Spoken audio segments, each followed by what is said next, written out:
Billionaire's Quarry, a Billionaire Bad Boy Romance Audiobook by Michelle Love.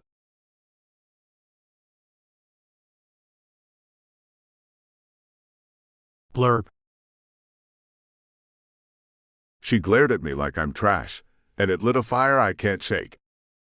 I'm a billionaire, used to getting what I want, but this spa manager's not playing my game. Her strength, her curves, they're a challenge I'm hell-bent on winning. She thinks I'm just a spoiled playboy chasing a prize. Maybe I was, until her defiance cracked something in me. I push, she pushes back, and the heat between us is dangerous. But she's hiding something, and I'm too deep to walk away. One slip, and she's out of reach. I've never needed anyone, but her? She's my obsession, and I'll risk everything to make her mine.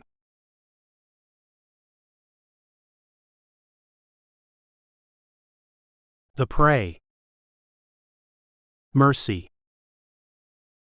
When a 2.5-year-old little girl gets pissed, everyone knows it. She makes sure of it.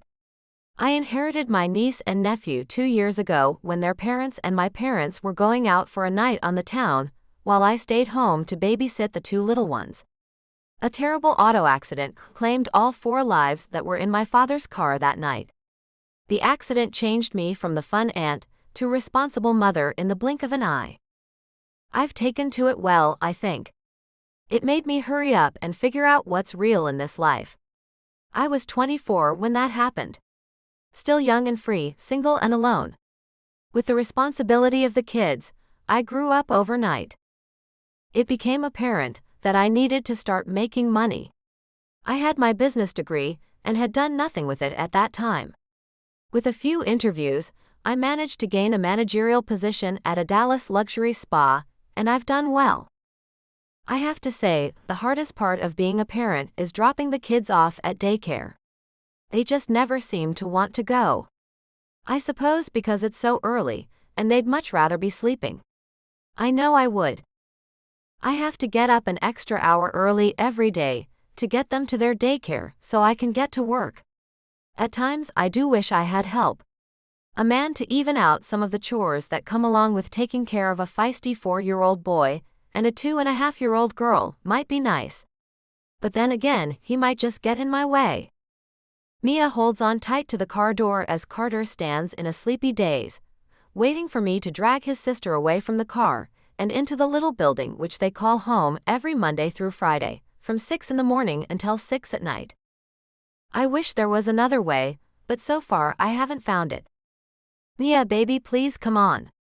Let go of the door, honey. You're going to have fun. You always do, I beg her. No. I want to go with you, she screams at the top of her lungs. Another mother passes by as she takes her sleeping kids past us as quickly as she can. One crying kid can set off a chain reaction. No one wants that. She gives me the stink eye, and I duck my head with feelings of inadequacy and continue to beg my niece to stop being a drama queen. Mia, how about we make a deal? I promise to take you kids to the pizza place when I pick you up. You can play in the ball pit, and I'll give you all the tokens you want. Please. Do it, Mia, Carter says with an air of authority in his 4-year-old southern drawl with a slight lisp. Miraculously, she stops crying and screaming and says, "K." Her hands release the car door and she turns to hang on to me, slipping her arms around my neck. I love you, Aunt Mercy. Running my hand over her disheveled blonde locks, I try to tame them a little. With her tantrum, one would never know I not only brushed her hair but ran my straightener through it too, to calm her unruly curls into some type of submission. Now they're everywhere like a wild child's. Carter slips his hand into mine as we finally make our way up the sidewalk to the front door of the yellow building with a red roof. That's how I initially got the kids to come inside of the building when we first came here, 2 years ago. It resembled a McDonald's, and they didn't cry one bit. Until I left them here, that is. The kids suffer a bit from separation anxiety. We've been in counseling to help with that. When one's parents walk out the door with a kiss and a hug and a promise to return but never do, it can leave a scar on your brain and your soul. Since I lost my mother, father, and only other sibling in the accident, I can empathize with the kids. It's not easy to take each day as it comes. Sometimes you just want to kick something or someone, because life doesn't seem fair. Life is hard, and you have to become hard to deal with it. I try not to let that philosophy of mine rub off on the kids. Mostly because our therapist told me not to. She's pretty strict with me. She lets me know that I can grieve and feel somewhat sorry for myself now and then, but my main responsibility to the children my sister left behind is bigger than anything else. She's right, and I know that. My sister, Hope, and I were only 2 years apart. She was the oldest, and I was the baby, though not treated very much like one. We were treated like twins. She and I looked a lot alike. And we wore the same size. I inherited her wardrobe as well as her kids, so that was a plus, as her husband kept her in the latest styles, a thing I couldn't afford on a part-time salary as a waitress at that time. I spot the teacher for my niece's room and hand her over. Mia is all smiles now as she goes to the older woman. "Hi, Mrs. Jensen. Guess what?" The woman smiles and tweaks her nose as she holds her on her hip. "What do you have to tell me, Mia?" With a huge grin, she says, "Aunt Mercy is taking us to get pizza and play games after school today."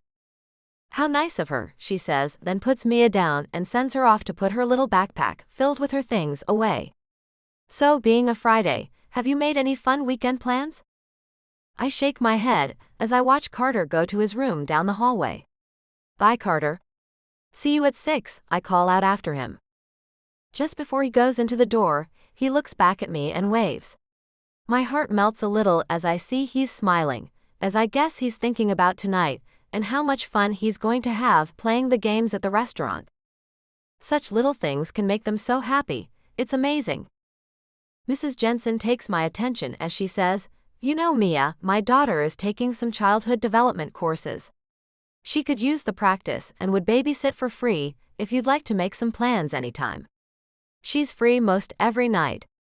It would actually be a help to her, as she has to clock a lot of hours with one-on-one time with children of various ages.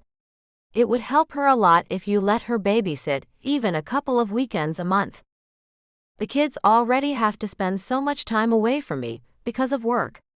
I hate to do that to them," I say as I turn to leave. "But thanks for telling me, anyway." "Mia, you need a life, young lady," she calls out after me. I wave back at her and walk away. No one knows what it's like to have so much on your shoulders and be all alone with it. My life is with those kids. I am their life now, and there's really no room for anyone else anyway. I suppose this is how spinsters are made. Jude. The shrill sound of Ariel's voice as she yells at the woman doing her pedicure has me flinching.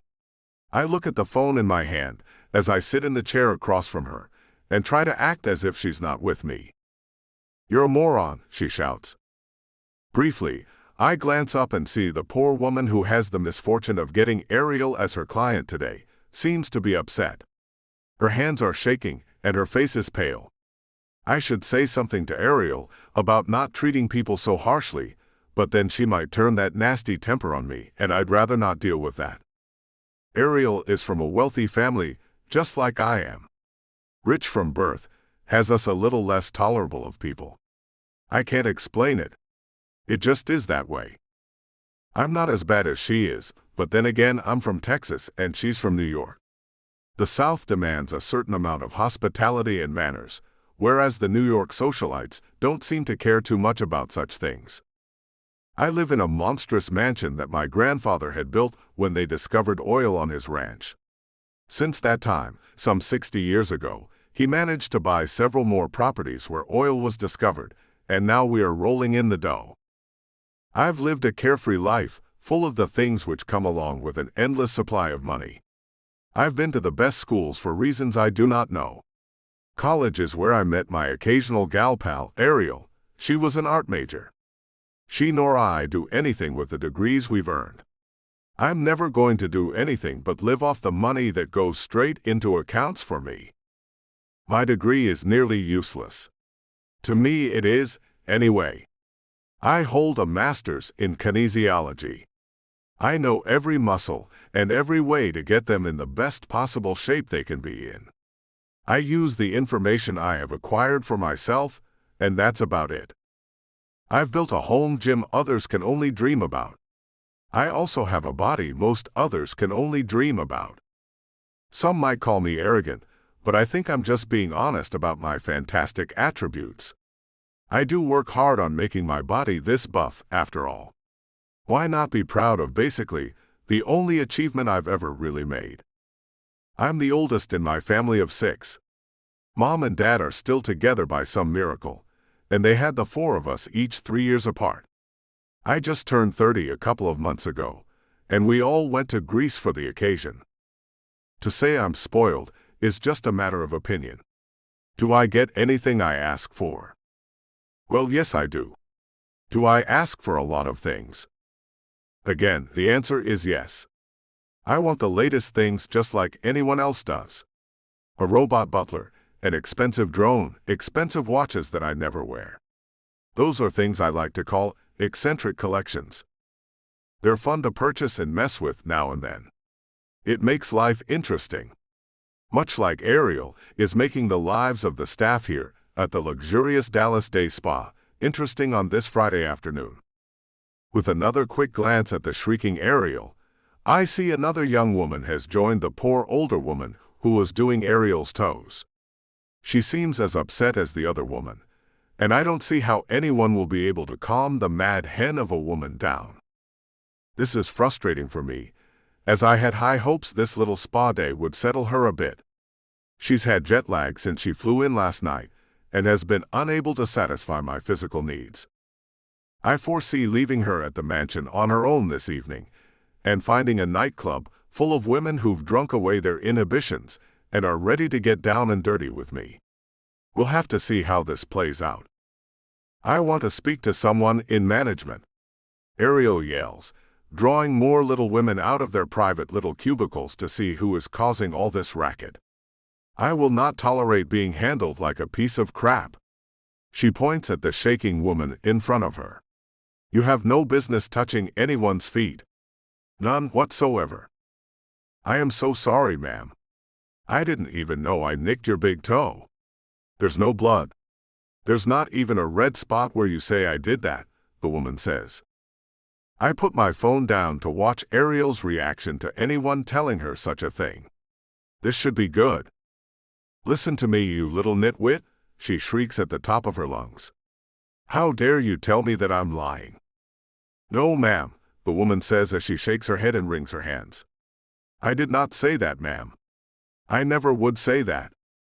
How can you say you didn't call me a liar? Ariel asks as loud as she can. You told me there's no blood or even a red mark. Do you think I can't feel my own body? Do you think I can't feel the horrible pain at the tip of my big toe where you cut it? I didn't say that, the poor woman mutters as she looks around for help. Her eyes land on me, and I quickly pull my phone up to avoid any eye contact. She knows Ariel is with me, and I can see her asking for my help. But all hell will break loose if I get involved. Ariel will make sure of that. I'm not about to pay for this. You can be sure of that. This entire day will have to be comped, Ariel says with a huff. Your little mistake just cost your company thousands of dollars, as my friend and I have both had massages, facials, manicures, pedicures, and the deep skin treatment that costs $3,000 each on their very own. I hope you're proud of yourself. A hush falls over the group of employees who have gathered together to ease the situation with Ariel. I find myself looking up to see why. May I ask what the problem is here? I hear a sweet feminine voice with a delicate southern drawl say. She's coming down the hallway, and I've yet to see the woman behind the voice. Back to work, please. The others disperse quickly, as the woman who is being accused of mutilating Ariel's big toe stands still with her head down. Miss Harmsworth says I cut the tip of her big toe. There is no cut or even a red mark there. Ariel turns up the volume as she shouts, I will not. The woman emerges from the hallway and lays one hand on Ariel's shoulder. I find I can't breathe as I look at the woman. She's absolutely gorgeous. Thick blonde hair hangs to her waist in a satin sheet. Her curves have curves, and they are perfectly accentuated by the form-fitting white suit she's wearing, with a skirt that goes to just above a beautiful set of knees. Knees aren't always beautiful, but hers are. Her lips are a shade of pastel pink that matches the blush on her high cheekbones, then her deep blue eyes make my heart skip a beat. Thick lush dark lashes surround those brilliant blue eyes and set them off perfectly. She turns a little, and her profile shows me her nose is a little turned up on the end, and so cute I could just kiss it. Now, Miss Harmsworth. No need to shout. I will be happy to take care of things for you. I watch Ariel's face go from red to pink as she seems to calm down immediately with the young woman's touch and words. This lady is a miracle worker. Mercy. The red head in the pedicure chair has flames coming out of her head, but she seems to be calming down as I touch her shoulder. It's a technique my therapist taught me to calm people down. I find it often works well. The lady, who looks to be about 30 or so, holds up her right foot as she wiggles her big toe. "See," she says with a little whimper following it. She just about took the end of my toe off. Although I don't see a thing to corroborate her accusation, I pat her shoulder and say, "My, that does look painful."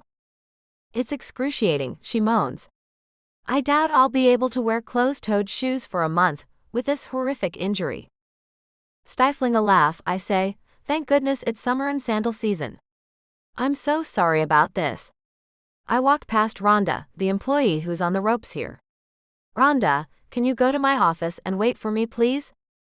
She nods and leaves as I go grab a carafe of mint julep from behind a desk in the little room. I notice a man is in here with her and has decided to sit quietly instead of helping to diffuse the situation. Putting ice in a couple of tall, skinny glasses, I toss a piece of fresh mint into each one and fill them with the alcoholic drink that will hopefully calm her the rest of the way down. I walk over to the very handsome and built like a brick house man and hand one drink to him. He smiles and I smile back, then go take the other drink to the over-the-top woman who's acting as if her toe has been chopped off.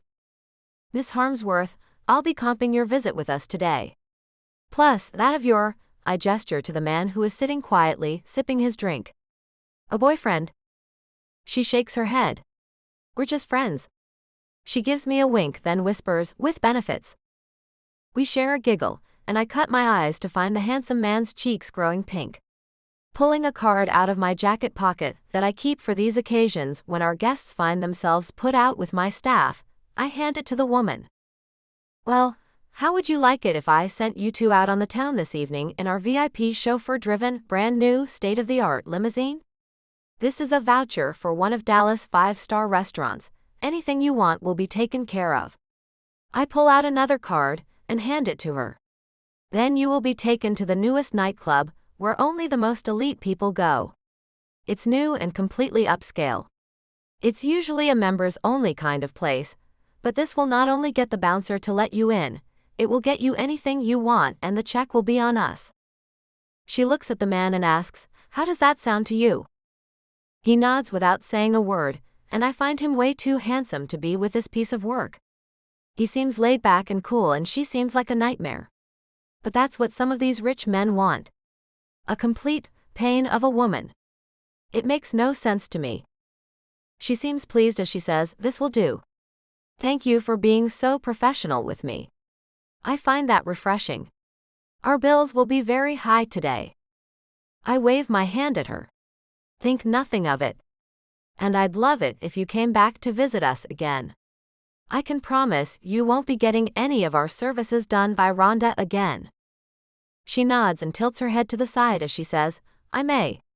You have been more than nice about what the woman did. I hope you take care of her.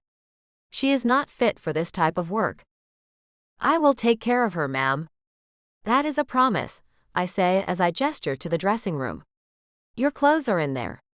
We've moved them to that dressing room for you. Please do not hesitate to give me a call if you need anything else. My name is Mercy Noland. It's written on the back of the card, attached to the VIP card I gave you." The man in the room, who has been very quiet, is already dressed in a very nice casual suit, in a chocolate color that makes his tanned features even more attractive. He gets up as I start to leave the room, and the other woman gets up and limps to the dressing room. Her antics are amazing. As I walk down the hall to go back to my office, I feel a hand touch my elbow and sparks shoot through me. "Oh. Sorry, did I startle you?" the gorgeous man asks me. He seems to have followed me, and I have no idea why that is. "A little. What can I do for you, sir?" I ask as I try hard not to look into his big brown eyes with a hint of green in them, and drool. "I'm sorry about her. She's not very even-tempered," he says, then extends his hand. "I'm Jude Hurst." I shake his hand and recognize the last name. "As in Hurst Oil and Gas?" He nods. "That's the family business. So what's your story?" Walking slowly along the hallway, I have to wonder what he's getting at. It's boring. Just a normal girl in a normal world. Nothing that's anywhere near as impressive as the people in your circles, I'd imagine. "Try me," he says as he takes my arm, stopping my retreat. "I'd like to get to know you, Mercy." My stomach lurches, as he seems to be hitting on me. "Mr. Hurst." His fingertip touches my lips, stopping me. "Jude. Please call me Jude." He pulls something out of the breast pocket of his jacket and places it in my palm. My body goes crazy as he grazes his fingertip over it, and I find a little business card in my hand. "Look, sir, I don't make it a practice to fraternize with our clients. I'm sure you understand." He shakes his head. "I don't understand at all. You see, I'm not really a client. This is my first visit. If there's a problem going out with me because I come here, then I won't come here for your services again. It's just that easy. So how about you give me a call later on when you get off work and we can go out for a drink and see what happens after that." "You have a date for the night, Mr. Hurst." "I just set that all up for you," I say as I cannot believe this man's audacity. "She can take someone else. She and I aren't a thing. She stays at our place when she's in town. She was bored and came for a visit. I have brothers that would love to accompany her this evening." The back of his hand grazes my cheek. "So what do you say? Drinks after work with me, Miss Noland?" With a shake of my head, I walk away and say over my shoulder, "No thank you, Mr. Hurst. Thanks for asking, though. I assure you, I am not a woman who you would be interested in, and I'd hate to take up your time." The elevator doors open, and I quickly step through them and hit the button to take me away from the very handsome and totally out of my league man. What a day. Jude. Watching her walk away, with the slight swish of her skirt being the only noise at all in the quiet hallway, I'm left more than a bit stunned by her answer to my offer of a drink after work. Who the hell declines a drink with a billionaire? "Jude?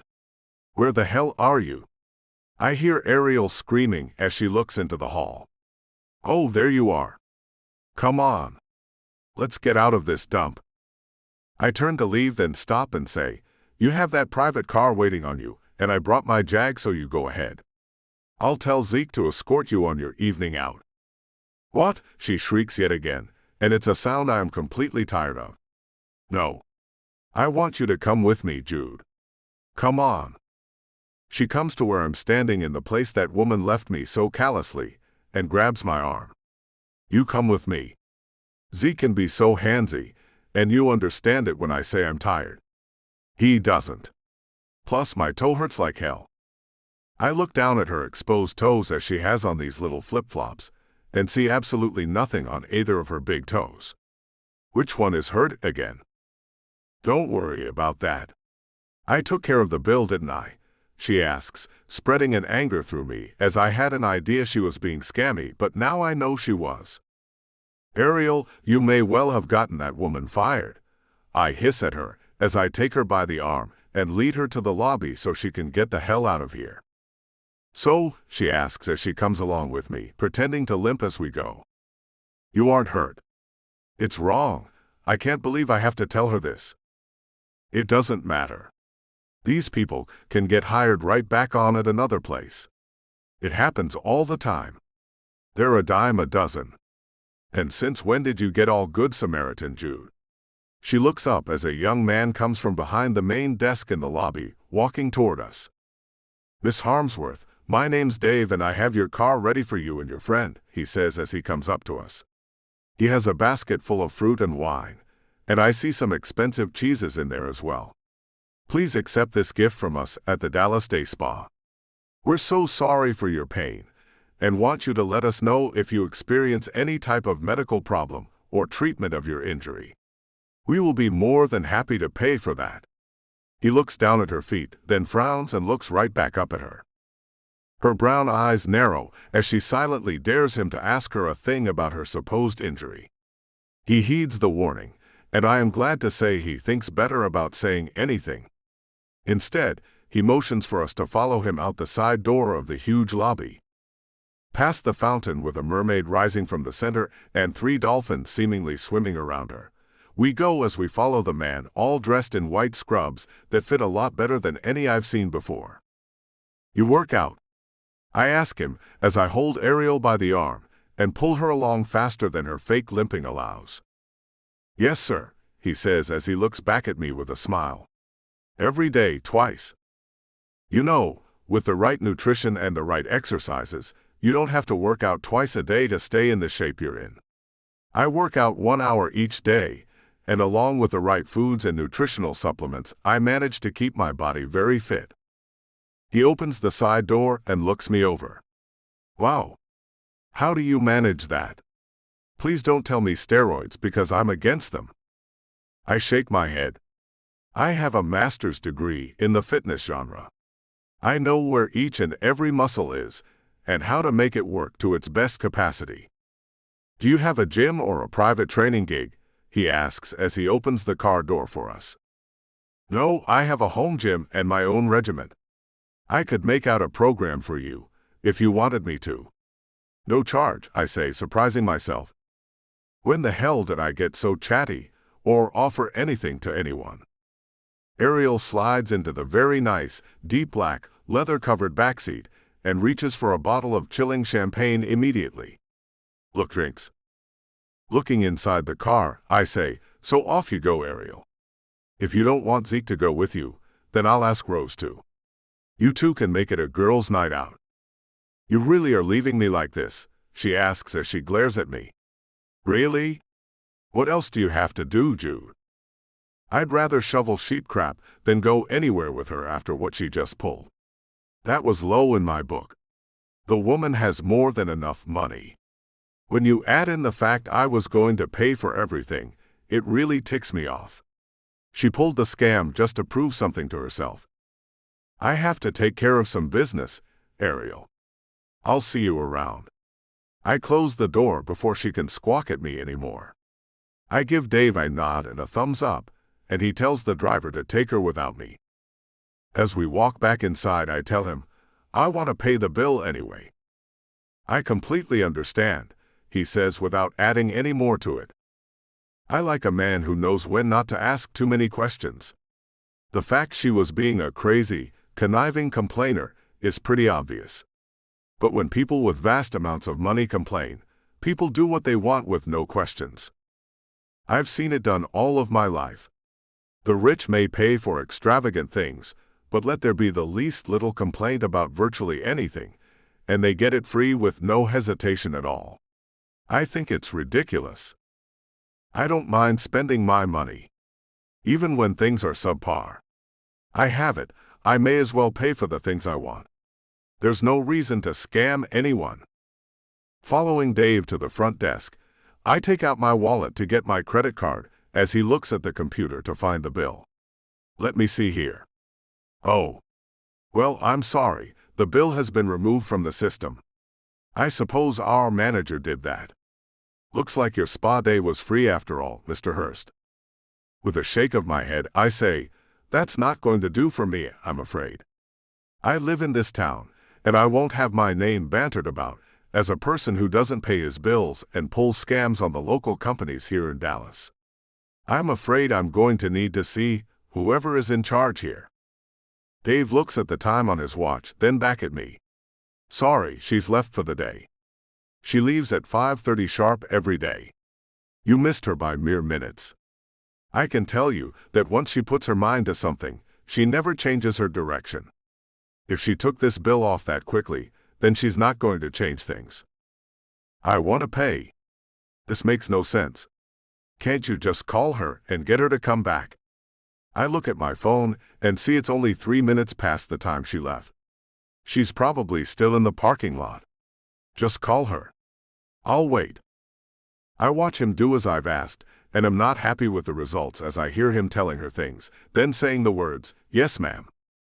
After he puts the phone down, he says, "Like I thought. She's compensated the bill, and she won't be changing that. She told me to tell you to have a nice weekend, Mr. Hurst." Well, she's made that impossible, hasn't she? Mercy. After giving Rhonda a 3-day weekend with pay, so she can recuperate after that she-wolf made a meal out of her, I'm on my way to pick the kids up from daycare and thinking about the phone call I just received from Dave. It seems Mr. Hurst wants to pay the bill anyway. Perhaps he's found out his girlfriend is a huge liar. Or maybe he just wanted another chance to talk me into drinks with him. Either way, I'm not buying into any of it. The company can handle the loss. It's not that bad at $10,000. Bad reviews would have been worse than the lost profit. I tap the steering wheel as I see our private car pulling out behind me. Miss Harmsworth, the horrible complainer, is inside of that car. Along with that, thinks he's so smooth, Mr. Hurst. So what if my body heated when he touched me? It's been over 2 years since I've had any male attention. It's to be expected for my poor body to react to his touch. The crazy thing would be if I didn't react at all to the man's touch. Jude Hurst is tall, dark, and handsome. The way his dark hair stays perfectly in place is pretty cool. His eyes are a combination of green and brown and shimmer all on their own, like he has a little secret he wants to tell you. His lips are the color of a pink swirled caramel, and pretty damn luscious. The bottom one is a touch more full than the top one, which has a cute little Cupid-esque bow right in the middle of it. I wonder how those lips would feel on mine. What's the matter with me? Shaking my head to clear it, I notice our limo pulling up next to me at the stoplight, and wish my windows were tinted darker. I can almost feel his eyes on me, as he's probably looking out the window at me. I wish I could see that, to be sure. And maybe to get one last look at him. Oh my goodness. What has gotten into me? I take a left at the next light to get away from them, even though it will take me 15 minutes longer this way. I just can't have him staring at me like I assume he was. Easing off the gas, I notice a chocolate-colored Jaguar hauling ass behind me. They must have somewhere important to be, so I pull off to the side to allow the speeding car to pass me. It's him. Wait, I can't be sure that was him. He was going too fast to really see. Great, now I'm seeing him all over the place. What has he done to me? And why wasn't he with the horrible woman?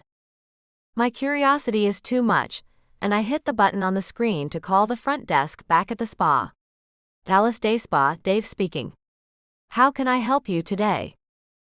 Dave, it's Mercy. You can help me by telling me if Mr. Hurst accompanied Miss Harmsworth in our car earlier. He did not, Mercy, he tells me, and it sets something off inside of me. A little heated triumph. Did he say why he didn't go with her? No.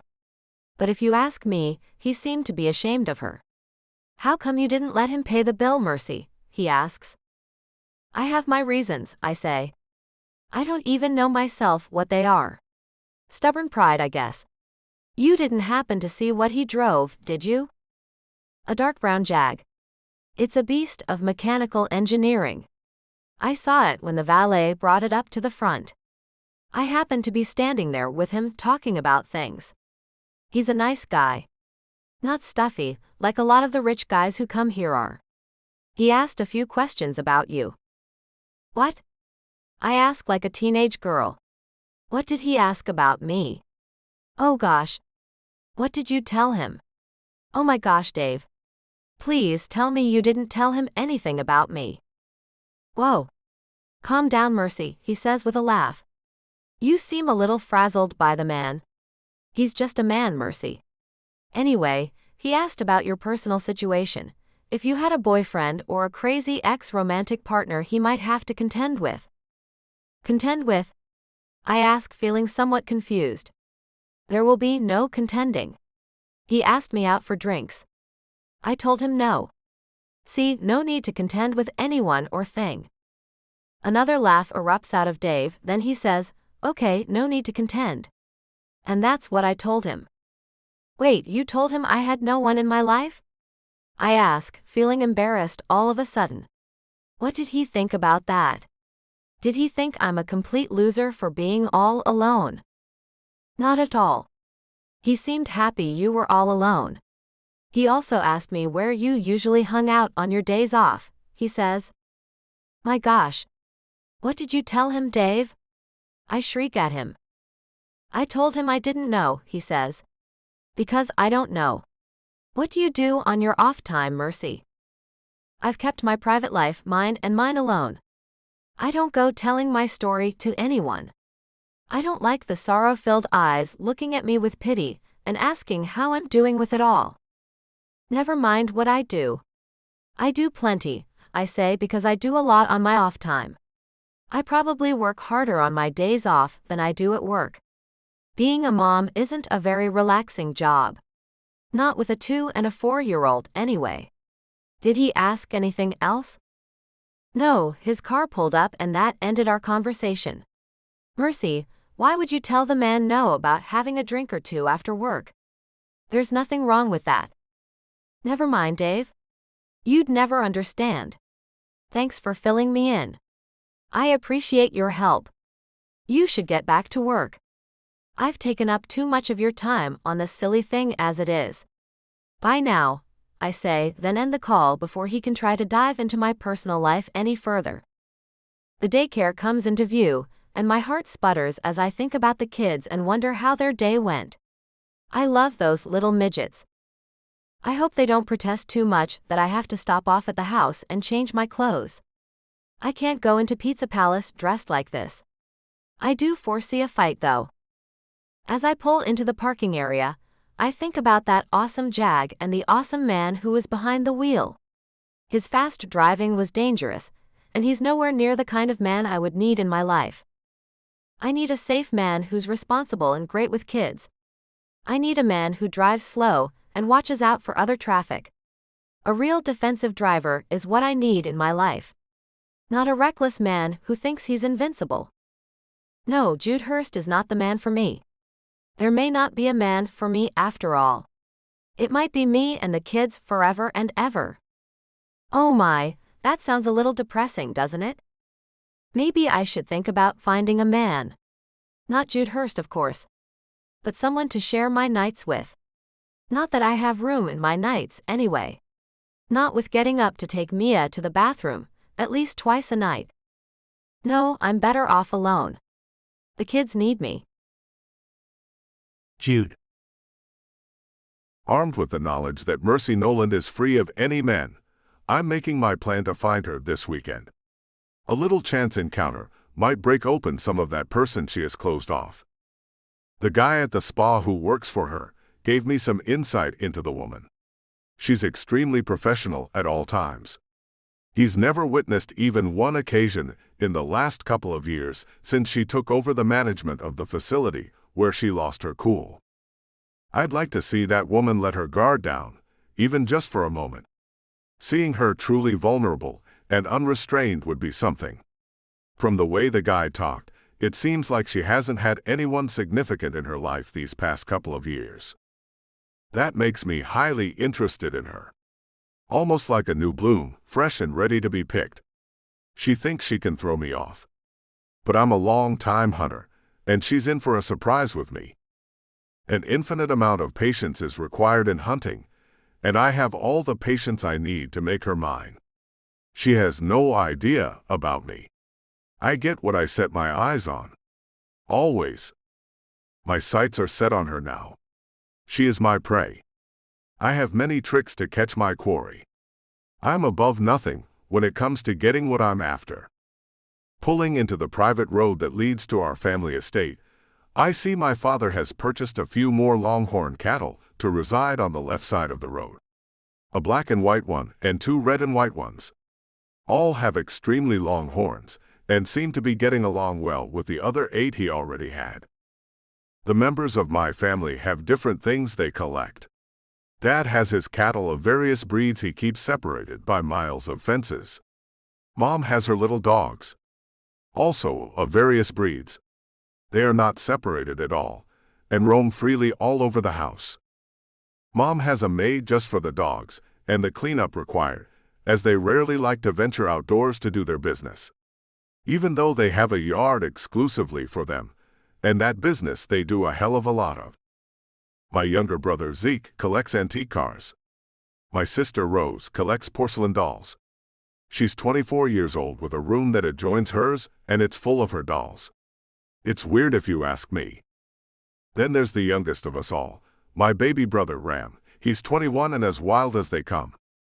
He collects motorcycles. He also rides them wherever and whenever he can. He's a daredevil who's broken several bones in his young life. I collect guns. I have so many guns, I had to use the spare bedroom next to mine for them. 6 gun safes hold my personal arsenal in that room that I keep locked up tight. It was my mother's father who taught me how to hunt. I was the firstborn, and he took me under his wing when I was just 5 years old. I'd go sit with him in his hunting blind. Depending on what time of the year it was, we'd hunt everything from deer to squirrels. He also taught me how to clean and prepare them. We never wasted a thing on the animals we took. I miss that old man. I lost him 5 years ago to cancer. He taught me so much about nature and how to respect it. None of my brothers or sister ever wanted to go with Grandpa. They found hunting boring. Not me, though. I loved it. A bad day of hunting is better than a good day of work. One day, I hope to have a son or two to pass down what all Grandpa taught me. Though I haven't even begun to settle down yet. I haven't found the right woman for me. Everyone I know is wealthy and spoiled in ways I don't care for.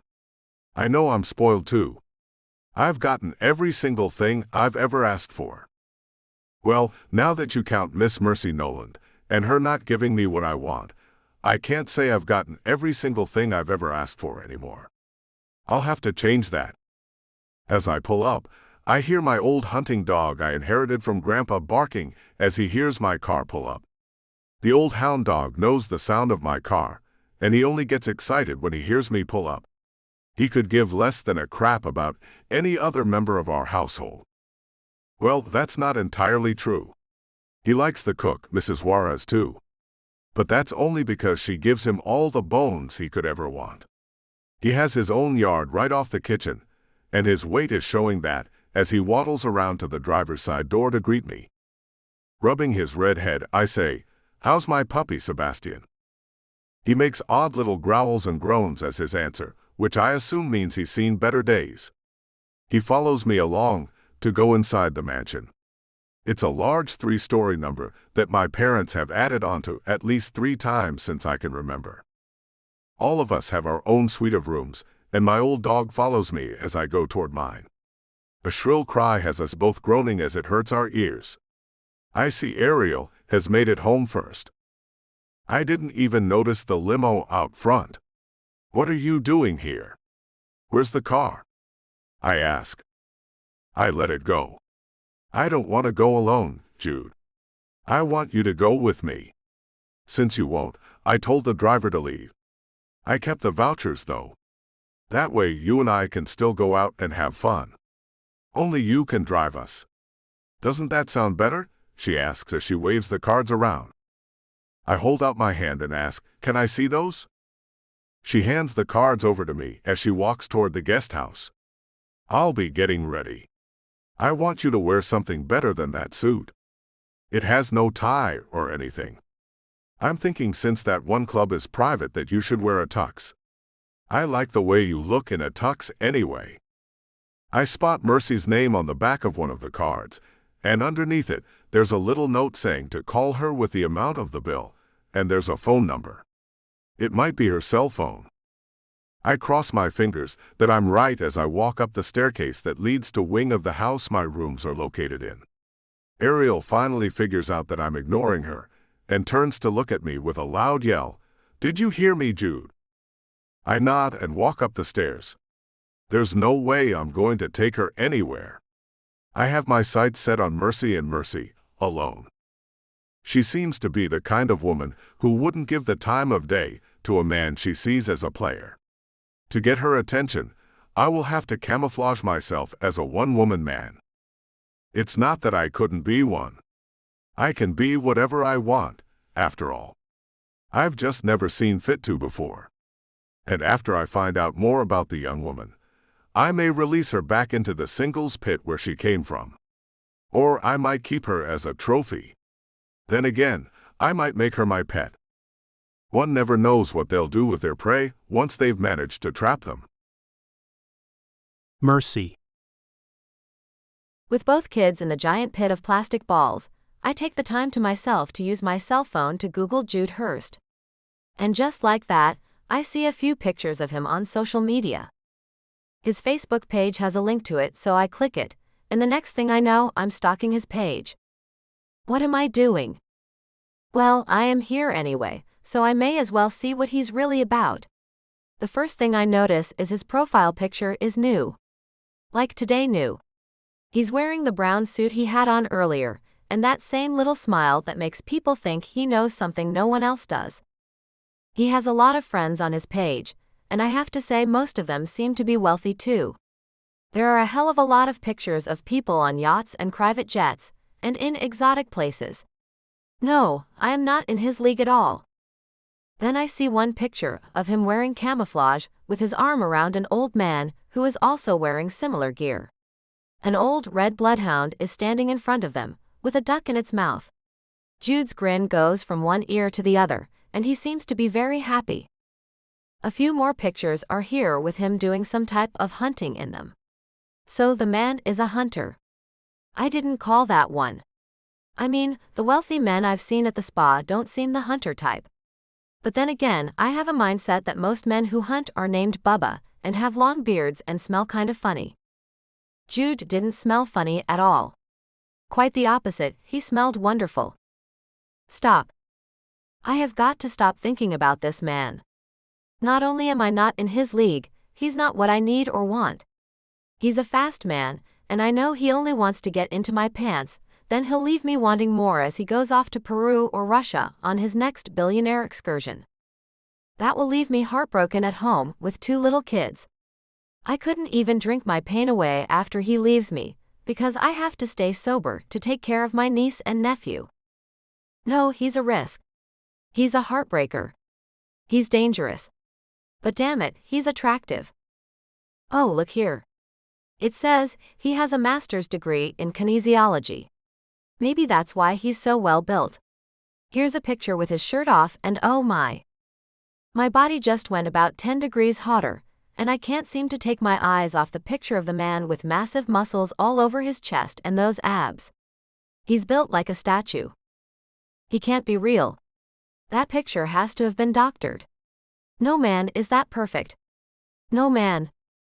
My cell rings and I find myself juggling it, as it startles me. Once I have it steady back in my hands, I see it's a local number that I don't recognize. But it could be important, so I answer it. Mercy Noland here. Well, hey there, Mercy Noland. Guess who this is? The sound of the male voice on the other end is soft, deep, the tiniest bit gravelly, and I know who it is immediately. How did you get my private number? I ask. How do you think? He asks back. I pop my forehead with my palm, and remember that my cell number was on the back of the voucher for the private club, so I could pay the bill over the phone for that woman tonight. So you found my number. Are you two having fun? I hope you are. I meant for you too. Is Miss Harmsworth doing better? I hope she is.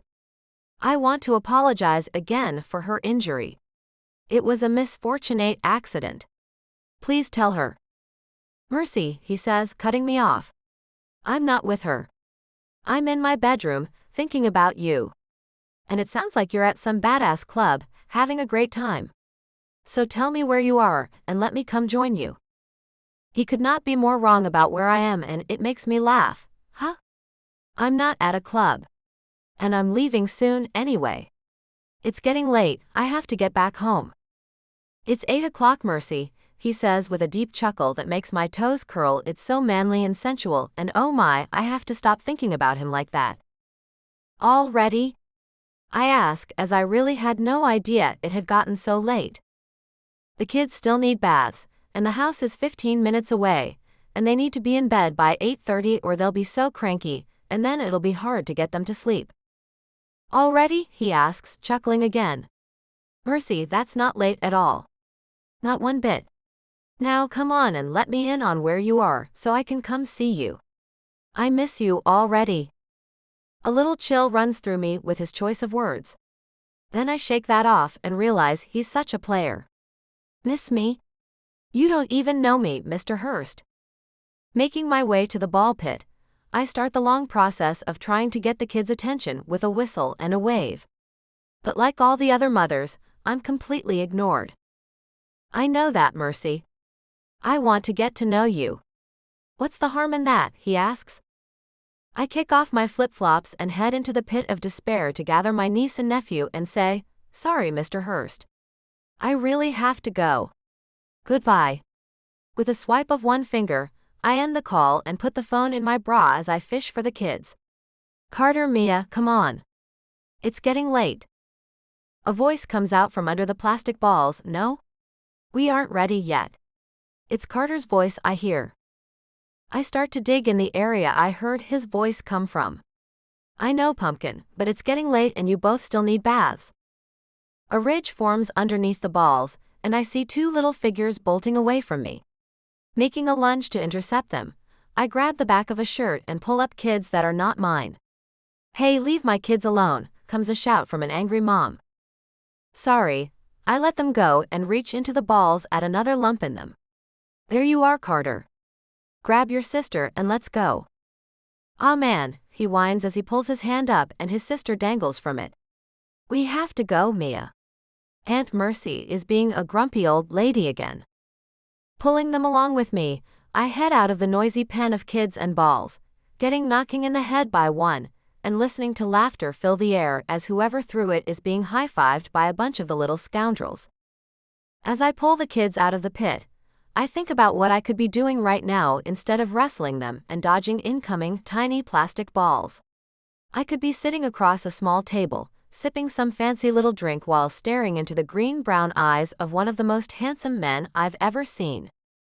Instead, I'm pulling some very stinky socks onto a pair of stinky little feet and cramming them into a pair of stinky tennis shoes. Why did I tell him no? Jude. Well, that was a bit rude. I didn't think she'd be so abrupt. I didn't think she'd give in to me either. But I'm laying the groundwork. You have to keep your target aware that you're still there. Still on the hunt for them. The key is to let them in on what your plan is, so they have a fighting chance at making an escape. It's no fun if there's no challenge at all. With that little phone call, I let Mercy know a few things.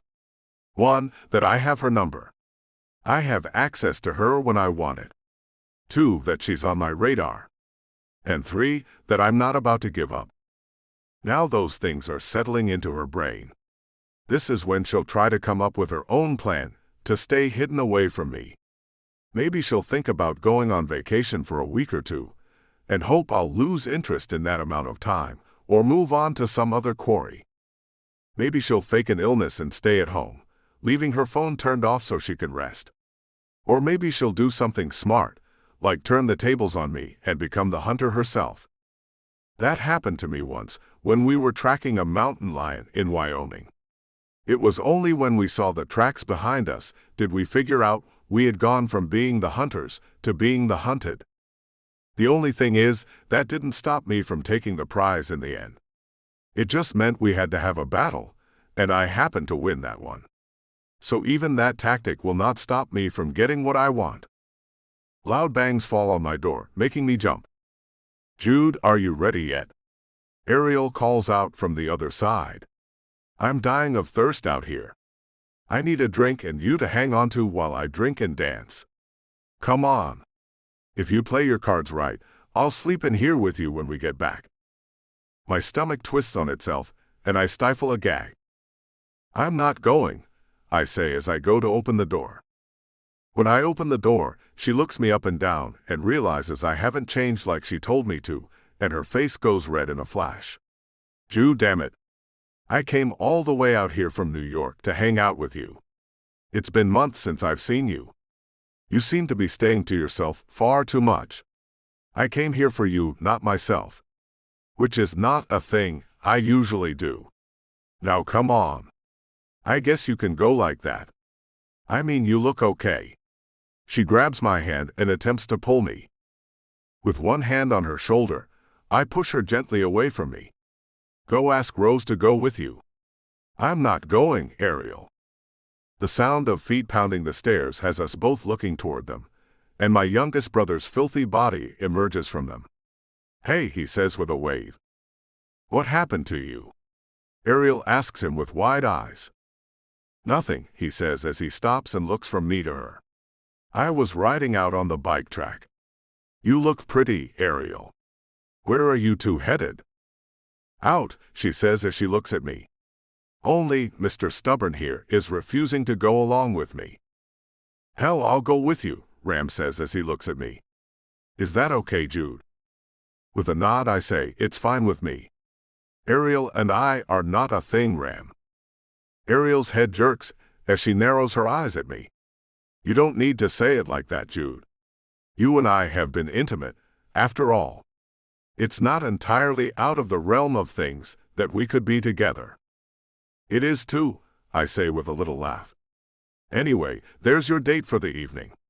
I hand her the vouchers. I've put Mercy's cell number on my phone, so I won't need to hold on to the card any longer. Ram kicks up his heels, then shoots down the hallway to his suite. I'll be ready in 10 minutes. Wear a tux, Ram, please, she calls out to him. He laughs as he goes into his room. I let her in on what's about to happen, but only a little of it, or she won't accept him as her escort for tonight. He won't be wearing a tux or a suit. He's a blue jeans and boots kind of kid. And you'll want to make sure he eats at dinner. He can drink a lot more than most men can, but he has to have food on his stomach first to be able to handle it. I'm not about to be his babysitter. I'm not into raising children, Jude. How old is he again? He just turned 21 last month, I say and watch her bite her lip. She makes a humming sound and looks down the hallway as she says, Would it upset you if I spent the entire night with him, Jude? A snort comes out of me. No. I don't know how much clearer I can be with you, Ariel. I'm not looking for a relationship. That's not me. Be with whoever you want. Her brown eyes move up to mine as she says, Really, Jude? I mean, you've never thought about me and you, and making a thing out of us? With a shake of my head, I tell her, no. Sorry, Ariel. It's not a thing I've ever thought about. Not even when you held me in your arms after we were intimate, she asks. I hate when women do this crap. Not even then, Ariel. Look, I'm just not ready to settle down. And I have to be honest with you. You're not what I'm looking for in a girlfriend. I like down-home women with down-home style. I like manners, and I like nice behavior. I can't stand people who treat other people badly. Get it now? She nods and runs her hand over my cheek. You want a country bumpkin, and I'm a New York lady who will never fully capture your attention. Okay. I get it now. Will I stop vying for your attention? No. She gives my face a little slap and walks away, shaking her little butt as she goes. See you on the morrow, Jude. You have a nice night yanking your wanky all alone. Stepping back into my bedroom, I shake my head, as the woman is just so clueless. There are plenty of rich East Coast jerks who she'd get along with well. Why does she want a country boy like me? Settling back on my bed, I pick up my phone and see it's 9 o'clock. So I think it's still early enough to send a little text to my intended. In bed yet? I wait and pick up the remote to the television. Then I see my screen light up on the phone and pick it up to see she has replied. I wasn't sure she would. Not yet. I had some things to do when I got home. I hope you have a nice night with Miss Harmsworth. Good night. Man, she's really getting under my skin. I'm not going out with her. I won't be going out with her anymore. As a matter of fact, her ways don't suit me. Your ways are something I'd like to know more about. How about you call me and we can talk over the phone? And now I wait and wonder if she will call me. Bet she will. Smoke. Mercy. The phone sits on the bed next to me as I watch television with the sound low, so I don't wake the kids who climbed into my bed after their baths and fell asleep after their long day. It's been 30 minutes since I got a text from Jude Hurst asking me to call him. I haven't responded at all. I hope he gets the hint. I don't want to get into the specifics with him about why I'm not a viable candidate for his harem of women that I'm sure he has. The kids make it a bit problematic. He surely will move on and stop this nonsense with me soon. He has to. I don't know how long I can hold out. His voice alone makes me want him. Add in his gorgeous face, attractive body and that charm. Well, let's just say I am only human. A human who has other humans to think about now. I foresee an office full of flowers when I go back to work on Monday. Perhaps a few boxes of expensive chocolates, and maybe a bottle of wine to inebriate me into giving in to him. He underestimates my resolve in keeping men at a distance for the foreseeable future. I suppose when the kids get grown, I can date. That's merely 16 years away. I'll only be 42 then. Whoa. No way. I can't wait until I'm 42 to start dating. That's just crazy. Now I'm back to looking at the damn phone and wondering what the hell I'm doing. How do single moms know when they can have a life again? How old do the kids need to be before introducing a new person into their little family pack? I wish there was a solid plan all single parents could follow. That would be so helpful. But there isn't, and I'm not prone to following advice, since our situation is fairly unique. There are plenty of nights when the kids sleep in their own beds. But there are also plenty of nights when one of us needs the support and comfort of the others. Even me from time to time. Thinking about my lost family is a thing I try not to do.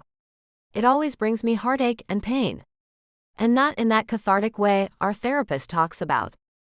It's in a way that leaves me weak. It leaves me on edge, and wondering if I can really do all that I need to do. My niece and nephew have no one else. Their father was an only child, and his parents had him when they were older. Both of his parents died before he married my sister. There are no other relatives that we have who are near the age where they could care for the kids. I am it for them. If I don't keep myself on the straight and narrow, then they'll have no one. No one to hold them when they miss their parents and grandparents, who they were very close to as well. No one to know what kinds of little things make them happy. No one to love them the way only a family member can. Gazing at my phone, I know I'd be all over that man if I was still a single woman with no kids. But I am, so I can't be. I suppose I could talk to him and let him know what my problem is. I have a feeling he wouldn't care. It's not that I think kids would scare a man off. I've seen plenty of men take on women with their own kids. It's not unheard of. It's just that I think a man would complicate our lives at this point. We're still kind of a mess. There are still nightmares all three of us have on occasion. There are still odd times when one of us bursts into tears for reasons others would never understand. I try very hard never to fall apart in front of the kids. I do fall apart though. Mostly after they've fallen asleep, and I'm in the shower to drown out my cries. I do have my weak moments. What man would understand that? What man would want to be a part of this mess? Not the ultra-wealthy Jude Hurst. I know it. He might not, but I do. If I let him, he'll take what he wants from me and that's it. And that man could completely steal my heart. I know he could. My heart has pounded with only a few words from him. What would happen if I got an actual taste of him? If I felt his hands all over my body, what would happen then? The light from my cell phone screen shines. I have the phone on vibrate so any incoming calls won't wake the kids. And I see it's him calling. I guess he decided not to leave it up to me. But I won't answer. I can't answer. I shouldn't answer. The light fades as he's hung up. And now I find my heart really pounding. What if he needed something? What if he's in trouble? I shake my head with the stupid thoughts. I'm nothing to him. He'd never call me in the event of an actual emergency. I'm being stupid and making stuff up to make an excuse for why I need to call him back and make sure he's all right. The screen lights up again, and it seems he's sent me a text. I pick the phone up and see that he's sent a message. Pick the phone up when I call you back in 5 minutes, please. Okay, so now I know he's fine and I can stop lying to myself that he needs anything other than a booty call. So I text back, I'm asleep. Don't call. Not even a second passes by, then he's texted back. Baloney. Answer your damn phone when I call you in 4 minutes. Well, now he's cussing at me. I can't accept being treated that way anyway. Thank goodness he's making this easy for me. So I text back. No. There's nothing coming back. I thought there would be something coming right back. A vague threat of him showing up at my door. Or the promise of a special night with him. Something to tell me he is not giving up. But nothing is coming back. Maybe he has given up. Maybe he understands now that I am a woman who means what she says. No matter how ludicrous it might be, that I do not want to go have drinks with a man who is gorgeous and loaded, as well as completely charming in his own right. No, I'm a woman who has her reasons for her actions. All the things I do are calculated for the risks involved. And Jude Hurst is a risk. A huge risk. A risk that is so not worth taking. What am I saying? He is completely worth the risks involved, but I don't have the freedom to take that risk. Not any freedom at all. I'm held accountable for 2 little lives after all. Why did he have to look at me the way he did? Why did he have to touch my cheek with the back of his soft hand? Why did he have to look into my eyes with those mischievous eyes of his? I swear the man has little secrets that must be wonderful, because his eyes dance when he looks at you. When he looked at me, anyway. When he took that picture earlier today and posted it to his profile, he had that look. I wonder why he did that. Quickly, I open up Facebook and stalk his page again. And I find another interesting thing there. Before, when I checked his relationship status, it said single. Now it says it's complicated, and guess whose name is under that status? Mine. I cannot believe he's added me to his social media profile. So I do a friend request. It's not because I want anything to do with him. It's simply because he's seen fit to put my name up there with his, and we've yet to even have a simple discussion. He's so presumptuous.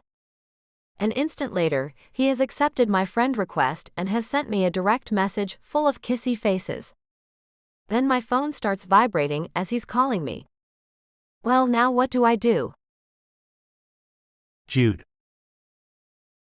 After 3 rings, I'm feeling a bit tempted to hang up and send her a barrage of direct messages. But then something happens. Hello, she says in a whisper. Hey, I say as I'm kind of caught off guard. Why are you whispering? Is someone there with you? Because that guy Dave said you didn't have any man in your life. No. No one's here. I just don't want to talk loud and bother the neighbors who may be sleeping is why I'm whispering.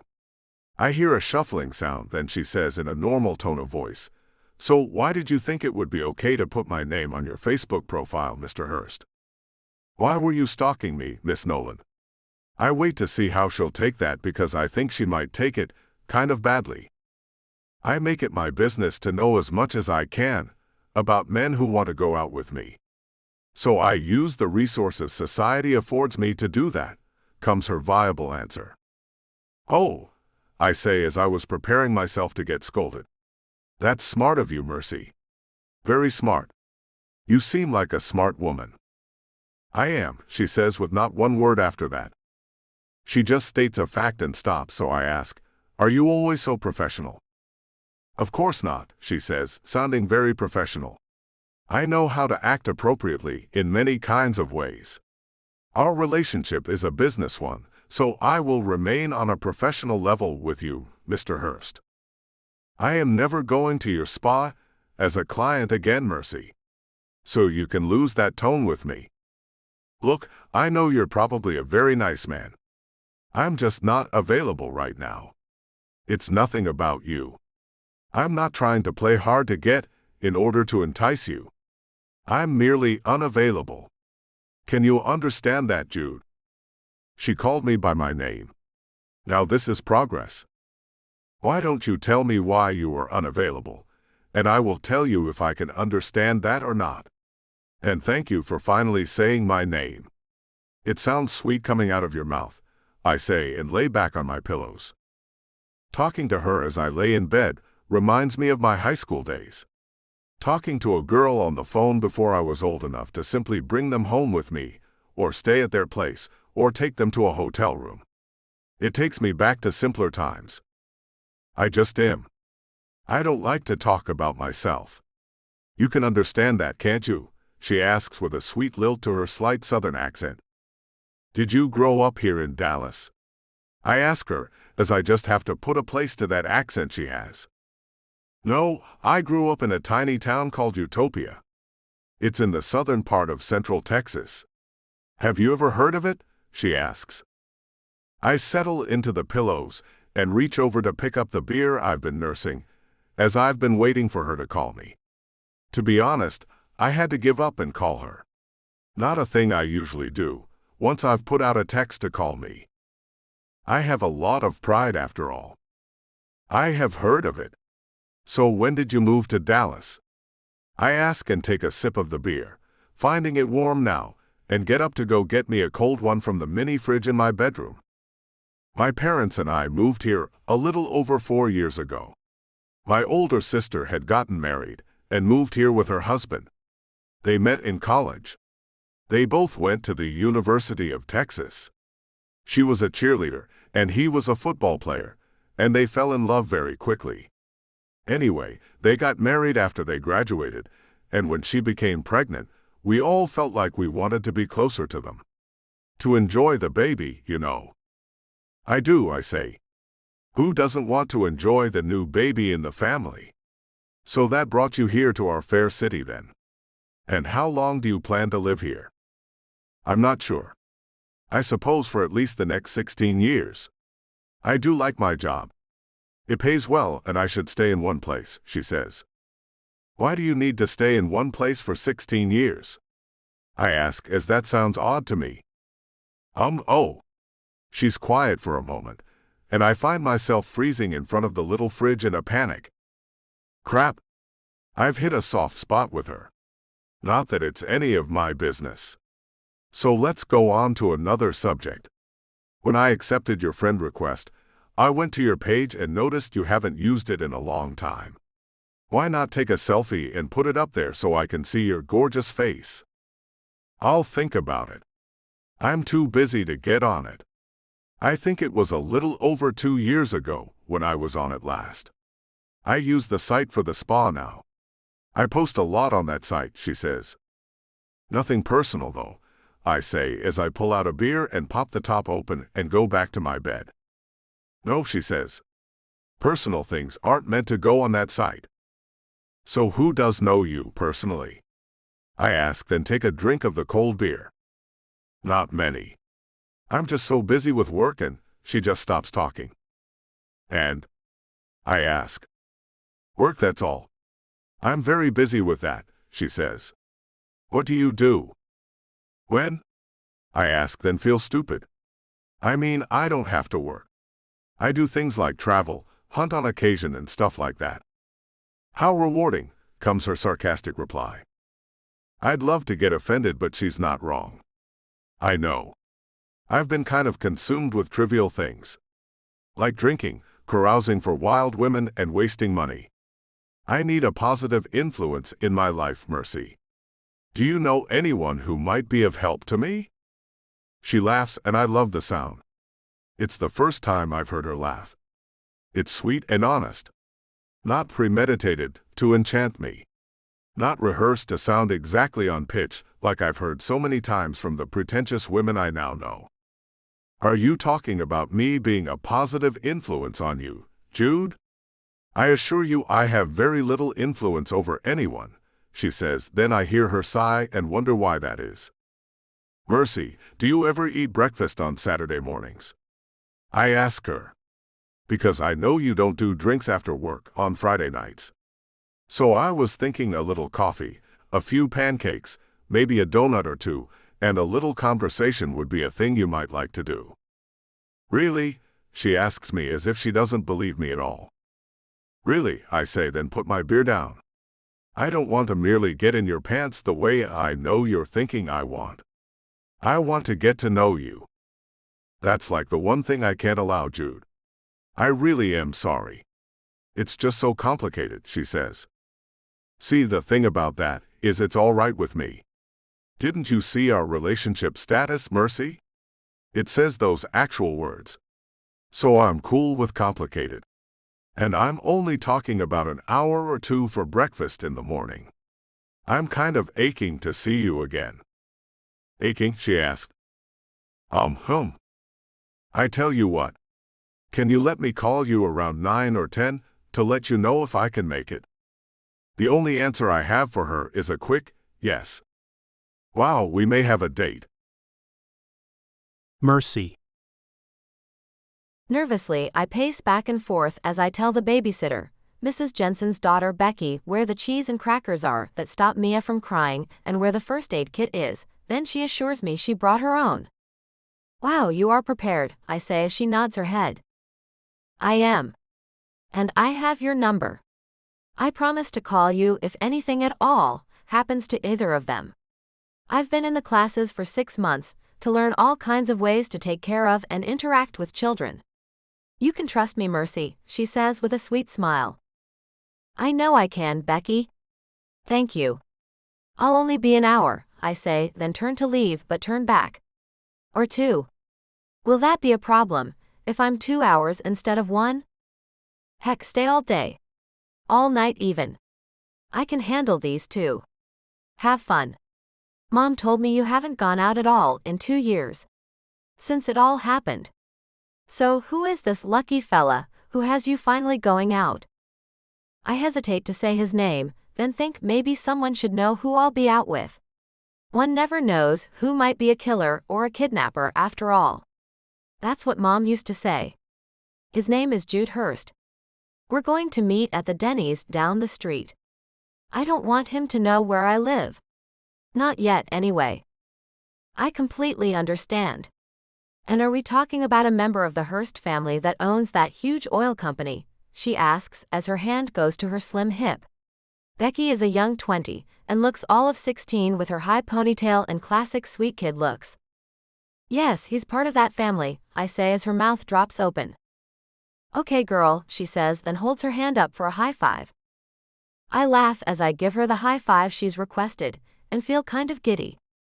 Okay, I am out of here. I will call you if it goes past 2 hours. With a wave, I leave.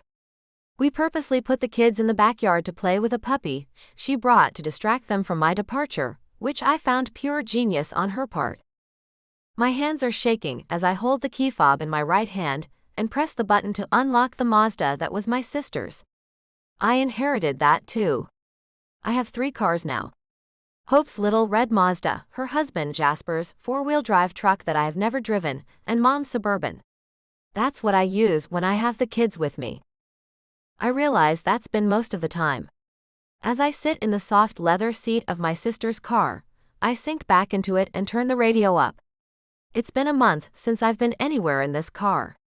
And that was a quick trip to the grocery store while the kids were still at daycare, and I got off early from work to do the grocery shopping. I don't like to take the kids to the store with me because people ask too many questions. Questions like, "Are those your kids, and do you kids love your mama?" People actually say that crap. I can't lie to them right in front of the kids. So I have to tell them I'm their aunt, and then come more personal questions like, "Why do you have them, and where is their mama?" It comes to me that the reason I keep to myself so much is that talking about what happened isn't easy for me, so I'd rather be alone. My therapist says that's unhealthy. And she might be right. I shake it off and put the car in reverse and leave the garage. My sister and her husband had a very nice home in a very nice section of a suburb of Dallas. The house has 3 bedrooms and baths with a 4-car garage. The garage is nearly as big as the brick house is.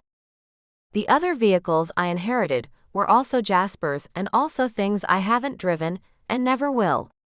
A couple of Harleys are parked in the other parking space of the garage. I should sell them and put the money in the kids' accounts. That feels like a thing I should wait on though. Carter might want them when he gets older after all. So I make sure to start every vehicle once a week on Sundays and let them run for 30 minutes to keep their mechanical parts moving.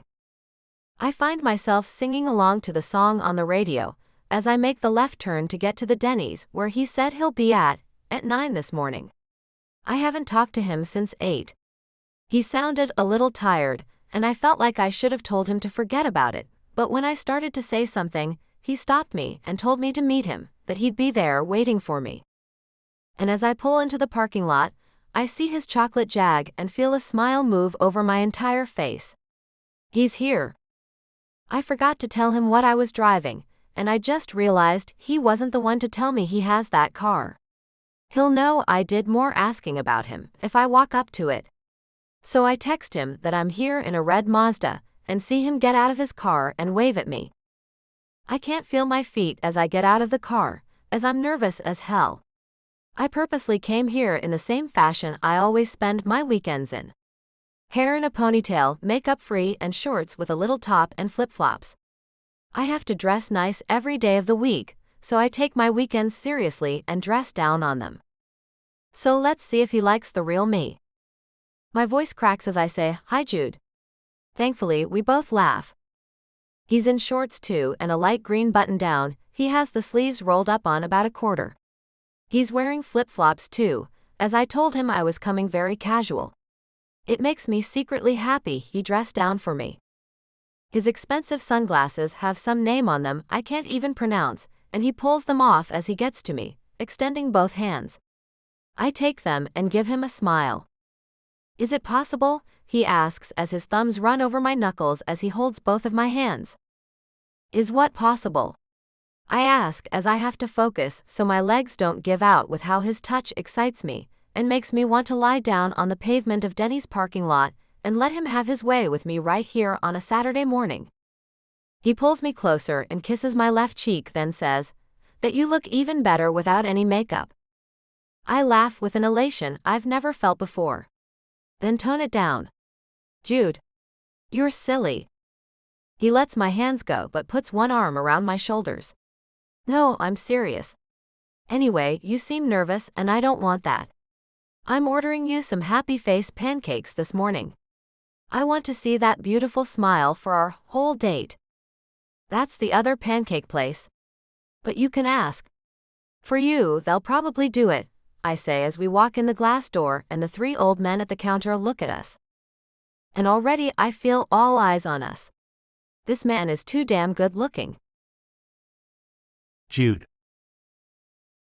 Her silky blonde hair is pulled back into a ponytail, and I can picture it with a cute little pink camo hat, and her hanging out with me in my hunting blind. She has no makeup on at all, and seems completely comfortable, and is still mesmerizingly beautiful. She gets in on one side of the booth, and I have to take the other because the sides are meant for one person only. It dawns on me that might be the exact reason she picked this place.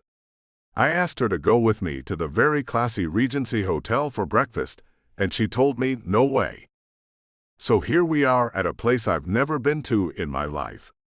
But I'm going to pretend I've come to these little chains tons of times. You have to act at home in the praise territory to get them to feel safe around you. An old and extremely heavy-set woman with yellow hair comes to us with an orange pot of coffee, I assume, as she's also carrying 2 little off-white cups. She places them on the table and fills them with some steaming hot black-as-night coffee. Here you go. Now, do you two need a minute, or do you know what you want? Gosh, what kind of manners are those? How about a pancake with some bacon and a couple of fried eggs for the lady? Put that all in a smiley face fashion. I'll have the same. And a couple of orange juices, I say. Mercy quickly adds, make mine an apple juice. Her eyes cut to me. I'm allergic to oranges. Reaching across the table, I take her hand that's resting on it. Oh, you shared something with me. She slaps my hand and looks back at the waitress. And can we have some fresh cream for our coffee? Mercy hands the woman the little silver pitcher with a thick drizzle of cream hanging on the side. She takes it with a smile on her wrinkled face. Of course, doll. Now that special order will cost you extra, you know that? She asks as she looks at me. The sky's the limit, I say. Feel free to toss your freshest fruit on the plates too. And remember, there's a hefty tip waiting for you, if you can make this special and memorable. This is our first date. You don't say, the woman says, then points to her yellowing name tag. Well, as you can see, my name is Lola, and I will be your server this morning. And I will be right back. She sachets away, and I catch Mercy smiling. You have a beautiful smile, Mercy. You have all the right words, Jude, she says, then laughs a little. So, you have managed the happy face breakfast. What other magic do you know? I lean forward and take both her hands, which are conveniently resting on the old brown table. I have so much magic stored away, you have no idea. And I want to thank you for your call this morning. I was worried you wouldn't call, and I'd have to call you again and beg you to do something else. She looks away, then bites her bottom lip, then looks back at me. So, you sounded tired when I called. Did I wake you up? You did, I tell her. I couldn't fall asleep very easily, as you were heavy on my mind. I was, she asks, and I see a light in her blue eyes. That's the one thing lacking in the young woman. There is no real light there in those beautiful eyes. I find myself wanting nothing more than to put a light there. Then I find myself entwining our fingers and wishing like hell she was closer so I could kiss her and bring her that light I know I can. You were. Hearing your voice last night made me think things I never have before, I say. Like what? She asked. The waitress comes out with a big bowl of assorted fruit, and one noticed there are no oranges in it. I give her a smile. You listened, great job, Lola. Thank you very much. The rotund woman leans in and whispers, I have some vodka in my purse. If you want, I could spike your drinks. She gives me a wink. I shake my head. Thank you. That's very kind of you, but not this morning. I think I'd like to keep my head straight. She nods and leaves. Mercy and I laugh quietly, so as not to embarrass the woman. She meant well after all. Taking only one of her hands again, I take a piece of banana with my fork and hold it out for her. She takes the bite and picks her fork up and gives me a plump cherry. I take the sweet fruit and eat it, then say, was that metaphoric? Her face goes beet red. Oh my gosh. Why did I give you that? She laughs, then points at me. Hey, wait. You gave me a bite of banana. I think it's not metaphoric as much as it's Freudian. I have to laugh too, and find I've never felt this relaxed this quickly with anyone. She's amazing, and it's been like 5 minutes. So I go for it, my plan to keep her with me all day and into the night. Do you like boats? After placing a grape in my mouth, she answers, who doesn't? They're boats. I have one, I say, then put a piece of apple into her mouth. She nods as she chews, then swallows. I bet you do. She stabs a pineapple and places it in my mouth. I bet you have every kind of vehicle they make. I pick up a grape that refuses to be forked and gently place it on her lips. She parts them and takes the small fruit in, her pink lips wrapping around the orb of purple before it disappears into her mouth. And she isn't even trying to be seductive. Dear God, how can I keep my head on straight with this woman? My voice is a little shaky as I try to think about what she said and add to the conversation instead of jumping over the table and boning her right here in the small booth at Denny's. I don't own even one motorcycle. That's true. My youngest brother would covet it if I had one. I have 2 of them, she says, then takes a tiny sip of her black coffee the waitress still hasn't brought fresh cream for yet. A couple of Harleys. Damn. She's perfect. Wow. You ride? I ask as I sit back and really look at her. I never pegged her as a motorcycle chick. She shakes her head, making that blonde ponytail flow over her right shoulder and across her tit, which looks completely edible under her little white top. No, but I own 2 of them. There has to be a story behind that, so I ask, did you win them? Another shake of her head answers me. No. I'd rather not talk about how I got them, if you don't mind. Of course, I say. But the fact she doesn't want to talk about that has my curiosity piqued. I'll let it go for now, though. So, how about a morning boat ride with me? I ask. She sits back in the booth and crosses her arms in front of her chest and seems to be thinking about it. My fingers are crossed, my breath is held, and I am waiting for her answer. Mercy. I know I should not be doing this. I know I should be going back home to be with the kids, but the idea of a little boat ride on this gorgeous morning is too much to pass up. And let's face it, hanging out with Jude is more than a little fun. Dashing off to the bathroom after breakfast, I made a call to Becky to let her know what I would be doing, and she said the kids were doing great. I heard them playing in the background, so I think this is okay for me to be doing. I do feel kind of selfish for taking this time away from them, with all the time I already take away from them with work. Then I look over at the completely attractive man in the driver's seat, and that pretty much flies out the window. I left my car in the Denny's parking lot, and am riding with him to the marina on some big lake about 45 minutes away. I watch him change the radio station, then his hand moves toward me instead of the steering wheel, and he takes my hand and holds our hands on the little leather armrest that's between us. Your car is really nice, I say because I don't know what else to say. I kind of hate being trapped in a car with people. It's one of my little quirks. You just never know what to say. Thank you, he says, then lifts our clasped hands and kisses the side of mine. I nearly yank my hand to get his mouth to touch mine instead of just my hand. I realize I'm holding my breath as he looks at me from behind his dark sunglasses, and a half smile is on his lips. Letting out the breath, I say, so, how much farther is this lake? Your voice went kind of high there, Mercy, he says with a little chuckle. Am I making you nervous? No. I say with the same too high tone. Of course I'm nervous. The touch of his lips on the side of my hand made my insides heat and a pulse start in my lower regions.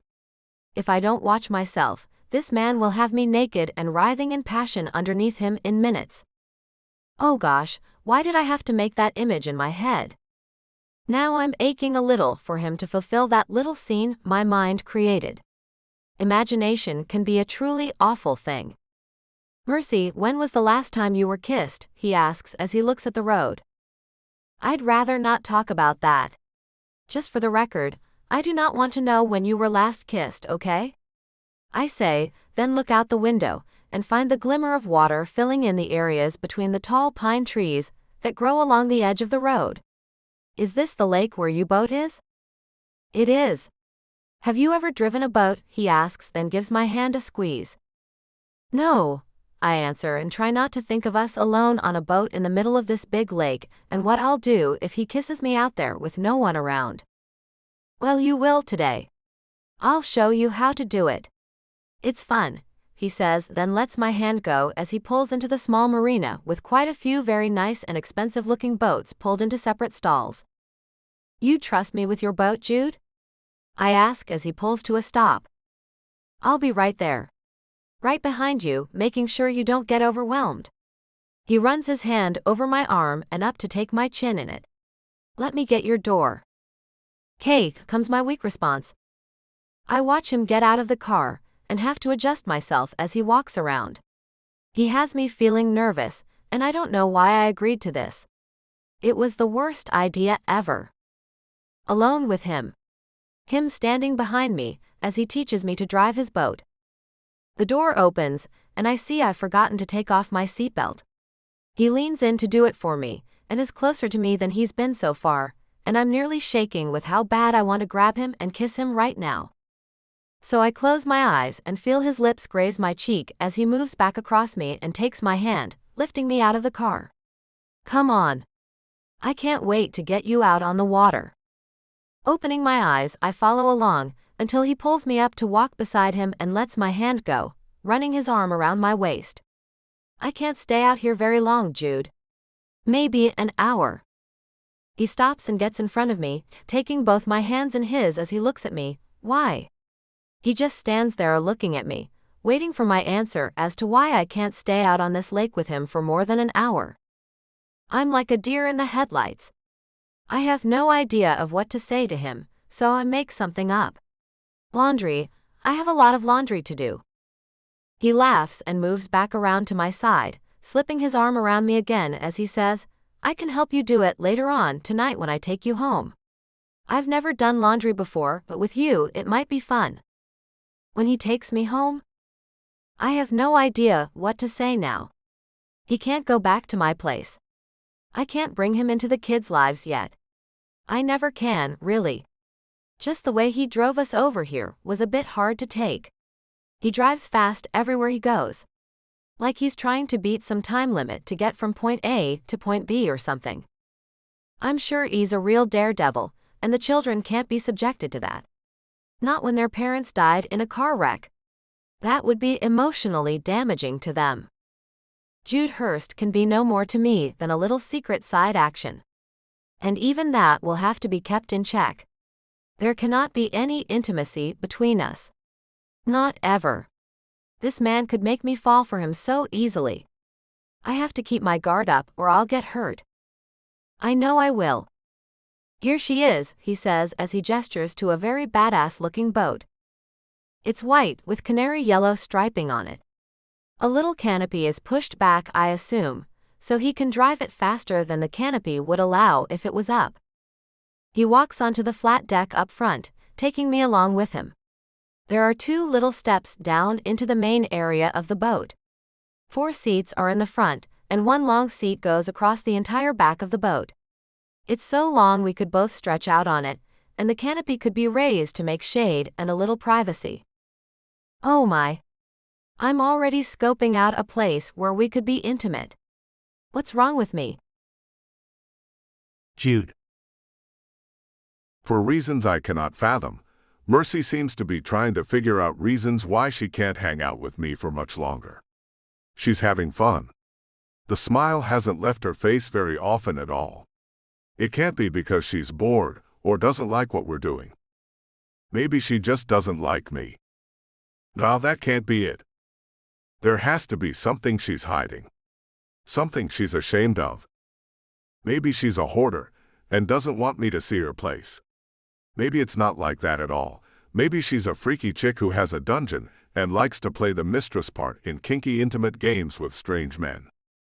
Oh wait, that's one of my fantasies. Whatever it is, I will get to the bottom of it, because I'm keeping her all day and into the night. Whether she protests or not, she's going to hang out with me until she gets past this weird thing she has about going back home all the time. Do you have pets, Mercy? I ask to see if that might be why she wants to get back home so quickly. She shakes her head, no. Why? Do you? Well, that's not why. I have an old hunting dog I inherited from my grandfather who passed away a while back. So no pets, huh? I pull out of the boat slip and back up slow and easy. She shimmies in the seat next to mine and seems a little nervous. Where are the life jackets? Look under your seat, I tell her. She looks and sees one of the orange life jackets there. Oh, okay. That does look easy to get to, if I need it. Have you ever wrecked a boat before? No, I have not.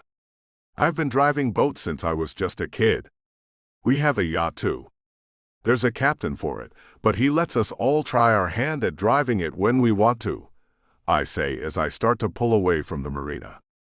The lake is smooth as glass this morning. The air is warm, and the sun feels amazing. I don't suppose you have sunscreen on board, Jude, she says. No, I say, then wish like hell I did have some. See, we can't stay out long or I'll get a sunburn. So keep it under an hour, she says with a smile on her face like she's found her out. The first aid kit is in the glove box, so I pull it out and toss it to her. See if there's some in there. I took Mom and Dad out a few weeks ago, and I think Mom might have put some in there. She sighs and opens the little kit and pulls out a tube of the thing she thought would get her taken home sooner than I want to let her go. Yes, there is some. Would you mind putting some on my face? I don't want to burn either, I ask her, so she has to run her hands all over my face, and I've been wanting to see how that would feel. Going slow out of the marina, I let the wheel go and turn in the seat so she can lather me up. She squeezes the tube and a glob of white lands on her palm. Then she rubs her hands together, getting them all white, and stands up, coming to me and places her palms on my cheeks. The beard usually keeps those covered just fine. But you've already greased it, so go for it, Mercy, I say as her hands move over my face. The sensation makes me hard as a rock, and I can tell she and I will be very compatible in the sack. Her hips are begging me to rest my hands on them, so I go for it. Getting a little handsy there, aren't you? She asks as she rubs the lotion in. I'm holding you steady, Mercy. Geez, don't go jumping to conclusions. Right, she says with a little laugh. There, you're all safe now. I hold her by her hips and look up at her. How about a little kiss before I have to let you go? She leans down, and I ready myself for some much sought-after lip action. Then her lips touch the tip of my nose, and she stands back up. There you go, player. Man. I let her go, and find I'm going to have to put in more time if I want to get to the goods with her. She has some restraint, that's all I have to say. Taking her seat, she lathers the lotion all over every spot of her skin that's not covered by clothing. Get ready to go fast, Mercy, I say just before I throw the throttle back and let her rip. What? She screams as the engine revs and the nose of the boat comes up high as we go fast.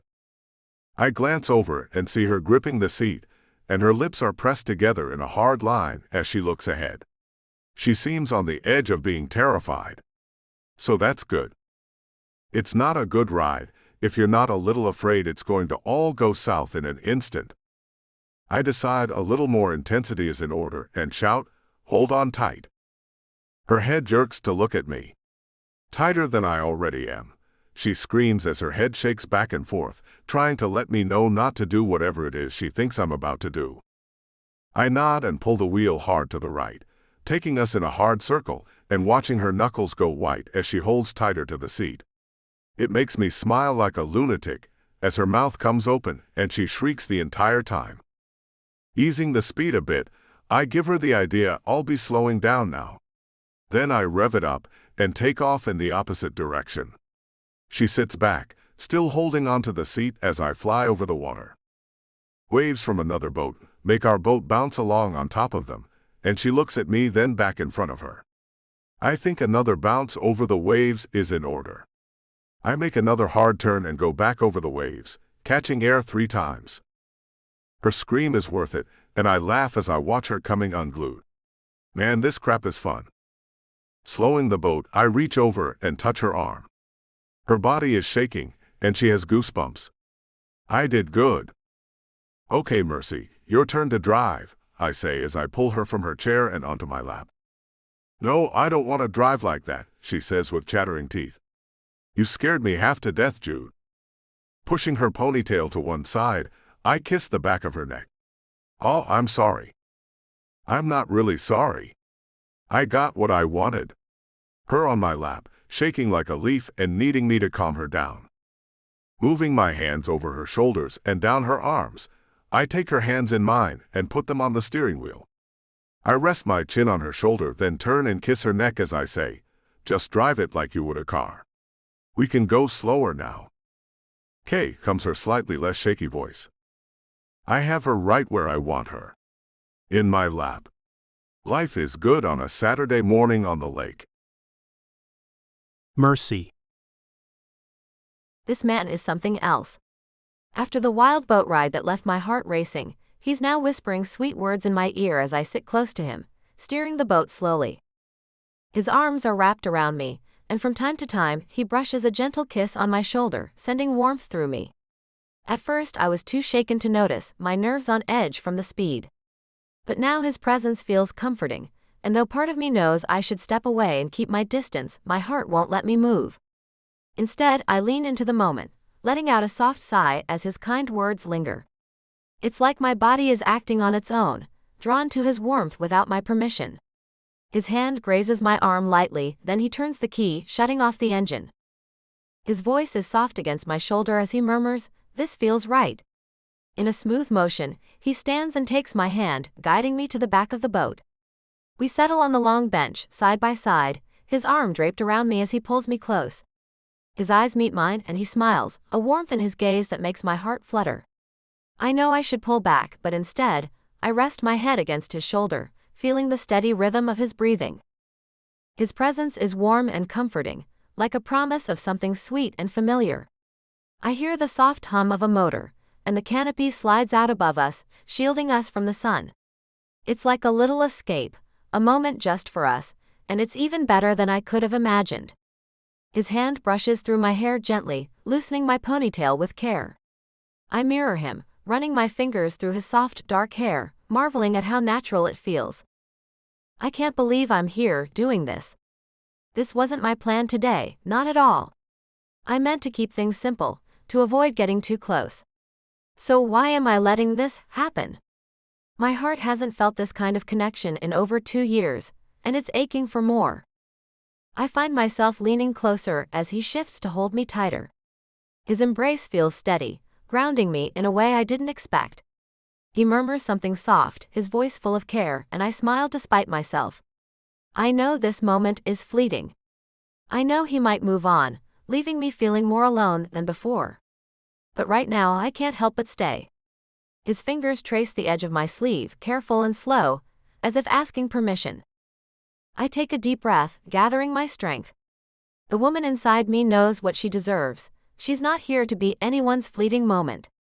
I pull back slightly, meeting his eyes. "Jude, we need to slow down." He looks at me, his expression soft but intense. "Mercy, I'm not rushing you. I just want to be close, to know you better, to feel this connection. Nothing more, I promise." His hand rests gently on mine, and I let myself relax, trusting his words. He said it's just about being close, sharing this moment. I can handle that. I think. His hand stays on mine, warm and reassuring, and he gives me a gentle squeeze. My heart races as I lean into him again, feeling safe in his hold. But as his hand lingers, I feel a rush of warmth that's hard to ignore. I know if we keep going, I'll lose myself in this feeling, and that's not fair to either of us. I place my hand on his chest, creating a small space between us. "I can't let this go too far," I whisper. "I don't want to give you the wrong idea."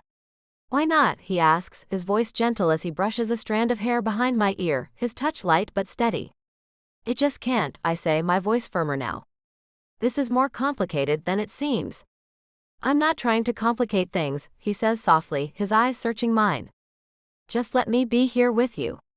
His fingers graze my cheek, and I feel my resolve waver. That's even harder to resist. My heart pounds as his kind words wrap around me, each one making it harder to pull away.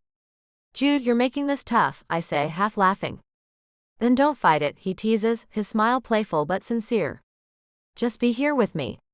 His hand rests on my shoulder, steady and warm, and I can't help but smile back. My body relaxes under his gentle touch, and I let myself enjoy the moment, even if just for a little while. Our eyes meet and there's a spark in his gaze, intense but not overwhelming. Mine probably show a mix of nerves and hope, though I'm trying to keep my feelings in check. He's letting himself fall into this moment, but I'm still holding back, guarding my heart. I lean closer as he wraps his arm around me again, and I let out a soft sigh as his warmth surrounds me. This feels good, I admit, my voice barely above a whisper. Did I just say that out loud? He chuckles, pulling me a little closer, and my heart skips a beat. It does, he agrees, his voice low and warm. I know this man isn't giving up easily, and part of me doesn't want him to. He shifts to hold my hand, his touch gentle but firm, and I feel my worries slip away. There, he says, his smile softening. Now that we're here, let's enjoy the rest of the day. I'd love to spend more time with you, Mercy. What do you say? One word slips out before I can stop it. Yes. Jude. With Mercy fully relaxed, we have managed to have a remarkable day.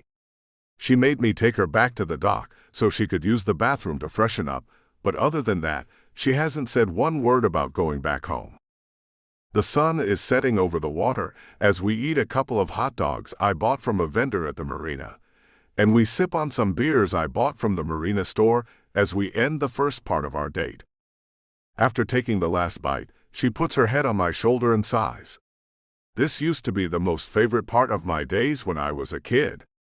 There was a clear river near where we lived, and almost daily, I'd make the short hike through the woods to it and sit by it as the sun left the sky.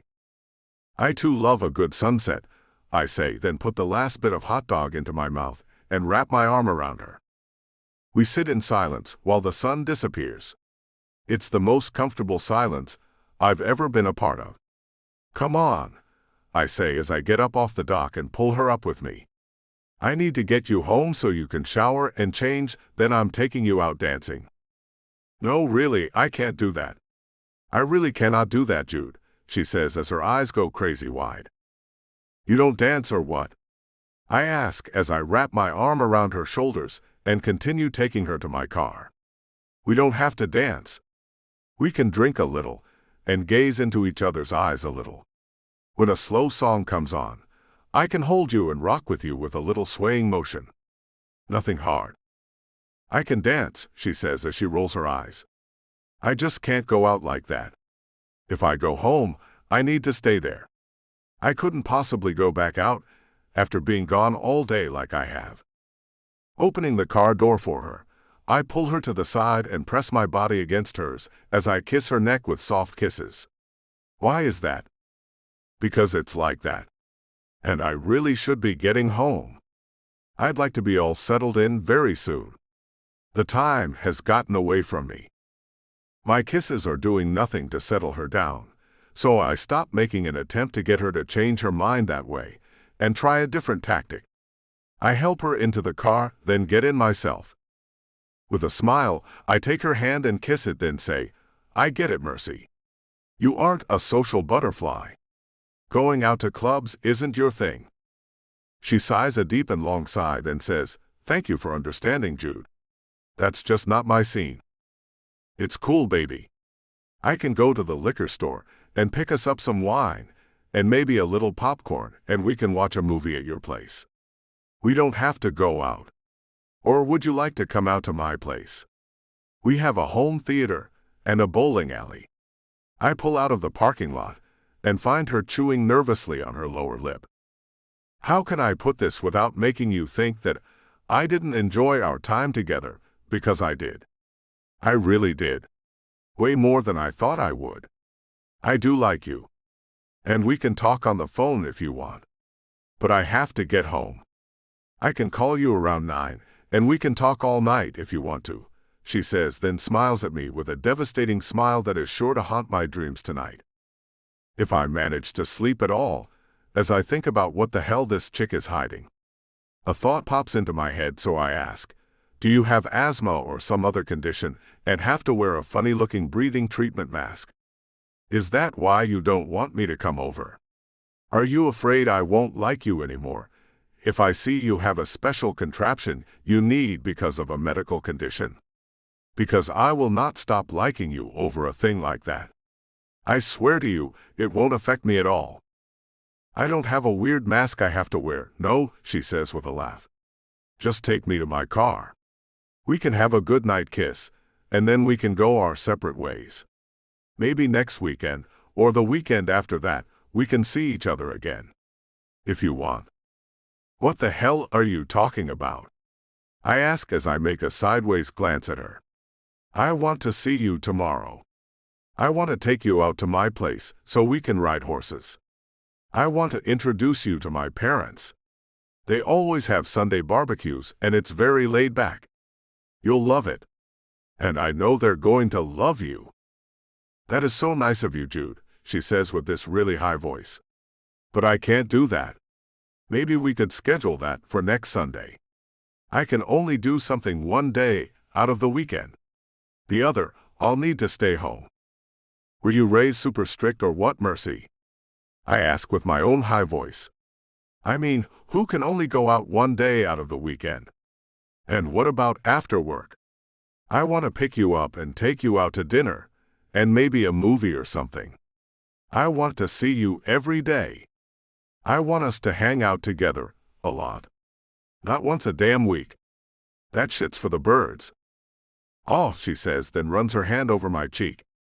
How sweet you are, Jude. Cool, so you get it now.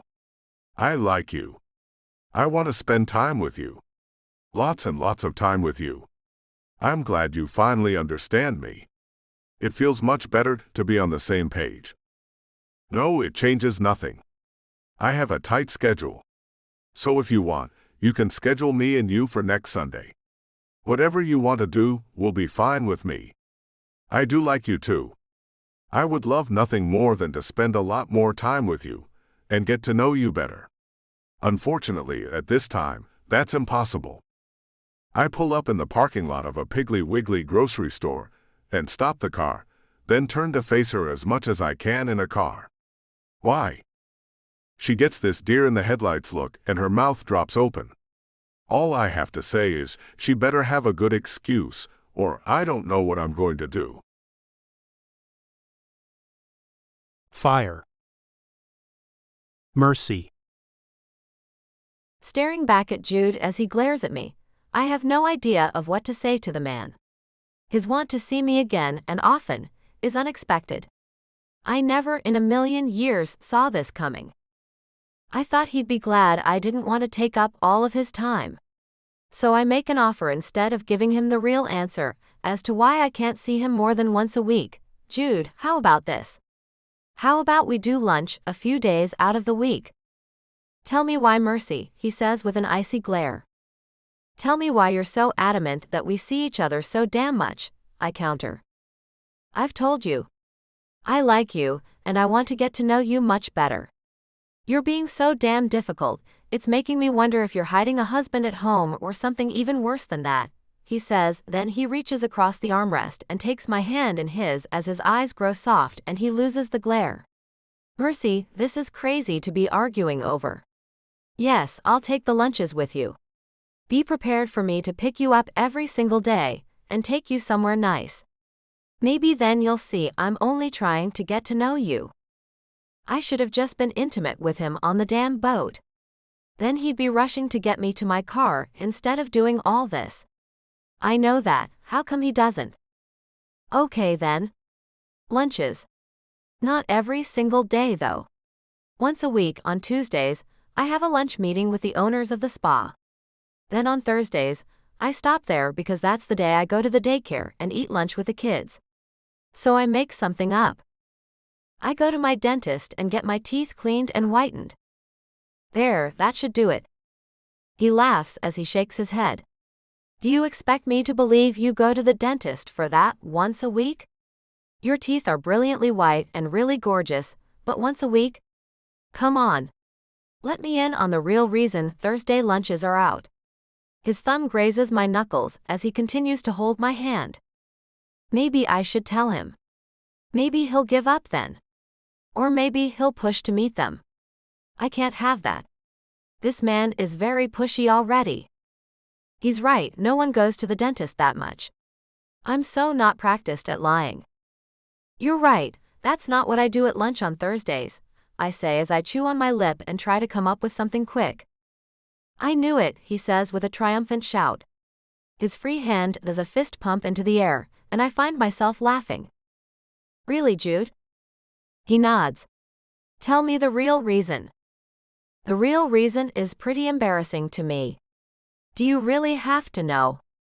I ask, stalling for time to come up with something that sounds viable. I suppose the word embarrassing hit him, and I watch him change from the have-to-know man to a man who must value his privacy some too. No, you don't have to tell me if it will embarrass you. I'm sorry. Sometimes I push too hard. I'm used to getting my way. Now I realize I'm being pretty bratty. It's a thing I hate to see in others, and here I am being the same way. Wow, I mumble. Then I lean forward and touch his lips with mine for only a moment. That was something to see, Jude. Thank you for understanding. With a nod, he turns back and repositions himself in the driver's seat and takes off again. So, can I call you tonight then? Or are you tired of me? I'm not tired of you, I say as I reach over and take his hand. And yes, please call me around 9 tonight. If you want to, that is. No pressure. He frowns and glances at me, then back at the road. Not like the pressure I've been putting on you, huh? I'm not sure what to say to that. The man has been putting on the pressure. So I try to ease the tension he has going on in his body with a laugh. Jude, your pressure is something I never thought would happen today. The fact you'd argue with me just to spend more time with me is a thing I find almost endearing. No one has ever fought for more time with me. He squeezes my hand as he says, I'm not like most men. I'm a hunter deep down. When I spot what I want, I always get it.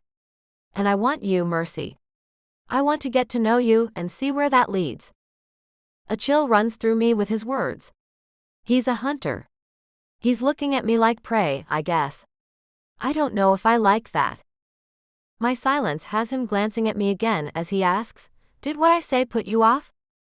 I shake my head, but it did a little. I can't be stalked. Things have to be safe in my little world with the kids. I can't have some man set on making me his. I have to do something to get him not to like me so much. I'm not sure what though. There are so many things men hate for women to do. Whine, be clingy, be lazy, and I don't think I can do any of those things. Pulling into the Denny's parking lot, I see my car is still there, safe and sound. He parks next to it, then pulls my hand to his lips. Let me let you out. I nod, and he lets my hand go and gets out, then comes around to my side of the car. Taking my hand, he pulls me up and then he has me wrapped in his arms. His eyes search mine for the longest time. I see so much in his dark eyes with a bright yellow Denny's sign reflecting in them.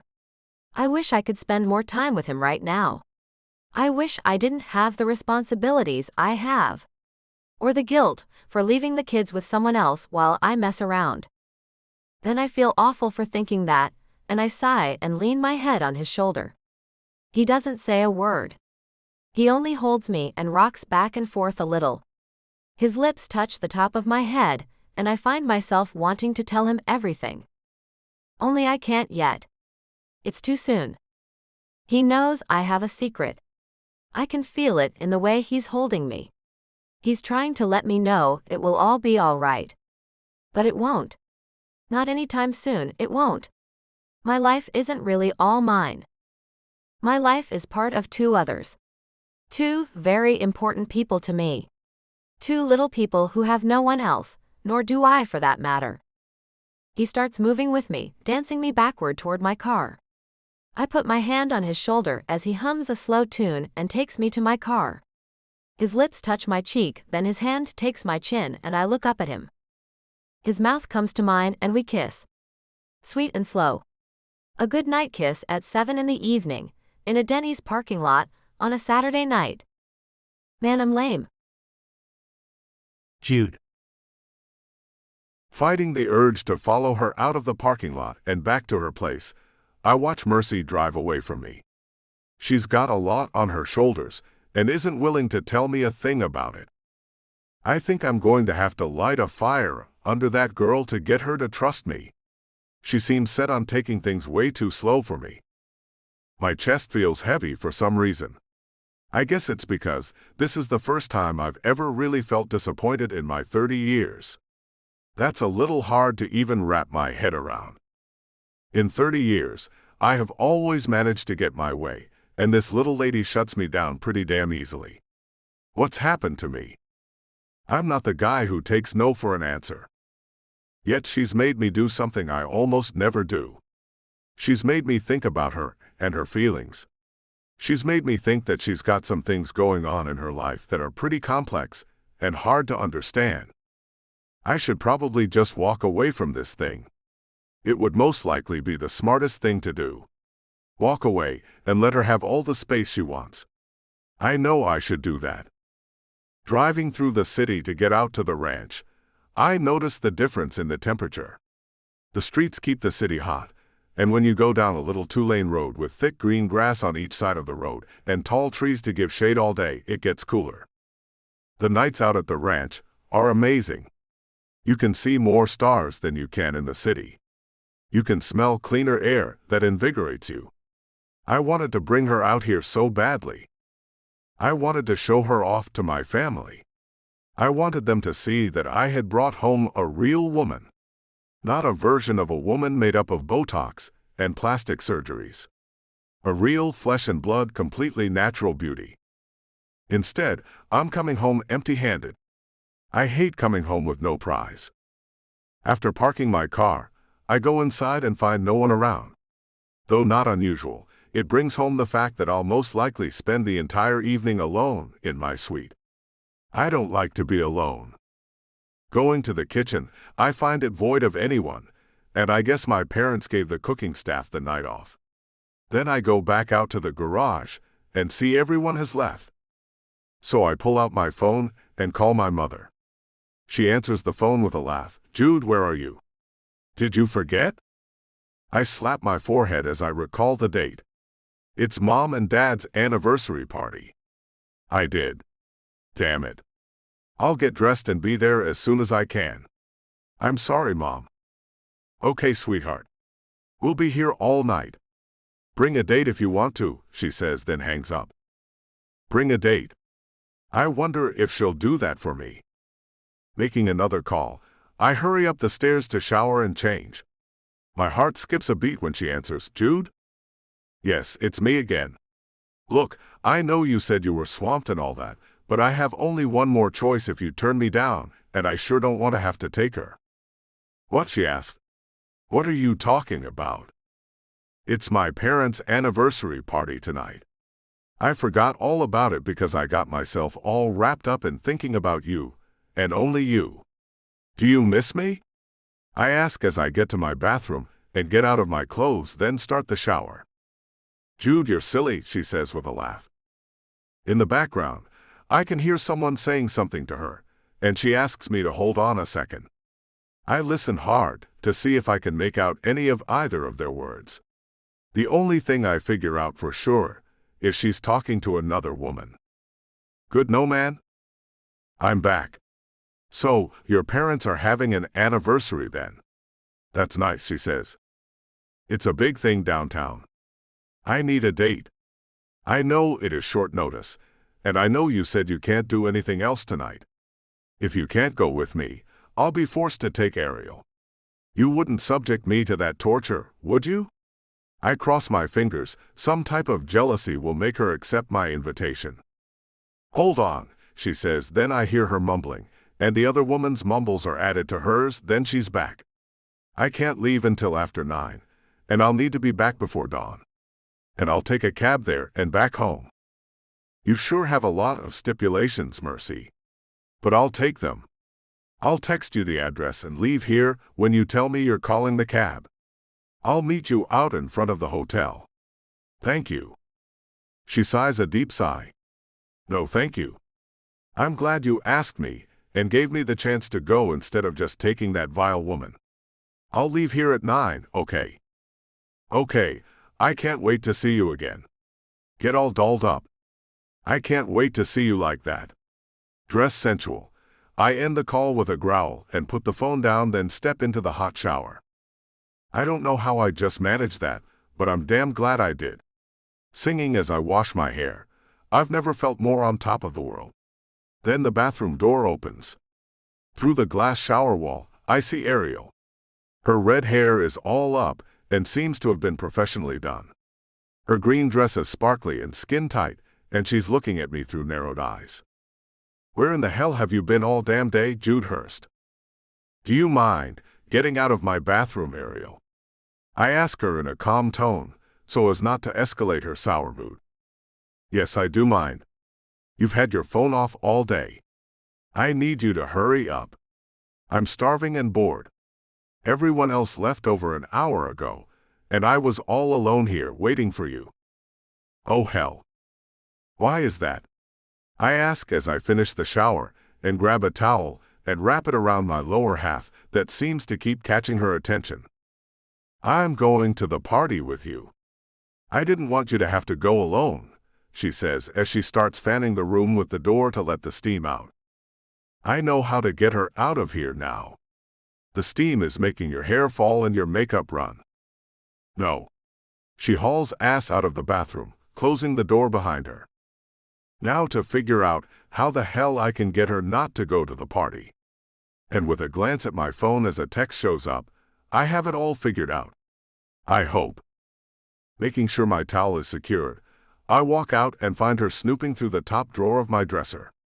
She picks up a row of rubbers and wiggles them. "Think you might be wanting to take any of these with us tonight, stud?" Not for her, no. I'm not going to the anniversary party. It's a bore, and I've already set something up with some friends of mine. They'll be by here in 10 minutes to get you. Since I'm running late, I'll join you guys once I get dressed, I tell her and watch her face droop. "Do I know any of these people you're about to put me in a car with?" she asks. "You know Shelley, and I think you know Lyle too. They're partiers like you are. And there's food in the limo so you can eat. And you'll come as soon as you get ready?" she asks with a little shine in her eyes. "Okay." She's all perked up and I'm free. "Okay, go wait for them at the front and I'll see you in a little while," I tell her and watch her walk away. As long as she has something to do, she's fine. I hope she'll stay the hell out of my way for the rest of the night. Tomorrow I'm jetting her ass back to New York. Mercy. I can't believe I'm going out after all. But when he said he would have to take someone else and that someone else would be that horrible woman, I simply had no choice. At least that's what I'm telling myself. Becky is able to stay, and I'll put the kids to bed before I go, so I do feel a little bit better about that. They didn't seem upset that I was gone all day, and that was a plus. Another plus was that Becky taught Carter how to tie his shoes. He was so proud, as he showed me his new accomplishment. And Becky had a very good idea about Mia's middle-of-the-night bathroom visits. It's so simple, I don't know why it didn't occur to me before. Simply end the drinks with dinner. No drinks after that. If Mia can sleep through the night, then that means I can too.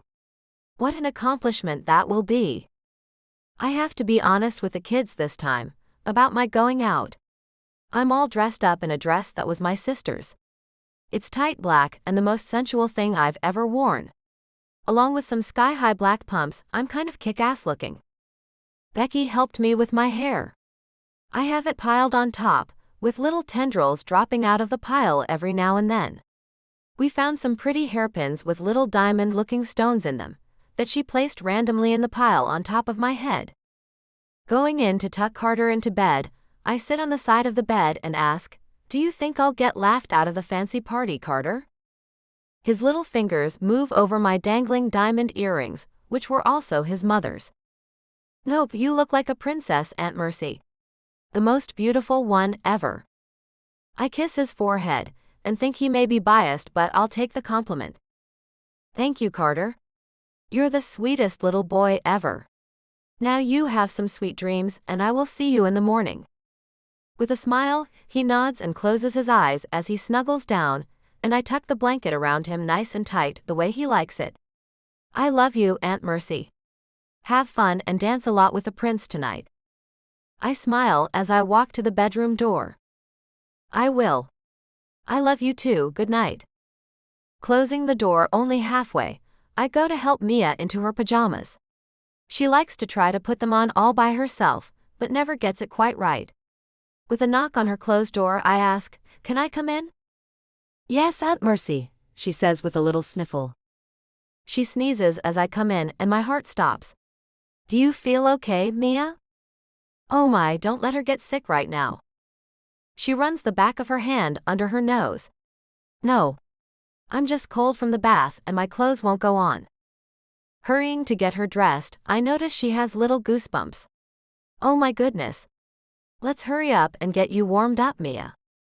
Once she's dressed, I pick her up and put her in her little bed, and tuck her in tight, then sit next to her and run my hands over the blankets to make some friction, and in no time her cheeks are pink and she's smiling. "I'm warm now," she says. Her eyes are already heavy, as she wiggles her head to make it more comfortable. "Do you need a story tonight?" "No," she says. "I'm really sleepy. We did a lot of fun stuff today. I like Miss Becky. She's fun and funny. She always has bubbles in her apron pocket. That's fun." "I see." I kiss her forehead and find her already breathing slow-paced breaths, meaning she's well on her way to sleep. While very glad they had fun with Becky, it does point out to me that she knows what she's doing and I do not. Carter has made it all the way to 4.5 without me teaching him to tie his shoes. To be honest, it didn't even occur to me to try to teach him. The only reason I knew how to potty train Mia was because I was around when my sister, Hope, was training Carter. They died before he was fully trained, so I got my practice in with him. Thinking even for a fraction of a second about their deaths has me feeling a little sad and melancholy. I shake it off and go get my phone to call the cab service. If I didn't have the kids, I'd just let Jude come get me. But I do, and I don't want him to know where I live yet. Maybe never. Most likely never. After making the call, I text Jude that I'll be leaving soon and my phone rings as he calls me. "Hey," he says. His deep, smooth voice is so nice to hear even if he did just say one word. "Hey," I say back as I play with a diamond necklace, also my sister's. "Can you call me instead of texting me?" he asks. "I like to hear your voice when I'm talking to you." I giggle and feel a warmth move all through me. I suppose I could do that. I just didn't want to bother you, is the reason why I texted. You will never be bothering me, Mercy. I mean that. So I'll take off and meet you in about 30 minutes. You know I'm going to hold you in my arms all night, right? The warm feeling turns to heat, and I know I'm flushing. You promise? He makes a little moaning sound. I do. You know it's at a hotel. My parents booked a lot of rooms there. I'm staying in one and I'd love it if you stayed with me. I freeze. Stay the night with him. After only one date.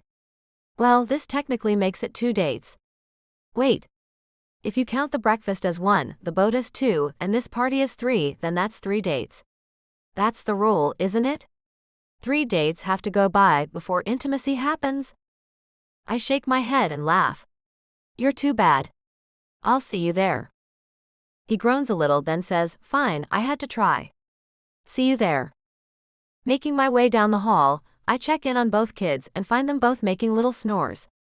They're fast asleep and won't even miss me while they sleep. Everything seems okay. I find Becky in the living room, reading a book as she sits on the sofa. You can stay in my bedroom, Becky. I'll sleep on the couch when I get home. No, I'll take the couch, she says. It's not a problem. No, you will take my bed. After all you've done for me today, you're taking the bed, I say with that stern tone I use for work. She smiles and nods, okay boss. And thanks for this. I promise I won't be slamming you with babysitting requests the way I've done today. I love hanging out with them. Please ask me anytime you want to. I still live at home with Mom and my 4 brothers. This is like a vacation for me, to be honest with you. I laugh and look around. Where's your puppy? I left him in the backyard. I'm not about to bring him inside of your home. Nonsense, I say with a wave of my hand. Do you keep him inside of your home? She nods. I do. But this isn't my place, so he can stay outside. It's fine. No, it's not. Bring him inside. I insist. The cab honks outside. I have to go now. You can leave in the morning. I don't want you driving home late. Have breakfast in the morning with us, please. She smiles and nods, then goes back to her reading as I leave. For the first time since I took the kids over, I feel a little normalcy is back in my life. Thanks to the competent young woman. Jude. Waiting nervously for the first time I can remember since I was a kid, I spot a cab pulling up at the front of the hotel where my parents' anniversary party is being held. When she steps out of the back of the cab, I blink and shake my head as I'm not completely sure it's her. Long toned legs go all the way up to a short black dress that has a daring plunging back, showing off some more toned and tanned skin. Loose spirals of golden blonde hair fall out of a nest of loose curls on top of the woman's head. The lights catch small diamond-like sparkles that have been placed all through the curls. She turns her head and looks at me with a smile on her red lips. Her blue eyes are outlined in a darker shade of blue, and she's beyond anything I've ever seen before. The apples of her cheeks spring up as her smile grows, and she waves at me. Are you just going to stand there and look at me, Jude? The sound of my name brings me out of the daze she's put me in, and I mumble, coming. I can't feel my feet as I go to her. She does a little turnaround and asks, is this okay? I was worried about what to wear. You're perfect, Mercy. Absolutely perfect, I managed to say. Her black heels are high and shiny, and make her legs look amazing. They looked great in her shorts and flip-flops, but now they look out of this world. My fingertips graze the side of her exposed thigh, as I move my hand up to take hers and slip it into the crook of my arm. Moving my body in so she's closer to me, I hear her breathe what sounds like a sigh of relief. I know I'm not perfect, but thank you for saying that. I was so worried I was over or underdressed. I've never dressed like this before. I Googled what to wear to fancy parties, and something like this outfit popped up. I'm so nervous. Can you tell that I'm nervous? You have no idea how my stomach feels right now.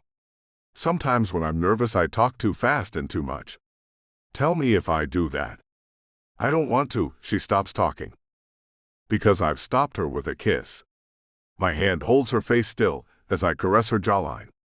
As I kiss her, I can feel the tension leaving her body. No need to be nervous. Everyone at the party is most likely already a little tipsy, and will love you no matter what. Not that there's a thing not to adore about you. You look amazing. You're gorgeous without a spot of makeup on your face, and wearing normal clothes. Put on your best face and style your hair, toss on some nice clothes and make me yours, Mercy. You're making me insane for you. You'll do well to get out of my arms at all tonight. She laughs a little and puts her hand on my chest as her eyes cut off to the sides. Jude, people are looking at us.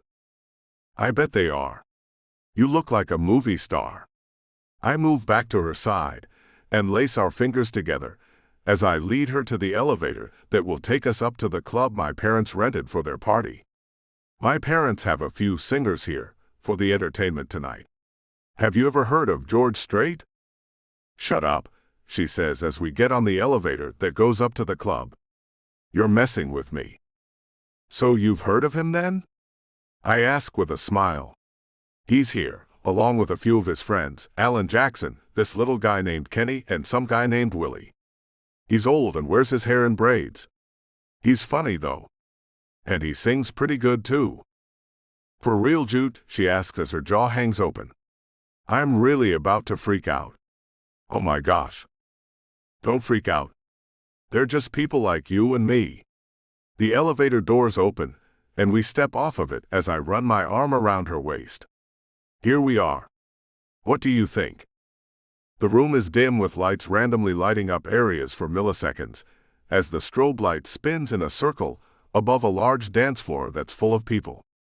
I turn my head to look at Mercy, and her eyes are large as she takes everything in. A waiter walks by with a tray full of drinks and stops. Pick anything you want. I choose a small glass of dark liquor, while her shaking hand picks up a champagne flute. Thank you, she says to the man, then she looks at me. And thank you. This is so beyond what I thought it would be. After a sip of my drink, I lean in and say in her ear, "This is just the tip of the iceberg when you're with me." She takes a long drink as she looks at me. So show me around, I guess. Going to find my parents' table, I whisper to her, "Now don't be all professional with them. Talk to them the same way you talk to me." She nods and gives me a thumbs up. She's so funny. Her appearance is that of a sophisticated beauty. Her actions are that of a young woman who thinks she's nothing special. I wonder if she's really looked at herself in a mirror lately. She is magnificent. Out of nowhere pops my 3-year younger brother, Zeke. "Hey bro." He hugs me, then gestures to Mercy. "And who do we have here?" "This is Mercy Noland. She's my date for tonight," I say as I look at her with adoring eyes. My brother, in typical Zeke fashion, holds out his arms. "Well then, get over here, beautiful." In this family, we hug our hellos. I'm Zeke, this ugly guy's younger and much more attractive brother. Mercy looks at me for only a moment before Zeke has her in a hug. Her cheeks turn red, but she maintains her composure. "Nice to meet you, Zeke." He takes her hand and pulls her along with him as I follow behind. She looks over her shoulder at me, and I give her a nod. This is what he does, after all. We make our way to my family's table, and my father gets up as Zeke says in a very loud voice, "Look who Jude brought to the party. Her name is Mercy, and our boy Jude looks like he's gonna need some of that tonight." I take Mercy back as she blushes and drops her head. My arm goes around her shoulders and I whisper, "The introductions are the worst, I know this. But they'll be over with soon." She takes in a deep breath and looks up again. My father comes to us and brings Mom along as he says, well, we were wondering what was taking you so long, but now we know. You were up in heaven, bringing this little beauty down to earth with you." He takes Mercy's hand and kisses it. If I wasn't already hitched, I'd have to give my boy here a run for his money. He laughs and Mom hits his shoulder. "Don't mind him, sweetie. He's all bark and no bite." She shakes Mercy's hand. "I'm Jude's mother, Loretta. His father's name is Jim. It's nice to meet you. I'm so glad you could come tonight." The lights go down as the music is about to start, and I take Mercy to sit down as everyone else takes their seats. Sitting side by side, I put my arm around her shoulders. She looks at me with a smile and lays her head on my shoulder. "This is the coolest thing ever, Jude." "Thank you." With a kiss to the side of her head, I say, "No, thank you." And for the first time in my life, I really mean it. Mercy. This doesn't feel real. Not one bit. Jude is holding me in his arms as we dance to a slow song sang by the man who made it, and is sitting on a stage not far from where we are. It's too unreal. Everything is so unreal. His lips brush over my neck as he says quietly, "Tell me what you're thinking. It would sound stupid to you." He spins me around then says, "Nothing that comes out of your mouth ever sounds stupid." Okay, I was just thinking that this doesn't seem real. I kind of think I'm going to wake up and it will all have been a dream, I confess. He laughs a deep throaty laugh. "Mercy, this is real, and your life is about to become something people only dream about. If you let it, that is. How I wish I could let it all change. But I can't. I'm not about to spoil this night for him, though." "Why me? Why not you?" he asks, then spins me around again as the song ends, then he kisses me. A hand touches my shoulder and he ends our kiss. I turn to see a young woman smiling at me. She has Jude's green-brown eyes, and I can tell she's his sister even though her hair has blonde streaks in the deep brown color. "I'm Rose," she says as she holds out her arms. In this family, we hug hello. So I've heard, I say, and find Jude letting me out of his arms, and I go into his sister's. I'm Mercy. I know. I heard Zeke when he yelled it out, she says as she lets me go, and I find Jude's arm back around my waist, pulling me tight to his side. I just wanted to introduce myself. You're like the first real woman that my oldest brother has ever brought around. That can't be, I say as I look at Jude, who's smiling like crazy. Rose nods. It's true. My brother usually has a certain type of girl he hangs with. Rich as hell and fake as hell too. You seem genuine. The real deal. Thank you, I say as I can't seem to take my eyes off of Jude's as they dance around in a sensual and mischievous way. Let's sit this one out and get something to eat and drink, baby. He leads me to another area, off of the loud dance area. A few people are in the smaller room, with a large buffet and a bar. Wow, that buffet is huge, I say as I see an 8-foot-long table full of all kinds of food. My mother is the type who wants everyone to get exactly what they want. So what are you in the mood for? He asks me as he takes me to look over the vast array of food. Those steaks look good. Then again, so does that tray of enchiladas. How am I going to choose? I ask as I look at all the great food. He lets me go and picks up a plate, placing a steak on it and one enchilada too. Have both. There are no rules. I laugh and put a spoonful of mashed sweet potatoes on the plate too. We have to have a vegetable, I say as I pick up a little bowl of green beans. Then we go to a small table, as Jude waves at a waiter. 2 beers on tap, please. The man nods and goes off to get our drinks. Jude pulls the chair out for me to sit in, and pulls the one he's about to sit in closer to mine. When he sits, our legs touch and I find it sweet and charming. He can't seem to keep his body away from mine.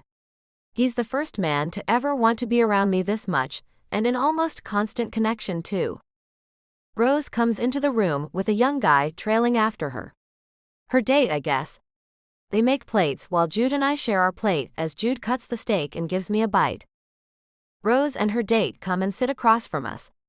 A thing that has Jude frowning a little. Who's your date, Rose? He asks. Oh yeah, you haven't met him yet. This is Donald Pendergrass, she says as she gestures to the shy-looking young man. We met online. He's from London. Hello, he says with a quiet voice. I notice that Jude isn't introducing us, so I do that. I'm Mercy and this is Jude. Nice to meet you both, Donald says, then looks at his plate as Jude's quiet behavior is unnerving. So London? I ask. Did you fly over just for this event? His eyes cut to Rose and she shakes her head, then says, I've had Donald over here for about a month. He's staying in this hotel, as a matter of fact. Why is that? Jude asks as he looks at his sister. Why have you been hiding him from us? And when did you start meeting men online? Do you know how dangerous that is? And that right there is why I hid him from you all. I knew everyone would get all over me for meeting someone online. Anyway, he's here and I'm introducing him to everyone now. Gosh. I'm not a baby. I'm 24 years old. When will all of you stop treating me like a baby? She whines. Placing my hand on Jude's leg, I ask Donald, so what is it you do for a living, Donald? I'm in between jobs right now. I've been a professional gamer back in London. I've yet to find employment here doing that yet, he says as he looks at me, then right back down at his plate. Jude's body tenses as he asks, so my little sister is supporting you? Donald nods and Rose looks pissed as she says, that is none of your business. God knows how much money you've blown on tramps, dear brother. Whoa, I say to try to ease the situation. No reason to get all up in arms about anything. This night is about your parents and nothing else. So let this go. I look at Jude as I touch his chin to make him look at me. Okay. He nods and cuts another bite of steak and gives me a bite. For you, Mercy. He glances his sister's way, then looks back at me. Only for you. With a nod and a smile, I place a little kiss on his lips and he smiles back at me. All the fire in his eyes is gone, and he laughs, then gives me a bite of the enchilada, which I find is spicy. Grabbing the beer, the waiter placed in front of us only seconds ago, I chug it all down as they laugh. Jude takes a bite and then a little drink of his beer, then says, "It's not that hot, Mercy." The waiter, noticing my distress, brings another beer to me, and I manage to only take a sip of it. Then Jude is placing a forkful of sweet potatoes into my mouth. "This should cool you off." It does the trick, and when he holds out another bite of that hot as Hades enchilada, I shake my head, making them all laugh. I can see the kind of family they are now. A bunch of sadists. Jude. At the stroke of midnight, the actual date of my parents' anniversary, the music stops, and my parents are going up to the stage to give a speech. Mom beckons my brothers, me, and my sister to come up on the stage with them. "Will you be okay here alone, Mercy?" I ask before I let her go. "Because I can take you up there with me if you want." She shakes her head as her eyes go really big. "No way. I'm fine. You go on up there. I'll be right here waiting for you." With a little kiss, I leave her at our table, along with the other people my siblings brought, and follow my family to the stage. Once we're all up, the lights come up, and I see someone has made it to the party and is making a beeline for the stage. Crap! Ariel looks drunk as hell. Her fancy updo is down, and her red hair is flowing wildly around her bare shoulders. Her dress is hitched up in the back. My mother and father both look at me with frowns on their faces, and I look at Ram and whisper, "Can you get those friends of yours you were on the football team with to run some interference with that crazy chick?" He nods and makes a loud whistle that catches the attention of the 3 guys he invited to the party. With a wave of his hand, all 3 guys go toward Ariel and take her past the stage to stand at the side of it with them. A few people noticed her, but not all of them. With Ariel secured, I look out to see if Mercy noticed her, and I can see that she did as she's holding her hand to her chest and watching Ariel. Crap! Mom gets a smile on her face as she sees the situation is under control, and nudges my father to begin his speech. "Hey, everybody!" Dad shouts over the microphone in his hand that Mom's flipped the switch on to turn it on. "How are you enjoying the festivities?" A ton of hoots and hollers sound off as the crowd lets him know they're having a good time. In true Texas fashion, the crowd, though full of wealthy people, still sounds like a barroom full of hicks. The crowd quiets as Dad continues. 32 years ago, I made this little filly my wife. Has every day been a picnic, you ask? The crowd laughs. No, it has not. Mom smacks him in the arm. OWW. Mom takes the microphone away from him. Give me that thing, Jim. She looks out over the guests she handpicked. I'd like to thank each and every one of you for coming tonight to help us ring in this 32nd anniversary we're having. And I'd like to tell you all a little story about me and old Jim Hurst here. You see, he had a hell of a time getting me to say yes to his proposal of marriage. Now they don't want to hear that, Loretta, Dad says, making the crowd laugh again. Just bypass that little tidbit of history, would ya? Mom shakes her head. I will not. Anyway, this man here was a suave man with lots of money, and he set his sights on me. I didn't understand why. I was a girl from a middle-class family. I wasn't rich or even popular. I was plain as they come. Oh, come on now, honey, Dad says as he wraps his arm around her shoulders. You were always a great beauty. He kisses her cheek, and I have to smile as Mama blushes. In his eyes, I suppose I was, she says. But in mine, I wasn't fit to be the wealthy man's wife. So when he asked me one night in July, as we sat on the bank of a creek and fished in the moonlight, if I'd like to marry him, I told him no thank you. Everyone laughs and claps. Then my father says, she nearly broke my heart with those words. I wanted her to be mine so bad, it made me crazy when she told me no. But did I give up on her? The crowd shouts the answer, no. Dad laughs and says, you're damn right I didn't give up on her. Mom laughs too, then says, So a month later, at the roller rink on my 20th birthday, this man right here asked me to marry him again. This time, he produced a large diamond engagement ring. A thing he hadn't before.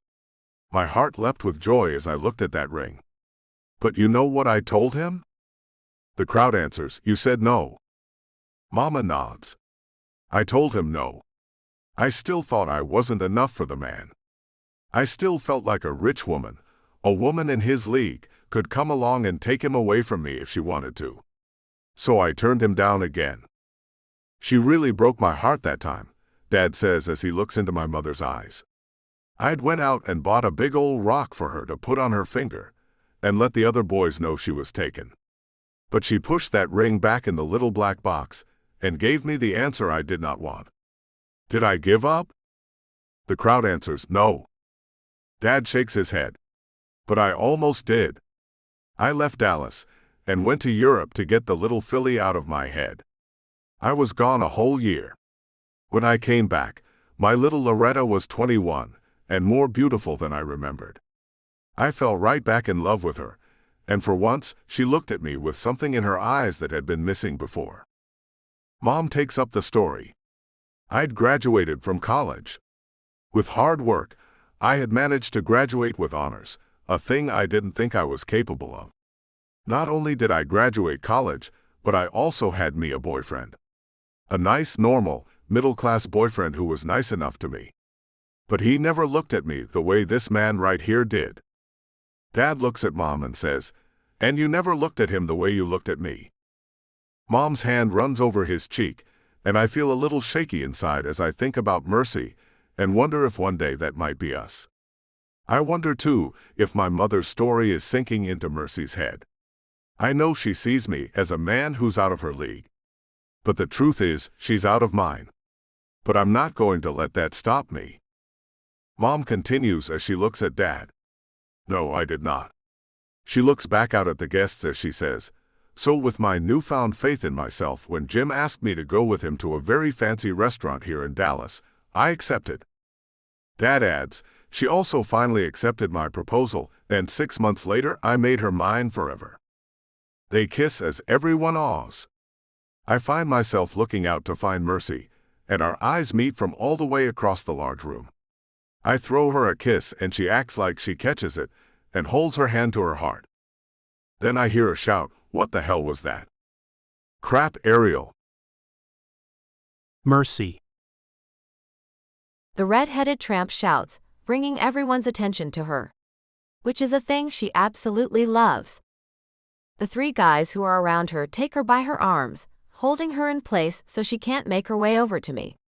I give a silent thank you to the Lord above, and look back at Jude, who's pale, and looks more than a little pissed as he points for the guys to get her out of the room, and they do as he's told them to. His parents look mad, but his mother quickly tries to fix things as she says, okay then. Who's ready to spend the next couple of hours listening to our good friends, George and Alan? The cheers ring out and Jude leaves the stage, coming straight to me. Come on, he tells me as he takes my hand and pulls me up, then leads me out. Just as we make it out the door, I see those men have Ariel in the hallway too. Jude spins us around as Ariel shrieks, what the hell, Jude Hurst? You lied to me. I look at him and ask, what did you tell her? That I wasn't coming here, he says, as I find Ariel struggling in the large men's hands. Did you tell her we were in the shower together earlier? Ariel screeches. Jude turns around and shouts at her, that's a lie, Ariel. Tell her you're lying. Ariel looks at me. I was in the bathroom. His bathroom, and he had no clothes on. A loud slap rings out and I find my hand stinging as I've slapped Jude. My gosh, what have I done? I haul ass away from him. My mind is a blur. I have no idea why I did that. That's so not me. Damn, Jude shouts as he comes after me. Mercy, don't. She's making more out of it than it was. I swear that to you. Leave me alone. I yell as I try to get on the elevator without him. He grabs the doors before they close and gets into the elevator too. Wait. Jude, just let me go home. I'm too old for this crap, I say. I have a job and responsibilities, and I have no time for this kind of thing in my life. Thank you for the nice evening and good night. Go back to that woman. She obviously has a thing for you, and you must have one for her too, or she wouldn't have been in your bathroom when you were taking a shower. Jude looks over his shoulder and tells the guys who still have a hold on Ariel, "Can you put her ass in one of the hotel rooms my parents have here? Lock her in." One of them gives a nod as Ariel shrieks again, "I will not be locked away, Jude Hurst. You can be locked in a room, or I can call the cops and you'll be locked up for public intoxication." "It's up to you, Ariel," he shouts back at her. She shuts up and goes along with the guys, who walk to another bank of elevators. Jude moves into the elevator, letting the doors close behind him. He reaches out for me, but I take a step back. "Don't." "Mercy, I promise you, she's exaggerating what happened. I thought I was home alone, and had no idea she was there. I should have locked my bedroom door, but I didn't because I thought I was alone. She came into the bathroom, but nothing happened." "An awkward moment?" I ask, crossing my arms and distancing myself from him. "I'll admit, there was a moment. I was thinking about you, and how excited I was that you were coming to this event with me. Then I got a text from some friends and sent her off to join them." "And she was okay with that?" I ask with a frown. "Because she doesn't seem to be okay with that now. I lied to her, and told her I would show up wherever they were once I got ready. I told her I wasn't coming to this thing. I lied to her to keep her away from here. And away from you. I'm putting her on our private jet tomorrow, and sending her back to New York so she won't be an issue in the future." "I thought you two were just friends," I say and take a step back as he takes one forward. "We are. But not anymore. Not after she pulled that stunt at your spa. I can't hang with people who do crap like that.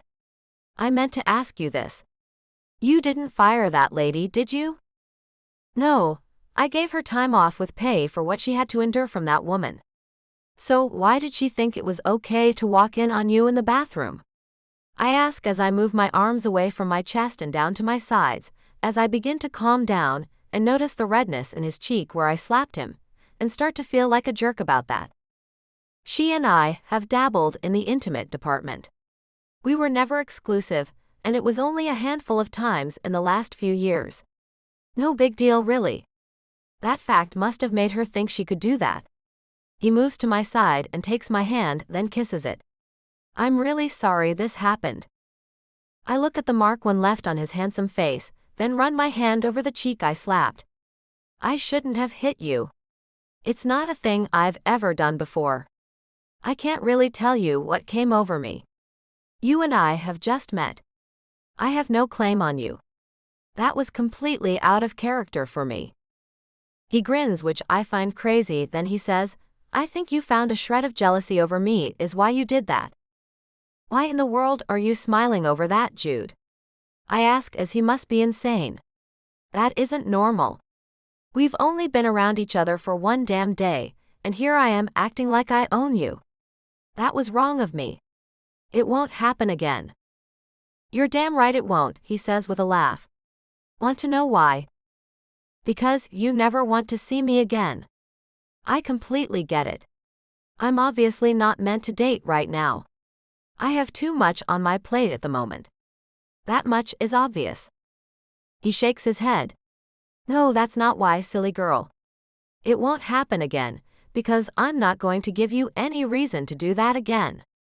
He pulls me into his arms and kisses me. Just as the elevator doors open, he ends the kiss and leans his forehead against mine. "I'm going to let all the women who have been in my life know I'm in a serious relationship with you.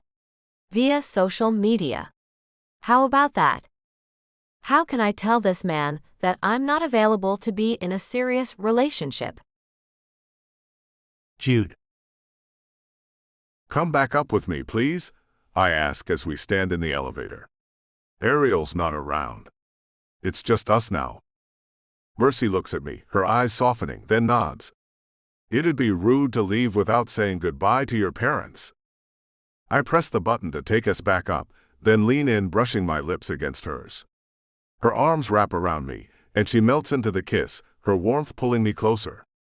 I press her gently against the wall, keeping her steady as my heart races.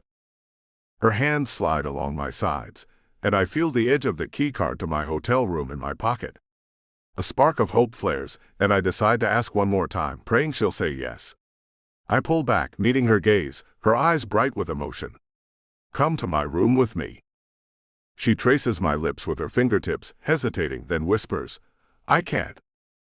I sigh, disappointed, but kiss her again, softer this time, letting her know how much she means to me. My hands stay on her shoulders, holding her close as our breaths mingle. The elevator stops, and I reluctantly pull away, but my heart urges me to try again. I hit the button for my floor, 3 levels up. "What are you doing?" she asks, her voice breathless but curious. "I want you with me," I say, pulling her into my arms. She wraps her arms around my neck, and I lift her slightly, her laughter filling the air. The doors open and I carry her out, her lightness making me grin. "Jude, put me down," she says, her tone playful but firm, her eyes wide with surprise. I glance down the hallway. It's empty and my door is just steps away.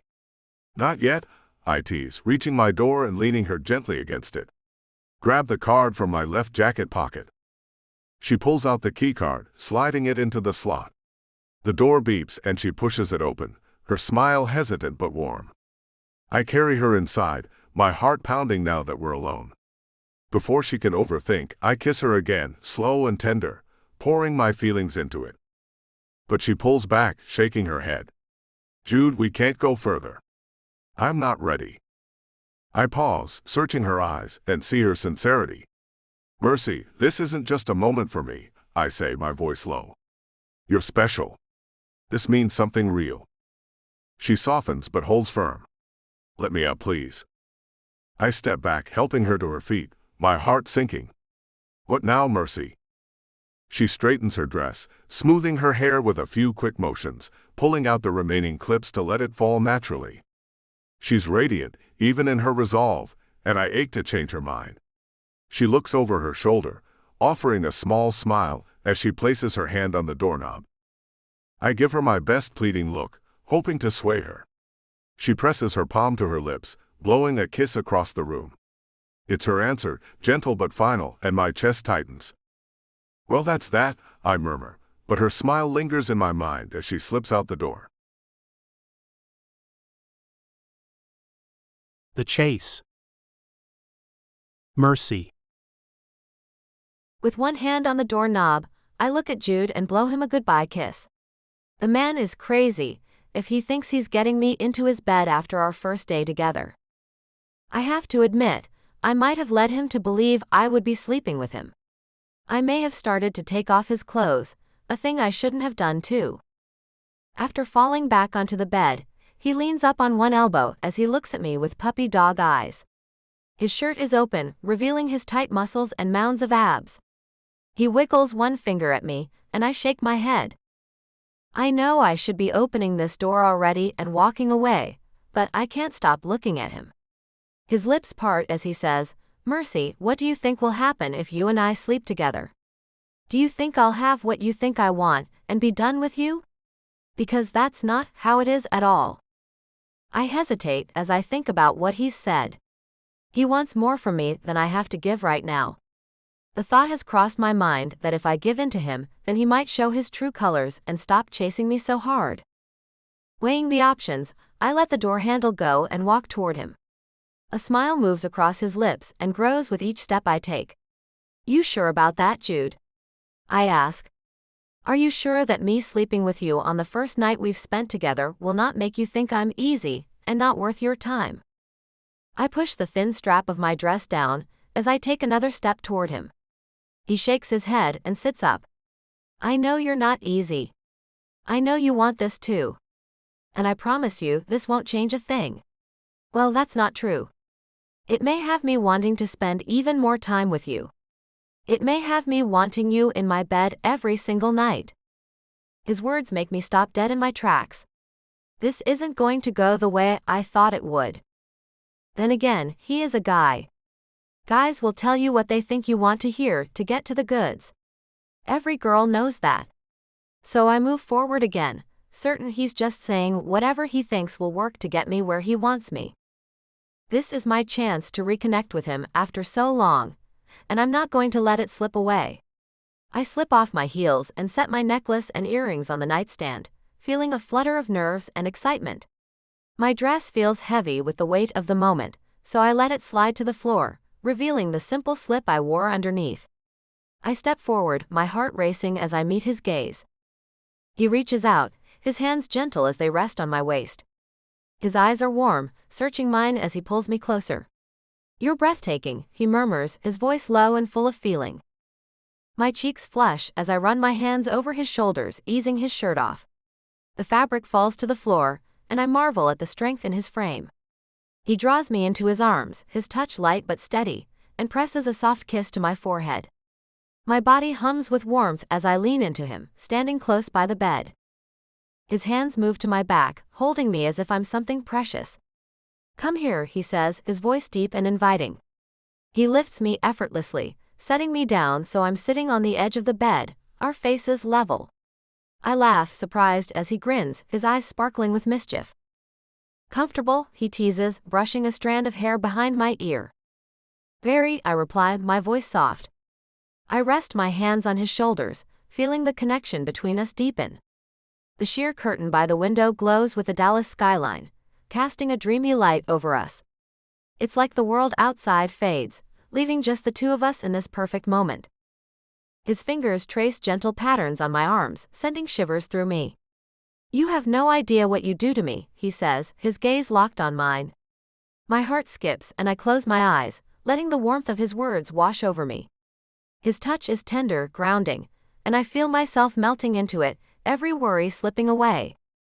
"You're making this hard," I whisper, smiling as I open my eyes to find him watching me with such care. "Good," he says, his voice playful but sincere. "I want you to feel how much this means." His hand cups my cheek and I lean into it, my breath catching. The moment stretches, sweet and endless, and I can't help but smile. "Yes," I say, my voice barely audible, but it's enough. My heart feels full, alive in a way it hasn't in years. I reach for him, pulling him closer, and he wraps his arms around me, holding me like he never wants to let go. The skyline sparkles outside, but it's nothing compared to the spark between us. He shifts, sitting beside me on the bed, and takes my hand. "I want to show you something," he says, his tone softer now, almost nervous. He opens the drawer by the bed and pulls out a small velvet box, his fingers brushing mine as he hands it to me. "Open it." My hands tremble as I lift the lid, revealing a delicate silver bracelet, simple but beautiful. "It's perfect," I whisper, tears pricking my eyes. "Just like you," he says, fastening it around my wrist. His touch lingers, and I look up to see his smile, warm and full of promise. This is more than I ever dreamed of, and I know I'll cherish it forever. Jude. Now that she's here with me, I want to show her why she'll want to stay by my side. I rest my hand gently on her shoulder, feeling her relax under my touch. "I want you to know you're special to me," I say, my voice soft but firm. "Tell me you feel that too." She's sitting on the edge of the bed, her blue eyes meeting mine with that stubborn spark I've come to adore. "I'm not ready to say that just yet," she replies, a teasing smile tugging at her lips. She's as headstrong as they come, and I love it. I grin, giving her shoulder a playful squeeze, and she laughs, the sound warming my heart. "You're making this tough, Mercy," I say, leaning closer. Her laughter fades into a soft sigh as she tilts her head, studying me. "You're not exactly making it easy either, Jude." I shift to sit beside her, our shoulders brushing. The closeness feels electric, but I keep my movements gentle, wanting her to feel safe. "Would you like to tell me what's holding you back?" I ask, my tone light but curious, as I tuck a strand of her hair behind her ear. She shakes her head, her smile softening. "I'm just not used to this, feeling so much." Her honesty catches me off guard, and I feel a surge of protectiveness. I take her hand, lacing our fingers together. "I'm not going anywhere," I say, my voice steady. "I want you to know that." Her breathing quickens, and her eyes glisten with something unspoken. I pull her closer, wrapping my arms around her in a warm embrace. She melts into me, her hands resting on my chest as she leans her head against my shoulder. The way she fits against me feels right, like she belongs here, and I can't imagine sharing moments like this with anyone else. "Jude," she whispers, her voice barely audible. "You're making me want to believe in this." "Then believe," I murmur, pressing a gentle kiss to her forehead. Her hands tighten on my shirt, and she arches closer, her trust in me growing with every second. I hold her steady, savoring the warmth of her presence. I pull back just enough to meet her gaze, my heart pounding. "Tell me you're with me, Mercy. Just say you're mine, not because I'm pushing, but because you feel it too." She bites her lip, her eyes darting over my face as she thinks it over. I can see the wheels turning, and I wait, giving her space. Then, instead of answering, she leans in, her lips brushing mine in a soft, tentative kiss. It's sweet and full of promise, and I kiss her back, keeping it gentle but pouring every ounce of my feelings into it. When we part, she's breathless, her cheeks flushed. "You're trouble," she says, but her smile betrays her. "And you love it," I tease, pulling her back into my arms. She laughs, the sound bright and free, and I know we're on the verge of something real. I shift, lifting her chin so she's looking at me. "Mercy, I'm serious. I want you, only you. Tell me you understand that." She hesitates, her expression softening. "I'm not seeing anyone else, Jude," she says finally. "I can promise you that. But I need time to figure out what this means for me." Her words are honest, and though I want more, I respect her for it. I nod, brushing my thumb over her cheek. "That's enough for now," I say, my voice low. "But I'm not giving up on you." She smiles, a real unguarded smile that makes my chest ache. "Good," she says, leaning into me again. "Because I don't want you to." I pull her close, settling us back against the pillows. Her head rests on my chest, and I run my fingers through her hair, feeling her relax completely. "Let's stay like this for a while," I say, my voice barely above a whisper. She nods, her hand finding mine. "I'd like that." As we lie there, her warmth against me, I feel a spark of hope. She hasn't said the words I want yet, but the way she's holding onto me tells me everything I need to know. I press a soft kiss to her hair, my heart full. "You're mine, Mercy," I whisper, more to myself than to her. "And I'll wait as long as it takes for you to see it." Her fingers tighten around mine, and she murmurs, "Jude, I'm starting to." Mercy. I have never felt more relaxed and fulfilled in my entire life. Laying here with Jude wrapped around me, I have to wonder if I can actually keep him separate from my real life. He holds me tight even in his sleep. I know it has to be late. I need to get back home, and I know this man is not going to make that easy. I take one of the pillows and move it slowly under his arm, then move stealthily slow as I exchange my body for the pillow. Since I've snuck out of bed so many times in the last couple of years, I'm sort of a pro at this. He makes a little snore and I stop as I'm getting off the bed, then he goes back into a deep rhythmic breathing pattern, and I know it's safe to get off the bed. As I gather my things off the floor, I can't help but look at him. His handsome face looks so peaceful as he sleeps. All satiated and satisfied, after all the fantastic things we both enjoyed through most of the night. I know this night will be hard to top. Then again, he might just be able to pull off even more. Where he's concerned, I don't think I've seen more than the surface of what all he can do to please me. He is full of surprise, that's for sure.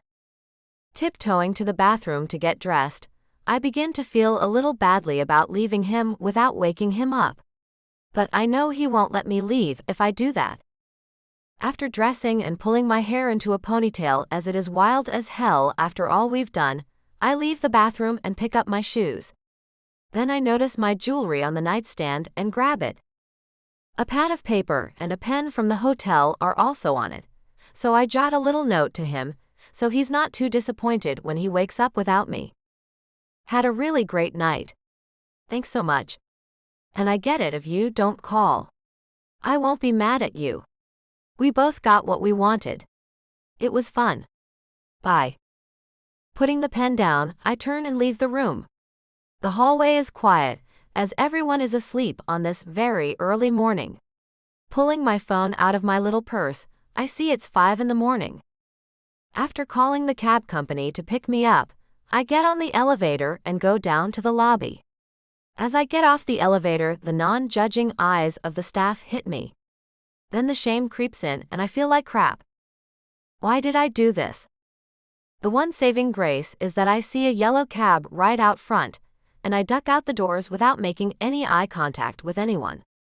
Getting into the cab, I tell him where to take me and look up at the Grand Hotel and hope Jude isn't hurt by my leaving him like that. That's the last thing I want, is for him to be hurt by me. He is so much more than I thought he was in the beginning. But the man is spoiled-ass rotten.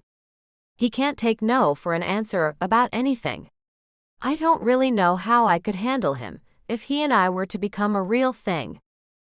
I watch the sky turning pink at the dark edges of the horizon and have to smile. It was about 3 years ago the last time I came in at dawn. The night was nowhere nearly as memorable as this one was, but I was young and free, and that's what this sunrise is reminding me of. The easy days before I had responsibilities. The cab stops in front of my house and I pay the man, then get out. The sidewalk is cold under my bare feet as I hold my heels and walk inside. The wood floor is also cold under my feet as I pad across it to the sofa and crash on it. I'm exhausted. Completely and utterly exhausted. Grabbing the little throw on the back of the sofa, I pull it over me and close my eyes. I'm home. Safe and sound. In mere hours the kids will be up and my day will begin. Who am I? Jude. The sun's light comes through the window, hitting me right in the eyes. With all of last night's activities, I forgot to close the blackout curtains over the sheer ones. I groan and stretch from being smashed into her tight recesses so much last night. And now for a little morning love action. I roll over and have to stop myself. I thought I'd be rolling into her, but I'm not. There's a damn pillow where Mercy is supposed to be. Maybe she's in the bathroom. I sit up and rub my eyes and find that door wide open and the light off. Then I look over the edge of the bed and find her things gone. Some writing on the notepad next to the bed draws my attention. Picking up the pad, I read some nonsense she's written on it about understanding if I don't call her. She's out of her mind. I'd like to say I can't believe she would do this. But I did have a feeling she might try to do something like this. I did, however, think I would hear her if she got up. She's one sneaky chick. Checking the time on my phone, I see it's 10 in the morning. So I tap the screen to call her, and am not at all surprised to find it going to voicemail. So I send her a text, telling her to call me as soon as possible. Waiting for a few minutes, I find myself getting pissed and go to cool off in the shower. If that woman told me what I wanted to hear and meant none of it, I am going to wring her neck. The water is cold as it hits my body when I step into the shower, and I wish it was colder so it could soothe this fury that's coursing through my body. I showed her an excellent time. I treated her like a princess. Why would she even put that in that note? Does she really think that after all we did last night, that I merely wanted to sleep with her? How could she? I was gentle with her some of the time. I held her afterward and whispered sweet things into her ear until she fell asleep. I did everything I could to make sure she knew she was special. Not some piece of ass. And for what? For her to leave me with a little damn note that says she won't be mad at me if I blow her off. Well, now I am the one who's mad. Mad as hell. If she thinks for 1 second she can blow me off, she has another think coming. I get what I want. If I set my mind on it, then it is mine. She's about to get a real taste of what it feels like to be in my sights. I never miss what I aim for, and I am now completely aiming for her. All of her. Not a piece of her.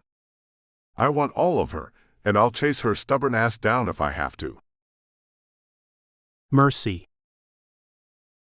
After getting out of the shower, I see Jude has woken up and has called and texted. I get the uneasy feeling he's not happy about my leaving. So I give him a call and cross my fingers he won't try to guilt me into seeing him today. Because I just cannot do it. I have to spend the day with the kids. Hey, why did you leave? He answers my call. Good morning to you too, Jude, I say with a laugh. Mercy, answer me, comes his stern reply. I had to get home, and I knew you'd try to keep me with you. That's why I left, I tell him as I walk out of the bathroom in my robe to go put some clothes on in my bedroom. My body is sore as hell, but in the best possible way. I'm walking funny, and it makes me smile as I walk down the hallway. I wanted to take you to breakfast, and then I was going to take you home, he says with a little huff at the end. I'm sorry I messed up your plans. But I wasn't about to go to breakfast wearing that dress from last night. I looked like something the cat had dragged in, and I needed my own shower and the shampoo and conditioner that works best on my hair. Plus, I have things to do at home today. So I'm afraid I can't play with you today, Jude. What was that note about? He says in a growly voice. He does get grouchy when he doesn't get his way. Well, I wanted you to know there would be no hard feelings if last night was all you wanted. That's all I meant by that note. No big deal, really. You must have really missed me this morning, I say with a laugh. You have no idea, he grumbles. And while we're talking about that, do you want last night to be our only night? Of course not. I say very quickly.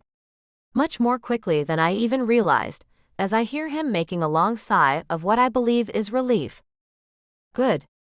You had me worried. And just to be clear on everything, you did mean all the things you said last night, right? Crap. I'm sure he's talking about when I was all high on the intimacy. I had a feeling he was going to press this issue. So I say, well, sure, most of it. What parts? He asks with a very stern tone to his deep voice. I'm not going to see anyone else. I never planned on even seeing you, so I don't know why you even thought you needed to bring that up, I say as I put the phone on speaker so I can get dressed before Becky leaves and I have to start the day with the kids. Okay, then you meant that part and that's good. That's what I wanted to hear. So you do understand what it is that I want then. He sighs again then says, so give me your address and I'll come by. Huh? I ask as I pull a t-shirt over my head. I didn't say anything about that. Don't act like you didn't understand me, Mercy Noland. I said things very clearly. I want us to be a thing. Not a some of the time thing, an all of the time thing. I know you understood me, girl. I do understand what it is you want. I want to be with you. I really do. And we can do things like we talked about. You remember, lunch every other day during the week, then one day on each weekend. You get to pick the days even. I shimmy into my blue jean shorts and slip into a pair of flip-flops, then go to put my damp hair into a ponytail, so I can finally get this day full of chores and activities started. Mercy, I want more than that, he says in a sweet voice that I just know he has used for decades to get his way. I want to hold you while we sleep. I want to do that every single night. Didn't you like that too? I pick up the phone and take it off speaker, then sit on the bed as I think about how good it felt to be held tight in his arms as I slept the little I did. It was like nothing I ever knew I even wanted. I did. Believe me, I did. But I have things that will keep that from happening. I do promise that I'll spend the night with you on the one day of each weekend. That's good, right? I ask as I run my hand along my whisker-burned cheek. Then my hand goes between my whisker-burned thighs and I stifle a sigh. One night a week? Really? He asks with a groan. Well, we might be able to manage a quickie or two a week when we have our lunches, I say as some type of encouragement. I get it if I'm too much of a pain in the ass. I do. I don't want to do you this way. But if you will recall, I said I am a very busy person with tons to do. As a matter of fact, I really need to get off the phone and get to the 2,000 things I have to do since I blew everything off yesterday. Tonight then, he says. Let me come over tonight. You should be done with all these extensive chores by then, and I'll come over and we can do some mundane thing, like watch television while I rub your feet. Please, Mercy.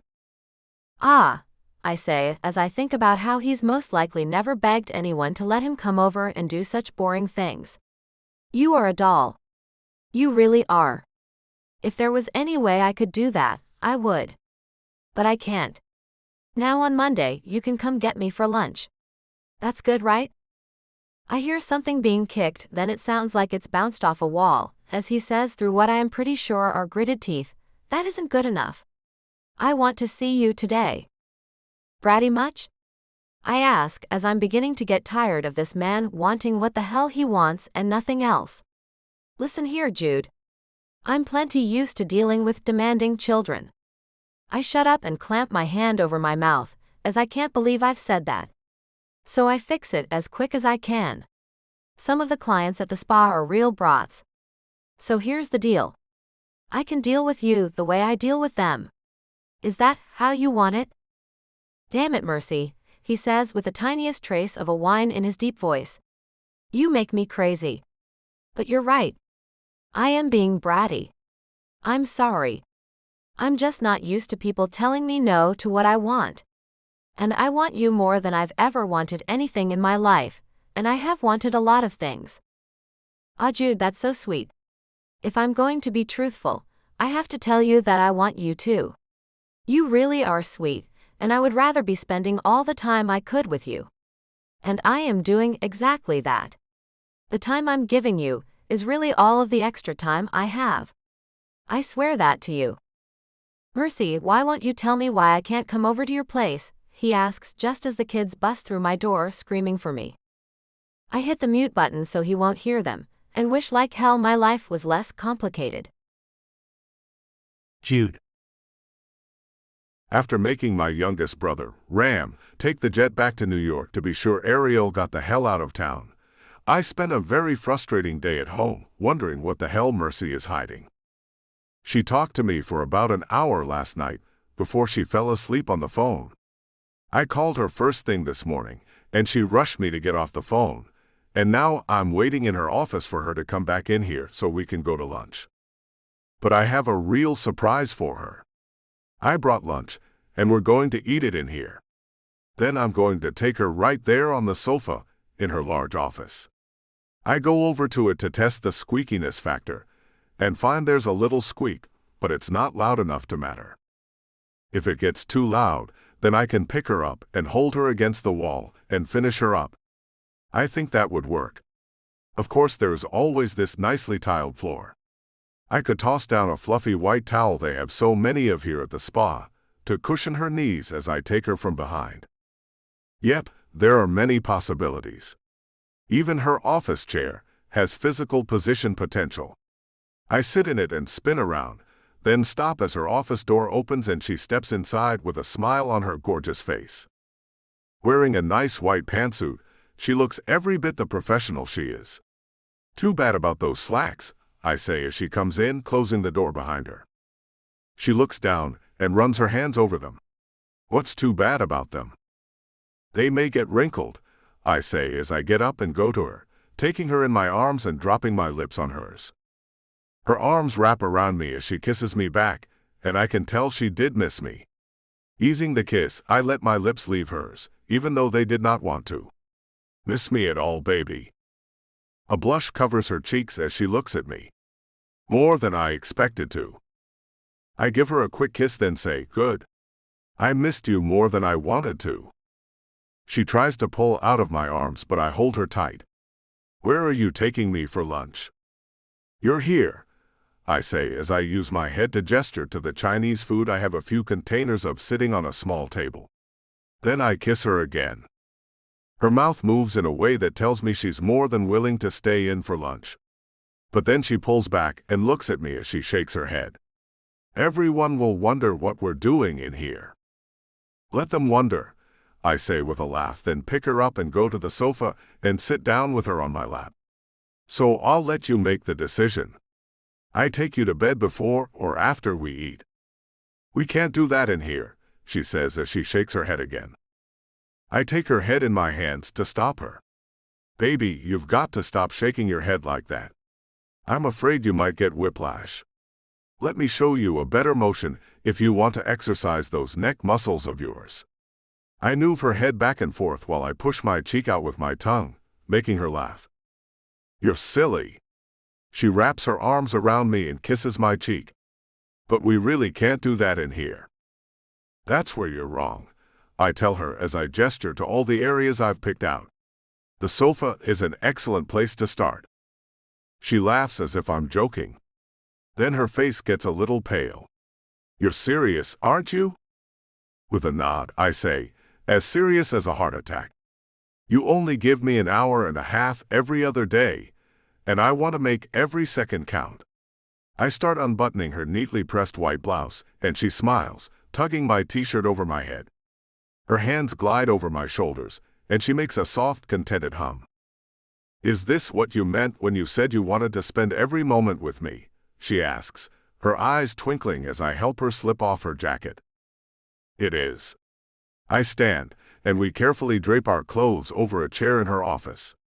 For our next date, I'm thinking a fancy restaurant, just the two of you and me, stealing a quiet moment by the window. Her cheeks flush as she laughs, shaking her head. You're wild. You have no idea how much fun I can be, I tease, scooping her up in a gentle hug and carrying her to the sofa. Her laughter fills the room, and I realize I'm falling for her faster than I planned. She's got me completely captivated with just her smile. I set her down carefully, mindful not to rush. Sorry, I'm getting too excited, I say, settling beside her. My heart races as I take her hand. I've missed you so much. Her fingers brush my cheek warm and soft. I missed you too, she says, her voice barely above a whisper.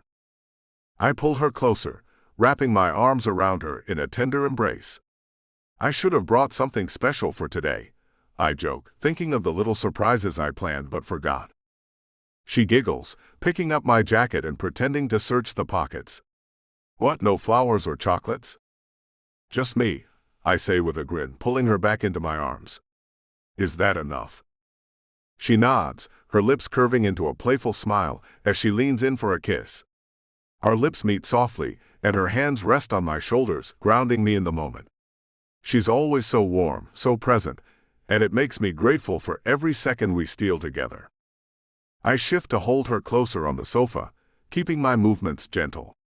Let's take it slow, I murmur, and she nods, her eyes bright with affection.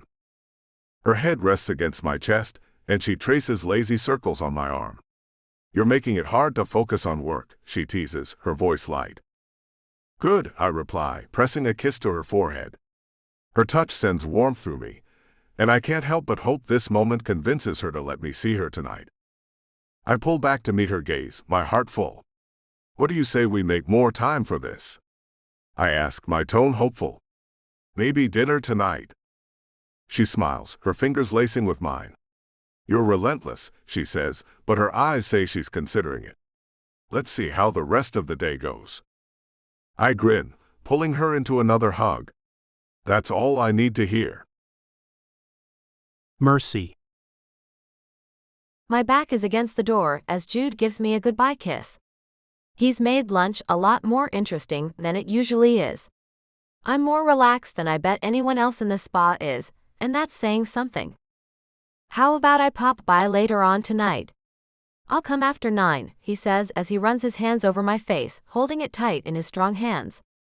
I'll be quiet so I don't wake those shitty neighbors of yours that have you whispering to me on the phone at night. He has no idea how much I wish I could let him come over. Don't ruin this great lunch, Jude. A frown moves over his gorgeous face, and I wish like hell I could get him to understand why it's such an impossibility. Just last night, Carter woke up screaming for his mother. I ran into his bedroom, and he mistook me for her and called me Mom. It broke my heart, and I ended up crying too once I had settled him down. Little meltdowns happen all too often at our house. I can't have him seeing all that. I can't have his presence making the kids think he's the daddy, come to take their daddy's place. It's not right. They'd never understand if things ended up not working out for us. Jude's great, but the fact is he is spoiled. I have no idea if he has tendencies to get bored with women and move on to the next. I would kind of assume he does have that tendency. He is 30 and single as they come, after all. It would break my heart, and that's bad enough. But it would break the kids' hearts too if I let them get to know him, and let him stay at the house the way he's nearly begging me to. His little kisses pepper my face. Okay, I won't bug you. But if you get home this evening and you change your mind, even if it's the middle of the night, call me and I'll be there. I laugh and lean my head on his chest. Okay, but that won't happen, so don't hold your breath. Come on, I'll walk you out. He holds me still and gives me one more kiss. Okay, walk me out, Miss Noland. He laces our fingers together as I open the door. The first person I see is a small young woman named Amanda. Her cheeks go red instantly, and she mutters that she's sorry.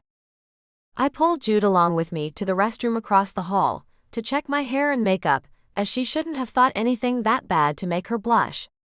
And in the mirror, I see where he sucked a purple spot on my neck. He smiles sheepishly. Did I do that? He rubs his thumb over it.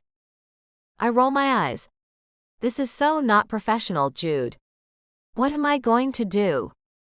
He pulls my hair out of the high ponytail I put it in and uses his fingers to push it around until it covers my neck. There you go, not a problem at all. Except now everyone is going to think you and I got all wild in my office, and that's going to start gossip about me, and I can't have that. Oh, this was a mistake. He isn't having any of that kind of talk. I can tell by the way his hands grip my shoulders, and he turns me around to look at him. Intimacy is natural mercy. Not at work, it isn't, I counter. I wouldn't know about that, he says. I've never had a job. And that just made me think of a great idea. Hire me to work here. I can be a personal trainer or something like that. I'm qualified. Moving my hands to my hips, I use my best boss voice to let him know that will not be happening. You don't want me to be your boss, Jude. I wouldn't call you that. Mostly because I am the boss in this relationship. By the way, did you see my social media sites? I made it official. I changed my status to being in a serious relationship with you. He kisses my cheek and plays with a lock of my hair. Why would you even do that? I ask, as I have no idea why people do that at all. That's personal information. That's between me and you, Jude. Not the whole world. You like to keep your business way too private, Mercy. Let everyone know. Hell, most women in your unique position as my girlfriend would be shouting it from the rooftops. You're almost hiding it. And I can see the brat coming out in him as he lets me go and crosses his arms over his chest. Give me a position here and tell everyone that I'm your boyfriend. I walk away from him and open the bathroom door. This is not the place or the time to start your demands, Jude. Come on, I have work to do. He follows me out because he really has no other choice. He quickly catches up to me and grabs my hand, lacing our fingers together again and pulling me close to his side. As we go into the lobby, I see Dave give Jude the thumbs up. Looking at Jude, I notice they have a little bromance going on as he makes that little call me sign to Dave. So I have to ask, what's that about? He wants me to make an exercise regimen out for him and a nutrition plan. Some people like me and want my help, he says as we walk out the glass doors under the covered entrance. He gives the valet a $100 bill and a wink. I watch Bob run to get his car, and it floors me that he didn't even have to guess which one was his. Getting to know my employees, are you? I am. You got a great bunch of guys working here. You know, both of those guys thought it would be such a smart idea to have a person here who can help people get physically fit, possibly adding years onto their lives. He puts his arm around me and gives me a squeeze. I can send you my resume. There is not a ton of work history on it. Well, there's none actually. You know what there is, though? I shake my head. What is there? A ton of college. There is a lot of that. And guess what else there is? he asks me as he continues to squeeze my shoulders in an attempt to show me just how strong he really is, as if I didn't already know. What else is there, Tarzan? I ask him as I push at him to release his death grip on me, which he doesn't do. There are many, many recommendations from my professors.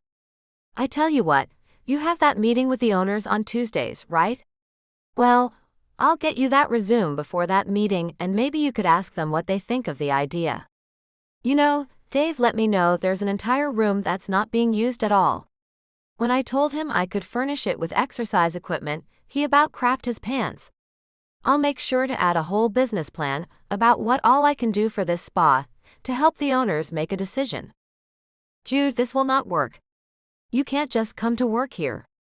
That will make things very hard, I say as the valet comes back with his car. With a kiss to my cheek, he lets me out of his grip and gives me a smile. What's it going to make hard, baby? You keeping secrets from me? He gives Bob a high five as Bob gets out of his car, then he adds, "Your serious boyfriend? Oh my, what's he trying to do to me?" Jude. With my plan in action, I find Mercy calling me just as she gets off work, just like I thought she would when she got my resume, and notice that I sent a copy to the owners as well. "Hey baby," I answer my cell. "Why did you send a copy of your resume and business plan to the owners?" "I was a little afraid you wouldn't give it to them. I am an initiative taker, Mercy. I told you when I want something, I get it. And I want to be around you more than your schedule will allow. So I made a plan to make that happen. You could make it a hell of a lot easier, and just let me come over some, and you can come to my place some, until we see if this is a thing we really want to pursue and move all the way in together." "Geez, Jude, you're spoiled completely rotten," she shouts over the phone. "I am not," I say defiantly. "I just know how to get what I want. That's not spoiled. It's innovative. Use all the words you want to describe your behavior. The bottom line is I'm giving you all I have to give and you still want more," she says, sounding exasperated, which pisses me off. "You're being closed off for no reason, Mercy. There is absolutely nothing that you're hiding that I can't cope with. Maybe it's me who can't cope with it. Did you ever stop to think about that? Maybe you aren't the only person on the planet, Jude. Maybe, just maybe, there are other people and their feelings to consider before dropping a person into lives that might not be able to handle it if things between us don't work out. It's been a total of 3 days since you and I got together. 3 days, Jude. Who are these people that our relationship will affect?" I ask, as now I think she might have some kids somewhere. "Never mind," she says with a huff. "No, I will not. Never mind. Do you have kids you don't want me around? Or you think I'll dump you because you have some bratty kids? 'Cause I won't end this because of some kids who can learn how to act right," I let her know. "I do not have kids. And you are by far more bratty than any kids I've ever known in my life." "Well, that's pretty rude, Mercy," I say as I pull away from the liquor store where I bought some wine and cheeses to take tomorrow, when I make a surprise visit at her meeting with the owners who sent back an email asking me to join them. But since she's being so mean, I'm not going to tell her that. "If you don't have kids, then what do you have?" I ask as I look for her car, pulling out of the spa parking garage. "Where are you, Mercy? I want to give you one last kiss before you head home to your mystery cave, or whatever you live in that has you ashamed to let me come over." "I see you, Jude," she says. "And I'm not stopping. I have to hurry. I have important things to take care of.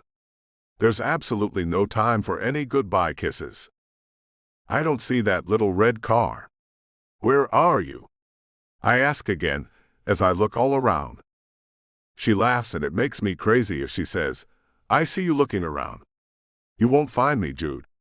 Now go on about your business, and let me go on about mine." "Damn it, girl. Where are you? Why do you have to be so damn stubborn?" I look around, and can't see anything even close to resembling her car. "I'm on the highway now." "You miss me," she says with a laugh. "I suppose I'll hear from you around 9. Or are you too pissed at me to call me now? I am pissed at you, I say as I pull away from the parking lot and head toward my place. Hey, my little sister is calling me. Let me call you right back. Wait, she says. It's too late, I've already switched calls. Hey little sister, what's up? I ask. I'm at the gas station filling up my car, and a woman who looks like the one you took to Mom and Dad's party is filling up a tall and very masculine four-wheel drive pickup truck, bro, she tells me. What's she wearing? I ask to be sure she has the right lady. All white. Like a pantsuit thing. I'm going to go say hi and see what's up. Your lady friend may have herself another man, big brother. She hangs up without telling me where the hell she's at, so I can go there too. So I call back, but she doesn't answer. And now my heart's pounding. If Mercy's with another man, it just might kill me. Or it might him. Mercy. Hey Mercy. I hear a feminine voice call out to me as I put gas in my brother-in-law's truck. I knew it was a great idea to take a car Jude doesn't know about to work today. I had a feeling he'd try to follow me home. I look around and see a girl I recognize from somewhere. Hi, I say as the girl gets closer. Crap. It's Jude's little sister. Hi Rose, right? She nods and comes up, then leans against the truck. Killer wheels, Mercy. I'd never have pegged you as a 4x4 junkie. Oh, I'm not. This isn't mine. Well, it is, but I didn't buy it or anything like that. It belongs to. She finishes the sentence for me. It belongs to a man, doesn't it? Her eyes go narrow as she looks me over. My brother really, really likes you, Mercy. So I need to know what is up. Damn. Here I go with that deer in the headlights look again. I can't tell Jude's sister about my dead brother-in-law. That will lead to telling her about my dead sister, and then my dead parents, and then how I have my niece and nephew, and things will just go downhill from there. So I say, it is a man's a truck. But I'm not seeing him or anything like that. Your brother's heart is safe with me. She looks me up and down. What is it you do, Mercy? She's just about as intimidating to me as her brother was to her boyfriend. I find that kind of funny. I'm the manager of a spa. I just got off of work. Her head cocks to the side. Jude hung around the house moping all day yesterday over you. How come you won't let him come over to your place? This girl gets straight to the point. My reasons are very personal, I say as I take the nozzle from the gas pump out of the tank and put it back up. Can I be straightforward with you, Mercy? She asks me as if she hasn't been completely straightforward so far. Yes, I'd appreciate that, Rose. If you have kids and things with Jude, he has no patience with them. Her words hit me hard. I don't have any. But how do you know this for certain? I ask as I screw the lid on the gas tank and climb up on the rail that runs along the underside of the truck so I can reach the door handle that's too high to reach without the step. Well, when I was a kid for one. He never let me play with him, she says. Yeah, but aren't you like 6 years younger than him? I ask because that's what he told me. She nods. Yeah, but that's not all. You see, I have this friend of mine and she has 2 little kids. I let her come over to swim, and she brought her kids who absolutely adored Jude. But he couldn't be bothered to even tell them hello. He acted annoyed they were even there. Oh, I say as I get this sinking feeling in my stomach. She nods. Yeah, and he also dated this woman for like a minute until she told him she had 2 kids who lived with their dad. He dumped her with a text. It was pretty mean. Even if you don't have kids, you look like you're about the age to start wanting them. I can tell you that Jude isn't the fatherly type. He just isn't. Well, thanks for the insight. We really aren't anywhere near close to talking about that kind of thing right now. It's been 3 days, that's it. Only 3 days, Rose. No reason to get into a discussion about kids just yet, I say with a laugh, but I really feel like crying. You're right, it is too early. So do you want to tell me whose truck this is, or are you going to make me get the information myself? One way or the other, I will find out, she says with a crooked smile. It's mine. It's registered in my name. It seems you Hursts look out pretty close for one another, I say as I climb in the truck, feeling much better up and away from the young woman. We do, Mercy. She steps back as I close the door. And we have a lot of money to make sure that anyone who hurts a Hurst gets what's coming to them. That's not a threat, Mercy. That's what you call a promise. With a nod, I roll the window up and start the truck. Damn, that chick is intense. Jude. My cell rings as I'm hauling ass home, and I see it's my sister. Where are you? I called you to find out what gas station you were at, so I could go over there. Okay, it doesn't matter now, she says. Something's not right with her. She's cagey. Why do you say that? I ask. Whose truck was that? What did she tell you? Did you get anything out of her? Hey, she yells. Shut up so I can tell you. Damn, Jude. Sorry. Okay, I'm just kind of freaking out. I really like this one, Rose. You have no idea. She's so perfect for me. She calls me out on my shit. She makes me feel 30 times better than any other woman has ever made me feel. If she's got another man, I'm going to go insane. I know I will. Jude. Crap. Rose yells at me over the phone. It's been 3 days, man. What's gotten into you? I don't know. That's just it. I don't know. This woman has me craving her. All of her. So tell me what you found out, please. I tap the steering wheel, nervously with my fingers, as I wait to hear what I think will be terrible news. The truck is hers. But I want to caution you about her. I breathe out a sigh of relief that the truck is hers.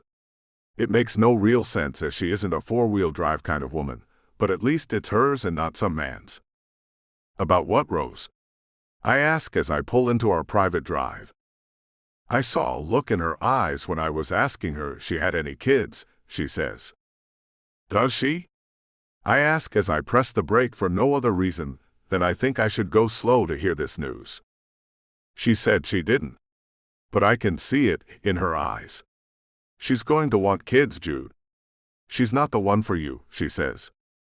I'm not following you, Rose, I say as I press the accelerator since I know now that she doesn't have kids. You hate kids, she says. How no, I don't. I laugh as I drive up to my parking spot and see my old dog coming to see me. What makes you think that? Because I've seen you with them. You don't like kids, Jude. This woman will want them. You should end it with her. You two are not compatible. Plus, I feel like she's hiding something. Something big. If it's not a man, then I can handle anything else. Unexpected brood. Mercy.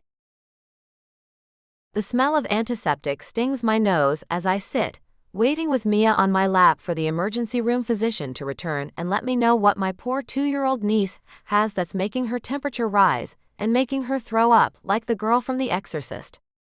Carter is curled up on the hospital bed, sleeping. It's 2 in the morning, and not exactly what I had in mind for tonight. I've needed to catch up on my sleep since Saturday night was so eventful. The fleeting thought of Jude and his strong arms as he held me the little I slept that night has me aching inside for him again.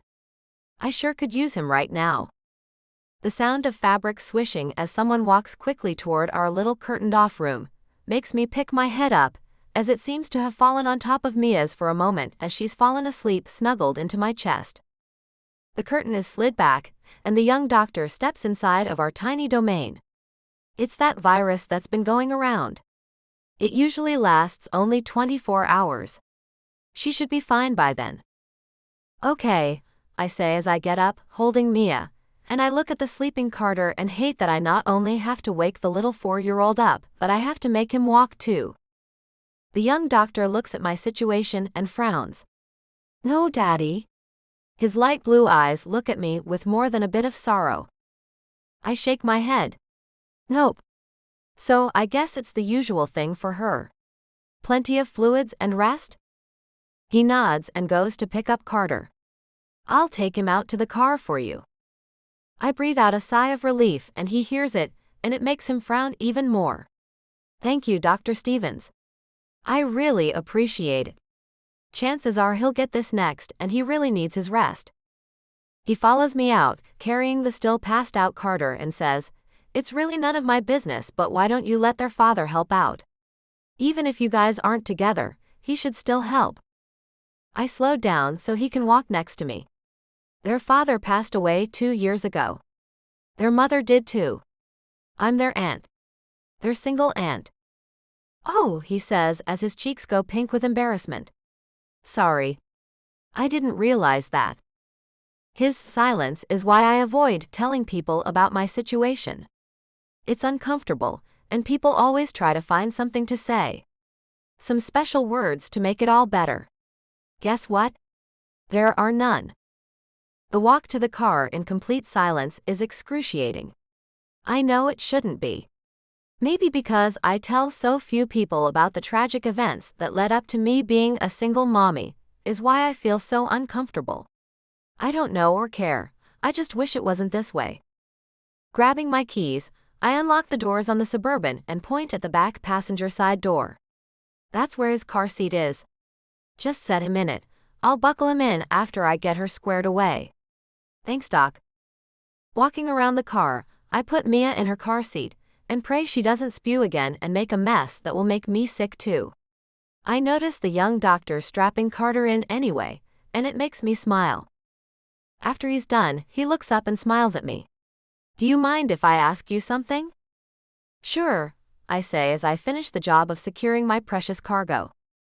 He points to the back of the car. Meet me at the back. I close the door and wonder what he could possibly want. But to the back I go and find him waiting with one hand on the back as he leans against the black car. Yes, Dr. Stevens? My name's Colin. I graduated from college early because I started it when I was 15. I became a doctor last year. I'm 25. Young for a doctor. He looks me over, and I suddenly feel really uneasy. I have on an old t-shirt, a pair of elastic waist shorts, house shoes that have seen better days, and a tacky red robe because Mia puked all over my good one. My hair is pulled back into a very messy bedhead ponytail, and there's no way I look attractive in the least, yet I think he's about to ask me out. You must be one of those geniuses, I say, then feel really stupid for saying it. He nods. Yeah. Anyway, what I wanted to talk to you about is really none of my business, but I feel I have to say something. Now I'm getting uneasy, and shift my weight to my left foot as I cross my arms over my chest. What is it? He looks at me with a smile and says, Have you seen a therapist about this? Damn. I nod. I see her once a month. At first it was once a week, but she thinks we're making progress. Is my insanity really that obvious? He laughs. I wouldn't call it insanity. I would say you're taking this all on yourself, and that you shouldn't be. Don't you have a friend who you could lean on during the hard times? Only the daycare workers know about me having the kids. I like it that way, I say as I shift my weight again and feel very awkward. Here I was thinking he was about to ask me out, and instead he's thinking I'm a lunatic. How embarrassing. Why is that? He asks me, then reaches out and unfolds my arms and holds both of my hands. You don't have to close yourself off to me. I'm not judging you. I only see that you're making things harder for yourself than they have to be, and I don't think you have anyone around you that's told you that. A lump forms in my throat as tears start to fill my eyes. Their mother was my only sibling. We were very close, like best friends close. She and her husband went out on a double date with our parents. Within 15 minutes of them leaving their house and me with the kids, our entire family left this world forever, leaving us behind, alone. His hands tighten around mine as he says, That must have been very hard to deal with. All alone with a couple of little kids. You said 2 years ago, so that means Mia was just a baby, and her older brother was only 2. That's hard for the most seasoned mother to take, much less an aunt. I nod and feel the tears spilling down my cheeks. It is. You know, I bet if you really look around and stop trying to keep all this to yourself, you'll find at least one person who you can feel comfortable talking to about this. At least one person to help you with this tremendous burden that was placed on you. He pulls me in for a hug and rocks back and forth with me as I start bawling like a baby. Damn doctor. I hate when this happens to me. It's never happened when anyone else was around. I've always managed to keep my outbursts private. Then this damn young man comes along, sets my emotions free. I sniffle and get a hold of myself. I'm sorry. He takes me by my arms and holds me back as he looks at me. Don't be. And do yourself and those kids a favor, and find that friend who can help you with this. We all need help. We're not meant to take on things like raising a family all alone. And with his words, I feel terrible. I feel terrible because, as well as he means, he has no idea what it's like. He has no idea of the huge responsibility I have to make sure those kids never get hurt again. Letting in another person is just too risky at this point. How come no one can understand that but me? Jude.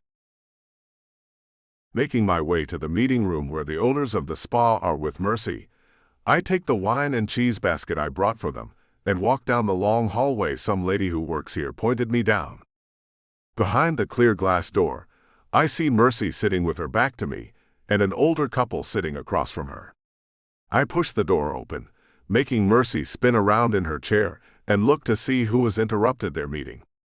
"Jude," she says as she hurries to get up. "What are you doing here?" Her boss, Lester Cofield, lets her know why I'm here as he says, "Mercy, we invited him." She spins back around and looks at her boss. "Oh, I had no idea." I place the basket on the table and take Lester's wife, Janice's hand. "A pleasure to meet you, Mrs. Cofield." "You too, Mr. Hurst." "My, you are so handsome," she says with a blush on her pale cheeks. "And you are gorgeous," I say with a smile. Her husband laughs and stands up to shake my hand. "Jude, great to have you here." "Thanks for allowing me some of your time, Lester," I say as I shake his hand, then take a seat right next to Mercy, who is pale with dark circles she's tried to conceal with makeup under her eyes. Under the table, I run my hand over the top of her thigh, which is covered by a pale blue form-fitting skirt she has a white silk shirt tucked into. "Mercy, how are you doing today?" She gives me a nod, then says, "Fine. Anyway, like I was saying, our sales went up this last month, and I think the advertising we came up with is doing that for us." Lester looks at the wine and then at me. "Mind if we open that up, Jude?" I get up and open the cellophane that's holding in the delicious contents. I made sure there were 4 wine glasses and a corkscrew added to the contents of the basket, filled with 2 bottles of red wine and some cut-up fruit and cheese packages. Mercy seems tired and distracted as I open the wine. "Mercy, would you get the little fruit and cheese packages out so we can enjoy those with the wine?" She gets up and takes the rest of the things out of the basket and places them in nice little piles on the platter I bought for them to go on. "Looks like there'll be no need to go to lunch after our meeting today," she says as she arranges everything perfectly. "Nonsense," I say. "I've made reservations at Abacus for us at 1. Lester smiles at me. "You don't say. How extravagant of you, Jude. And appreciate as well." Mrs. Lester adds, "I haven't eaten there. I've heard great things about the food, though. And after the trip in from our place in Montana, I could use a fancy meal." "Thank you, Jude. You're not only handsome, but very sweet. So, would you like to tell us what you can add to our little spa?" "I would," I tell her as I place a glass of wine in front of her, then hand one to Lester before I hand one to Mercy and take mine with me to sit down again.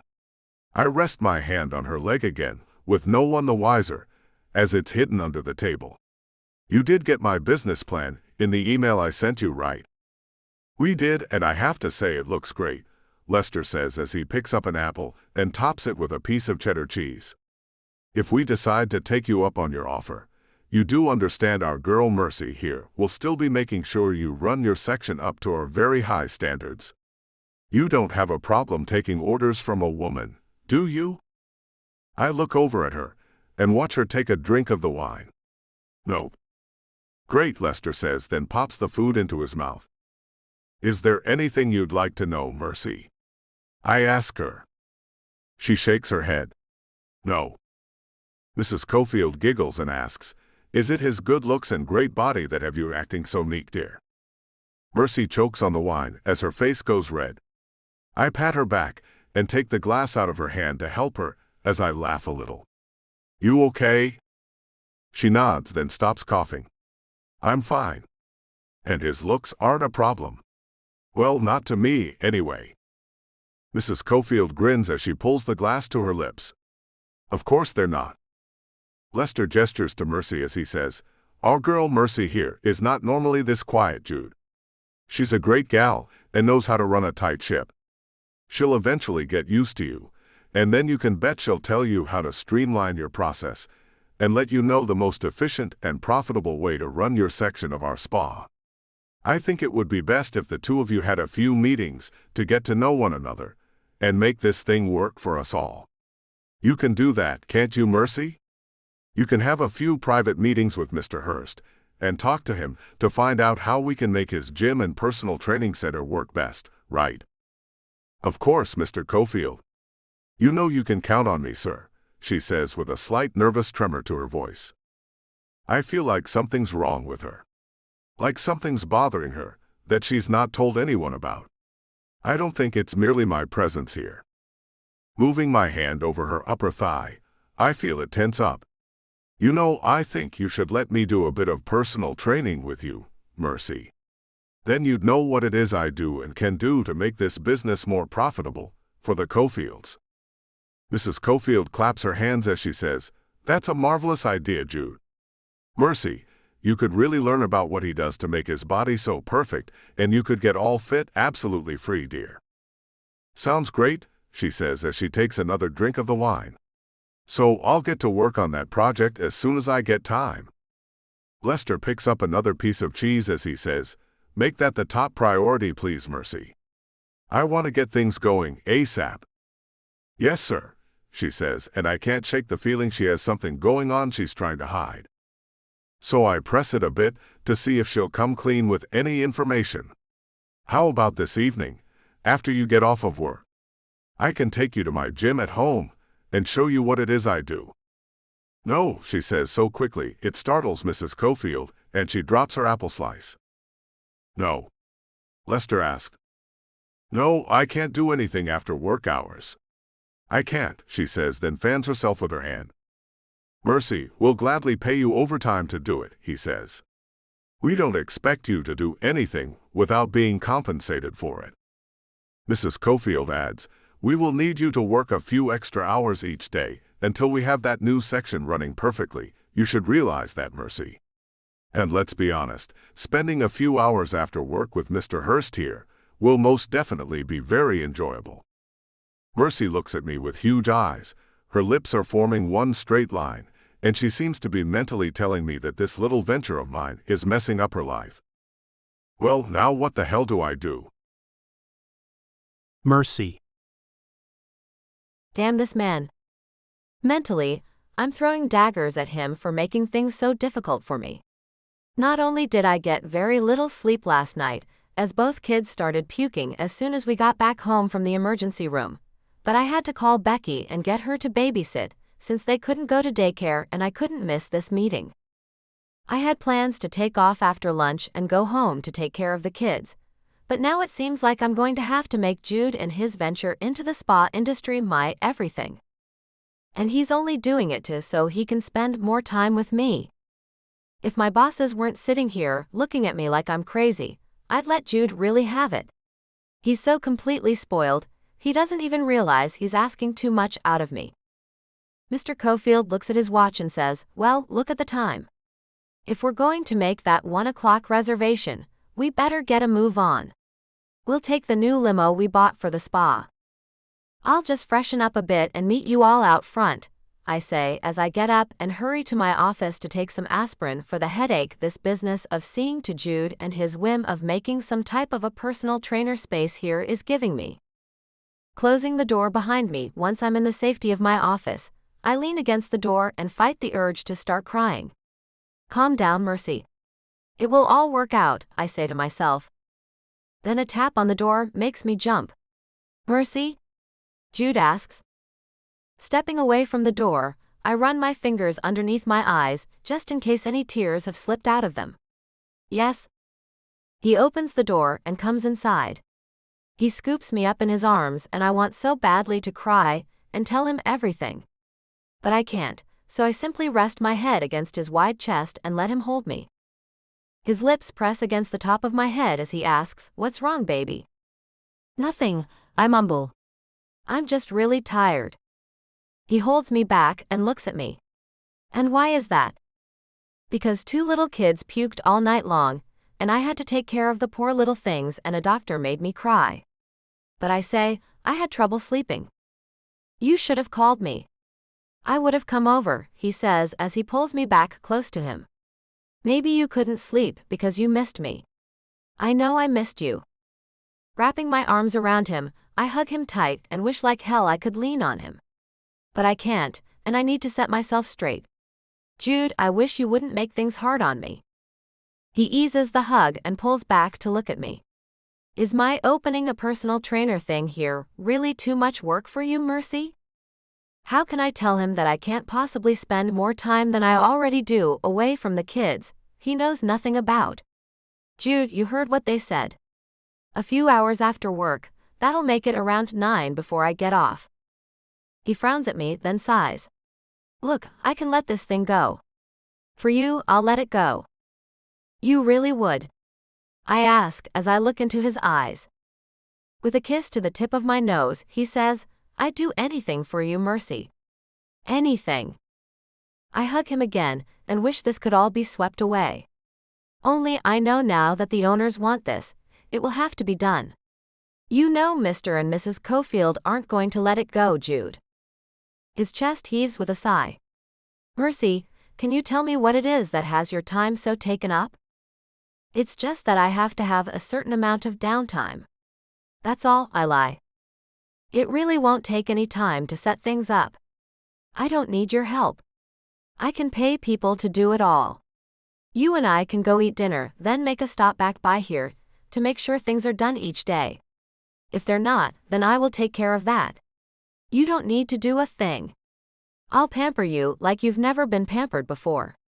So you'll have better downtime than you could ever get at home alone. How I wish it could be so easy. How I wish I could do that with him, without it hurting the kids. I can't go days hardly seeing them at all. And right now they're both sick. Can you take care of things on your own, and we'll just let my bosses think I'm helping you, Jude? I ask as I give him a sad face. It's just that I need more rest than most people. Even the great downtime you're offering me isn't what I need. I need sleep. Why is that, he asks. Do you have some condition you don't want to tell me about? Can you call having kids a condition? No, I just need more rest than most people. I wouldn't call it a condition. I'm just more tired than most people.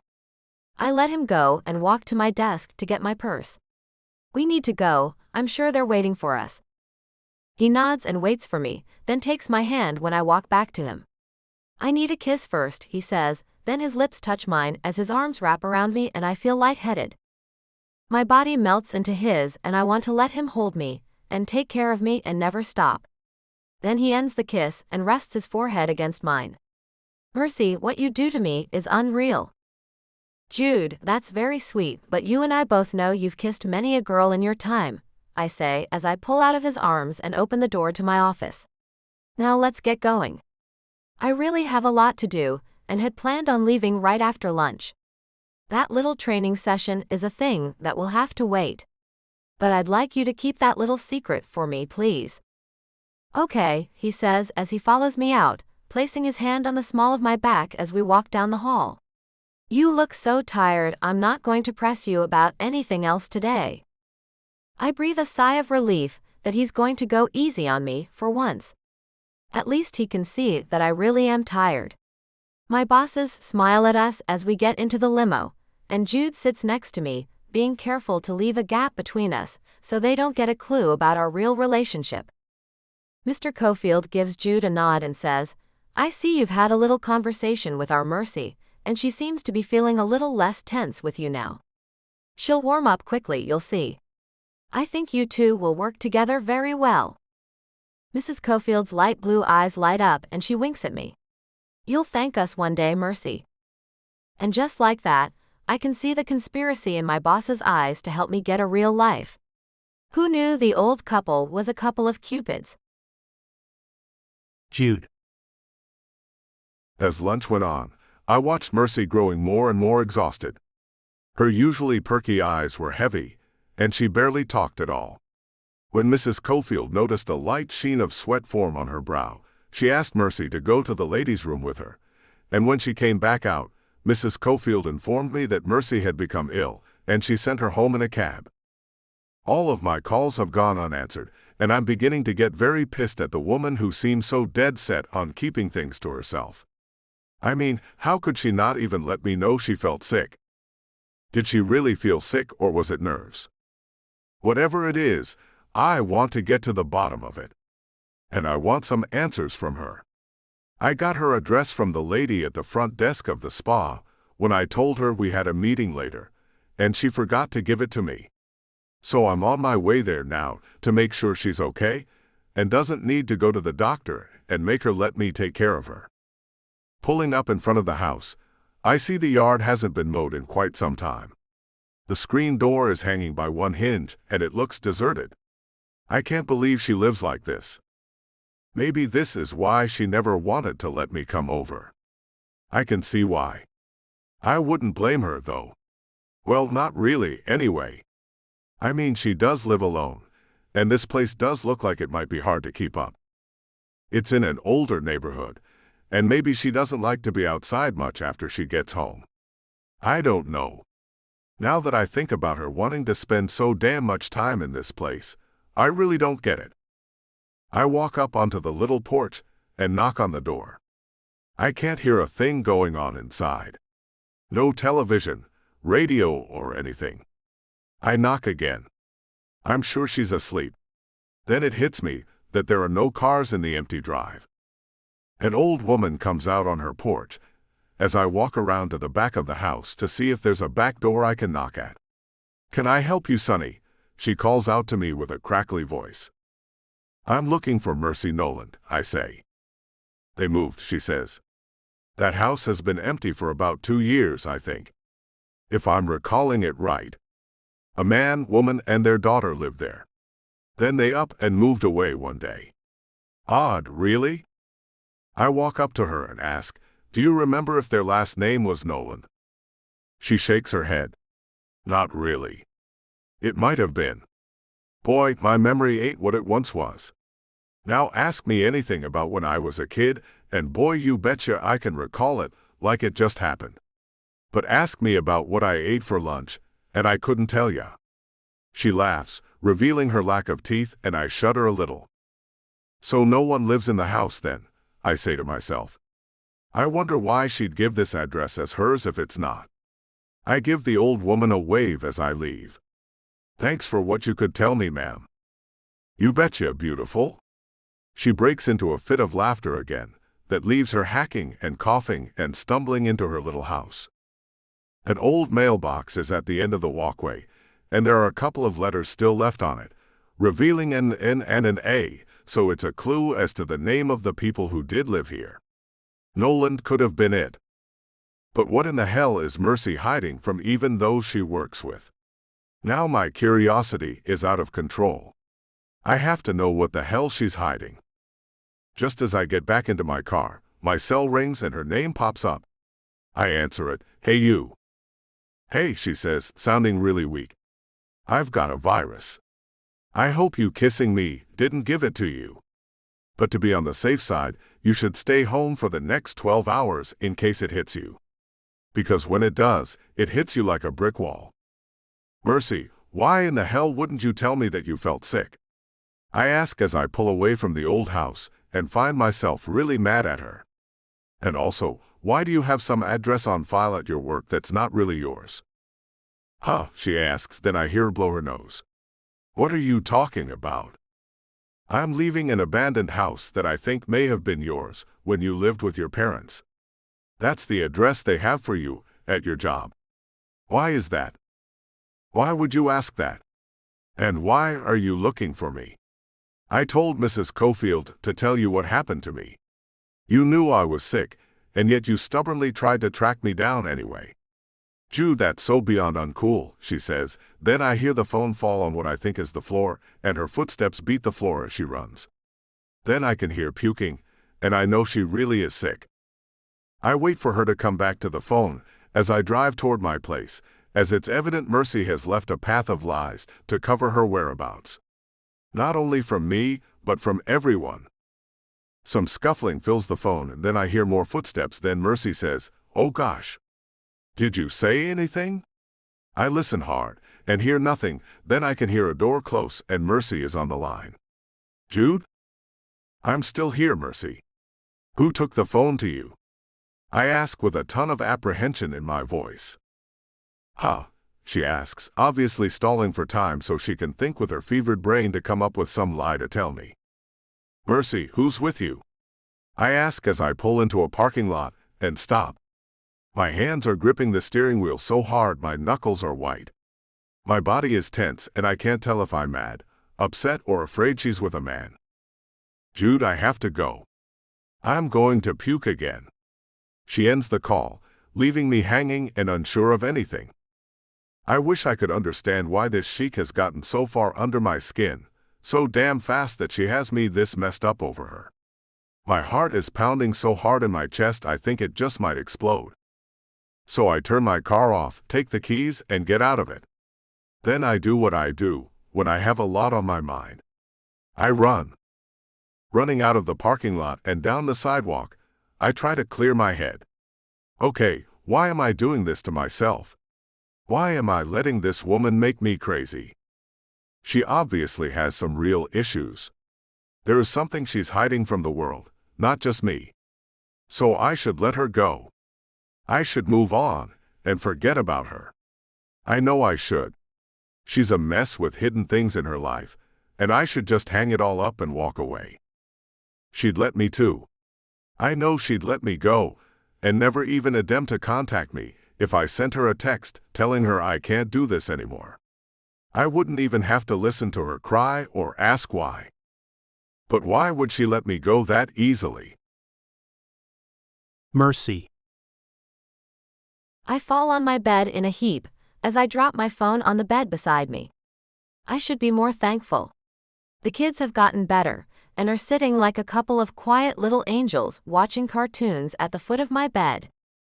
They seem to understand how I feel. I guess them getting this first gave them more empathy than they usually have. Everything on my body hurts. It even hurts to think, but I'm still doing it. Why was Jude at my parents' old house? And what must he think? I should have known he'd eventually ask someone from work what my address is. Since I never wanted anyone from work finding out my story, I simply gave them my old address.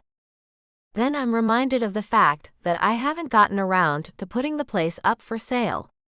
There's absolutely no reason to keep it.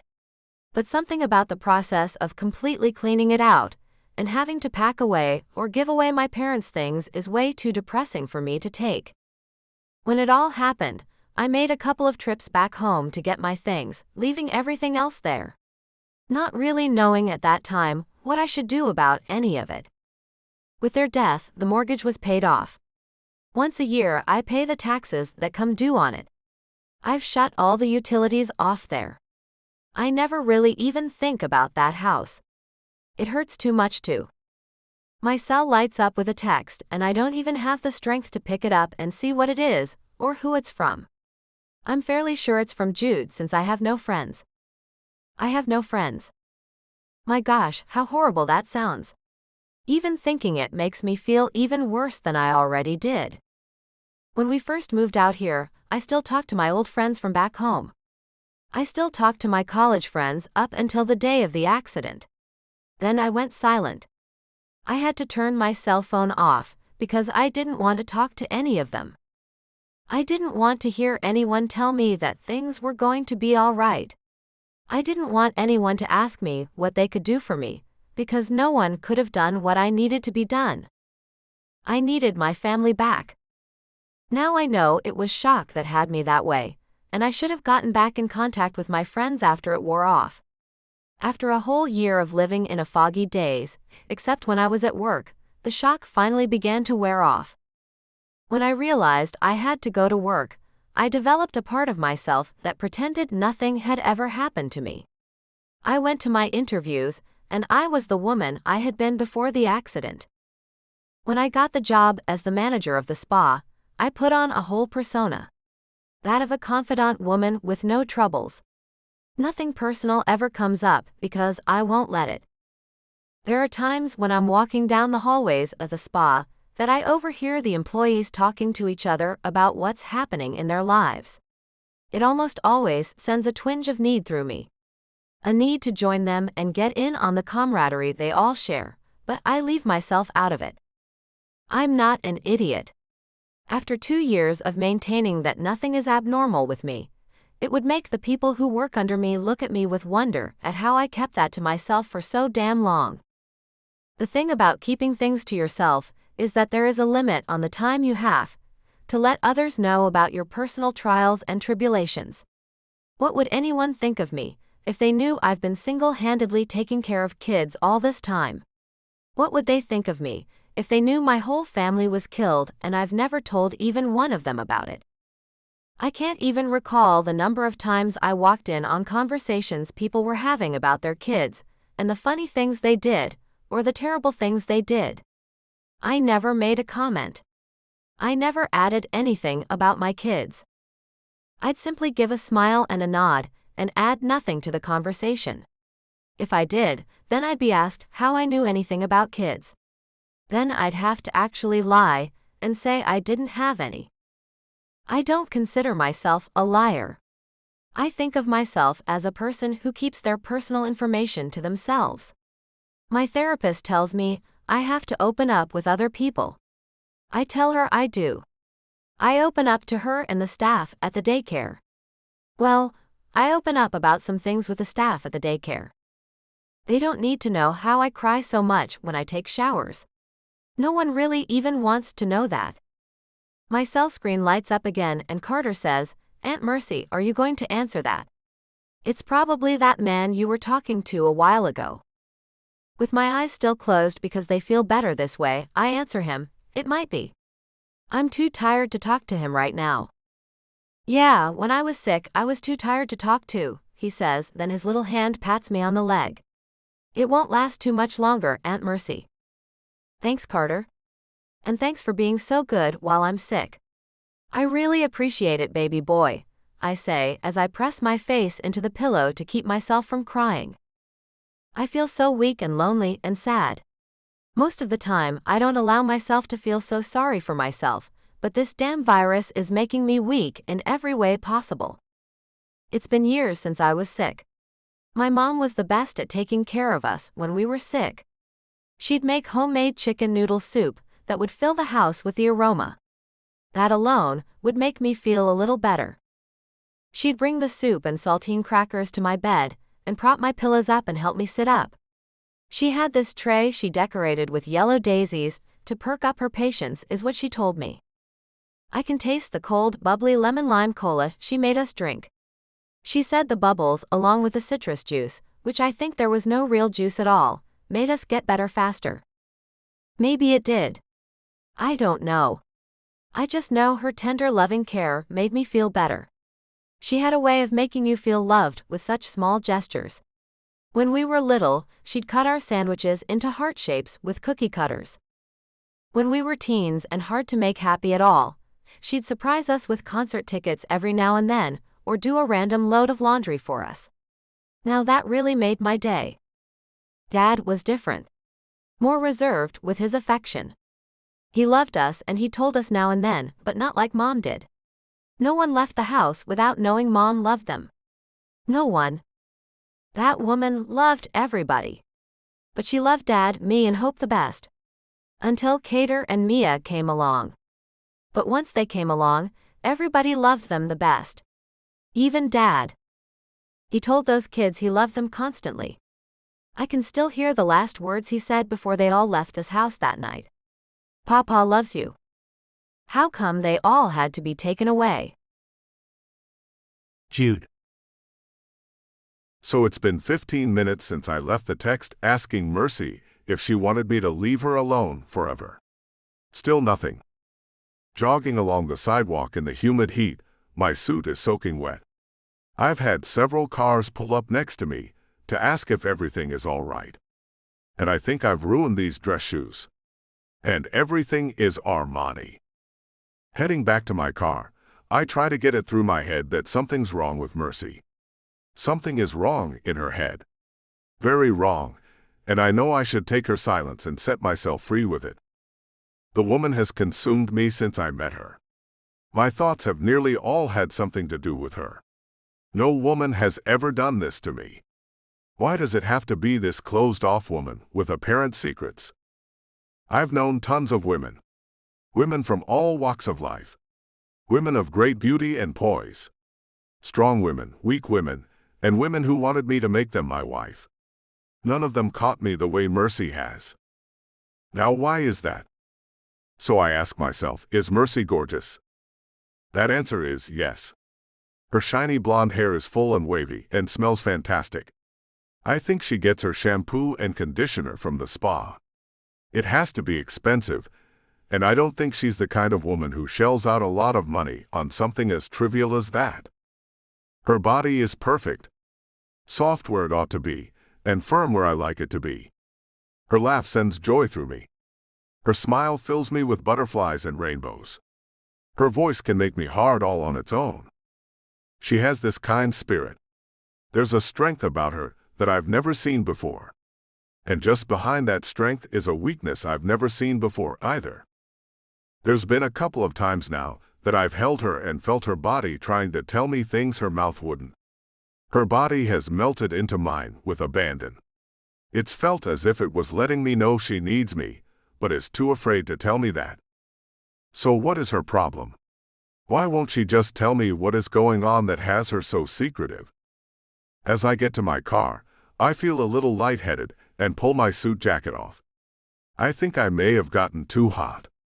Getting into the car, I turn it on and turn the air conditioner on full blast. I may have overdone it in the suit. Then my stomach clenches, and I have to open the door and lean out as all the contents of my stomach come out. With a moan, I lie my head back and feel as if the world is spinning. Crap! The virus has hit me.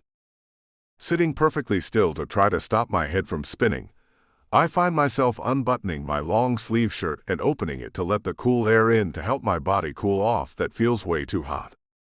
This isn't normal, I say to myself. I can't drive like this.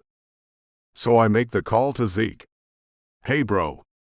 Sup, he answers. I need you to get someone to come with you. I'm going to send you the place I'm at, and I need you to come get me, and someone will have to drive my car home, I say, then feel my stomach lurch again, and open the door and puke like I don't recall puking before. Have you been drinking, Jude? Zeke asks. It's like 3 in the afternoon, dude. So not cool. No, I say as I reach into the glove compartment for something to wipe my mouth with. I have a virus. Mercy had one, and I kissed her. What an idiot I am. Damn man. You sound awful, Zeke says. I'm coming for you, bro. Don't try to drive. Rose's boyfriend is here. I'll bring him with me. What? I say. That little user. Screw that, Zeke. Not him. Sorry, bro. No one else is home. So you really have no choice. You can let him drive your car. I cut him off. No way, Zeke. Or I can drive your car, and you can ride in mine with him, he finishes what he was saying. I don't even want to spend 5 minutes with the little British bloodsucker, I say, then another wave hits me, and I have to open the door to puke again. Chill, Jude. We're on our way, Zeke says, then hangs up. After I get rid of things I didn't even know were still inside of me, I lie the seat back and breathe heavily. As my head swims, I think about my poor Mercy, and how she must be so sick she can't even see the text I sent her to be able to answer me. Then it hits me that I'm a selfish jerk who needs to be shot. Why did I send her that text at this time in her life? She's sick. She really is. And now so am I. I call her and almost cry when I hear her answer, Jude? Honey, please tell me you didn't read the text I sent you. I burp and it tastes awful and almost sends me into another round of barfing. No, I don't really like to open my eyes. They burn too bad when I do. I'm sorry. Here, I'll read it now, she says. No. I shout and feel bad that I did that because it really hurts my head. Don't read it. Delete it. I was being a selfish damn creep when I wrote it. Ignore it. I didn't mean any of it. What was it about? She asks, sounding weak as hell and making me feel like complete crap. It was about me being the spoiled brat you tell me I have been on occasion, I say as I laugh, then stop because it hurts to laugh. Oh, Jude, what did you text me? She asks, and I can hear the disappointment in her voice. Okay, I'll tell you, I say. I'll come clean even if you won't. I asked you if you wanted me to leave you alone, forever. I wait a beat. But I don't care if you do, because I can't leave you alone, baby. I love you, Mercy. I love your body. I mean it. Jude, are you drunk? She asks me. I laugh and stop very quickly. No. You gave me your virus. You nasty girl. But I love you. I really do. If I gave you this virus, then your mind is about like when you're drunk, so I won't hold you to what you're blurting out right now, she says. So you won't tell me that you love me, Mercy? I ask as I close my eyes to make the world stop spinning. Jude, she asks, and I open my eyes and try hard to focus because I'd like to recall everything if she's about to confess her love for me. When I tell you those words, I'd like to see your face. Oh. It's not exactly what I wanted to hear, but kind of close. This feeling sucks, Mercy. The virus or what? She asks. All of it. Why can't you tell me what you're hiding? I swear to God I won't judge you. I mean it. Just tell me, baby. I can take anything. I belch then add. Even if it's that you have a man. My heart stops as I wait to see if the virus will make an honest woman out of her. It's not a man. Then what the hell is it? Mercy. Jude's words are still ringing in my ears. I can't believe he told me that he loves me. And I have no idea how I'm going to be able to get him to allow me the space I need to keep my family life separate from him.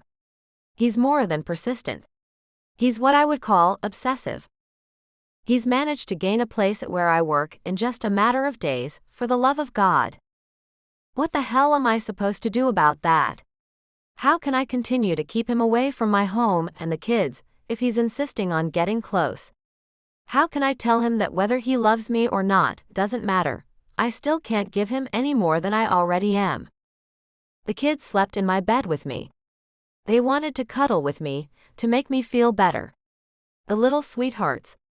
It helped too. I feel a lot better. Weak as hell, but much better. The doctor was wrong about one thing. The virus lasted only 12 hours instead of 24, a thing I'm grateful for. His diagnosis of me taking too much on by myself is probably right, but I'm not about to change anything about that yet. I made it through these 2 days of hell all alone with them. I can take more. Not that I'm asking for more. It's 5 in the morning, and I'm trying to decide if I should get up and try to go to work or take a sick day. I deserve a sick day. I have never taken one in the 2 years I've been at the spa. Carter rolls over and slaps me in the face with his little hand. It might be small, but damn it, it still hurts. I roll over and shield my face from the kid, and find myself looking at my niece, Mia. Her soft curls are in a perfect nappy mess around her chubby round face. Her little rosebud lips are pursed as if she's ready for a kiss. My heart fills with the love I have for her, and I kiss her cheek. My decision is made. I'm staying home with the kids all day. We can order in some Chinese food for lunch, and I'll get some egg drop soup for us all to help build us back up. Sure, it's not Mom's homemade chicken noodle, but it'll do in a pinch. I think I need to learn how to cook better. I certainly need to learn how to make that soup. My cell phone lights up. So I sneak out of bed, careful not to wake the kids up, and get my phone and head to the living room. Picking up my bottle of water, I head out and look at the phone, which shows me that Jude's awake and texting. I settle on the sofa and take a drink of water, then wrap myself in the throw that's laying on it. It seems he's doing better and wants to know how I'm doing, so I call him. He likes to hear my voice, and I have to admit I like to hear his too. He answers, "Hey gorgeous." "Hey you," I say with a smile plastered on my lips. He sounds a little sleepy and sensual as hell. I bet he looks like a hot mess, and man how I'd love to be cuddled up with him right now. "Thanks for the virus," he says with a chuckle. "It's the first thing you've given me." "You are so welcome. I'm glad it was a short one." I take another drink of water. "You are getting plenty of liquids, aren't you?" "I have a mini fridge in here. I need a nurse though. You think if I sent someone for you, you could come and hang out with me today? You know you're not going into work." Man, how nice that would be. Laying around with him all day. "Can't," I say. "I see," he says, then gets quiet. That kind of quiet that's full of tension. I know he wants to ask me why, but maybe he won't since I'm still weak. I cross my fingers just to be safe. To change the topic, I ask, "So do you still love me, Jude?" He chuckles again, sounding deep, manly, rugged, and sensual. "You recall that, huh?" "I do." I laugh to let him know I know he was out of it. "The things you say when you think you're about to die, huh?" "Mercy, I know I said it in a fevered fit, but I still have the same feelings. I do love you." I let that hang in the air for a moment, then say, "Jude, we don't even really know each other to make that kind of a statement yet." "Mercy, if you think I throw that little phrase around a lot, I want you to know that I don't," he says. "And I don't even want you to say it back until you mean it. But I want you to know that I love you. I have so many plans for us, it's not even funny." It's not funny nor possible. "Jude, don't make plans where I'm involved. You know when I'm available, and when I'm not. Just because you said you love me doesn't change that one bit," I let him know. "Maybe not to you. Maybe not yet. But it's changed something inside of me.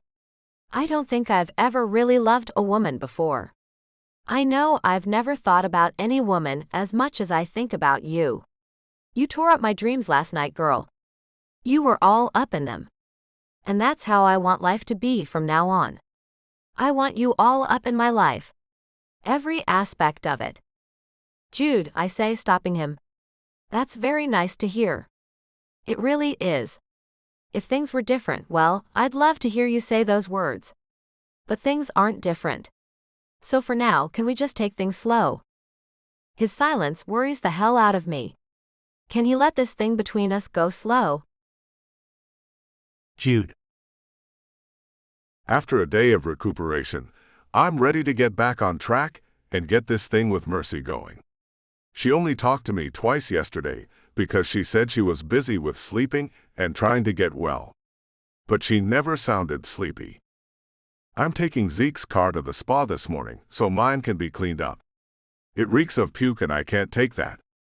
His windows are tinted to the maximum darkness they can legally be, so I look out my window at the car that's pulling up next to me at the stoplight. It's a black Suburban, and I do a double take as I swear it's Mercy driving. She's talking to somebody and looking back. I can't see through the darkly tinted passenger window to see who she's talking to. But I do see that she isn't noticing me at all. I drop back behind her as we leave the light and follow her. Now I'm sure to find out what she's been hiding.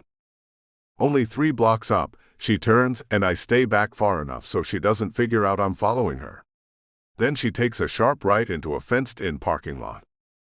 Parking across the street, I watch her as she gets out of the car and goes to the passenger door right behind the driver's seat. I look at the sign of the little yellow building with the red roof and see that it's a daycare facility. Maybe she's dropping off some neighbor's kids. She opens the door, and it takes her some time to get the kid out. Then out comes a little boy.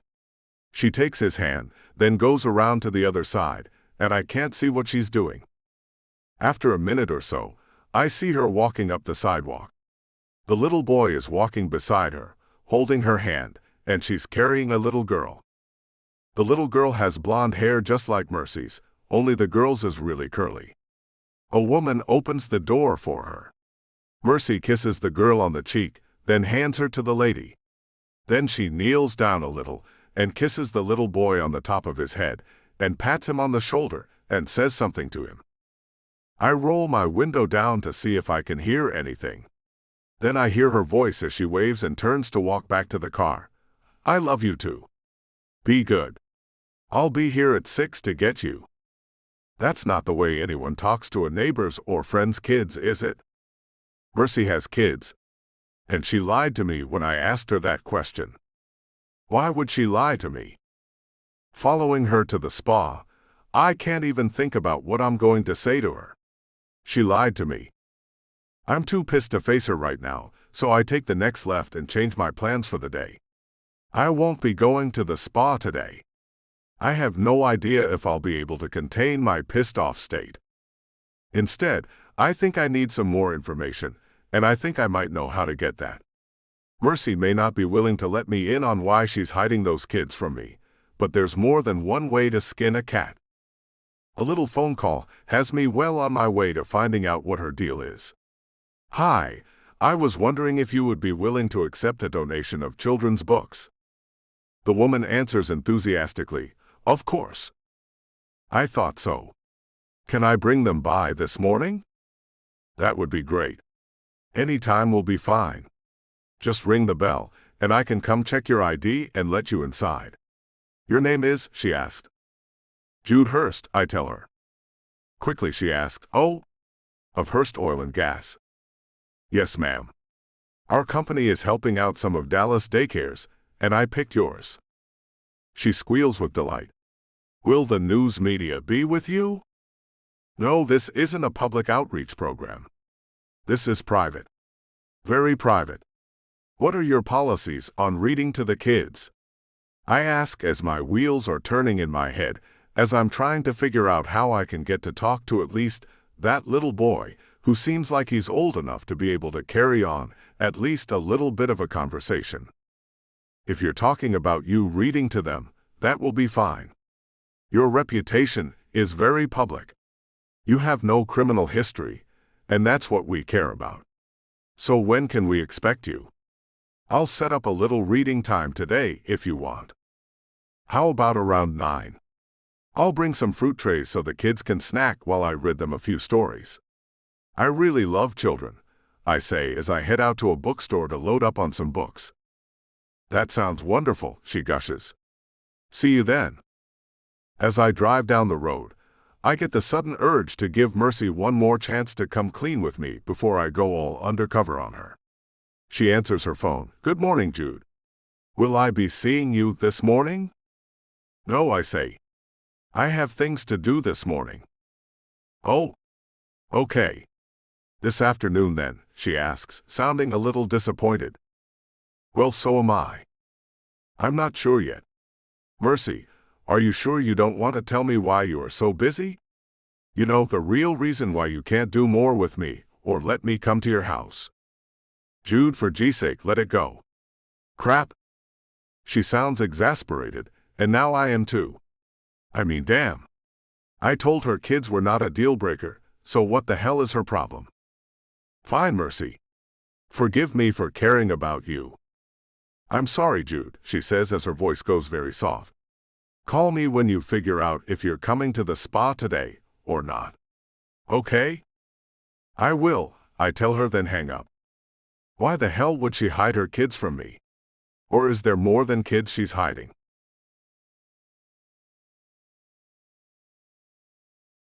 Protective urges. Jude. Carrying a box full of children's books, I ring the bell outside of the daycare and find a young dark-haired woman answering the door. She's all smiles as she looks at me through the glass window. Then I hear a buzzer and the door opens. "You have to be Mr. Hurst." "I am," I say as I go inside. "And you are?" "The kids call me Miss Abigail," she says as she leads me down the hallway. "Follow me." I have the older kids in the reading room, and they're pretty excited about the new books. As we walk into the room, the kids jump up and down and cheer as if I was carrying in toys for them all. But all I can do is scan them all for the little boy who has on a Spider-Man shirt and a pair of khaki shorts and short blonde hair. The one I saw with Mercy early this morning. It would be great if I knew his name too, as I see 3 little boys wearing similar outfits. All of them have short blonde hair too. Crap! I did not see this coming. So I adjust my plan and place the box on the table the young lady is gesturing to. "Here you go," I say as the kids rush to the box. "Hold on, kids," Miss Abigail shouts. "First things first. What do we have to say to Mr. Hurst for giving you all these books?" "Thank you, Mr. Hurst," they all yell at the top of their lungs. One of the little blonde Spider-Man shirt-wearing boys hugs my leg and looks up at me. I run my hand over his head and see no resemblance to Mercy, but give the kid a smile anyway. "Thanks for the hug. What's your name?" I ask as I pat his head like a dog and stop because that just seems wrong. "Hank," he says, then lets me go. He points to the other 2, who also have on the shirts. "These are my best pals, Cody and Carter. We all wanted to match today." He tugs at his shirt. I wave at the other boys and ask, "So who wants to pick out a book for me to read?" The kid named Cody raises his hand, and the kid named Carter takes a seat. His eyes are a little glassy, and he has slightly dark circles underneath his little blue eyes. Mercy has blue eyes, and if she had that virus, I bet her kids did too. So I ask the kid named Carter, "Hey man, you feeling okay, buddy?" He nods and looks down. He's shy too and quiet, and the way he moves his arms to cross over his chest reminds me of how Mercy does that all too often. So I grab a book out of the box and go take the tiny chair next to him. "Do you like books about dogs, Carter?" He nods and runs his hand over the cover that has a bloodhound puppy on it. "I like dogs," he says. "I happen to have me an old dog that looks like this guy on the cover," I tell him, then decide to add, "Have you been sick recently?" He looks up at me with wide eyes. "Yes." "How did you know?" "I threw up like crazy the other day." "I had a virus too the other day." I run my hand over his little head. "It was awful. I can see it really took a lot out of you." He nods. "It did. Me and my little sister both had it. My Aunt Mercy took her to the hospital late at night, then when we came home, I got sick too. It was terrible. Aunt Mercy got sick the next day. It was a terrible way to start the week. And I have it all now. The kids are her niece and nephew. Now why would she feel she had to hide that?" So I dig deeper. "I see. That does sound terrible. But why did your aunt take you instead of your mommy or your daddy?" He looks down again, and his arms go back to cross his little chest as he whispers, "They're dead." My heart stops, and I find the words coming out of my mouth, even though I should shut the hell up. "Dead? They're dead?" Suddenly, Miss Abigail is touching my shoulder. I turn to look at her, and she motions for me to follow her. I get up and go to a corner of the room where she whispers, "That's Carter. His parents died in a car wreck 2 years ago, along with their mother's parents. Their aunt took them over as her own. We don't like to talk about it, because it still upsets him. You understand, don't you?" I nod. "Sorry, yes. I won't ask him anything else like that. How is his aunt handling all that? It has to be rough on her. Does she have anyone to help her?" Miss Abigail shakes her head and looks sad. "No, she has no help and won't allow any. She's taken them all on her own, and refuses to really talk to any of us. I have no idea about her personal life. But as far as the kids talk, they spend their time alone with her. No mention of friends or boyfriends or anything like that. I feel as if I've been punched in the stomach. My heart aches for Mercy, and I've been a jerk all this time. But now, more than ever, I know I have to get her to let me into her real life. She really needs me. Going back to the kids, I take the book Carter has and ask, "Would you like me to read this one, Carter?" He nods and says, "Please." Such a nice kid. So I sit down in a chair that Miss Abigail has pulled out from behind her desk so I don't have to sit with my knees up around my ears in one of those tiny chairs, and I hold out my hand to Carter. "Carter, would you like to sit on my lap and help me read this book to your friends?" He nods and smiles and climbs right up on my lap and leans his back against me, and I think I might just cry. A lump in my throat has me swallowing it down, and I clear my throat to completely get rid of it. Then I start reading the story and wonder how I can get Mercy to let me in. Mercy. The whole day has gone by without a word from Jude. I'm not sure what to make of it. And I have to admit, I've not only missed the sound of his voice, I've missed seeing him too. The man has managed to grow on me very quickly. As I went to check out the empty space where his training facility will be, I found myself thinking about running into him around the spa. And maybe little secret sessions in my office and his. It had my mind occupied all day long, as I thought about us taking lunch together every day except Thursdays, when I eat with the kids at their daycare. And I did think about letting him do some personal training on me. It had my pulse going faster with just the thought of it. Since I'm on my way to pick the kids up, I think I should give him a call before I have them with me. So I make the call and find it goes straight to voicemail. Just like it has the other 5 times I've called him today. Man, I can't believe I've turned into one of those women. I'm sure he's just very busy today with something. Or someone. Please don't let him be with another woman. I know I've been holding him back with a 10-foot pole. But the fact is, I wouldn't be if it wasn't for the kids. I'd be all over that man if I didn't have them to consider. My phone rings and I jump as I see it's him. "Hi." I answer all fast and breathless. "I missed you today." Did that really just come out of my mouth? "Good," he says. "I've really missed you too. Want to grab a bite to eat with me?" "Damn it," I say. "I can't." "Oh," he asks. "Well, that's too bad. I guess I won't see you until tomorrow then. I'm about to leave the place I've spent the day. I was hoping to take you to dinner, but if you can't, then you can't." Wow, you took that awfully well, Jude. I'm kind of surprised he isn't asking me why I can't go to dinner with him the way he usually does. So where did you spend your day? Just doing some community PR work for the company. You know how people love to hate oil companies. So from time to time we do things to reach out to the community, to let them put a face to the company. I hear a woman's voice call out to him. "Honey, can I call you later?" "Sure," I say as he ends the call, and I find myself feeling kind of lonely and sad. I do wish I could go out to dinner with him. I wore this nice bra and panty set in hopes of him being at the spa today, and I've been itching to feel his hands run all over my body like crazy. And now it seems he decided to spend the day with some other people, and at least one woman. If I could let him in, I would. Why does this have to be so damn hard?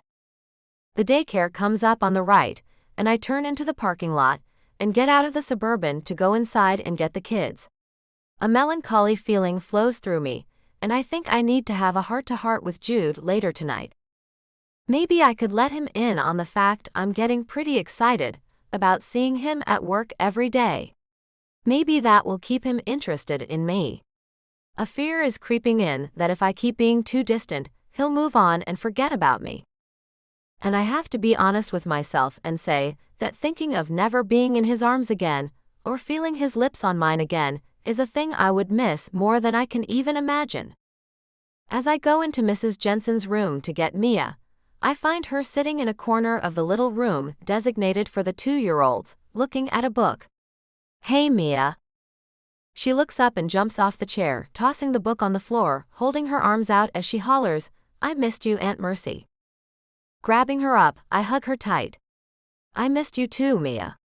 I give her chubby cheek a kiss, then carry her over to gather her things into her backpack. "And how was school today?" She giggles as she runs her hand along my ponytail. "It was pretty great. We got new books." "How nice," I say. The teacher's chair turns around, and I see it's not Mrs. Jensen in it. "Hello," the older woman says. "I'm Miss Daphne. The teacher got sick earlier and I came in to sub for her." "Is it that awful virus?" I ask. "Did it get her too?" "I think so. They told me she hauled booty out of here. When I came in, a couple of the other teachers were spraying disinfectant everywhere.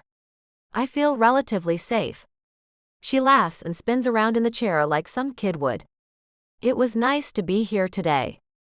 I'm getting up there in age, and my kids don't come around much. I liked being around the kids today."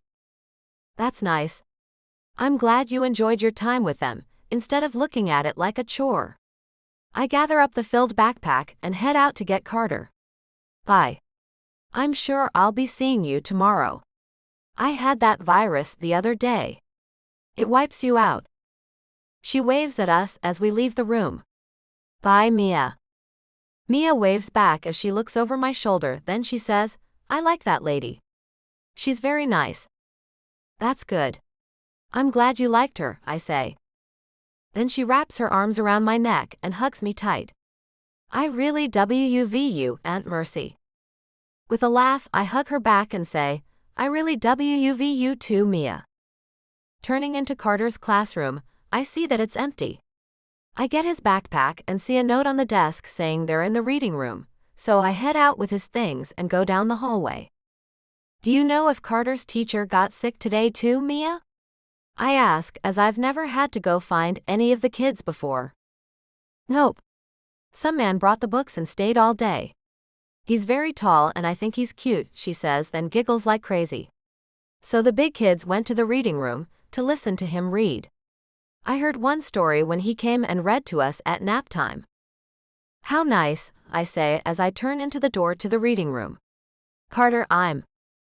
When I see Carter and see him sitting on a man's lap, I freeze. "Hi," the man says. "What the hell are you doing here?" I shriek. Miss Abigail comes quickly toward me. "Miss Noland." "Language." Mia turns her head and points at the man I have already recognized. "That's Mr. Hertz," she says. I correct her, "Mr. Hurst, baby." "Carter, come on." My eyes stay glued on Jude's as he smiles at me, and Carter climbs off his lap. "You must be Carter's aunt.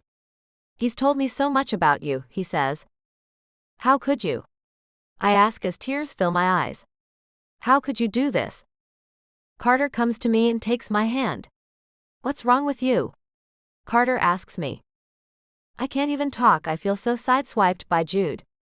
I just tug at Carter to come with me, as I have to use everything in me to hold back the tears and rage I'm feeling. Jude. I don't know how I thought that would go, but I didn't ever picture it going the way it went. I jump up and hurry after Mercy as she hauls ass out of the building. Not saying a word to her, I stay just behind her as she takes the kids to her car. Then I step up as she unlocks the doors and offer my help. "Let me help you get them into their car seats." Mercy spins around, and I can see the tears rolling down her red cheeks. "Don't." "What's wrong with you, Aunt Mercy?" Carter asked. "Nothing, just climb into your seat, Carter," she says with tear-filled words. "Get away from us, Jude." I can't just get away from her, but I do back up and let her get the kids put in their seats, remaining quiet as I have no idea what I should say. This is not going well at all. After she gets Carter in, she slams his door and takes the little girl to the other side. I follow and wait quietly. When she's done, she slams that door too and reaches for her door. I reach out and take her by the arm. "Mercy, stop." Her body is shaking as she turns back to look at me with eyes filled with anger. "You get your hand off of me right now." "Mercy, we have to talk," I tell her. "You need to get away from me. We're done. I'm going to tell the Cofields that you're some kind of a stalker, and to forget about doing any kind of business with you. Now leave me alone forever, Jude Hurst." I have to let her go, as I think she's on the verge of having a stroke, and there are also people looking at us now with their mouths hanging open. Taking a step back, I let her go and let her drive away, then go get into my brother's car and follow her at a safe distance. I know this is just more stalking on my part, but I can't let her shut me out. Not now that I know why she's been so closed off this whole time. The woman really does need me. But I do stay back so she doesn't figure me out. I'm not about to approach her right now. I just want to know her address so I can approach her later tonight. Much later when she's had time to calm down. After 15 minutes, I see her pull into a driveway. The home is brick and in a nice neighborhood. A garage door opens on a 4-car garage, and she drives in, then closes it behind her as I stop a little ways down the street. The garage is attached to the house, so I know I won't be seeing her again. So I make a note of the address and leave the area. I feel like a huge jerk and can't really figure out how to fix this damage. My father and mother keep coming to mind, so I head home to talk to them about what it is I've done and how bad it really is. I didn't mean to hurt her, and it's clear that I've done just that. I call Mercy to see if she'll talk to me at all, and nearly faint when she answers the phone. "Jude." "Mercy," I say. "The thing you have done is unforgivable. I meant it when I told you I never want to see you again. I'm blocking your number." Then she ends the call. My body is shaking with fear. She can't really mean it. So I call back, and it tells me she has blocked my number. I can't believe she can cut me out this quickly. Pulling up to our house, I see Dad out on his little gator, riding around with his longhorns. I stop and get out of the car and wave him down. Then climb over the fence when he heads my way. "Dad, I think I've really messed up." "Oh, come on," he says as I get into the vehicle with him. "What could you have done so bad, son?" "Dad, I thought Mercy was hiding something from me. I followed her this morning." "You did what?" he asks as he stops and looks at me. "Not intentionally. I saw her at a stoplight and I followed her. I found out she was dropping a couple of little kids off at daycare. Then I called the daycare." Dad stops me again as he holds up his hand. "You called the daycare? Son, why would you do that?" Putting my head in my hands, I press my fingertips into my skull and whine, "I don't know, Dad." But it gets worse. "What else did you do?" he asks, sounding very worried. "I bought some children's books and donated them to the daycare, then stayed there all day reading to the kids. And getting to know her nephew, Carter." I raise my head and look at my father. "Dad, he's such a sweet kid. And he told me his parents had died in a car accident, along with his grandparents, Mercy's parents.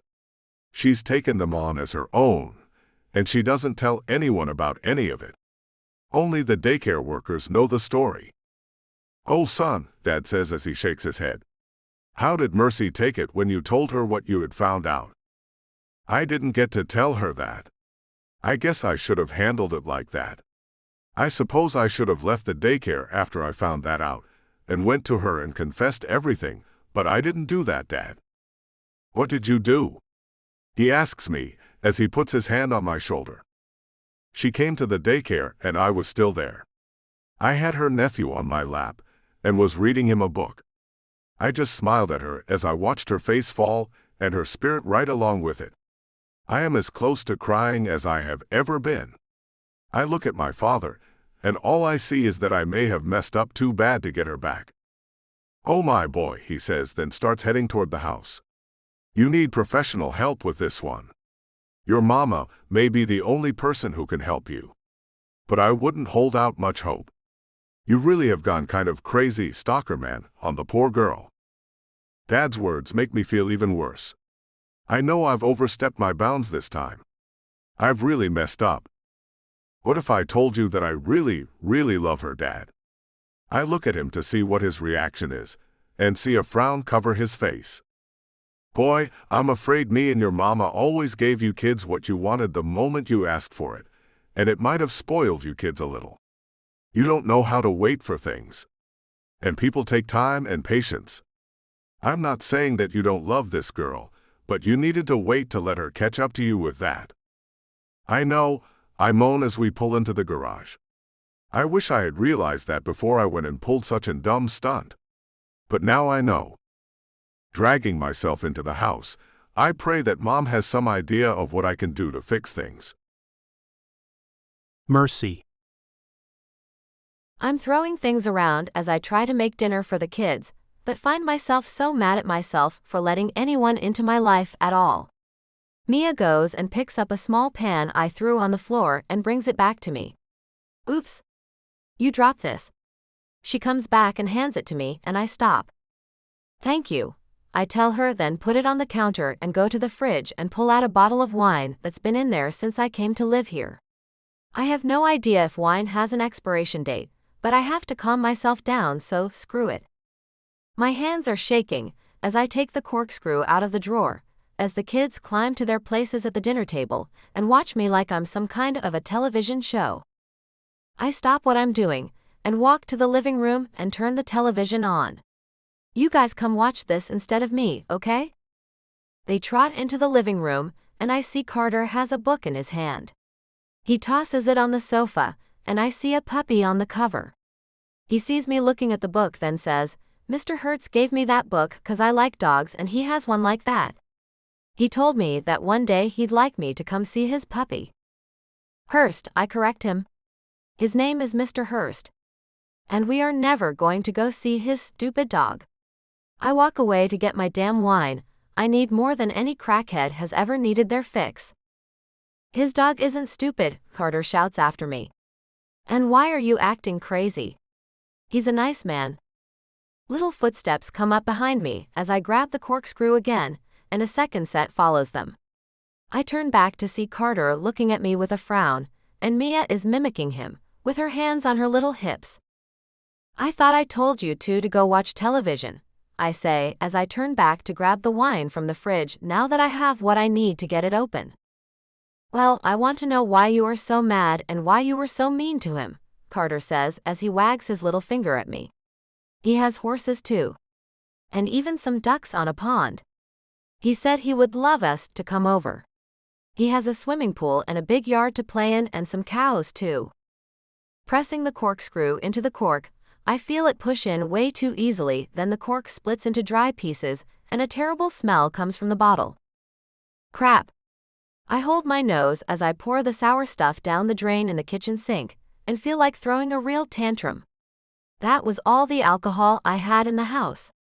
And it's no good, and now I have to figure out how to calm down all on my own, and I've never been so mad in my entire life. Mia says as she shakes her little head. You not posed to say that word, Aunt Mercy. I look at her sweet face with a big old frown on it, and the one on Carter's too, and decide I have to do something about myself. Who wants pizza? The frowns turn upside down and they start to cheer. I'll call a cab to take us, because I'm going to have a few beers while they play.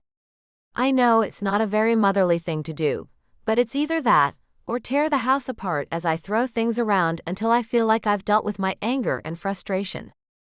Just as I pick my phone up, it rings with a number I don't recognize. I put on the professional voice I can bring up any time, any place as I answer it, Mercy Noland. Hey sweetheart, this is Loretta Hurst. My heart stops and I know I can't hang up on this nice lady, but damn it, I want to.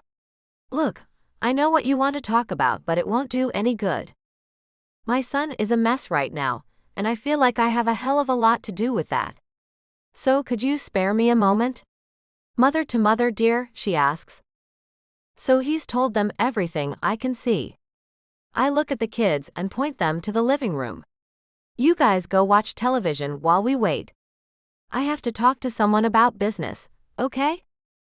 They nod and walk away as I plop into a chair at the dining room table, and prepare myself to hear some crap about how her son is great and I'm an idiot. Can you talk now? She asks me. Yes, ma'am, I say as I sit back, kick off my heels, and put my feet up on the table. Look, my son has done something inexcusable, she says. Great start, I say as I'm impressed she can see his faults. So you understand why I can't see him anymore. Well, I didn't say that. She pauses, then says, he told me about your family, and darling, I want to tell you how very sorry I am to hear about that. It's a terrible tragedy. I know there are no words to help you, I do know that. But I also know that you've shut yourself off from people. That's not good for those kids. And I know you know that deep down.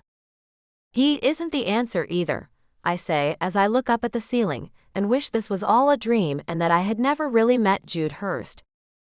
I'm not saying he is. All I'm saying is, being alone with all this isn't helping any of you all. Those kids need you, but they need more than just you. What would happen to them if something happened to you? She asks me, making me take my feet down and sit up straight. Please don't say that. You have no idea how much I'm afraid of that happening.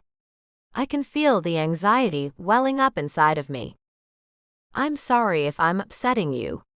But you need to realize that it's hurting those kids to keep this up. I'd like to come visit with you and the kids. I'd like to invite you out to our place for Sunday dinner this week. Please tell me you'll come. It's not you, Mrs. Hurst, I say. She quickly says, call me Loretta. Okay, it's not you, Loretta. It's Jude. He went too far. He did. I'm not going to make any excuses for him. What he did was wrong. He'd like to apologize to you and the kids, she says.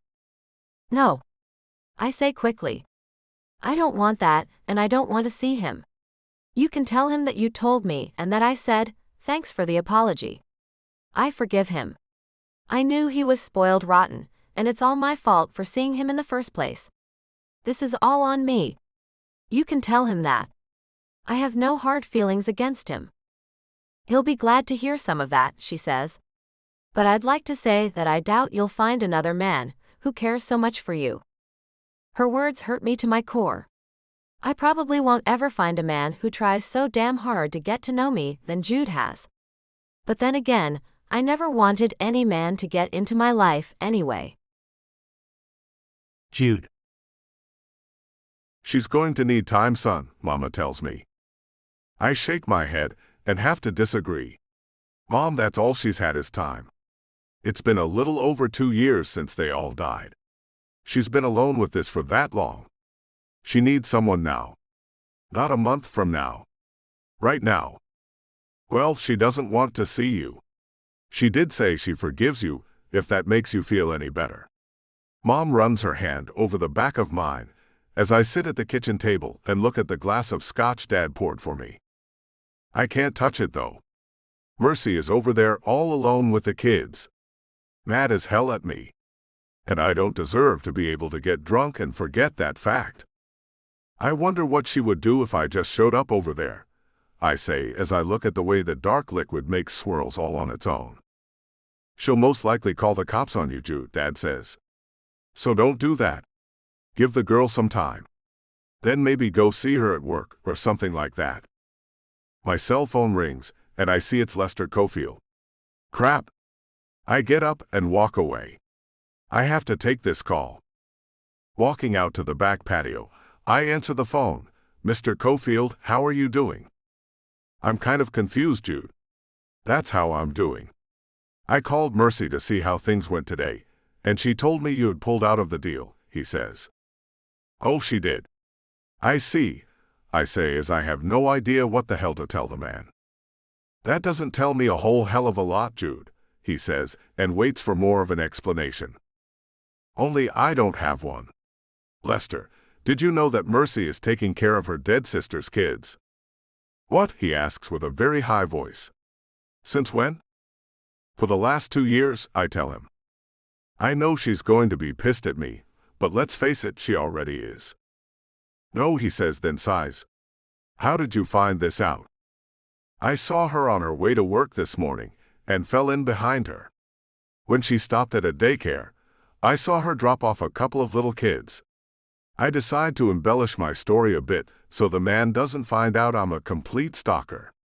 It just so happened that I had a box of children's books my company had given us all to donate to various children's daycares.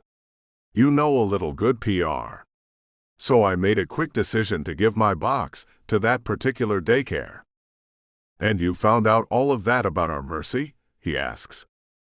Yes, sir. It seems her sister and brother-in-law were going out on a double date with Mercy's parents, while Mercy watched her then 2.5-year-old nephew and 6-month-old niece. They were in a wreck and all 4 of them died. She took the kids as her own after that, I tell him. My gosh, that's terrible. I can't believe she never told us that, he says. When she came to the daycare to pick the kids up, I was still there. I was reading to her nephew. He's 4 now. And she kind of lost her cool. She also doesn't live at the address she has on file at work. That's her parents' home. I'm afraid she's been hiding the kids to hide the tragedy, so no one asks her about it. I wait to see what he has to say, and hope he has some kind of a great answer for me. Damn it. I guess we have no choice in the matter, do we? He asks. I guess we have to fire her. What? I ask, as that was not what I intended at all. No. No, you can't do that, Lester. I didn't mean you to take it like she's some type of a crazy woman, or anything like that. I just wanted you to know she has a lot on her plate, that's all. Gosh, please don't fire her. I pace around and don't know what the hell to do. Everything I'm doing is screwing her world up even more. Jude, it's just good business. Poor Mercy has been lying to us for 2 years. We can't have that, he says.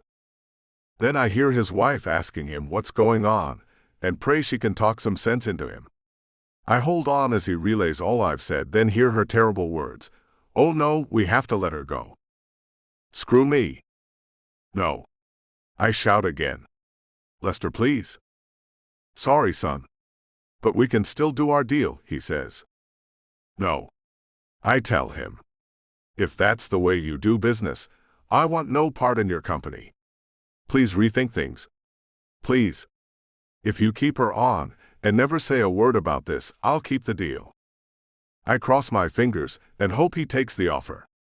But when I hear him clearing his throat, I get prepared for the age-old speech about it all being just business, nothing personal. Jude, this isn't personal, son. I let it all go and end the call as I fall to my knees on the ground and look up at the darkening sky. Why gosh. In some kind of answer to my desperate cry, I hear thunder off in the distance, and then the weather alert goes off on my phone. As I look at it, I find there's a tornado warning for the Dallas area. Wouldn't you know it?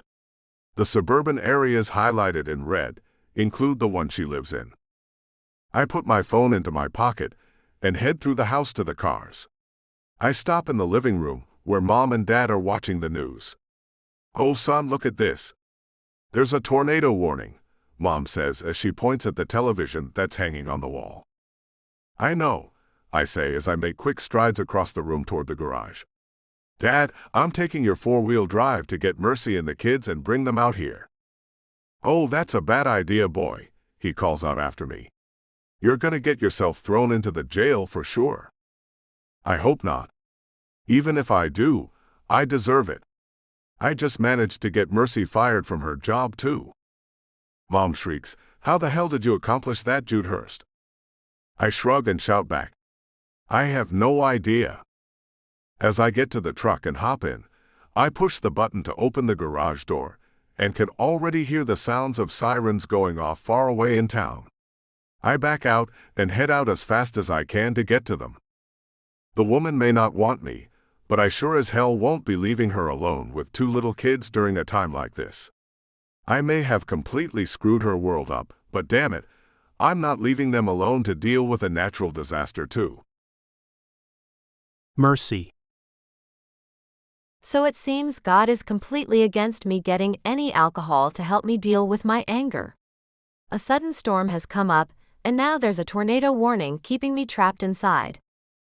To top off that fun, The kids are clinging to me as sirens go off outside constantly, and the electricity has gone off. All I have is the flashlight on my cell phone, and my battery was about dead when this all started. So, I have no idea when we're going to be left in the complete darkness, but I bet it will be pretty soon. So I have us sitting on the sofa, wrapped together tight in a blanket to make sure they both feel really secure. Well, as secure as one can feel with this kind of crap going on. The wind is howling so loud it's hard to hear much else, except the loud sirens that I'm supposing won't stop until the tornado or tornadoes are back in the sky and off the ground. It would be great to know if one was headed our way and about to turn us into Dorothy from The Wizard of Oz. But then again, why would anyone want to know such a thing like that? A pounding at the front door has me looking up, and I pick up both kids and carry them on my hips as I go to see who the hell is at the damn door. I suppose it's most likely a fireman or some other emergency person coming to tell us the tornado is headed our way and we're about to die. As I open the door, a tall man wearing a hooded yellow raincoat pushes his way in quickly, closing the door behind him, then pulls me by the shoulder.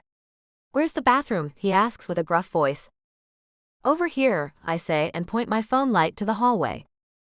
He pulls out a big flashlight from his raincoat pocket and shines it down the hallway and pulls us along with him to the bathroom where he closes us all in together.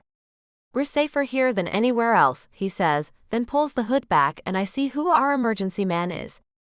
"Jude," I shout. "Not now, Mercy." He looks at the bathtub and pulls us to it. "We need to get into that." So into the tub we go, standing side by side. Carter holds his arms out to Jude. "Mr. Hertz, will you hold me?" "Little traitor." Jude takes off his wet raincoat and tosses it out onto the floor, then takes Carter. "Hide your face against my chest." "Mercy, you hide her face in your chest." I move Mia around so she can hide her face, and watch Carter snuggle into Jude's wide chest, then feel one of Jude's strong arms pull me into him too, and he holds us all against the wall. His body shielding us all. He smells like sweat and rain, and I've never smelled anything more comforting in my life. His warm breath is stirring my hair as he breathes calmly and steadily. He's like a rock. A sound so loud it sounds as if a train is coming right through the house, has both kids covering their little ears. I think they might be screaming, but it's too loud to tell for sure. I close my eyes as I hear some crashing sounds and feel Jude's arm tighten around me. His head is pressing down on mine and then the sound fades. Both of our phones' alerts go off, making us all jump, and Jude grabs his, shutting it off, then he takes mine out of my hand and turns it off too. The wind is still raging outside, but the crashing sounds and the train sounds are over. I look at him and mouth, "Thank you." He says, "You're welcome, baby." My body is trembling as the sounds fade further away, and I realize I'm holding Mia way too tightly. I loosen my tight hold and say, "Should we go see what happened?" "I'll go," he says as he hands Carter back to me. Carter looks at me with the widest I've ever seen the kid's eyes. "What was that, Aunt Mercy?" "That was a tornado, Carter," I say as I hug him. "But no matter what, we're okay, aren't we?" He nods, and when Jude opens the door, I almost fall down. All I see is rain falling in the darkness. The top of a tree isn't that far from us, and there's a big brown truck sitting in that tree. "Dad's not going to like where his truck ended up," Jude says as he looks back at me. I just start crying and hugging the kids. "You saved us. You saved us, Jude. If you hadn't come at that moment, we'd have been right there on that couch and we'd have been." "Don't," he says as he closes the bathroom door and comes back to us, stepping back into the bathtub and gathering us back into his strong arms. "Just don't, Mercy." He rocks us back and forth for a minute as I cry, and then the kids join me, and I know he was sent to us. I know it now. I look up at him and say, "I'm sorry." He merely shushes me and places his big hand on the back of my head and pushes it down so I have to bury it in his chest like the kids are doing. I really don't know why he came here, but I'm glad he did. A knock comes on the bathroom door and I find myself saying, "Who is it?" Then I immediately feel like a fool. "Fire department, ma'am. Can we come in?" Jude smiles at me, then kisses my forehead. Come on in, guys. The door opens and a bunch of lights shine in our eyes. And in that blinding light, I swear I see my sister standing behind one of the firemen. Hope! I call out. Hope, is that you? I move around Jude as I hold the kids, and I can't see her anymore. Hope! Jude wraps his arm around me and kisses the side of my head. It's okay, baby? I shake my head and blink as he takes Carter from me, and we step out of the tub and let the firemen help us get out of the house. It's still raining, only nowhere near as hard. The lights from the fire trucks and other emergency vehicles light the place up. As we're led to a police cruiser, I turn back and see the front part of the house is just gone. The back part is there. The 4-car garage is there. My purse is hanging from a tree limb, so I point at it.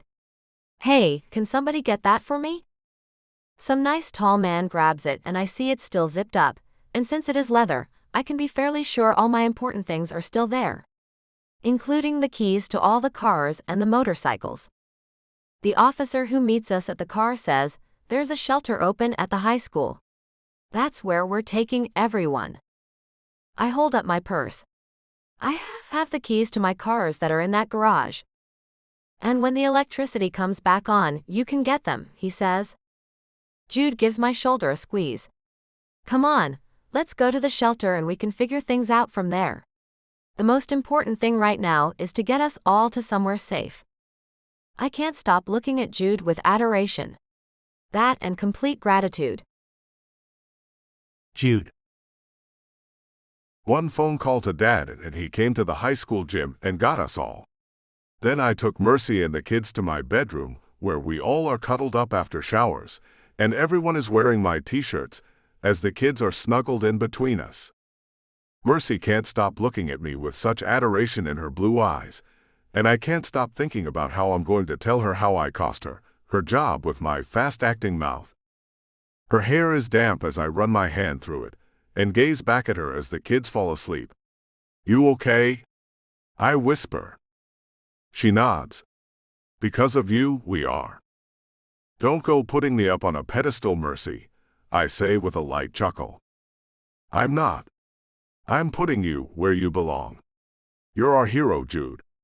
Our real-life hero. She takes my hand off her head and pulls it to her mouth and kisses my palm. I frown at her, my heart tugging. Oh baby, no. She smiles, glancing at the sleeping kids nearby. Sorry. I know we're here with them. Not the right time. Then she leans closer, her eyes sparkling as she whispers, but you're so irresistible right now. I wonder if she'd feel the same if she knew she lost her job because of me. I'm not ready to tell her that though. Instead, I return her smile, brushing my fingertip along her cheek, tracing the curve of her jaw. The warmth of her skin sends a shiver through me, and I stop before I get too carried away. Mercy looks down at the two kids, now fast asleep, and whispers, "Why don't we slip out of this bed and go to the next room with that cozy little living area?" My heart leaps. She's choosing to be here with me, and I love it. I nod, watching as she carefully slides out of bed, moving with a grace I hadn't noticed before. I follow her lead, marveling at how effortlessly she navigates the quiet space, like she's done this 1,000 times. I wait for her to round the bed, then scoop her up in my arms, carrying her to the other room. The way she gazes into my eyes sends chills down my spine. Her fingers gently stroke the back of my neck, and I can tell she's fully present, ready to share this moment. Who knew all it took was being there for her, to make her feel this close to me? I sit on the leather sofa, keeping her in my arms, and she nestles against me, her breath warm against my cheek. Her lips meet mine in a soft, lingering kiss, her hands framing my face with care. The tenderness in her touch unravels me. I slip my hand under her shirt, lifting it just enough to pull it off gently, breaking our kiss. Her eyes meet mine, molten with emotion. "Jude, I love you." Her words stop me cold. I know she means them, but I don't want her to say them just because I helped her today. "Mercy, you don't have to." Her lips crash onto mine, silencing me. She tugs at my shirt, easing it off, and our kiss breaks again. Our breathing grows heavier, charged with longing. Her eyes hold a depth I've never seen before. I do love you, Jude, she says, her voice steady. She tosses my shirt to join hers on the hardwood floor, then stands, her hands resting on my shoulders. I look up at her, seeing the truth in her gaze. You don't have to prove anything, I say softly. I know you're grateful, but this is more than that, isn't it? I am grateful, she murmurs, her fingers brushing my cheek, sending warmth through me. But I'm here because I want you to know how much you mean to me. I cup her face, seeing the love in her eyes, clear and undeniable. I love you, Mercy Noland, I say, my voice thick. I think I've always had a place in my heart waiting for you, even before we met. Standing, I pull her into my arms, guiding her to sit beside me on the sofa. Her arms open, welcoming me, and I settle close, my hand tracing her arm as goosebumps rise under my touch. You feel like home, I whisper, pressing a kiss to her temple. You feel like forever, she whispers back, her voice trembling with emotion. I can't believe this is real. I've wanted her like this since the moment we met, and now she's here, open and honest. But my heart aches, knowing I haven't told her everything. As I hold her, she leans into me, her head resting against my chest, her fingers lacing with mine. Her warmth invites me in, promising everything will be okay. I want to believe it. I want her to be mine, more than I've ever wanted anything. Her breath hitches and she murmurs, Jude, I'm yours. Her words spark something fierce in me, and I pull her closer, my arms tightening around her. Show me, she whispers, her voice soft but certain. Show me what it means to be yours. I press my forehead to hers, overwhelmed by her trust. My hands frame her face, and I kiss her deeply, pouring every ounce of my love into it. Her fingers grip my shoulders, and I feel her surrender, not weakness but strength in her choice to be here. But as I look into her eyes, seeing complete devotion, a pang of guilt hits me. She's giving herself to me fully, and I'm holding back a truth that could change everything. I don't want her to lose herself in me. I want her to stand strong, always. Mercy, I say, my voice low, you're not just mine, you're you, and that's what I love most. She smiles, her eyes shining. I know, she says, pulling me back into her embrace. And I choose you. Mercy. Jude slows his movements and looks at me, his expression shifting from intense to tender. He releases my wrists and gently guides my arms around him. Softly, he kisses my lips, transitioning from his earlier roughness to a gentler, more caring touch. One of his hands moves up to cradle the back of my head. He pulls away slightly, trailing kisses along my neck until his lips brush my ear. You are my princess, he whispers. I run my foot along the back of his leg as my hand moves up his back. I'm whatever you want me to be, I whisper back. He groans softly, holding me close, and his tenderness makes me feel more connected to him than ever before. His lips return to mine, and his kiss feels like a dream, pulling me deeper into the moment. I've let go of everything. No more fighting to keep him out of my life, no more hiding my fears or shielding the kids.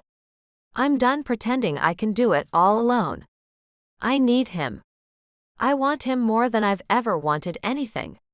I'm done pretending to be strong. I'm as vulnerable as I've ever been, and if he wants me, I'm his. I can see a future with him, a forever that feels real and possible now. I love you, Mercy, he whispers, his voice hoarse with emotion. Finally, I let the words escape. I love you too, Jude. He kisses me gently, his lips swollen from our shared moments. I lean up and playfully tug at his bottom lip with my teeth, making him laugh softly. He kisses me again, and the connection between us feels complete. No more pretending, what we have is deep and real. I feel confident that he'll always be here for me and the kids. Lifting his head, he ends the kiss and looks at me. Since I have you in this position, he says, his hands moving down my arms to hold mine firmly. And you can't hit me, I have something to tell you.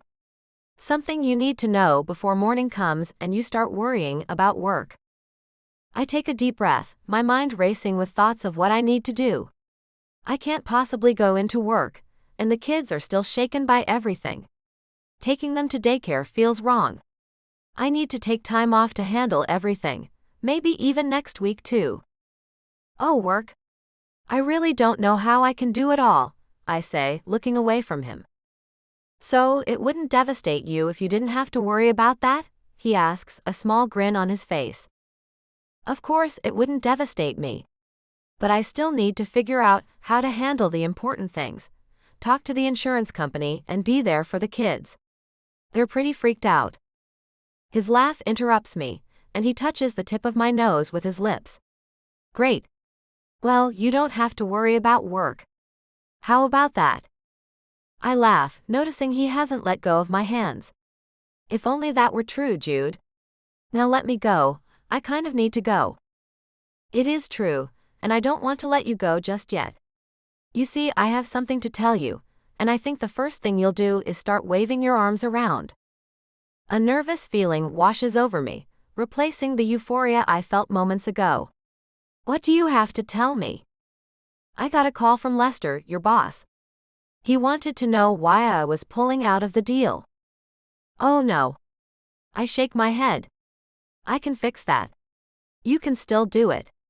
It'll be fine to work together. I overreacted earlier, but I can fix it all. No, you can't, he says, and his hands tighten on mine. You see, I kind of told your boss everything, and he fired you. No, he didn't, I say with a laugh. He didn't call me or anything. In situations like that, you aren't told until you get to work. Then the boss shows up, usually with security, to let you know you need to gather your personal things and hit the road. He ends with a little kiss that doesn't do much to stop the aching in my stomach. My gosh. Just because I have some kids I'm raising, he fired me? I think he said it was because you'd been lying to them for 2 years. I tried to fix things, but he and his wife were very adamant, you were out of there. Don't worry though. I've got you, baby, he says. That should be making me feel better, but it's not.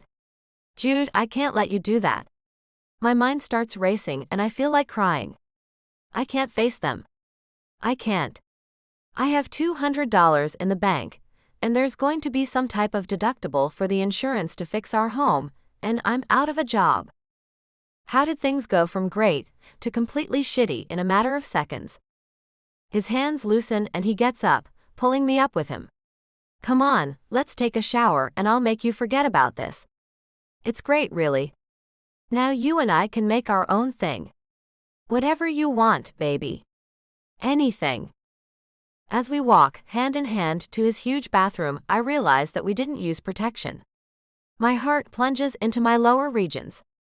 Jude, how can you be two completely opposite things? On one hand, you're a godsend. Then on the other, you seem to have been sent to me by the devil himself. So now what am I supposed to do? Baiting the trap. Mercy. With our home halfway blown away, I've decided the kids and I can move into the old house my parents and I used to live in. It's only a small 2-bedroom, but it will do while the home that was once my sister's and brother-in-law's is repaired. I swallowed my pride and let Jude pay the $500 home insurance deductible so the reconstruction could begin right away. I also swallowed my pride enough to take him up on the offer of staying at his place until I could get all of the utilities turned back on at the old house. But now it's Monday, and I just received the call that told me the electric was on at the house now, so I have to break it to Jude that we'll need to be going. He's playing with the kids in their massive swimming pool, and all 3 of them are having a ball, I see as I open the sliding glass doors to go out to them. Watch me, Aunt Mercy. Carter yells as he climbs up on Jude's wide shoulders and jumps off. Yahoo! I laugh as I don't recall the last time I saw that kid having so much fun. And I know I'm about to have 3 very sad faces looking at me when I break the news. With the tornado and the helplessness I felt with the destruction of our home, I had a lapse in my usually good judgment and leaned far too much on Jude. It's not that he's an unsafe man to place my trust in, because he is. It's because I need to stay self-sufficient. If I learned nothing else by my family passing, I learned not to depend on anyone for everything.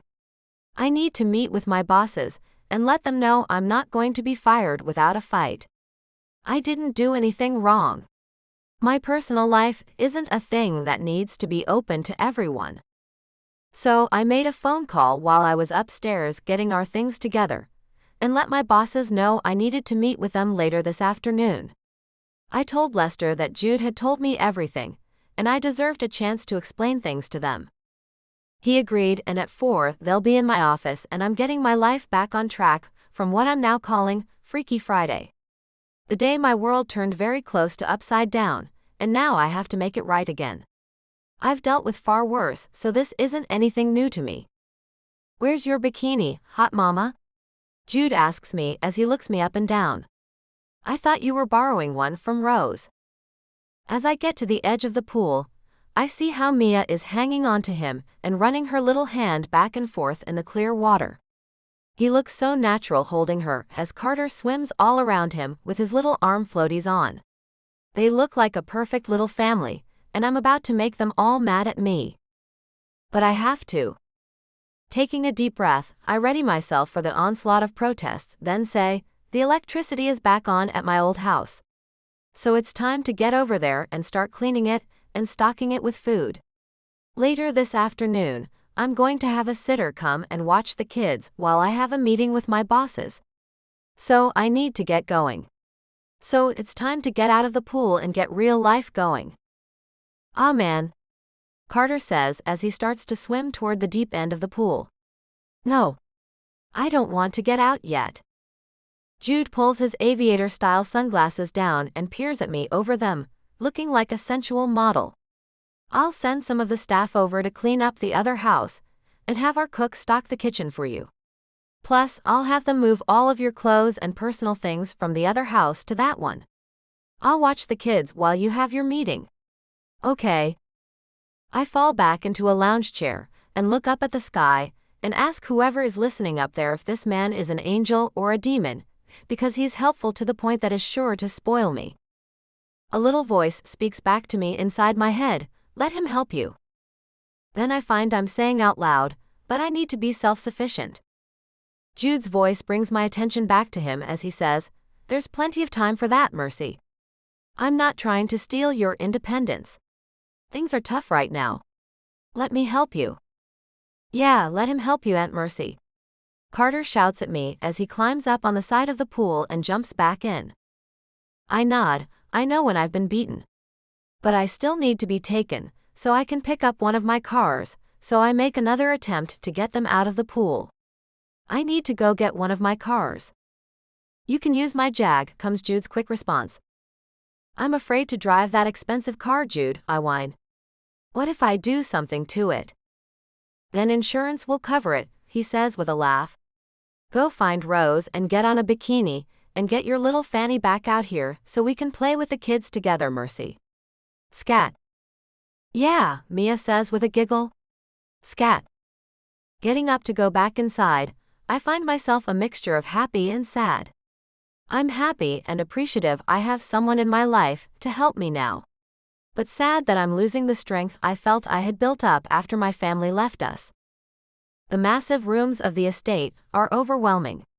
I haven't ventured away from the path through some media room off the patio and through another room that seems to be a library. Then there is a large staircase that leads up to the wing where Jude's suites and those of his siblings are located. Near the end of the hallway is Rose's rooms. I knock and wait for her to answer. When she opens the door, I find her wiping her eyes, which are red-rimmed. Oh, hi, Mercy. Hi, Rose. Your brother told me to ask you for a bathing suit. He's adamant I join him for a swim, I say, then ask, you want to talk about why you're crying first, though? She shakes her head and goes to grab a suit out of one of her drawers. Just man trouble. If you can call him a man. What happened? I ask as I follow her into her room. He's been using me, she says with a sniffle. Donald has been using me all along. He has a wife back in England. I've been supporting that deadbeat and his wife all this time. You have to get him the hell out of here before your brothers find this out. They'll kill him. I say as she starts to wail. I know, she cries, then grabs me and we hug as she lets it all out. I thought he loved me. Poor girl, I think to myself. She's so pretty and nice when she wants to be. Come on, I'll help you line up a plane ticket for his rotten ass and we'll get him out of your life forever, I tell her as I pull back and look at her. I'll help you. This can be our little secret. You can tell your family that you decided to end it because he wouldn't get a job. That way they won't question your judgment and give you a bunch of grief about this. She sniffles and looks at me through the tears. Thank you. You don't know how bad they can be. This isn't the first time a man has used me for my money, and I know the whole family will treat me like an idiot if they find out I've been fooled again. Your secret is safe with me. Now come on, let's get out of Texas, I say, then we get to work, making the arrangements to get him on the first flight out of Dallas. Rose looks at me with a smile on her face. You're acting a heck of a lot like a sister, Mercy. I like that. I smile and nod, but a lump forms in my throat as the thought of my real sister moves through my head. Will I ever get past missing them all? Jude. An evening rain starts with a loud clap of thunder, sending Mia, Carter, and I into the house as we were just about to go on a ride with my father around the ranch. Abandoning the topless Jeep, I grab Mia, who holds my neck as if it's a lifeline. Oh no, she shouts. It's okay, Pumpkin, I tell her as Dad picks up Carter so we can get inside faster. It's not like the last time. Don't you worry. Once inside, we can hardly tell what's going on outside. The kids perk right up and Carter laughs. This place is like the mall. You have no idea it's even raining. Mia wiggles to be let down, so I place her little feet on the floor, and she and her big brother run to play with the toys I bought them. Dad and I take seats on the dark leather sofa in the playroom. Mercy's at the meeting with her bosses, and I've yet to hear from her. I have to admit, I don't mind if she gets that job back or not.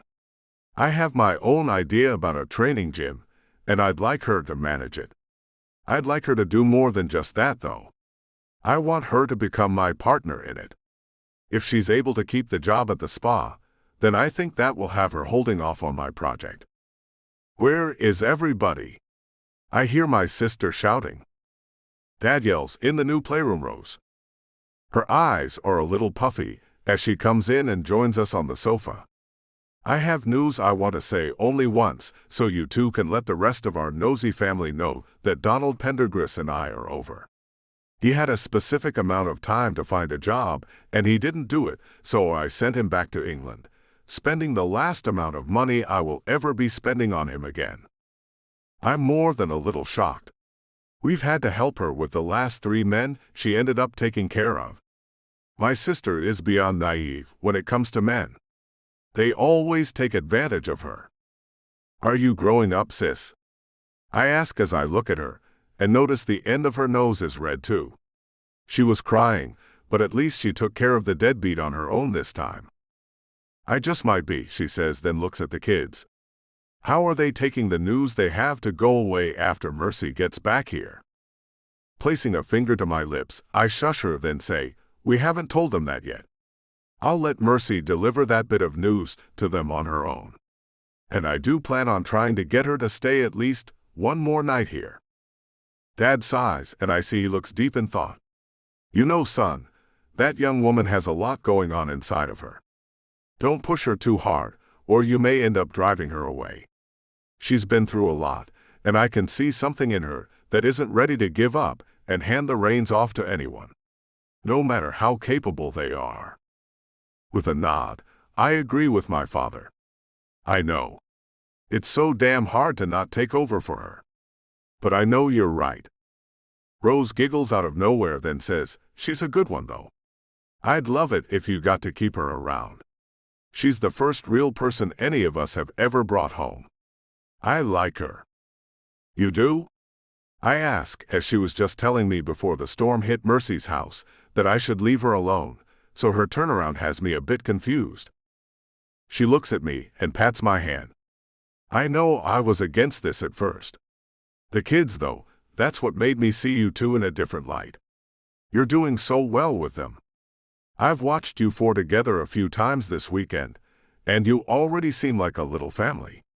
It's cute. But go slow, son, Dad reiterates. She's fragile. I can see it. Too fast and she'll bolt. She's skittish. Okay, I can hear people talking, but I can't seem to find you, I hear Mercy shouting. I jump up to go get her. The house is enormous, and she seems to get lost in it very easily. Stay put, I'm coming for you, baby. I find her only 2 rooms away, and she looks mad and hurt, so I pull her into my arms. They said they couldn't trust me. They said I could argue all I wanted, and it would do no good. They told me if I used them as a reference, they'd say I was dependable but secretive.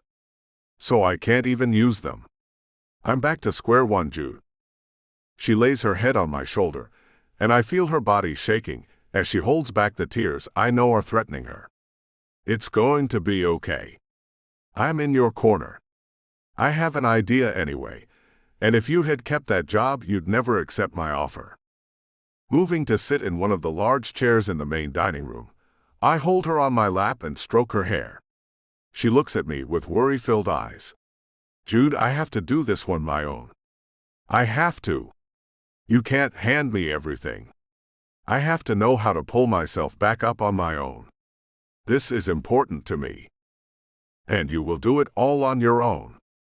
You see, I want to partner up with you and open a gym, but one like no other. I want to hire personal trainers that I make out plans for them to follow. I want you to manage the entire thing. It'll be a lot of work, and will take a lot of ingenuity. But the best part is, I want it to have a childcare center. That way the kids will be right there with us. Her eyes are sparkling as she searches mine. Then she shakes her head and throws me into a tailspin. Why can't she just accept help? Mercy. I can't be your partner, Jude. I have no money to invest, I tell him as he holds me on his lap. He looks dejected as he says, but I want you to be my partner, 50-50. I want it. Just say yes and don't make me beg you to become rich, Mercy. In the end, you will accept it anyway. It'll be the best decision you've ever made to join me on this venture. I'll accept a job as the manager, but how could I possibly accept a partnership without putting any money into it? I ask him, as he has that determined look in his dark eyes. He's going to be bratty about this, I can already tell. Mercy, this is a great opportunity for you. Don't let your foolish pride get in your way. If you were offered this deal by anyone else, you know you would take it. He leans in and kisses me with a delicate light kiss that sends my head into the clouds. But no one would offer me such an outlandish deal, Jude. So you can accept my offer to become the manager, or I can look for something else, I tell him as he narrows his eyes at me. I need you to be more than that. I need you to make up a business plan, head up the whole thing with me. We'll have to make this thing from the ground up, and I'll be counting on you to do the majority of the project management aspects of this endeavor. I need you, Mercy. I've never had one goal in my life, and now that I have one, I need someone's help to see it through. I want your help. I need you, Mercy. I cannot stand his puppy dog eyes as he stares at me. So I finally say, all right. He's elated as he gets up and tosses me into the air, making me scream, then he catches me and hugs me. You've made me the happiest man ever. If he's this excited over giving me something like this, how much happier could I make him? Jude, you're crazy, I say as he spins me around with him. Stopping the spinning motion and leaving me a bit on the dizzy side, he says, first thing in the morning, we'll go scout out places to either build the place or find a place that's already built and we can revamp it. And tonight we can work on a name for the place. You need to stay here so we can do that. I really should go to the house.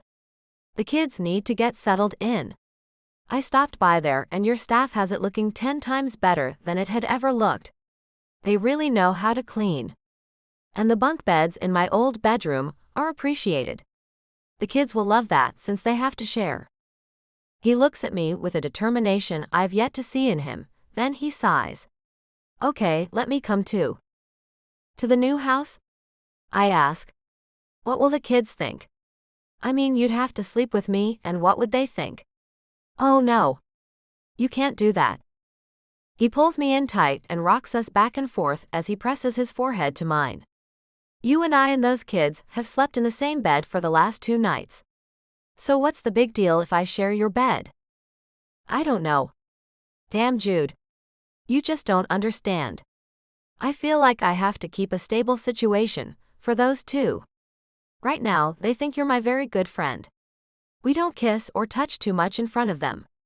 They'll know there's more between us if you're spending the nights with me in my bedroom, I say as he starts kissing my neck, making my knees go weak. They'll handle the news we're a couple just fine.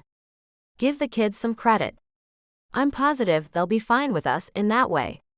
They already love me. Mia told me while ago I was her cute boyfriend and that she loved me so much. Great, see? She thinks you're available. She'll be devastated when she sees you and I as a couple. This is never going to work. I should just let you go. His arms squeeze me tight. I never want to hear those words come out of your mouth again. Not ever. You can't just let me go, because I will never let you do that. I can be very determined when I set my mind on something, and my mind is set on you, girl. Your Jag is going to look stupid in that driveway, I say as I know he's going to get his way. You know that, right? He laughs and kisses me. He's going to come home with me, to my old house, and he's probably going to try to stay every single night with me. And I shouldn't let him. I should put my foot down and tell him no. I know it's not a word the man hears much, but I know I should do just that.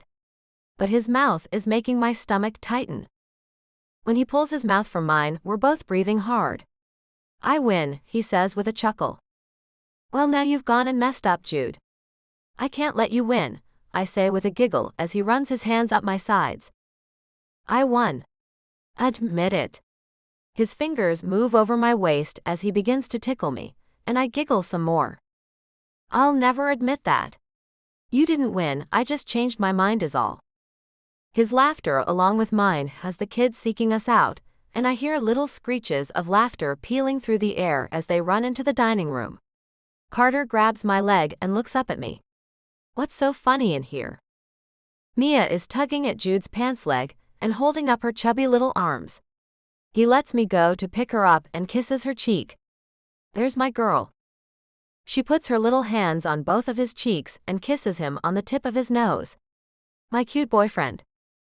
Jude cuts his eyes at me, then cocks his head to the side and says, You know I love you, Mia. But your Aunt Mercy is my girlfriend.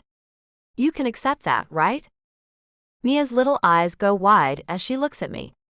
Your cute boyfriend, Aunt Mercy? I nod, hesitantly. Are you okay with that? She shrugs her little shoulders. Sure. As long as he's one of our cute boyfriends. Carter claps his hands and jumps up and down. We have an uncle now. Jude and I lock eyes. And now there is nothing I can do to stop this from rolling forward. The kids are over the moon about him, and he's a part of us now, no matter what I say. How can I be letting myself get so completely tangled up with this man so damn quickly? Jude. The house is tiny, and not anything I've ever stayed in before. But I want to be with Mercy, so I'm trying to make myself comfortable here in these surroundings. It's been a while since anyone has lived here, and I swear it feels like it's been abandoned, and shadows seem to ebb and flow throughout the small house. The kids have to share a bedroom, so I had a set of bunk beds brought in, and the old double bed that had been Mercy's before her family was killed was taken out and given to the local thrift shop. I also had new bedroom furniture put in the bedroom that had been her parents'. I tried hard to erase some of the things that might trigger bad or sad feelings in her. Mercy comes out of the bathroom with Mia wrapped in a towel, and sighs as she walks toward the bedroom that was hers up until that terrible night when the accident left her with a couple of huge responsibilities. Responsibilities she's taken great care of, but it's taken a toll on her. Anyone can see that. Getting up off the couch, I call out to her, I'll start the water for Carter now. Thanks, she shouts back at me. This one bathroom thing is a real pain in the badonkey donk. I laugh with her colorful use of language. Watch your mouth, young lady. She laughs, and I hear Mia giggle too. He told you to watch your mouth, Aunt Mercy. Uncle Jude is too funny. Yes, he's a real riot, Mercy says. After I get the tub ready, I go try to pry Carter away from the television and the cartoon he's been watching. Bath's ready, Carter. Okay, he says without taking his eyes off the television screen. I'll go in a minute. Well, the water's warm right now. It'll get cold if you wait. You should also hurry, because the bubbles I put in it will all be gone if you wait. I tell him, in an attempt to entice him into the bath he desperately needs. The kid has played hard all day, and he smells like pure little kid funk. The bubbles worked, I see, as he jumps up and sprints toward the small bathroom. Bubbles. Yes. His clothes are hitting the floor as he goes, and his little butt is bare just before he gets inside the bathroom. I laugh and go along behind him, picking them up and putting them in the hamper. Holler when you're ready to get out, and I'll help you, buddy. He splashes into the bubble-filled tub and smiles like a kid on Christmas morning. Okay. Closing the door halfway, I make my way to see how Mercy's coming along with Mia. I find Mia dressed in some cute little Hello Kitty pajama set, and Mercy combing out her wet hair and putting it into a braid as they talk. Leaning on the doorframe and watching them without either realizing I'm there, I listen to their conversation. He's so nice, right, Aunt Mercy? Mia asks as she plays with a little Barbie doll I let her pick out before we came here. I let both kids pick out a toy to start their new toy collection here. Yes, he is, Mercy agrees, making me smile. And he's so cute, Mia says. Mercy makes a long sigh. Yes, he is. And he'd be a good daddy, Mia says. Mercy nods but doesn't say anything. So I clear my throat to let them know I'm here and say, looks like you have her pretty much squared away, Mercy. I'm going to run over to that little store on the corner up the street and get you and I some adult beverages to enjoy after we put these little cherubs in bed. Do you want anything else? Some beef jerky or anything like that? How about a bag of those hot pork rinds and get that low-carb beer? I need to get my figure in check if I'm going to be the owner of a fitness club. She looks at me and gives me a wink. Oh, I'll get you into shape. We can start your workout tonight, I say and give her a wink. I have all kinds of great ideas. She blushes and looks away. I bet you do. Stopping off at the bathroom to see how Carter is getting along, I ask, you good for 10 minutes, buddy? I'm running to the store? I'm doing good. I'm going to be in here for a while, playing with these bubbles. And how about you get me a nice ice cream, he asks me. Not before bed, but nice try, Carter, I say with a chuckle and head out. Oh man, he says as I make my way out the front door. The houses in this neighborhood are all older wood frame homes, and Mercy was right, my Jag looks out of place here. Night has fallen since we got here, and the place takes on a whole new look. I can see quite a few people sitting outside of their homes. The sound of music creeps around in the warm night air. I can hear some man cussing out someone, then a screen door slams and a car starts up and peels away. I slip into my car and notice a few men walking up the street. I pull out of the driveway and head toward the little corner store. As I pull into the parking lot, all eyes are on me and my car. You're in the wrong part of town, mister, some skinny meth-head-looking young guy says. I nod and walk away, pressing the lock button on my key fob. As I get to the entrance, I notice a young woman wearing the shortest blue jean cutoffs I've ever seen and a black bra. That's it, nothing else, not even shoes. Her dirty blonde hair is pulled back into a messy ponytail, and she looks stoned. You need a date, mister? She asks as I make sure not to touch her as I go inside and shake my head as my answer. This is not a place for Mercy and the kids to be living. I have to change this up and quickly. Around 10 people are milling around the store that's too small for that many people to be hanging out. But they're doing it anyway.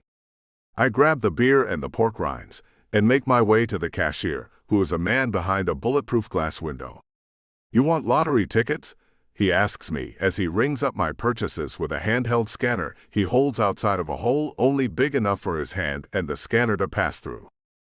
No, thank you, I answer him as I notice I'm the center of attention. You're not from around here, he says. You don't belong on this side of town. Are you looking for a prostitute? I know of 3 right here, right now. I can get you laid if that's why you're here. Oh, no thanks, I say as I grab up my things and head out. Wow, that is a man who wears many hats. Cashier and pimp. 2 scraggly-looking teens are leaning on my car, and I'm pissed off immediately, but I'm not about to lose my temper here. Hey kids. Gotta go. Mind getting off my car? I don't want to hurt you when I pull out. Buzz off, one of them says with a snarl. I unlock only the driver door and get inside the car. As I pull away, one of the kids falls and starts cussing and shooting the finger at me as I drive off. Nope, we are not staying the night here. The neighborhood looks run down during the day, but at night it looks like a third world country. This is not a place for anyone with kids. So now I know I have to bait a trap for Mercy. I have to get her to agree to let me get us a place while the other house is repaired. When I get to the driveway, I park all the way at the back of it so I can see the car out of the kitchen window. I go inside the door there and make sure to leave the porch light on. Leaving the things on the kitchen table, I go find Mercy reading a book to Mia, and Carter is still in the bathtub. I stop by the bathroom and say, "Hey Carter, time to get out and get in those pajamas." "Oh," he says. But I hear him pull the plug and the water going down the drain. "Thanks, buddy." I take a towel out of the cabinet and toss it on the vanity. "You got this from here?" "Yep," he says, so I leave him in the bathroom and go into the living room to try to talk Mercy into letting me take us all to a nice hotel. "So, what was life like here a couple of years ago, Mercy?"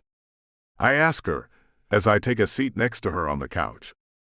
"Quiet," she says as she closes the book she's finished reading to Mia. Mia takes the book and heads off to the pile of them to get another one. Well, it's not quiet anymore. It's pretty rough and not at all safe. So let's get the kids and let's go to a hotel room. Tomorrow I can find us a nice place to rent while the other house is getting fixed back up. She laughs at me and says, "You're just spoiled, Jude. This is an old neighborhood. Most of the people are old, and the streets shut down as soon as it gets dark." "No, they don't. Not anymore. Come here," I say as I get up and take her out on the front porch, leaving the porch light off. The eerie sounds of people arguing, televisions up loud, radios on, and dogs barking meet us.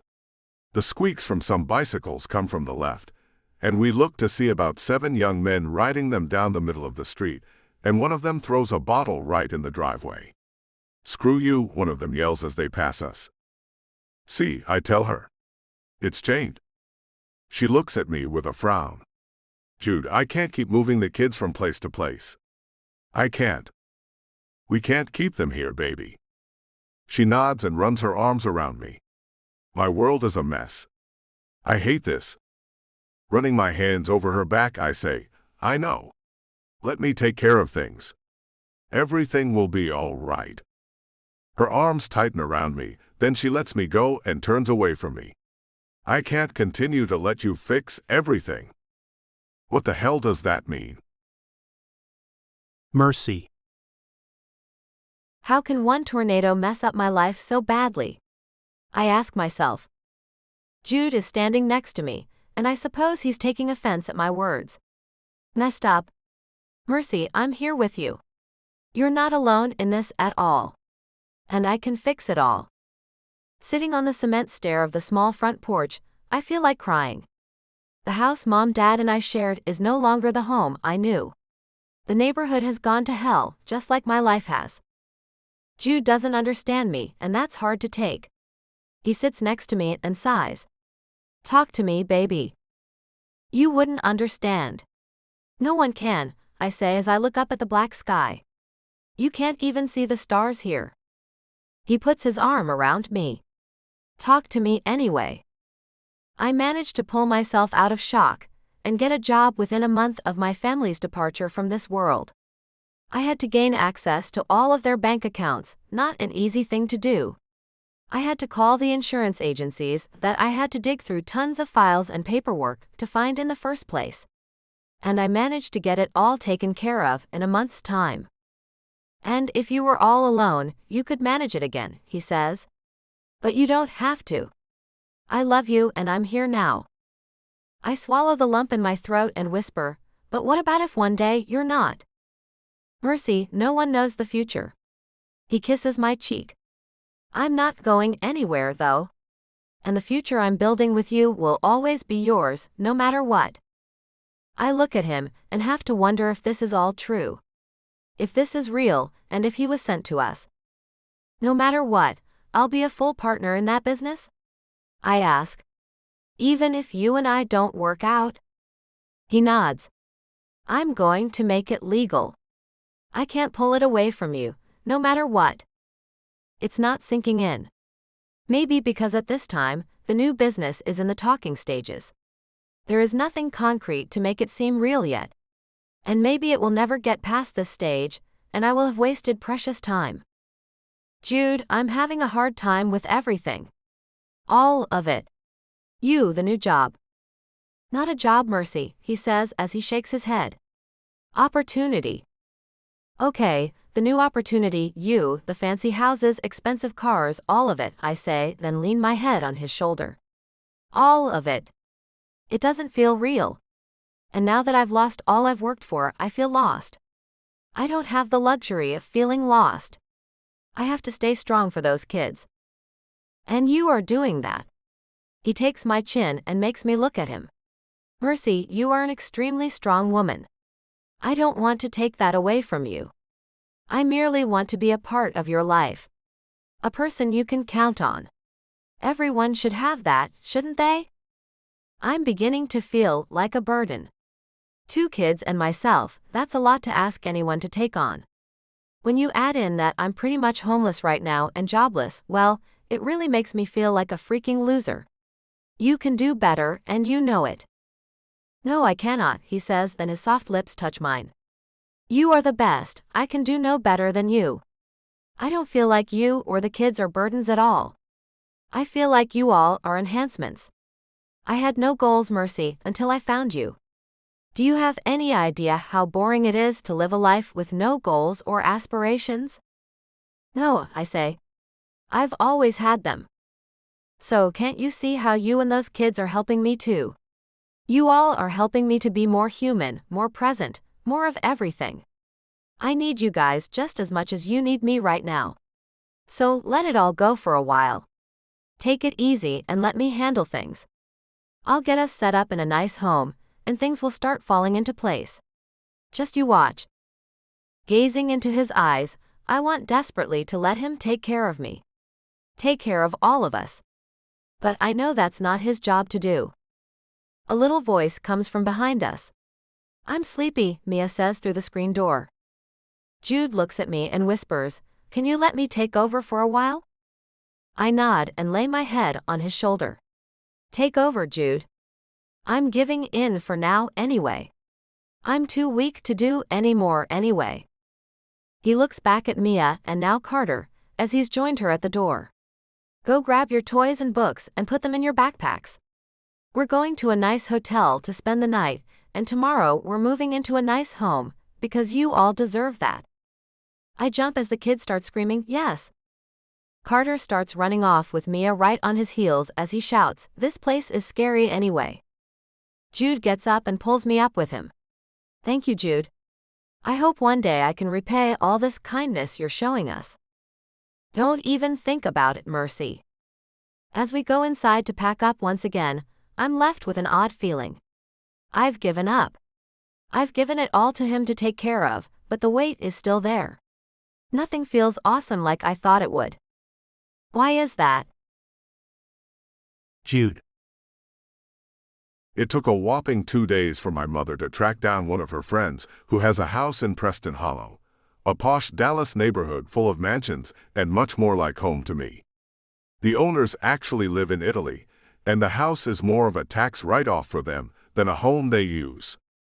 Mercy and the kids love it with a tennis court, swimming pool, and tons of spacious rooms. The first thing Mercy did was make a map of the house to help us get acclimated to our new surroundings.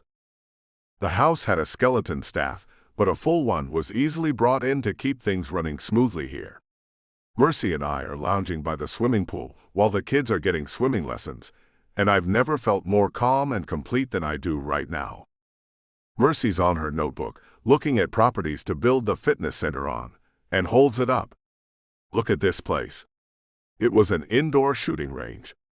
The owners closed it up 3 years ago, and it looks spacious enough and in good condition. We could have it up and running in no time, Jude. She hands me the little thing, and I look at the pictures. I think you're right. Would you like to call about it and set up an appointment? I would, she says with a broad smile. Jude, this could be it. I smile back and say, it could. Call that number, girl. She hops up and runs into the house to make the call, and I watch her go, wiggling with excitement. Then a thought hits me, and I ask the 2 women who are teaching the kids to swim, how much longer will the lessons last? An hour, sir, one of them answers me. Cool. I'll be back by then. Be good kids, I say as I get up and go inside. Mercy is just getting off the phone when I walk in, her eyes sparkling and her smile radiant. How about 5 this evening? Perfect, I say, sweeping her into my arms. And we've got an hour to ourselves. How about we spend some quiet time in our bedroom? Her arms wrap around my neck, and she peppers my cheek with soft kisses as I carry her down the hall. I nudge the door shut behind us and gently set her on the bed, grinning. Get comfortable. She nods, slipping off her jacket and kicking off her shoes, settling against the pillows. I join her, shrugging off my own jacket, and notice her watching me with a warm, excited glow. Happy? I ask, sitting beside her. She nods, her smile widening. Very. You? Beyond happy, I say, pulling her close.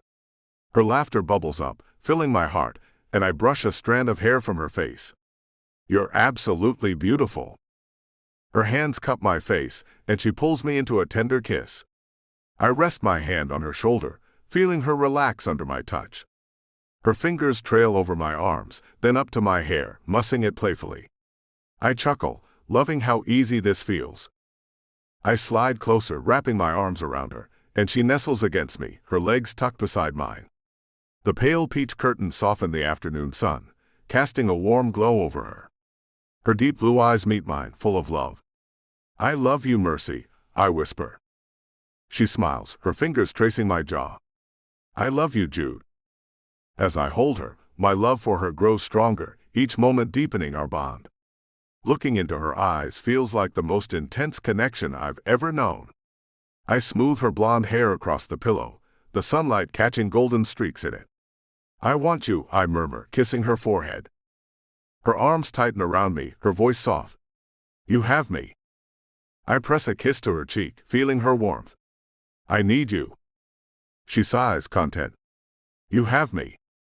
Lifting my head, I meet her gaze, her eyes shimmering with devotion. Tell me you'll be mine forever. Her smile makes my heart skip. I'll be yours forever. I pull her closer, our hearts beating in sync. We hold each other, our breaths mingling, finding joy in the quiet intimacy of the moment. Her warmth molds to me, and I feel complete, like we're 2 halves of a whole. Our love builds steady and sure, and I know I'm ready to make her mine in every way. Resting my head against hers, I murmur, isn't life sweeter with someone to share it with? She nods, her hand finding mine. It's so much sweeter with you. I brush my thumb over her forehead, teasing, I got your heart racing for 10 minutes. That's cardio, right? We're staying fit today. She laughs, swatting my arm. So you'll go easy on me during our workout later? No chance, I say, tweaking her nose. Tonight I'm planning something special. After our meeting with the real estate agent, let's celebrate with dinner at that fancy restaurant in town. A toast to our new venture together. Her eyes soften, though I catch a flicker of hesitation before she nods. That sounds wonderful. And I had an idea. Becky, the kids' favorite babysitter. What if I arrange for her to stay the night? She can watch them, and I can focus on you. My grin widens. Now you're speaking my language. You take care of me, I take care of you. That's how we build a happy family. Finally, we're on the same page. Mercy. For the first time in my life, everything is falling into place. I found the perfect man, and he's brought so much more to my life than I knew was possible. The place we looked at is perfect to turn into a fitness center, and dinner was perfect too. Now we're going back into our bedroom, and I'm feeling like I'm drifting on a cloud or something. Life feels surreal to me right now. Coming home after eating at a 5-star restaurant with a gorgeous man, to a mansion in one of the most prestigious neighborhoods in this town is not a thing I saw in my future. And now I can look forward to plenty of days of living like this. As we step into our bedroom, I notice the staff has left a bottle of red wine on the small table, paired with 2 elegant glasses.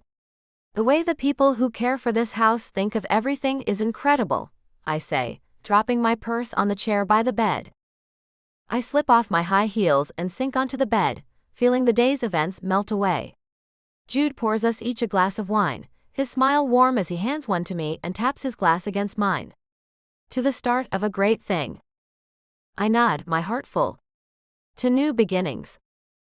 We sip the wine, the rich flavor lingering, then he sets both glasses on the nightstand. With a gentle touch, he guides me to lie back, his hands brushing my shoulders. His smile is soft, a little crooked, as he sits beside me, his fingers tracing the edge of my dress's sleeve. You're glowing tonight, he murmurs, his voice low and tender. My body hums with warmth at his words, and I feel completely at ease, trusting in this moment. After the day we've had, I'm grateful for the peace we've found together, free of worries. His hand moves to my cheek, his touch light but deliberate, sending a shiver through me. You make everything better, he says, and my heart skips. I reach for him, my fingers threading through his hair, and he leans closer, his breath mingling with mine. Jude, I whisper, my voice catching as a wave of emotion rises. He smiles, pressing a soft kiss to my forehead, and I feel my entire body relax, grounded by his presence. His fingers linger on my arm, warm and reassuring, and I know I'm exactly where I belong. He shifts, pulling me into his arms, and I nestle against his chest, feeling the steady rhythm of his heartbeat. I've been waiting for this all day, he says, his tone playful but sincere. Just you and me. I laugh softly, tilting my head to meet his gaze. You're insatiable. Only for you, he teases, brushing a strand of hair behind my ear. His hand rests on my back, and I feel a spark of joy at how effortless this feels. The room glows with the soft light filtering through the curtains, and I'm wrapped in the comfort of his embrace. Happy, he asks, his eyes searching mine. More than I can say, I reply, my hand resting on his chest. You? Beyond happy, he says, pulling me closer. His lips find mine in a gentle, lingering kiss, and I melt into it, my arms wrapping around him. The world fades away, leaving just us, connected in this quiet moment. He leans back, his fingers tracing lazy circles on my arm. You know, this counts as cardio, he says with a grin. Heart rate up, a little sweat, we're staying fit. I laugh, swatting his shoulder. So you'll go easy on me later? Not a chance, he says, his eyes twinkling. Tonight I'm planning something special. After our meeting, let's celebrate at that fancy restaurant in town. A proper date to mark this new chapter. I smile, warmth spreading through me. That sounds perfect. He pulls me back into his arms, his voice softening. You make every moment better, Mercy. I want this forever. I rest my head against his shoulder, my heart swelling. You have me, Jude. Forever. As we hold each other, the wine forgotten on the nightstand, I know we're building something real, something lasting. This is our beginning, and I can't wait to see where it leads. Jude. Mercy took the kids and went on a shopping spree with one of my credit cards, but she told me I couldn't go because it would make her too apprehensive with me there. So I'm taking the day to hang out with my younger brothers. A little barbecuing at the mansion Mercy and I are renting, and some poolside brotherly fun are filling up this sunny Sunday afternoon. She's the one, I shout as I do a backflip off the diving board. When I come up, I see Zeke and Ram, and they're staring at me with their mouths hanging open. Zeke's the first to say, "Are you okay, bro? We thought we heard you say something a little insane, even for you." "What?" I ask as I haul myself up out of the water to sit on the side of the pool. "You mean about Mercy being the one?" They nod and look at me with confusion-riddled faces. Then Ram says, "You barely know her, Jude. You can't know if she's the one yet." But I do know it. And she's by far the best trophy I've ever brought home. I get up and go sit on one of the chairs, after grabbing a beer out of the ice chest Zeke brought that's full of it. The guys join me, getting beers for themselves and taking seats on either side of me. We all lie back and take drinks of the cold beers and let out simultaneous sighs. "What do you mean by trophy, Jude?" Ram asks. "I mean I put my sights on the woman, hunted her down, using my tried-and-true techniques, and brought home the trophy. She didn't stand a chance, really. Not once I decided she was my prey.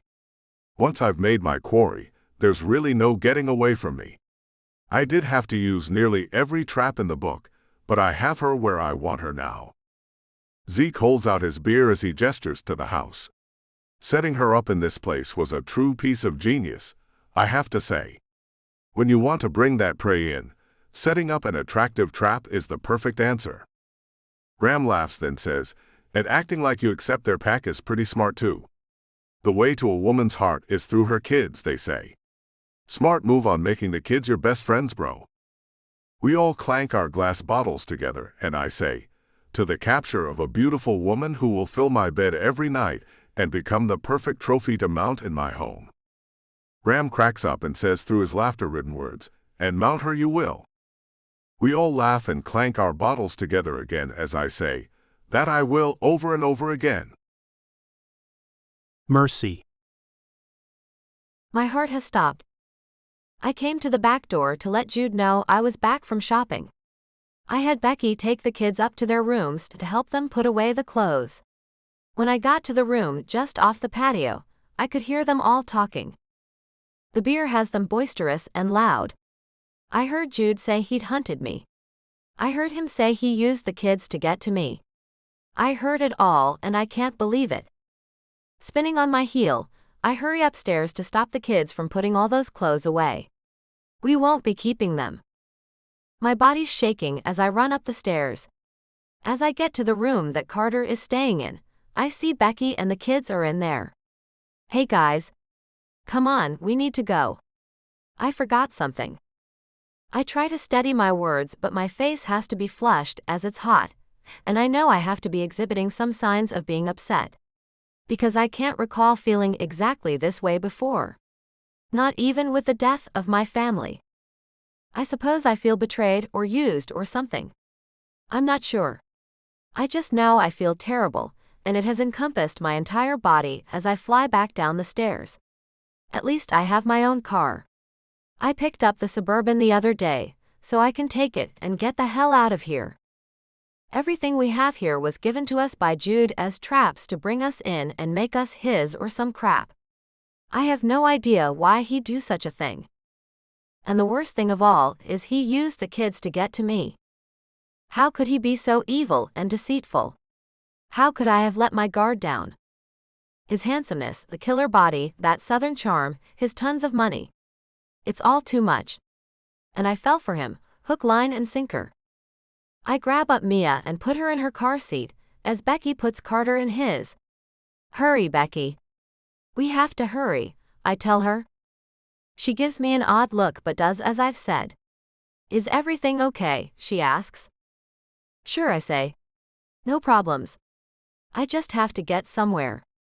I forgot about. We made this plan last night. I just forgot. No big deal. No big deal at all." "Where are we going, Aunt Mercy?" Carter asks as I slide into the driver's seat and start the car up. "To our house where I used to live." We're going to stay there. Jude's got things he needs to do. I pull away from the house, and just as I do, I see Jude open the front door and make a "what's up" gesture. I roll the window down and shoot the finger at him and keep driving. My phone rings and I see it's him. I do want him to know, so I answer the phone. I heard every word you said. You're prey. You're Quarry.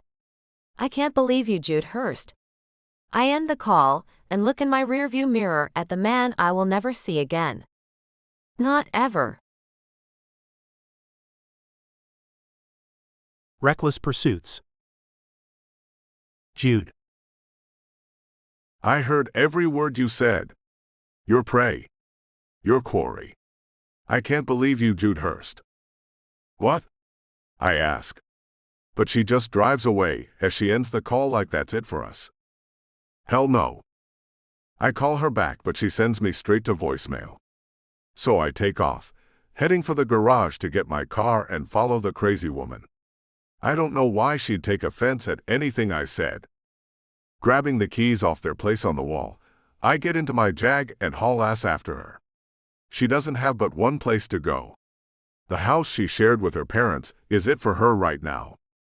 If she thinks I'm going to let her go just like that over some stupid words, she's crazy. My tires spin out as I put the car in reverse to leave the garage. Then I throw it in drive and peel out after her. She's out of sight, but I can easily catch up to her. As I get to the end of the long private road, I still don't see her, but the black marks from her tires show me she went toward town. So I go that way and step all the way on the gas pedal. Pushing the button on the steering wheel, I try to call her again. But she ignores the call. I can't believe her. What was so bad about what I said? How could she just run off instead of talking to me like an adult? How can I get her to see reason? The sun's low in the sky and glaring into the windshield, and I left my sunglasses by the pool. So I'm having to squint to see out, and finally I catch the back of her black Suburban. I have the pedal to the floor already, so I can't go any faster, but she's got to be doing the same thing as she's staying a constant distance away from me. I try to call her again, and she answers this time. Go back home, Jude. I see you back there. Leave us alone. Before I can say a word, she's ended the call. She's nuts if she thinks I'm just going to turn around and go back home. I didn't do anything wrong. If anyone did do something wrong, it was her. She shouldn't be driving that fast with the kids in the car, anyway. So I pick up my phone and knowing she won't let me talk, I text her. Slow down. The kids. Her brake lights let me know she's seen the text and is, at the very least, going to slow down. She has to stop at an intersection anyway, and now I can catch up to her. Just as I get close enough to stop and get out and get to her, she takes off across the intersection. I floor it to follow her, and hear the sound of a loud horn. Pressing the gas to get out of the way of the truck I didn't see, I make it across just in time. My heart is pounding, and I see her brake lights come on again, and she's pulling to the side of the road. Then I hear another horn. This one is louder and makes a deeper noise. Oh crap. Mercy. Geez. I scream as I see it all through the rearview mirror. Gosh. No. I slam on the brakes to come to a full stop and throw the car in park and get out of the car, running as fast as I can. I can't think as I run toward him. The car is upside down on the other side of the road.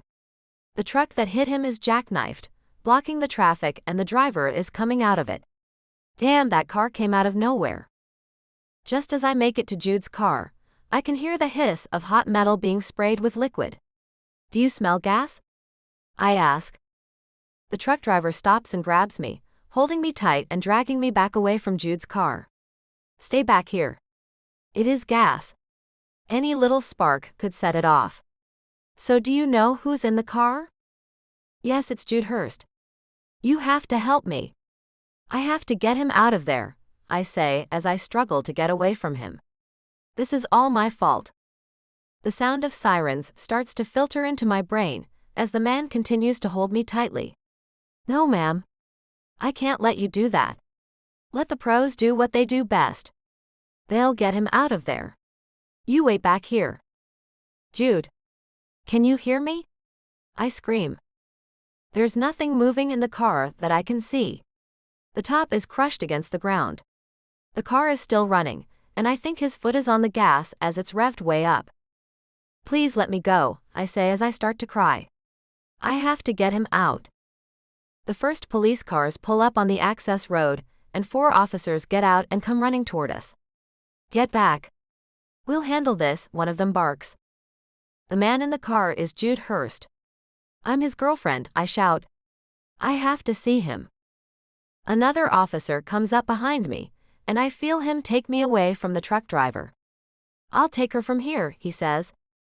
I look at the young cop and beg, please let me see him. Please don't make me leave.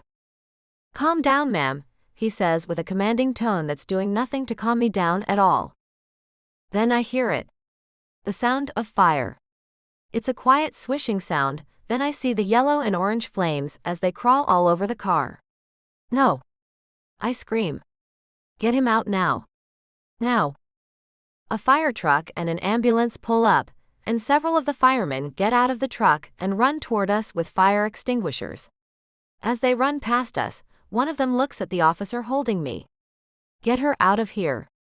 This thing could blow. As he pulls me back, I try hard to stay where I am. I'm already too far away from Jude. I can't just leave him.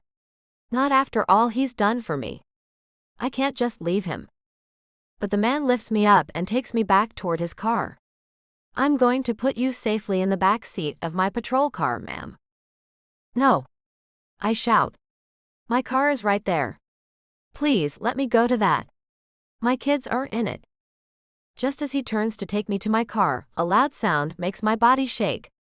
I can feel heat, and I can hear the crunching and ripping sound of metal, as I look back and see Jude's car has blown up and the explosion has thrown the car into the air. It comes crashing down, right side up with flames everywhere. Jude. The seconds go by like hours as they fight to extinguish the flames. The police officer lets me go to help the others.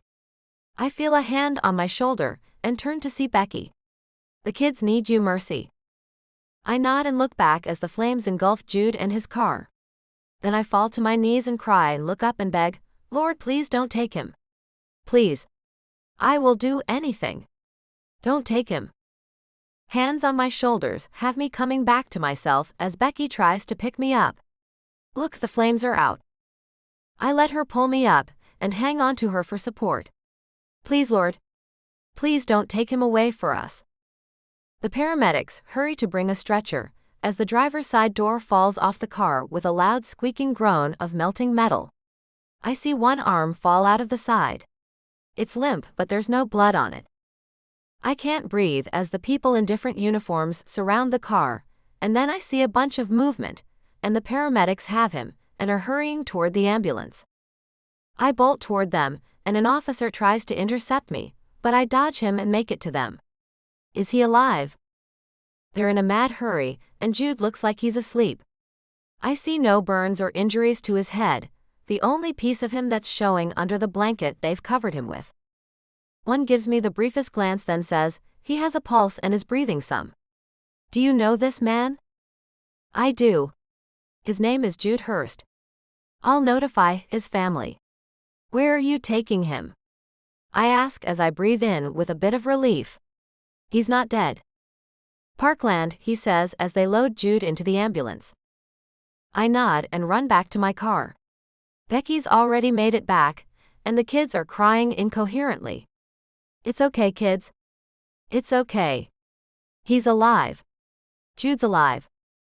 My hands are shaking as I pick up my phone. The only number I have is Rose's, so I call her. Hey Mercy, what's up? She answers. Rose, I say as I try to steady my voice. Where are you? Home. Why? She asks. Rose, Jude was in an accident. I need you to get the family and head out to Parkland Hospital. I hold my breath to try to steady my body and stop the shaking. Oh gosh. What happened? She asks with a hushed voice. A semi-truck hit his car. He's on his way to the hospital now. I can fill you all in on what exactly happened when we all get there. I find I'm clutching the phone too hard and ease my grip. Hurry, okay? We will. See you up there, Mercy. Looking back at the kids who've calmed down some, I say, it's okay. It's going to be okay. Carter nods at me, and I look at Becky, who's pale as a ghost. Let's get to the hospital. I'm with you, Mercy. Placing my hand on her shoulder, I say, thank you, Becky. You have no idea how bad I need your help right now. She nods, and I take a deep breath to try to steady myself. Then I wipe my eyes and put the car in drive. I've dealt with things like this before.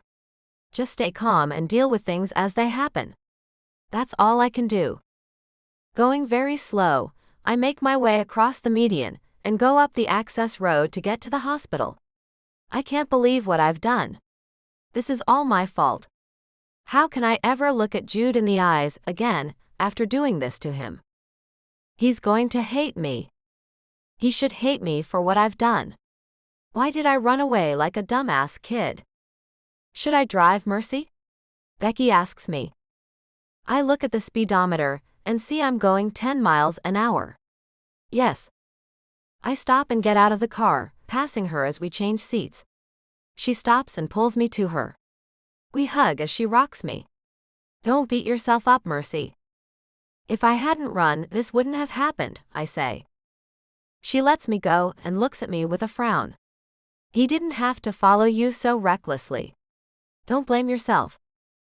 I lower my head and pull out of her grip. I have to.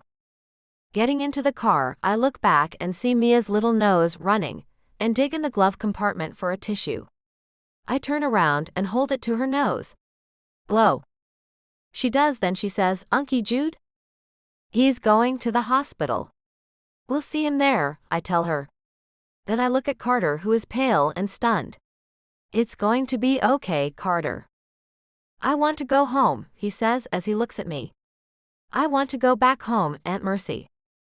Well, we can't right now, I tell him. We have to go to the hospital. Carter starts crying, then Mia joins him, and I nearly start crying too. Then Becky says, I tell you what, Carter, Mia, how about we drop Aunt Mercy off at the hospital, then I'll take you kids back to the house. Carter nods. Okay. I just want to be home. I nod and pat Becky on the shoulder. Thank you. Not a problem. I think it's best to take them to the place they think of as home. The mansion, don't you? She asks. I do, I say. But I wonder if I'll be welcome there, after the family finds out this is all my fault. I wonder what Jude will do. I wonder if Jude will want me anymore. I wonder if he's going to be okay. Becky pulls into the emergency room entrance, and I see Jude's father's truck is already there. Do you want us to come in with you or head home? I look at the kids who've fallen asleep and say, you head home. I'll take a cab home later after I know what his condition is. She nods and I get out and go to face his family and tell them what I've done. I doubt they'll even want me around once they know this is my doing. I don't even want to be around myself. I'm a terrible person. As I walk through the sliding glass doors of the emergency department, I don't see his family in the full waiting room.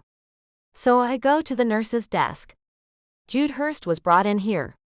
Where is his family? She points to the right. In a waiting room down the hallway there. He's been taken into surgery. Surgery? I ask as a knot forms in my stomach. She nods and goes back to doing her paperwork. So I walk down the hallway and know I've found them as I hear women crying. I have to stop and lean against the wall to stop myself from falling apart. The cool tiled wall helps my overheated body to calm a little. Then I step away from the wall and go to face his family. All eyes are on me as I walk into the little waiting room. They're all here. Zeke, Ram, Rose, Loretta, and Jim. And it's Zeke that asks first, what the hell happened, Mercy? I keep standing. I don't deserve to get to sit down. I overheard you guys talking out by the pool. I heard it all.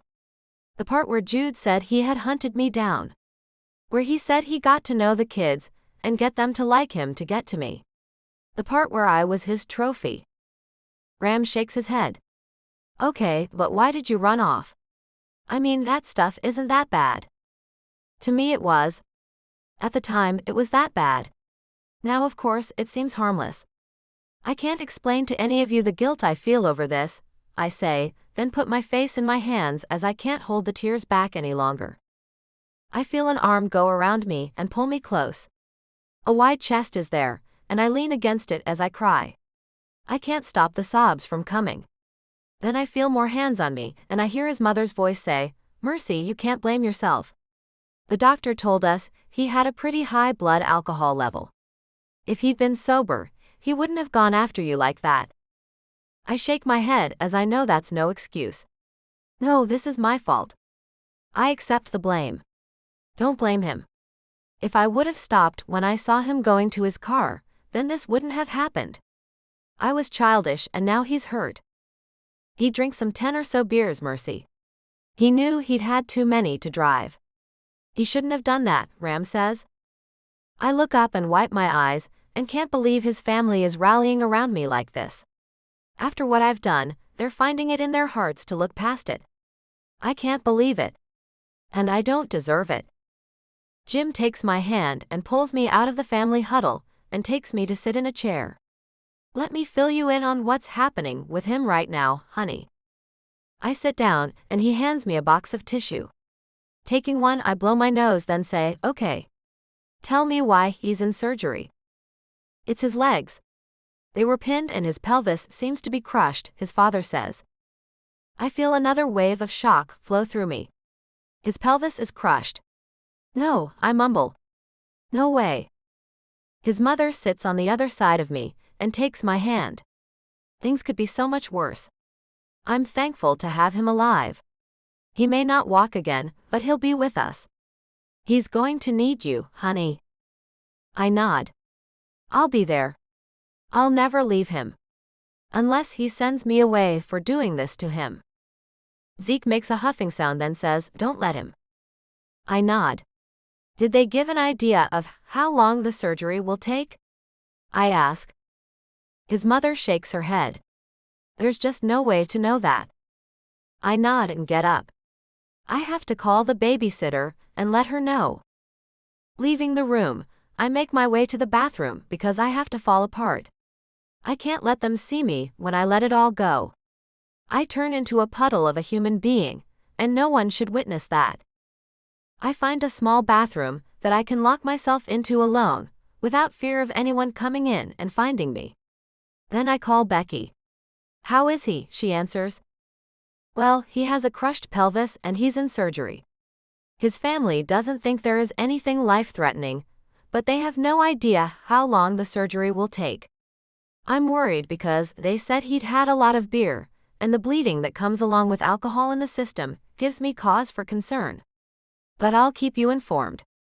How are the kids doing? They're playing quietly. They're acting a little off, but I'm sure that's very normal with all that's going on. I'll be here. Don't worry about a thing. How is his family treating you? She asks. Great. They keep telling me it's not my fault. It is, but they keep saying it's not. They're blaming the beer for his decision to chase after me. I look in the mirror and see the dark circles underneath my eyes from my crying, and know I'm about to look like a zombie after I fall apart. That's how I looked for at least a week after my family was killed. That's good. Mercy, this isn't your fault. I know you think it was, but it's not. If he'd have been sober. I cut her off because I can't stand that everyone keeps saying that. I know. Hey, I've got to go. I want to get back to the waiting room, just in case anyone shows up with a report on his surgery. I'll call you later, Becky. Thanks again for all your help. Let the staff know what's going on. They all love him. I will. Call me as soon as you know anything, and don't worry about the kids. I'll take good care of them for you. With the call over, I place the phone in my purse and lean my body against the wall, then slowly move down it until I'm sitting on the floor. This is not an ideal place to have a breakdown, but my choices are severely limited. The emotion rises inside of me, then bursts out like a volcanic eruption. I let it all out. The fear, the anxiety, the worry. I let it rise to the surface and feel every horrible little pain in every emotion that's coming up inside of me. Just like my therapist said to do. Don't hold it in. Let it out. Giving myself permission to be weak for this moment, I wail with sorrow for what I've done. I vow to spend every second of my life making it up to him. I vow to always be there for him, and I pray for him. Pray he makes it out of the operating room. Pray he makes a complete recovery. And pray that he can forgive me for what I've done. I cry and cry until no more tears flow. Until the sobs settle in my chest and my brain is a void of spent emotions. I can cope for now. I've spewed out everything and can cope for a little while. A knock comes at the door and I hear a woman say, "Mercy, are you in there?" "Yes," I say as I struggle to get up off the floor. "I'll be out in a minute." "Okay, darling. You've been in here for over an hour. We're worried about you," Jude's mother says. "Sorry, I didn't mean to make you guys worry. I'm going to wash my face, then I'll be there." Looking in the mirror, I see that same woman I saw in it a little over 2 years ago, when my life changed drastically. She's still there, just underneath the surface. I knew she had never left. I knew she was there, waiting for the next tragedy to happen. Expecting it to happen. Jude. The sound of beeps and air flowing wakes me up. I try to open my eyes, but they feel too heavy. I hear a man say, "He should be coming around soon." Another man says, "I don't want him told until he has his family around him. Make sure of that, please, Marcy." A woman says, "Yes, sir. I'll make sure of that." I wonder what I need to be told and where the hell I am. It's really cold. I can feel that. I try to wiggle my fingers and don't think I'm doing that. I smell something like rubbing alcohol, and I'm reminded of a doctor's office. But why would I be in one? And why would I be unable to move? A snapping sound comes from right next to my head. Then I hear the man who spoke last say, "Poor man." Right at his prime. Such a shame. When will people learn not to drive under the influence of alcohol? I did that. I don't remember doing that. I don't think that's a thing I'd even do. If I'm drinking, I always hire a driver. So why was I drinking and driving? And why did he call me a poor man? The lady's voice asks, "Before you go, Doc, have you ever seen a case like his where the patient made a full recovery?" It can happen. I know that. I haven't seen one myself, but anything is possible, Marcy. It would be a damn shame if he doesn't recover. They said he doesn't have any children yet, she says. What a shame, the guy near my head says. Another woman in the room says, "Maybe, but maybe he never wanted kids. You never know. I want kids. What happened to me?" Mercy. After several hours waiting and praying, we all look up as a man in green scrubs comes into the waiting room. "The Hursts?" he asks. Jim gets up and says, "That's us. How's Jude?" He's coming out of the anesthesia. His vitals are good for his condition. It's going to be a while before he leaves the hospital, though. And when he leaves here, he'll need to go to rehab for a while before he can go home. It'll probably take near to a year. I can't believe what I'm hearing. A year before Jude can come home.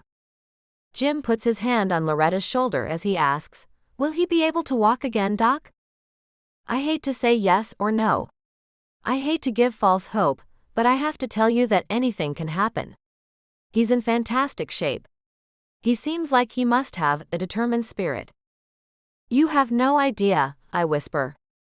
The doctor looks at me and asks, "Are you his girlfriend or something?" I nod. "I am."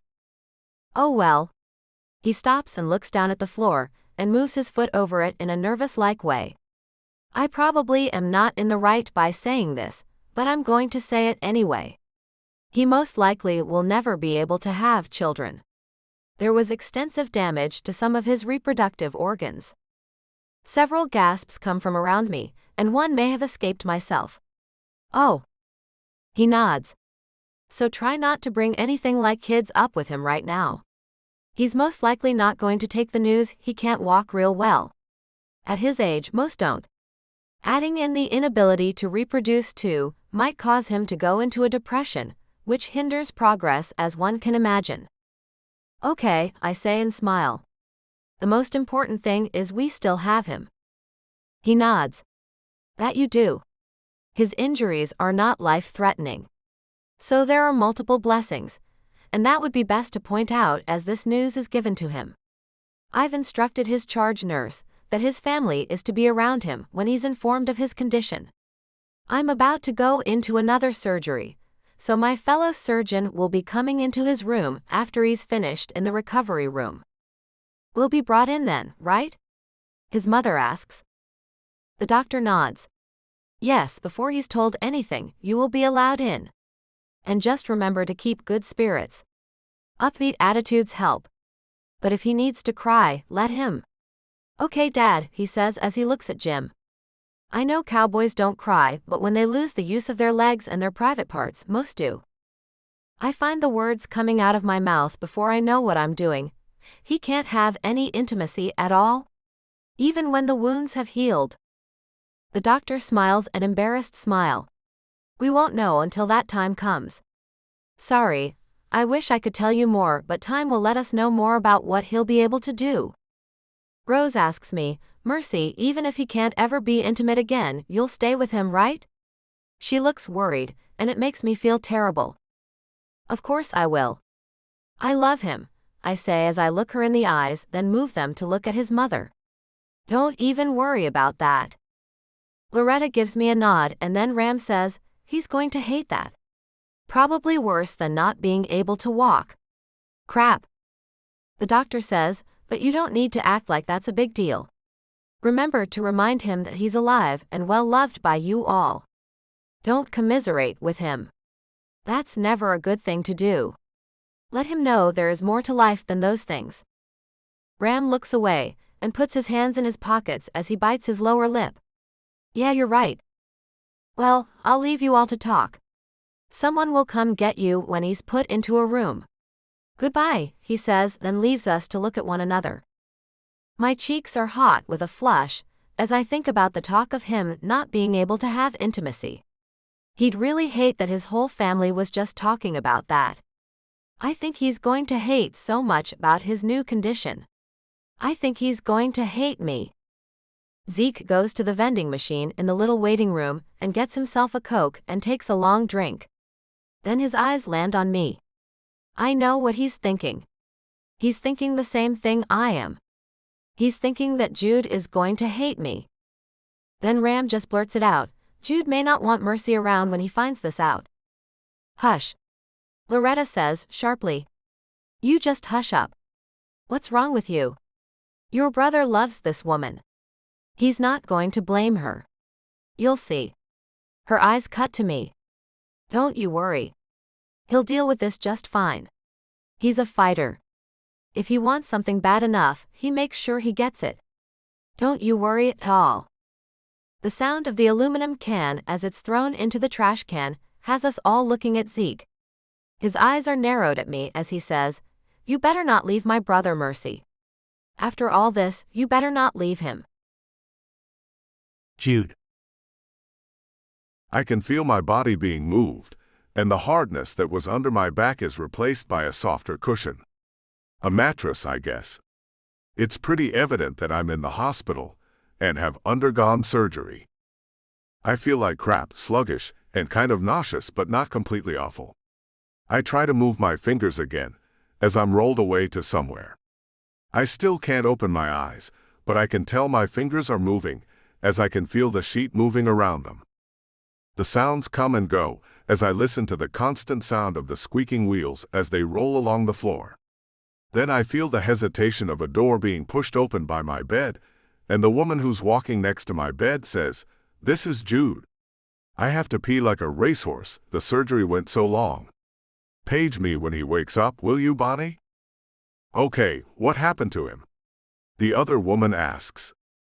"Car wreck. One of those 18-wheelers hit him as he pulled out in front of it.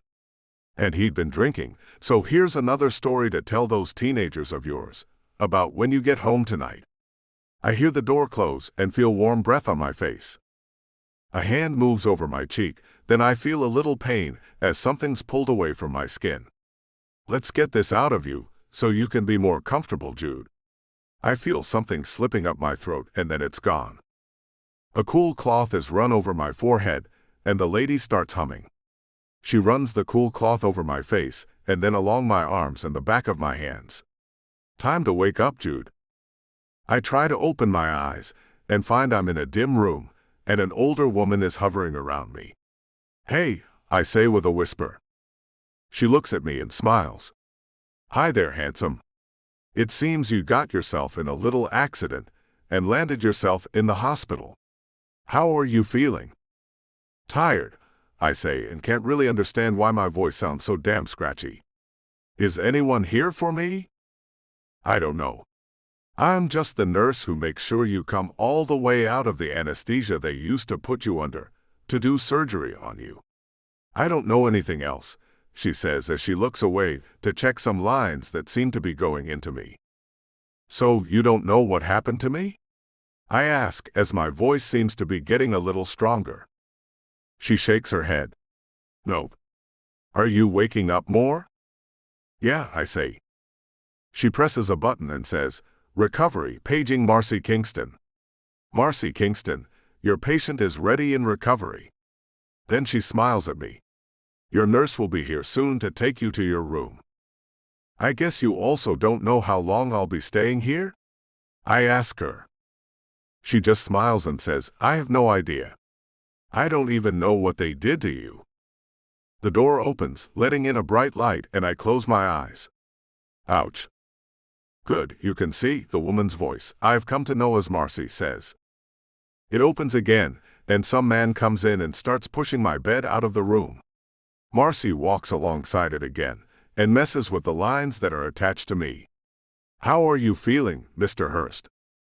"Fine," I say. "You can call me Jude." "Okay, Jude. We're taking you to your room, and we'll be bringing in your family. A doctor will be joining us and explaining the surgery you just went through," she says. Then we get onto an elevator, and she looks down at me as we become stationary. She runs her hand over my forehead, and I feel my hair move back. "You don't look too bad for all you've gone through." "Not too bad, huh?" I ask with a chuckle, but stop because it hurts to laugh.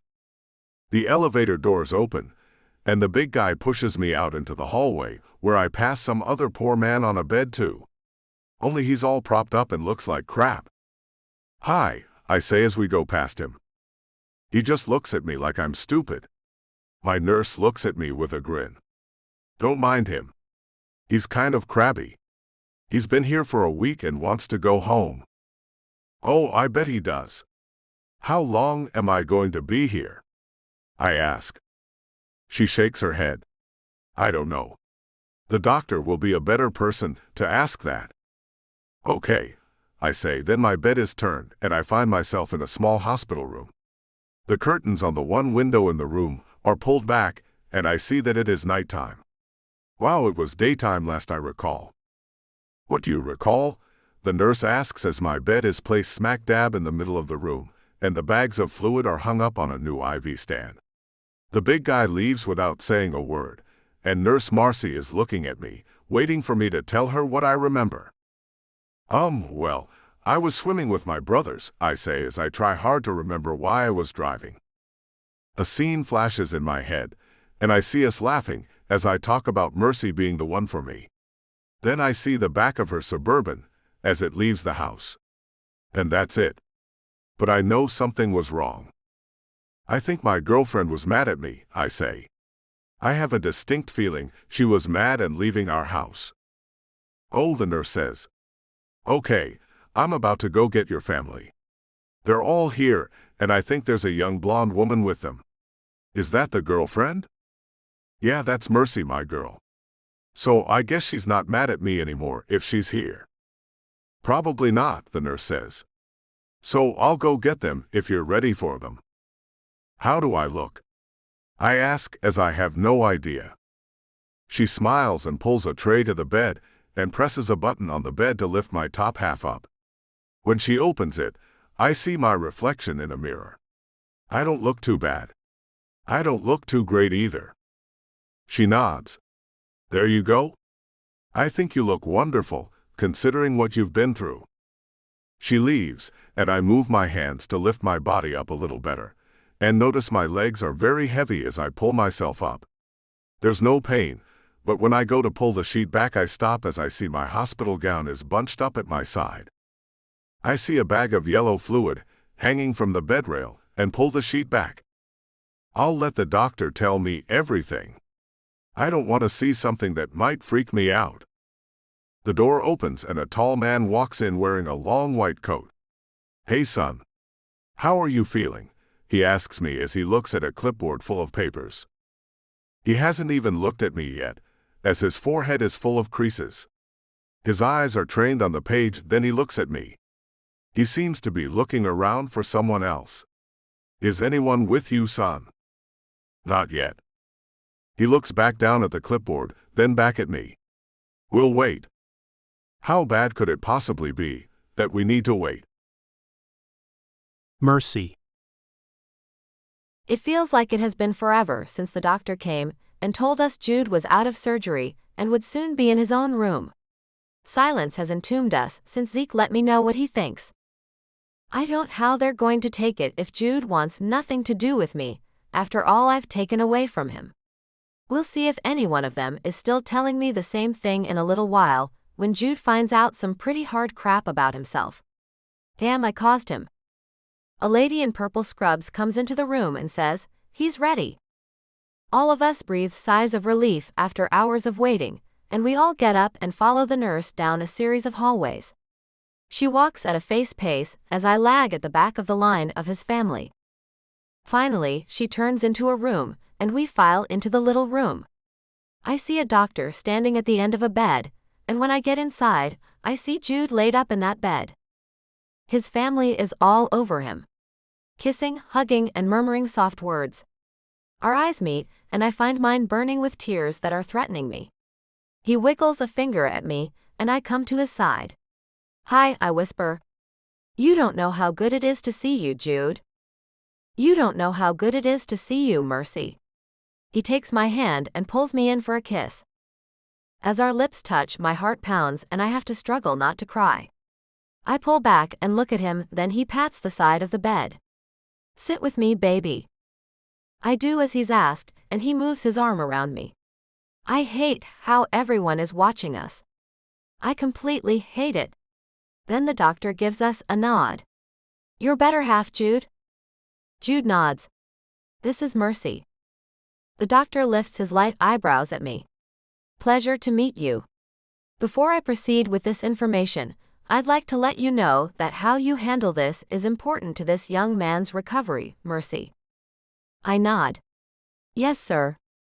I've been made aware of that." Jude turns his head and looks at me with an odd expression. Then I kiss his cheek. "It's going to be okay, Jude. Let's hear what the doctor has to say." He nods and the doctor clears his throat. "Jude, you have a crushed pelvis." "What?" Jude asks as he grabs the blanket to pull it back. Jude. My father, who is standing next to me, takes my hand, stopping me from pulling the blanket back to see what the hell this doctor is talking about. How can my pelvis be crushed? I can't even feel anything hurting down that way. "Jude, just listen to man, son," Dad says. I look at the doctor. I can't feel anything. How come there's no pain? The doctor frowns as he says, "Parts of your lower vertebrae were shattered, rendering you paralyzed from the waist down." Paralyzed? I ask. He can't mean that. The doctor nods. Yes. You will have to wait to heal, then undergo extensive therapy, which may or may not lead to you walking again. My mind is going hazy, and I lie my head back on the pillow. How long will I be here? Most likely for several months, he says. Dad asks, if we can get him the proper things, can we take him home and get a private doctor and nurse for him? Well, I suppose you could do that. That's very expensive, the doctor says. Dad just nods and pats me on the shoulder. Money is not an issue, thank the Lord above. We will need him to be here for a few more days to be sure no infection sets in on the wounds, the doctor says. So I have more than crushed bones? I ask with a shaky voice. Mercy holds my hand as the doctor answers me. You had extensive damage to your lower region. Your scrotum was severely lacerated. Whoa! What? I ask as I reach for the bedspread again to check that out. Mercy takes my hand and holds it still. You can't see that right now, Jude. I look around the room at my mother and little sister. You're right. The doctor smiles. It's bandaged anyway. He looks at the chart again, and then back at me. The surgeon made some notes here about your reproductive organs. I'm not sure now is the time to get into that with you. I'd much rather talk about what happens next for you. I'd like to hear what he put about my reproductive organs, I say. Was more than my scrotum injured? Well, there are lacerations in a few places. The underside of your private region has a couple which could lead to erectile problems in the future, but I don't think that's relevant at this time. There's also the fact that with the injuries to the scrotum, you may be infertile now. Another thing that I see as irrelevant at this time, he rattles off. I have to shake my head to clear it. If that's so irrelevant, then what is the relevant news, Doc? Your paralysis, of course, he says. I don't understand, I say. When the bones heal, I'll be able to walk again. He shakes his head. You don't seem to understand. Crushed bones don't just reform and heal up. You'll be in a wheelchair, most likely, for the rest of your life, Jude. No, I whisper. No. Dad looks at me with a stern expression. Jude, we're going to get you the best doctors that money can buy. We'll do everything we have to in order to get you back to yourself again. Don't you worry. Then I look at Mercy and my heart sinks. No kids, Mercy. How do you feel about that? Oh gosh. No intimacy, Mercy? She shakes her head. I love you, Jude. Don't worry about any of that. I'm not. Sure you're not. I'm not, she says. Then she takes my face between her hands and holds it tight. You're alive, Jude. We're so happy to have you with us. You have no idea how hard I prayed for God to let us keep you. We all love you, Jude. I don't care about the rest. I'll be here for you for as long as you want me. You can't mean that, I say and feel myself slowly falling apart. You should have let me die. No, my mother says harshly. Jude Hurst, no. Don't even think that. Lots of people live their entire lives in a wheelchair. You can do it for however long you need to. Don't say anything negative about yourself. We're glad to have you. Well, I don't see how life is going to be worth anything if I have to be in a wheelchair and can't feel anything below my waist. I can't see it at all. I look at Mercy. And you already have your hands full with the kids. I can't glom onto you too. I can't do that to you. You won't be glomming onto me, Jude. I want to be there for you. I want to be with you. I want to take care of you. I really do, she says as tears start to fall over her pink cheeks. You say that now, but you won't. I'll be a burden on you. Just another burden on your shoulders. I can't do that to you. I won't do that to you, Mercy. Mercy. We can talk about this later, Jude. I kiss his cheek that's gone red with his anger. You stay calm. Yes, Jude, his mother says. You stay calm. We won't let Mercy carry the work of caring for you all on her own. You let us worry about that, and you just worry about getting better. There is no getting better, Mom, he shouts. Did you hear him? This is me forever, now. Because of one stupid decision, this is me now. Forever. I get off the bed and look at the doctor. Can't you give him something to calm him down? He shakes his head. He's got too many illicit substances still in his system. And frankly, I've never seen anyone who could get so irate with so many in them. You all have a lot on your hands to get him to accept what's happened to him. I'll send in the chaplain. Maybe he can help.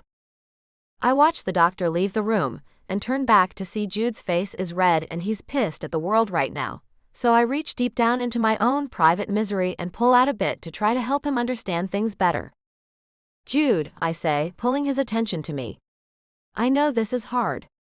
I do. But you need to be grateful for your life. Take it from someone who's lost nearly her entire family in a matter of minutes. I know how life can knock you out with one punch. I do. You were kept alive and nearly completely intact. Not intact enough, Mercy. Not enough. I won't do this to you. I will not do it. You deserve more. You deserve a real man. Damn, baby. You need a real man to help you. I'm not that anymore, and I'll be damned if I make you take care of me. I'm supposed to be the one who takes care of you and those kids. Not take more away from you. Zeke steps up to bat. Jude, let her take care of you, bro. She's the one who caused it all, anyway. All eyes go to Zeke, and all are shocked with what he said. Then Jude asks, how is that? She overheard you talking about how you hunted her down and all that, and got mad and ran off. You chased after her, and that's how you were nearly killed. Let her take care of you. Damn. She's the reason you can't walk anymore. You watch your mouth, Zeke. Jim shouts, then he looks at Jude. You were drunk and driving is the reason you're here. Not because of anything to do with Mercy. Jude looks at me with a frown on his handsome face. Mercy, I don't care why this happened to me. I really don't. I just know I'm not about to become another person who takes a piece of you. You have way too much on your plate to have to include me in on that too. Jude, I'm not leaving you. You can say whatever you want to. I'm not going to walk away from you. I'm not this weak woman you make me out to be. I can handle what comes with you. I can do it. So just let me, I tell him. Jude looks at his family, then says, I need to be alone with her. They all nod and leave, as I stand there looking at them. One by one as they file past me, they give me nods except for Zeke. He says, you better make this better with him. Or you'll have me to answer to. No, she won't, Jude says. This is between her and I. Not anyone else. Zeke gives me a look anyway. And I know what he means. He has no idea how much I hold myself accountable for what's happened to Jude. He has no idea of how stubborn I can be. He also has no idea how much I love the man. As he leaves the room, I turn to look at Jude and put my hands on my hips.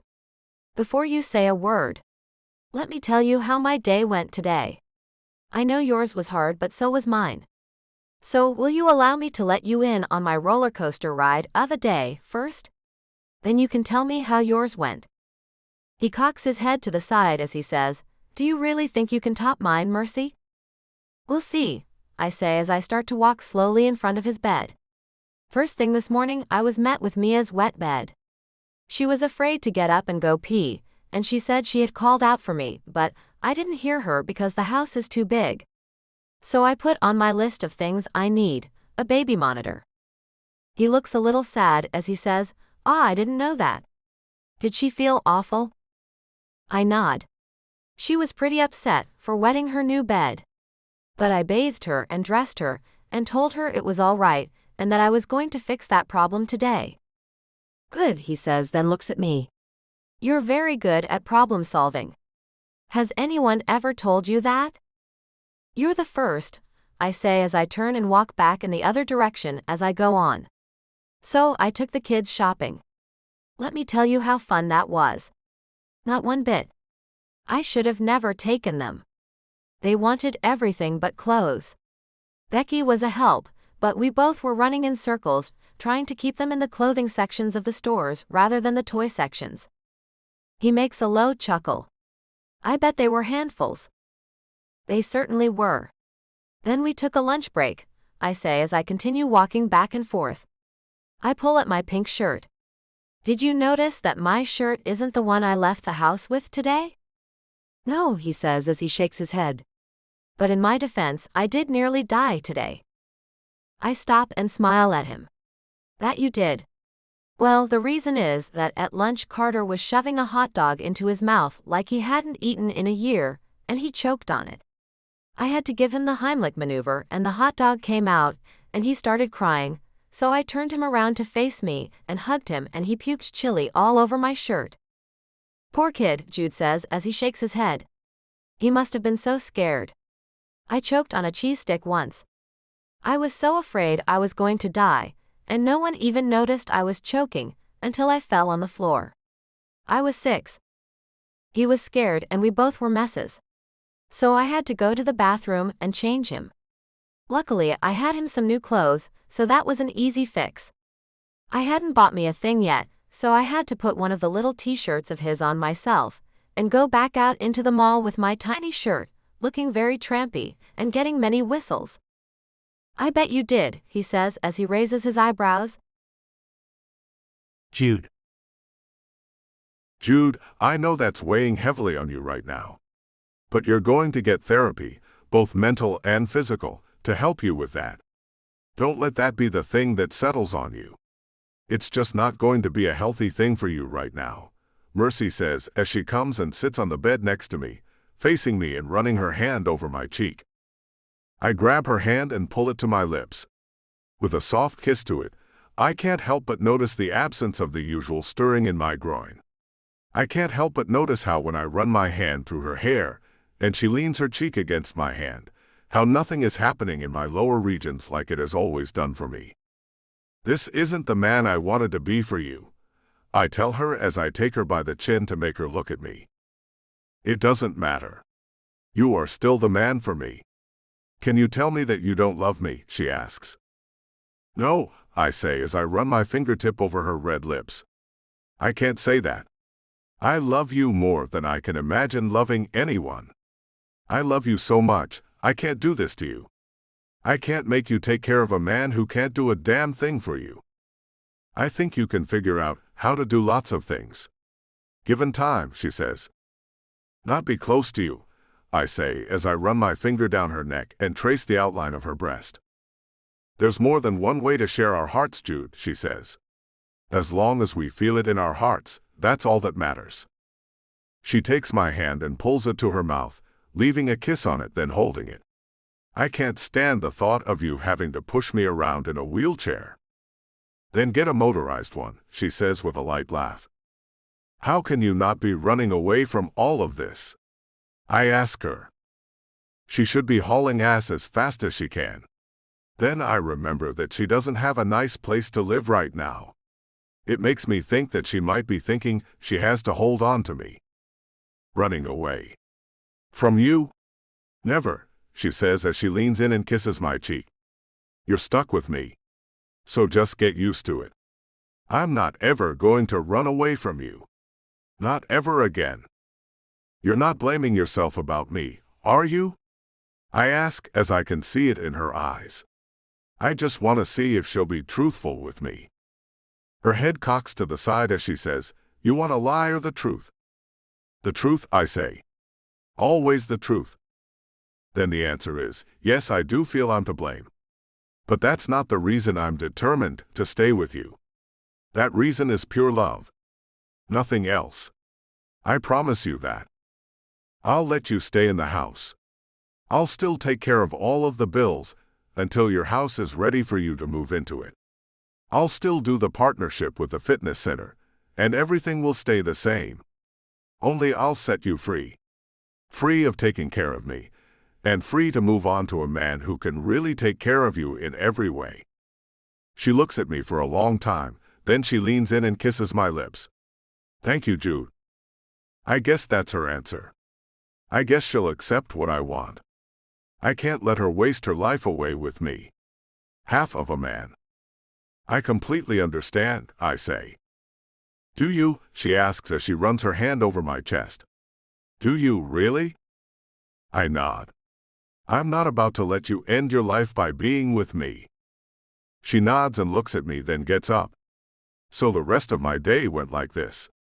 I came home after one hell of a long day and found the man I loved telling his brothers how he had hunted me down, used my orphaned niece and nephew to pull me in, and put me in a gorgeous mansion all to capture his trophy.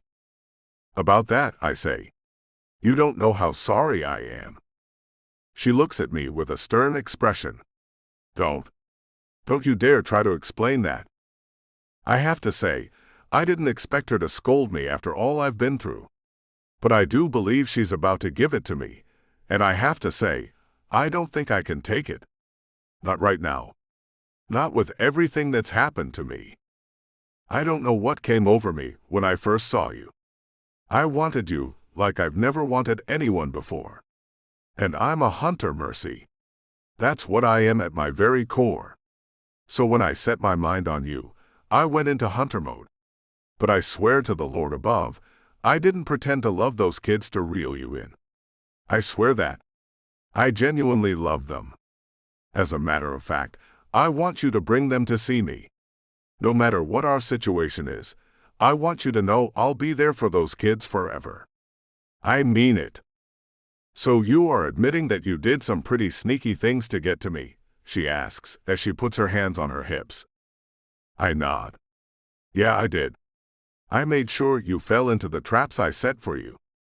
I made sure you became mine. I made sure you'd stay with me forever. I know the things I said may have sounded crass. And I did mean them. I'm not going to lie. I meant it when I said that you were the one. I meant it when I said I was going to make you mine. I meant it when I said you were my trophy. Because that's how I see you. You're my golden trophy, and I couldn't be more proud that I'm the one who caught you. Why? She asks as she sits back down on my bedside. Why, Jude? I run my hand through her hair and hold a lock of it, reveling in its softness and wishing like hell the accident hadn't happened.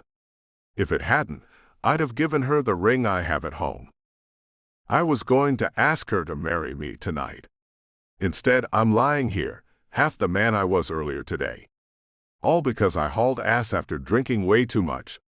If I had been sober and in my right mind, I'd have known she'd calm down, and we could have talked on the phone and worked things out. Instead, I drove a car when I shouldn't have and screwed myself up. Screwed my entire life up, forever. This isn't her fault. It's entirely mine, and I am man enough to admit that, and man enough to let her go for her own good. But she has asked me a question, so I answer, because somewhere in time, I think it was written that you and I belong together. I felt it the moment I saw you. When I touched you, it became more evident. As time went on and we made love, it was cemented in my head. You and I were meant to be. So why end it now? She asks as she leans in close and presses her lips to mine. I don't let it get further than that. I turn my head before her tongue moves past my lips. Because I am no longer a man. I'm sorry if you can't understand. This is over. I love you too much to keep you attached to what I've become. The tears that instantly streamed down her cheeks hurt me, but only to my waist because from there down, I feel nothing. And it's evident to me now that numbness will soon move all the way through my body, as life without her is never going to be the same. Giving up the Mercy. So that's it then? I ask Jude, as he looks at me with a defeated expression. You're giving up the hunt for me? With a nod he says, how can I do anything now that I'm only half a man, Mercy? You tell me how I can compete with other vital men for you. The answer is, I can't. And you know it. So you want me to walk away from you, and act like neither of us holds any love in our hearts for the other? You want me to turn my back on the man I love, when life's dealt him a sharp blow? That's what you're asking me to do, you know. Leave you when you're at the lowest point in your life. Well, I can't do that, Jude. So suck it up and get ready to lean on me, because I'm not going anywhere. His eyes follow me as he holds his jaw tight. I know the man is used to getting this way, and even I've given in to him on most everything he's wanted from me, but not this time. Mercy, you can't do this to yourself, he says as he presses some button and lays his bed back so he's lying flat on his back. I'm not going to let you. If I have to make you hate me, then I'll just have to do that. But I won't let you waste your life on me. Closing the curtains, I turn back to find him with his eyes closed, and go to his side and kiss his cheek. I love you, Jude Hurst. And I know you're a very stubborn and bratty man. But you're not going to win this fight. I love you too much to allow that. So get ready to hear the word no. Get ready to hear it a lot out of me. Mercy, leave me alone, he growls. I kiss his cheek again, then say no. His eyes open, and I see a ton of anger in the greenish-brown depths. Mercy, damn it. Don't make me hurt you. I cock my head to the side and study him for a moment, then stick my tongue out at him, then say, get used to not getting your way, Jude. I know it's going to be difficult for you, but I'm not going anywhere.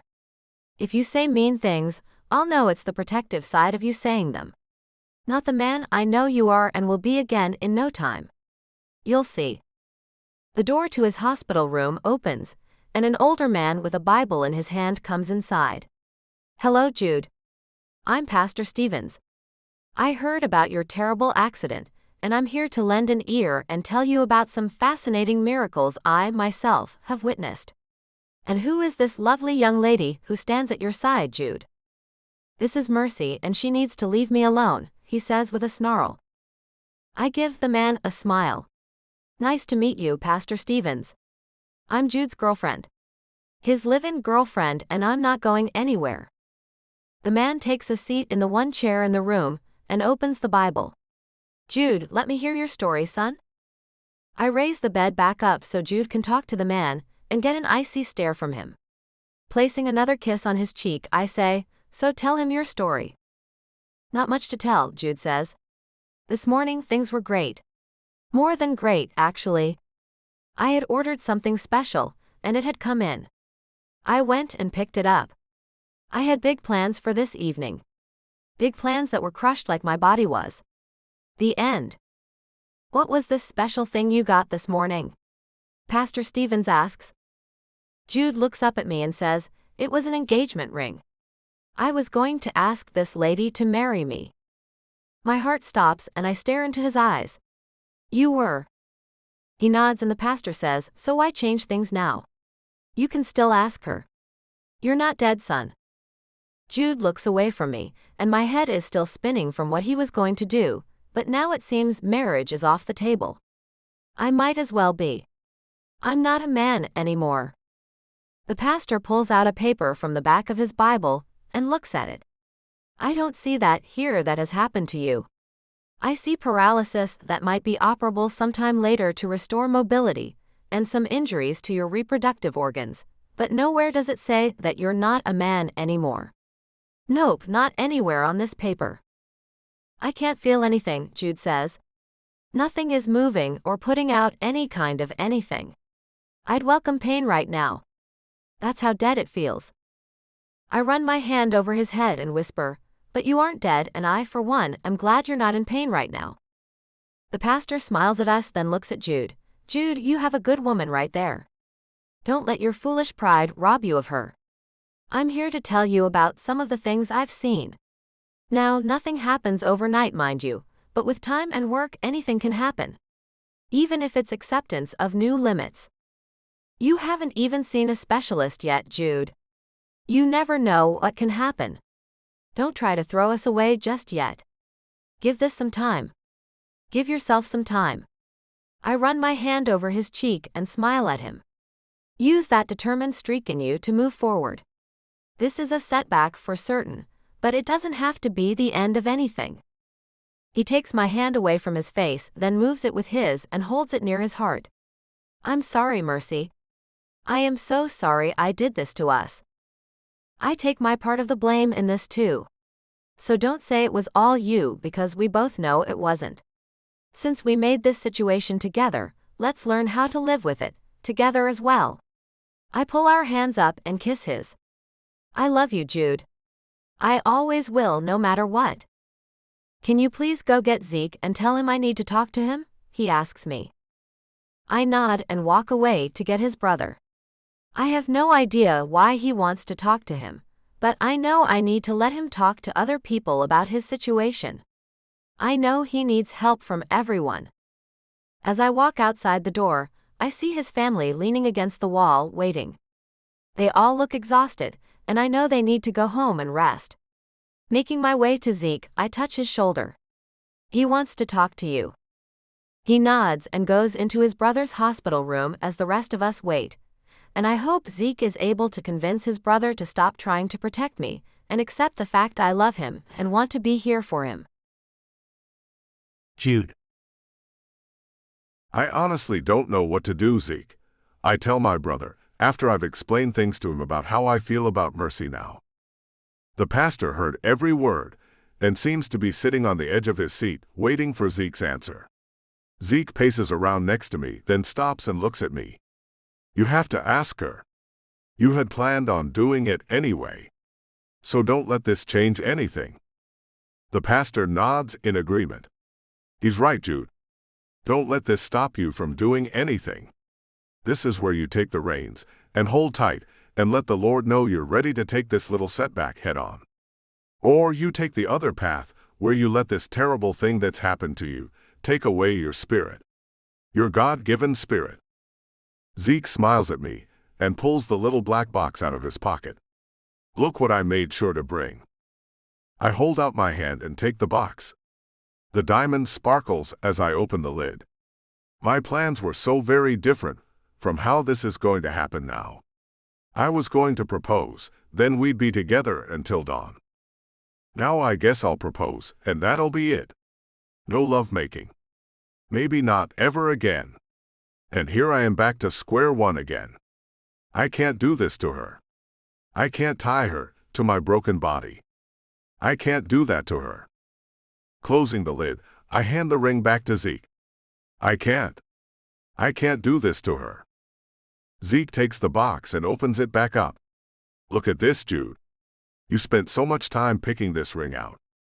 You took one of her other rings to the jewelry store to make sure it was made to fit her exactly. You took so much time when you bought this ring. This material thing that would cement you two together for the rest of your lives.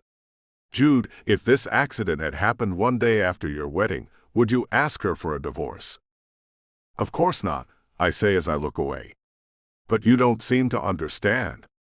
A marriage without the things that make a marriage isn't fair to ask her to be a part of now. Plus, she'll say yes now just because she feels sorry for me. Oh, the pastor asks.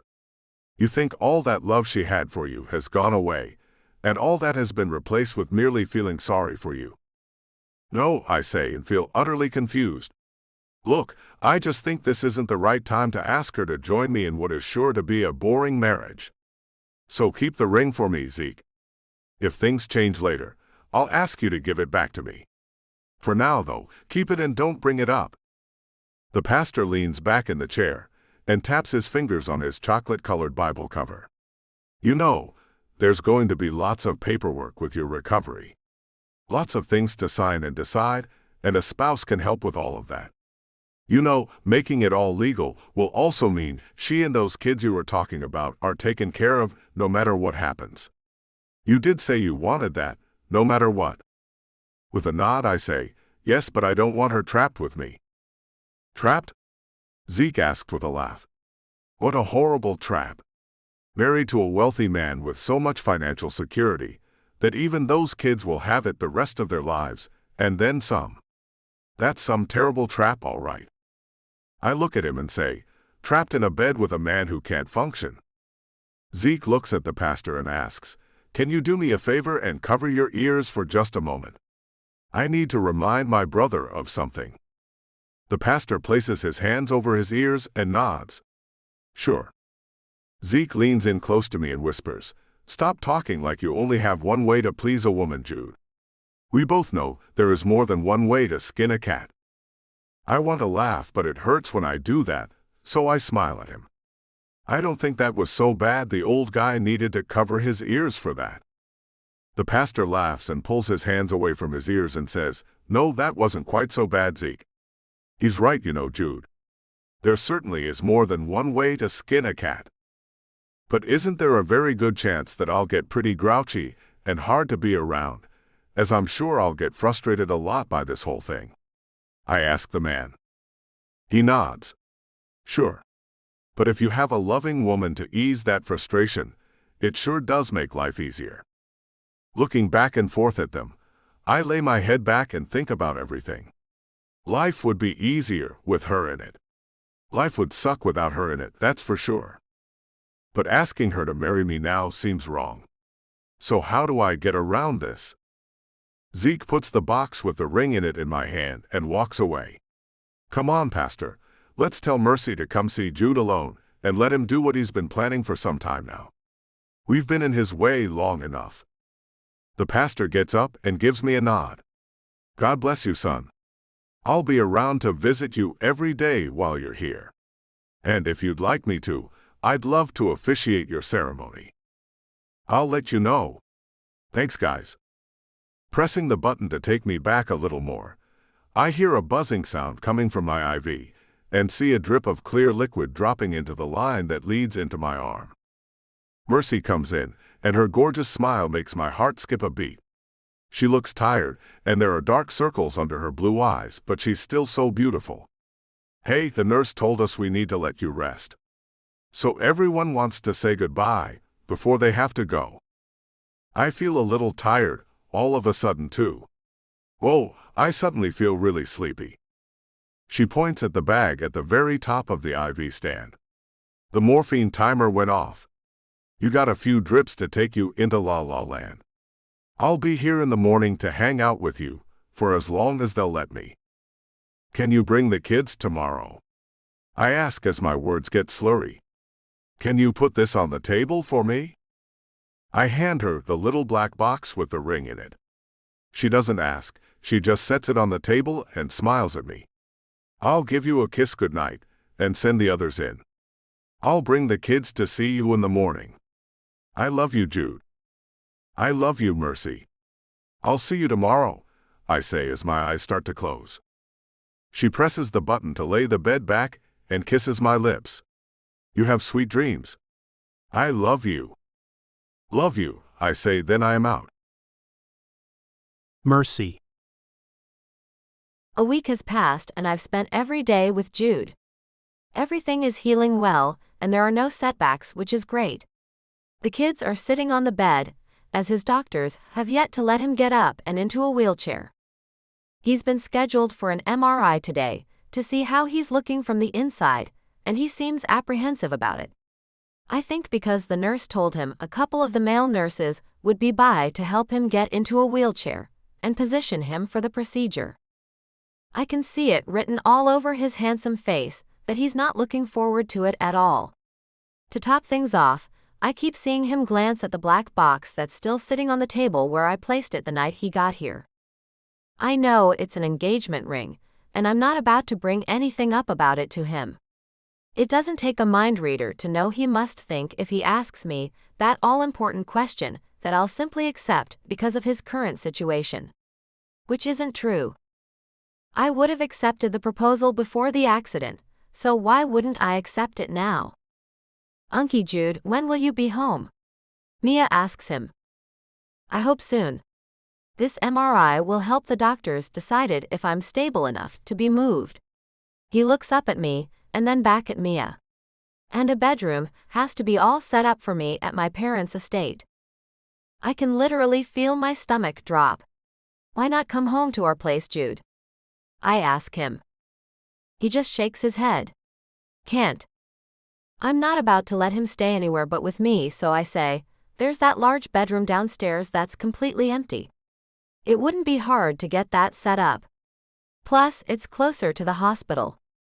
Just in case something happens, and you need to get here for any reason. He looks at me as he bites his lip, then looks at Carter.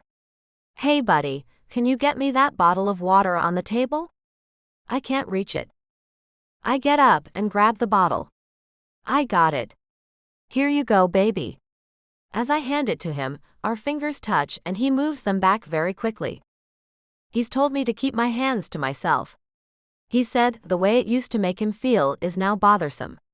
I'm not in his shoes to know exactly what that means, so I've kept my hands to myself. It's been a week since my lips have touched him, and to be honest, it's hurting me more than I knew it would. As I watch him coloring with the kids, I can see how this is weighing on him. He feels so much less than he is. The door opens and a couple of burly men in blue scrubs come in. One is pushing a wheelchair, and I see sweat form on Jude's brow. He looks at me. Get the kids and go, Mercy. The men stand there waiting in silence. I suppose they've done this many times, and know the psychological effect it will have on Jude. Men don't do well with accepting their body has limits. Jude especially doesn't like the fact he can't walk on his own. To be lifted up by some men isn't a thing he wants anyone to see. So I take the kids and leave the room. I'm taking them home to stay with Becky, then I'll be back, Jude. Okay. Whatever you want. You don't have to come back if you don't want to, he says the way he says every time I leave his hospital room. I am coming right back. And I'm bringing some of the shampoo you like. I'm going to wash your hair with that instead of this cheap stuff the hospital has, I tell him, then leave the room. As we walk out of the hospital, I see his mother and father getting out of his truck. They wave and we go over to them. Hi kids, his mother says. She reaches into her purse and pulls out 2 boxes of raisins. Look what Mama has for you two. She and Jim have decided the kids need to call them Mama and Papa. I think it's a good idea too. But Jude frowned when his mother asked the kids to call them that the other day in front of him. He didn't say anything, though. Can we talk for a minute? Jim asks me. Of course, I say and follow them over to a small picnic table under a large oak tree. The kids are busy with their raisins, as I take a seat on one side with them. Jim and Loretta sit down and he says, it's about Jude and when he gets to go home. We've been talking as a family, and he's told us he wants to be taken out to our estate. But we think that would be a bad idea for him. First of all, we have my puppies roaming everywhere and the environment isn't sterile. And you know how they bark when strangers come around. The nurses and doctors coming and going would create chaos in our home, Loretta says. Jim adds, but the biggest, most important thing is, he'd be secluding himself from you and the kids. We think that's a terrible idea. I was just talking to him about that. I told him there's a place we could easily make for him, and he wasn't agreeing to anything I said. So, how do you think we can get him to agree? I ask. Jim smiles. I'll come up with a list of reasons he has to make a place there or stay in the hospital. You and I both know he'll want to get the hell out of here as soon as he can. My stomach flips and flops and I burp. Oh. Excuse me. I've had terrible tummy problems lately. I know it is stress about Jude. Sorry. That's okay, his mother says. I'm sure you're feeling tons of stress. Do you think you can handle Jude coming home with you? Jim asks me. I can. What I can't handle is him not coming home with me, I say as I run my hand over my stomach that's really churning. I better go now. I have to get the kids some lunch and get them home, then come back up here to find out the results of the MRI he's getting right now. Oh good. Loretta says. I can't wait to see how he's progressing. Getting up, I feel a little lightheaded and stop for a second to steady myself. Jim's arm goes around my shoulders as he asks, are you okay? I haven't eaten anything today, I say. I'll eat and be fine. Okay, he says as he lets me go. Now you take care of yourself, Mercy. We can't have you getting hurt or sick. I know, I say as I shake my head and start walking toward the car. I can't get sick now. Jude. Being picked up isn't a thing I ever saw coming my way. I'm helpless, and I really can't stand this feeling. My body is slumping in the chair, and I try to straighten up, using my hands and arms to do it. But I can't pick myself up. I need to get back to my weights. I used to work out daily, I say as I try to have some self-esteem, but I'm losing what's left of it very quickly. The two men give me a nod but say nothing. Their silence is somewhat appreciated, as what good can be said about such a thing as being nearly completely helpless? The room where the MRI machine is relatively small, and when we get inside of it, I notice there's a slender table I'm guessing my body is going to be placed on. With no mention of anything, the men wheel me up next to it, and one takes my feet as the other my shoulders, and I'm laid out on the thing before I realize what's happened. Another man comes to me and pulls my arms over my head. "Hi, I'm Bob. I'll be doing your MRI. You're going to hear some loud beeping sounds, and I'm going to ask you to take in breaths and hold them. It's important that you keep it held until I tell you to let it out, or this will take much longer." "Okay," I say as I lie perfectly still and feel a terrible feeling. Fear is coursing through me for some reason.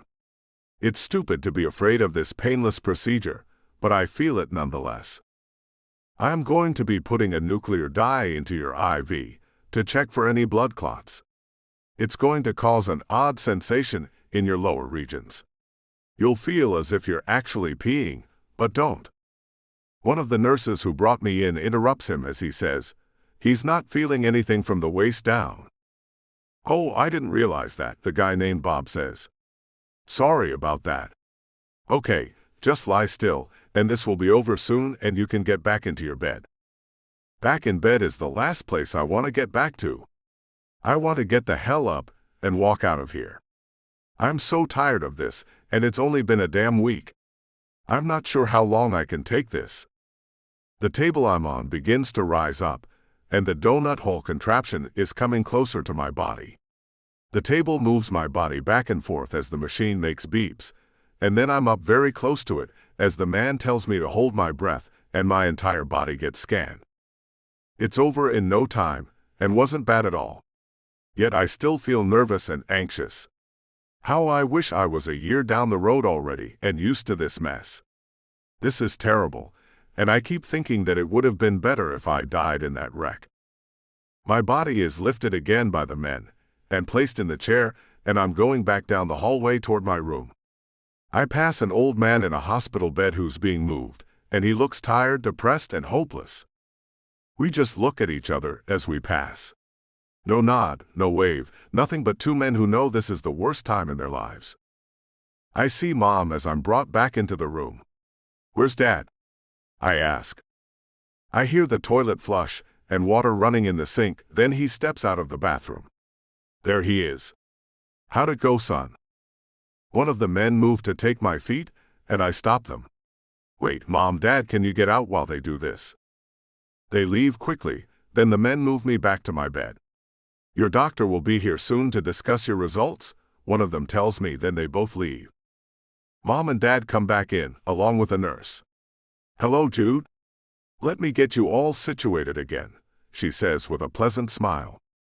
She moves my IV stand around and fixes the tubes again. Then she throws the blankets back and moves my hospital gown around to make me more comfortable, I assume. You know, I can't tell if it's all bunched up or not, so it makes no difference if you fix it or not. Well, to me it does. I like my patients to look well cared for, Jude. You know that. So how did that MRI go for you? It was okay, I say as she pulls the gown up and carefully examines the bandage wrapped around the affected area. I watch her hand move over the white bandage, which holds its shape firmly, and feel a pang of frustration that I can't sense anything. Then her hand disappears underneath, and I realize she's checking the bandage around the other area. When the results come back, and the doctor approves, we'll remove the bandages and check how the healing is progressing. That'll be a good step forward, won't it? She says with a reassuring tone. Mercy walks in just as the nurse is examining the bandage again, and her mouth drops open in surprise. She quickly clamps it shut, and I can't help but laugh at her reaction. The nurse turns to look at Mercy and smiles at her. "Good you're here? We're going to get to check out how he's healing in just a little while when the doctor gets here. That's pretty exciting, isn't it? Mercy nods, and then I notice my mother is looking out the window like there's a parade out there or something. I guess women don't like watching men get physically inspected. The nurse pulls the gown back down and the blanket back up to cover me. Then she excuses herself and Mercy can't seem to meet my eyes as she asks, "Are you feeling okay, Jude?" As okay as I can get. I look at her for a second and see a thin sheen of sweat covering her face. "Are you hot?" "Huh?" she asks as she takes a seat in one of the extra chairs they've brought into the room, since I always seem to have more than one visitor. "You're kind of pale and sweating," I say. "Are you feeling okay?" She nods. "I'm fine. Don't worry about me." Dad looks at her then says, "Come on, Loretta, let's go get something to drink. I think Mercy could use a nice glass of iced tea." "We'll bring you one, honey. You sit tight." Mom and Dad leave the room, and I'm left alone with Mercy. I hate being left alone with her now. I can't stop looking at her long blonde hair as it's pulled back in a ponytail, and I want to pull that rubber band out of it and run my hands all through it and kiss the hell out of her plump red lips. She licks them, and I move my eyes up to find her looking at me. "You seem nervous," I say. "Are you worried about the MRI results?" "Because what else could go wrong with me?" "No reason to worry." "No, I'm pretty sure the results are going to be good. I guess just watching another woman handling you sent something uneasy through me. I can't say I enjoyed that at all." She looks away from me and out the window. "Well, you better get used to it, as I'd guess it's really about to get handled as they check it all out and change the bandages. If you can't handle it, you can leave. But I can't feel anything if that makes you feel any better about it," I say. It secretly thrills me that she's not happy seeing another woman fondling me. It proves she still sees me as a man. And that makes me very happy to know. Mercy. Yet another doctor comes into Jude's room just an hour after the MRI was done, and he introduces himself to Jude, his parents, and me. "I'm Dr. Padron. I specialize in back injuries, and I was asked to come look at your MRI results."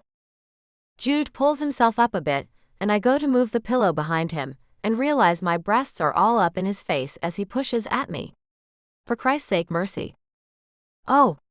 Sorry, Jude," I say as I back away from him. The nurse who was in the room earlier, checking his bandages, comes in and goes to the other side of him, lifting him some to position the pillow for him. She has obviously been trained how to do that without getting her chest all up in people's faces as she does it. The doctor waits for Jude to get all settled, then continues, "So, as I was saying, the results I've seen let me know there is a good chance I can do surgery to give you a chance at mobility again.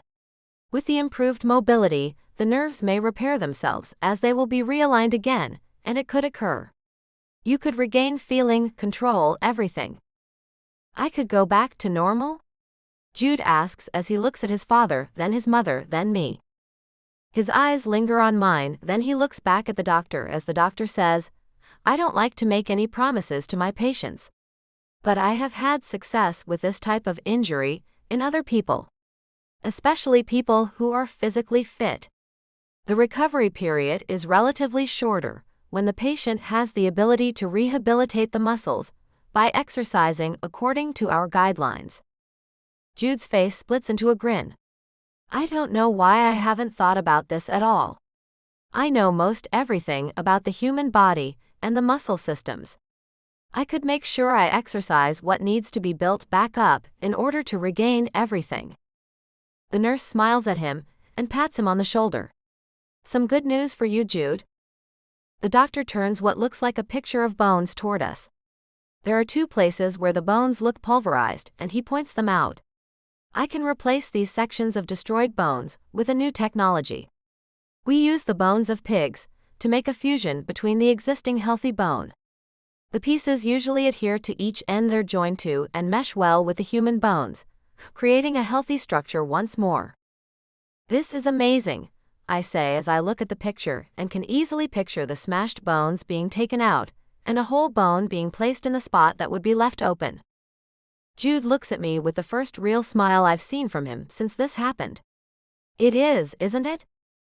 Another doctor enters the room and introduces himself. I'm the urologist who's been assigned to your case. Dr. Wieland. I'm here to examine you, Mr. Hurst. Dr. Padron gives Jude a nod. I'll get the paperwork going for the surgery and have it given to you by the end of today. Then I'll set up the operating room date and we'll have everything scheduled. If you have any questions about anything, my personal cell number will be on the papers and you can call to ask me anything. Jude waves at the man. Thanks, Dr. Padron. See you soon. With a glance at his mother, he says, Mom, could you and Dad leave us while he does the personal area exam?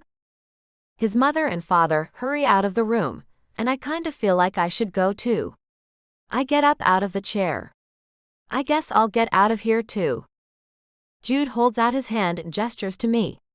I'd really like it if you stayed. A lump forms in my throat, and all I can do is nod and go to his side and take his hand. I watch as the doctor comes and pulls back the blanket, then the gown, and the nurse goes to take some bandages and antiseptic out from underneath a cabinet in the room. She hands the doctor a small pair of scissors, and Jude turns his face toward me. I can't watch scissors being used down there. Cover my eyes, Mercy. I nod and gently pull his head to rest against my shoulder, as the doctor carefully cuts the white bandage. He peels back the sides of the bandage, while the nurse uses a cotton swab soaked in antiseptic to clean the area. The skin looks slightly red but is healing well, with no visible cuts. Once the bandage is fully removed, the doctor carefully extracts the catheter. I wince at the sight, imagining the discomfort, though Jude thankfully feels nothing. Jude looks up at me. How's it looking? Pretty good, I say. Do you want to see? Should I? I nod and he shifts to take a look. That doesn't seem so bad, the doctor says, inspecting the area closely. The nurse glances over and nods. It's healing nicely. I step closer to see what they're observing. 2 small areas with about 5 stitches each, both appearing to be healing well. Will those stitches dissolve, or do they need to be removed? I ask. They'll dissolve, the nurse replies. The doctor smiles reassuringly. Everything looks good. Now, let's check the next area. Jude glances at me with a small grin. That's where the swimmers are.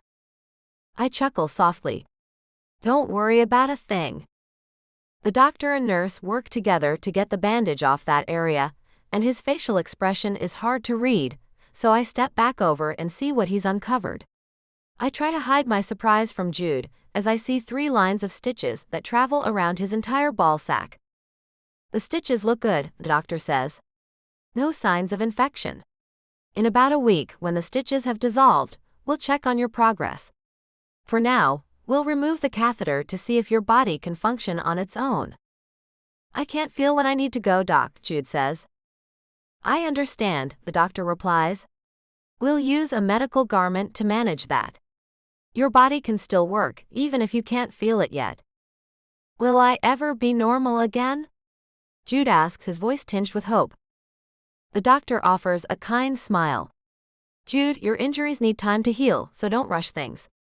But intimacy and the possibility of a family can still be part of your future with the right care. Jude's eyes light up, meeting mine with a spark of hope for the first time since the accident. I think we've reached a turning point. Jude. Laying in my hospital bed, I look at Mercy as everyone leaves after I told them all the great news I got today.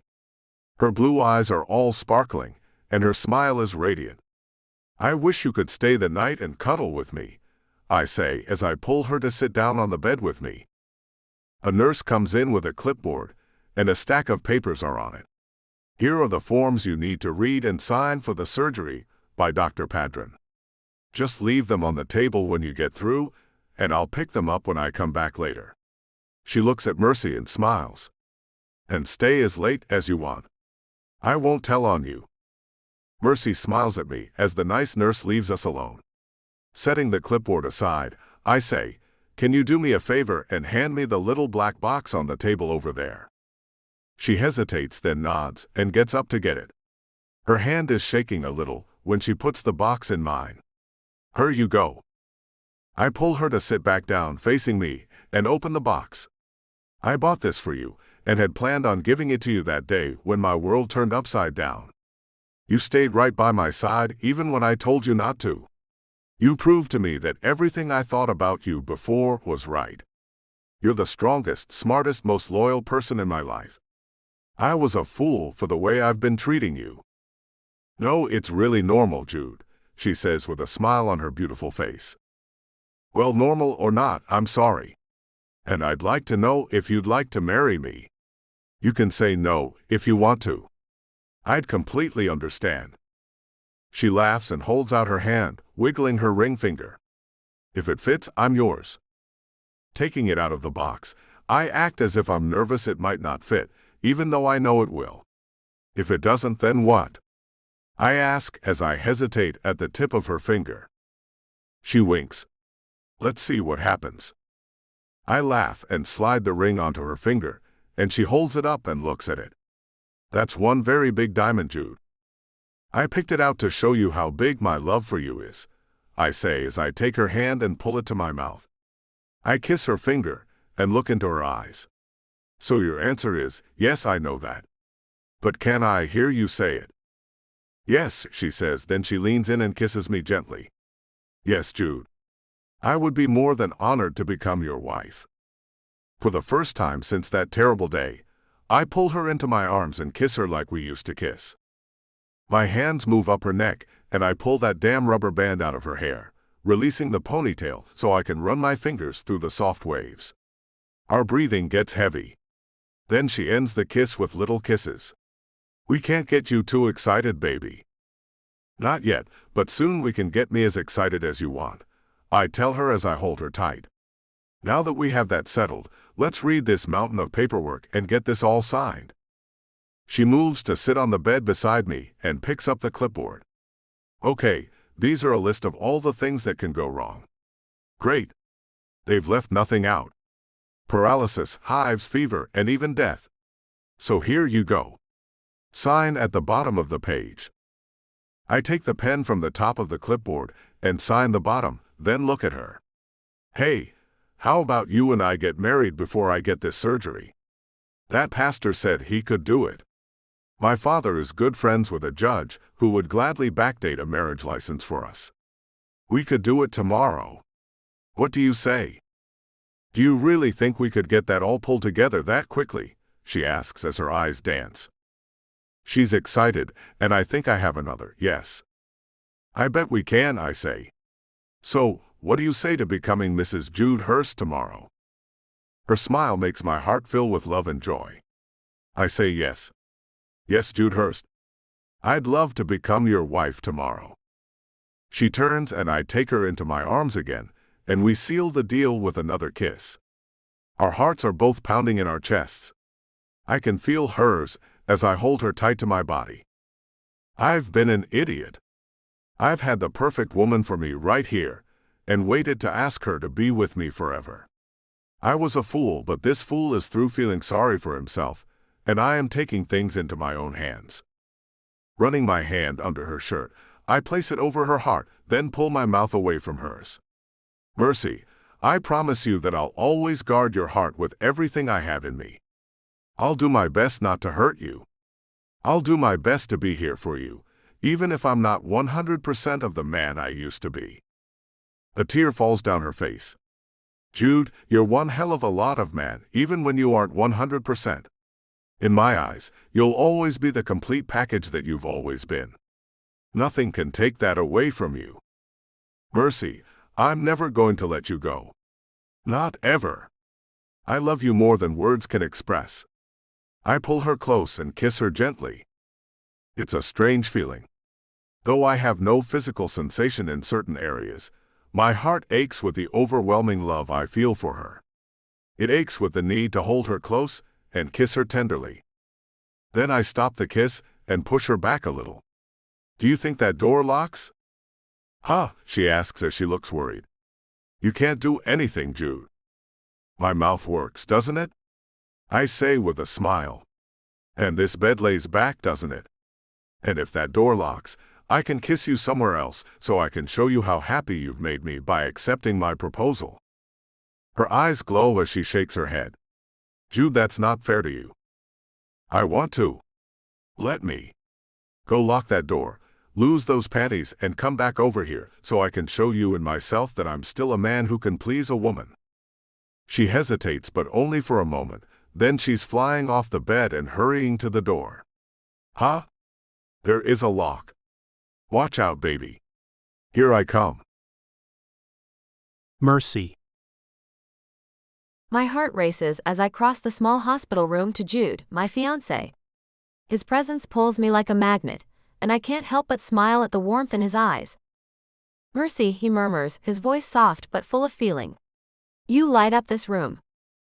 I blush, reaching for his hand as I sit on the edge of his bed. I just want to be close to you. His fingers intertwine with mine, strong and steady despite his time in the hospital. You have no idea how much that means, he says, his gaze locking onto mine. Carefully, I lean closer, resting my forehead against his. I've missed you so much, I whisper. Every moment with you feels like a gift. He chuckles, a low warm sound that sends butterflies through me. You're making my heart race, Mercy. His hand brushes my cheek, gentle and loving, and I feel my breath catch. I shift to sit beside him, careful not to jostle the bed. His arm wraps around me, pulling me into a comforting embrace. My heart swells as I nestle against him, feeling the steady beat of his heart under my hand. It's been too long since we've been this close, and my soul aches to stay here wrapped in his warmth. I can't wait to marry you tomorrow, he says, his voice thick with emotion. You're my everything. I smile, tears prickling my eyes. And you're mine. Always. His hand moves to my hair, tucking a strand behind my ear. Come closer, he teases, his eyes sparkling with that familiar mischief I love. I laugh softly, leaning in until our noses nearly touch. You're impossible, I say, but my voice is full of affection. And you love it, he replies, his smile widening. He presses a gentle kiss to my forehead, and I close my eyes, savoring the tenderness of the moment. We stay like that, wrapped in each other's arms, the hospital room fading away. I rest my head on his shoulder, listening to his steady breathing. It's quiet, peaceful, and perfect. But I can't help worrying about him. Are you feeling okay? I ask, glancing up at him. Better than ever with you here, he says, his hand squeezing mine. You make everything right. My heart flutters at his words. You're going to make me cry, I say, laughing through the emotion. Good, he says with a playful grin. I want you to feel how much you mean to me. I shake my head, smiling. You're too much, Jude. Only for you, he whispers, pulling me closer. His warmth surrounds me, and I let myself sink into the moment, grateful for every second we have together.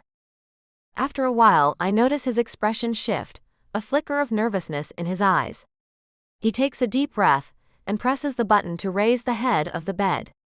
Mercy, he says, his voice quieter now. There's something we need to check. I nod, sensing the importance of the moment. He pushes back the blanket, his hands trembling slightly as he adjusts the medical garment.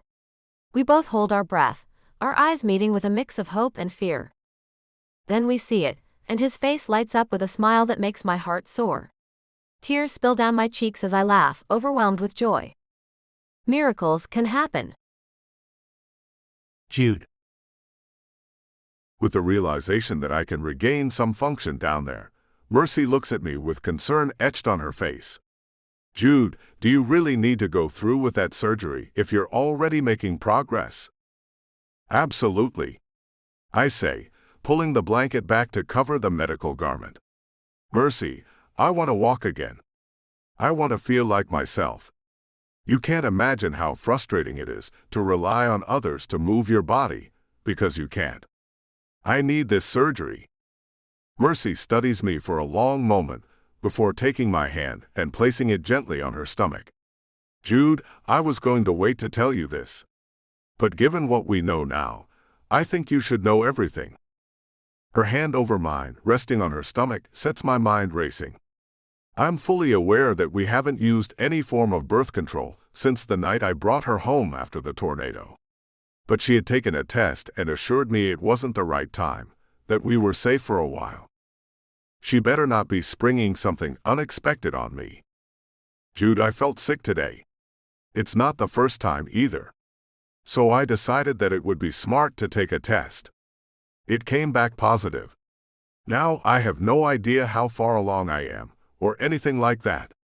I don't know for a fact that the test was accurate. But we might be pregnant. She looks at our hands covering her stomach, and then I look at her to find her eyes very misty. I'm numb. I can't think. I really don't know how to feel. I may be paralyzed forever, or die on an operating table in the near future, and I may have a kid coming. How? I ask.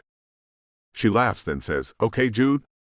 When a man and woman really love each other, they show that in a way that can create human life." Mercy, damn it. I can't believe I'm yelling at her, but I am. She looks at me and frowns. I know. This is a big deal. All of it is. I know that. It is part of the reason I didn't come up here doing a dance and jumping for joy that you and I might have made a little human out of our love. I know this can be looked at as a blessing or another tragedy. Don't ever say that, I tell her. The baby is no tragedy. So don't ever say that. Okay? I look at her with a stern expression. It's not a mistake or anything like that. But it has come at a difficult time in my life. And yours. I run my arm around her shoulders and pull her back to lie with me on the hospital bed. I know this isn't how you wanted things to happen, Jude. I really do. Things have never really happened the way I wanted them to either. I never wanted to become a mother the way I did. By losing my family. I never wanted to do something to cause the man I love to become so broken. And I certainly never wanted an unplanned pregnancy. This cycle seems to be following me. I am the key at the center of this tornado that is my life. Don't, Mercy, I say as I lean my head against hers. Don't act like this is anything that's your fault. It's life and things like this happen. But in my life, they happen a lot more often than in other people's lives. I'm a jinx. I have a dark star following me or something. Maybe I should do everyone a favor and disappear. She looks spaced out. Like she's so far away right now. She doesn't look like Mercy at all. Never say that stupid thing again. I kiss her cheek. Okay, so here we have it. Tomorrow, we get married here in the hospital. You need a gorgeous white dress, and if you could find one of my black tux jackets and a white shirt to go under it, that will suffice for me. A nice black blanket would look good to cover me, for our photos, I think. She looks at me, and I see it in her eyes. She's thinking about the surgery, and what might go wrong. Please consider not doing the surgery. I will marry you tomorrow anyway. But think about it long and hard before you agree to the surgery. You are alive right now, and obviously more than capable of being a man. But I can't walk, Mercy. I'd like to do that, and the surgery sounds like it could do that for me. Come on, baby. Be in my corner. Show me some of that faith you have. You told me that you prayed for me to make it through that crash, and I did. Believe, baby. I touch her warm cheek and graze my lips over it. She sighs. But maybe you were in that wreck because of my bad luck, or whatever you call this. A curse is really what it is. A horrible curse. You're being crazy. I'll be fine. I have to do it, Mercy. You know I do. I pull her into my arms again and hold her tight. You're pregnant. I want to walk the floor with my little man. She laughs a little. Or little girl. Yeah, maybe that. Whatever that baby is, I want that kid to know they have a daddy who has the courage to do what he had to in order to be all he could be for them. Mercy climbs out of my arms and off the bed as she gathers her clothes. Jude, do me a favor. Read every word on those forms. Make your own decision without me. Because I'm telling you that I can't, in good conscience, tell you the safest or best thing is for you to go through with that surgery. I love you. I want you around to help me raise this kid. I just want you around, period. I watch her pick her clothes up and put them back on. Then she comes to me and puts the hospital gown back on me and ties it up behind my back. I take her face and hold it in front of mine and say, "Do you want to push me in a wheelchair while poor Carter pushes our baby in a stroller? Do you want to change both mine and our baby's diapers every few hours? Tell me how great that sounds to you, Mercy." Her eyes cloud over as she says, "If this was my first bout with tragedy, I'd say go for it, Jude. I would. But this isn't my first or even second. This is our life. This is me and you, and a baby and my niece and nephew we're talking about. I can do it all on my own. I know I can. I have. But I want you there with me. I want you there every step of the way. You said it yourself, Mercy. Every step of the way. So I'm getting the surgery and you will just have to pray and have faith, and that's that." I wish like hell she could wipe that unbelieving face away and show me that face she had when I first came to this hospital with hardly any hope at all. I need her to have faith.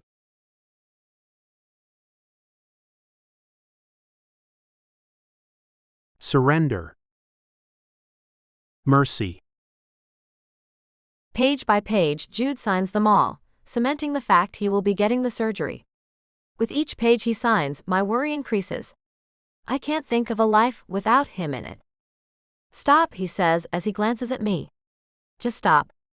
You're getting all worried, and I'm not even going into surgery yet.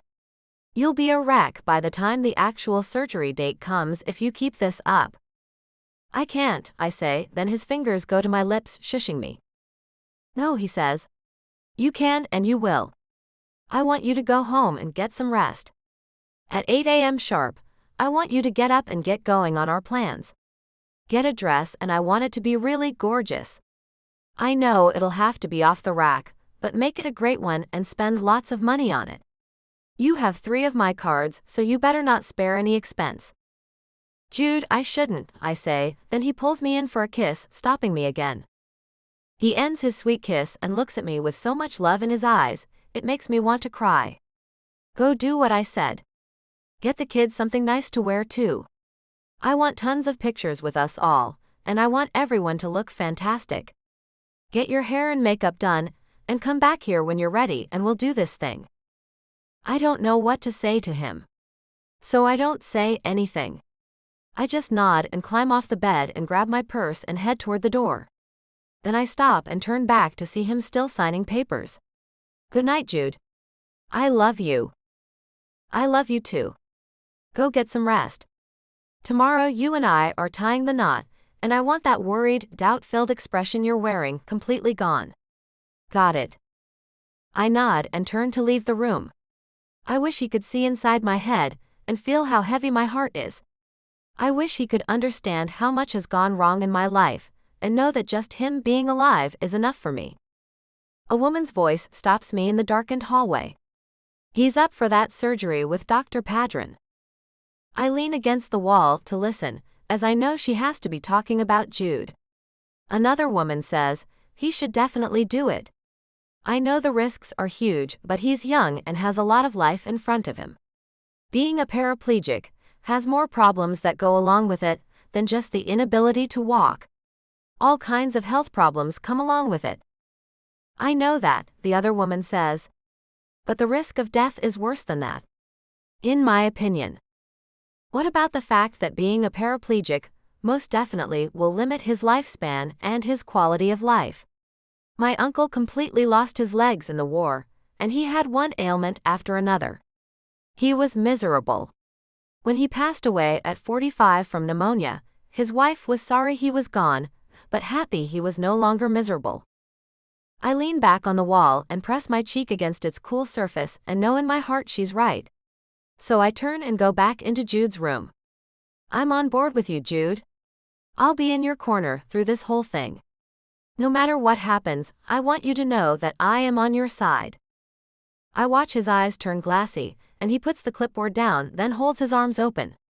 Moving into them, we hug, and I know there's a huge risk, but I'm going to put fear and worry behind me, and only allow faith and hope in my head.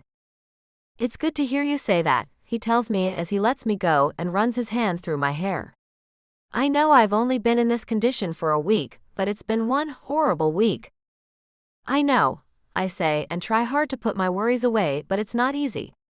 I mean, I have no idea how it must feel to be so helpless, but I know it has to be one of the worst feelings in the world.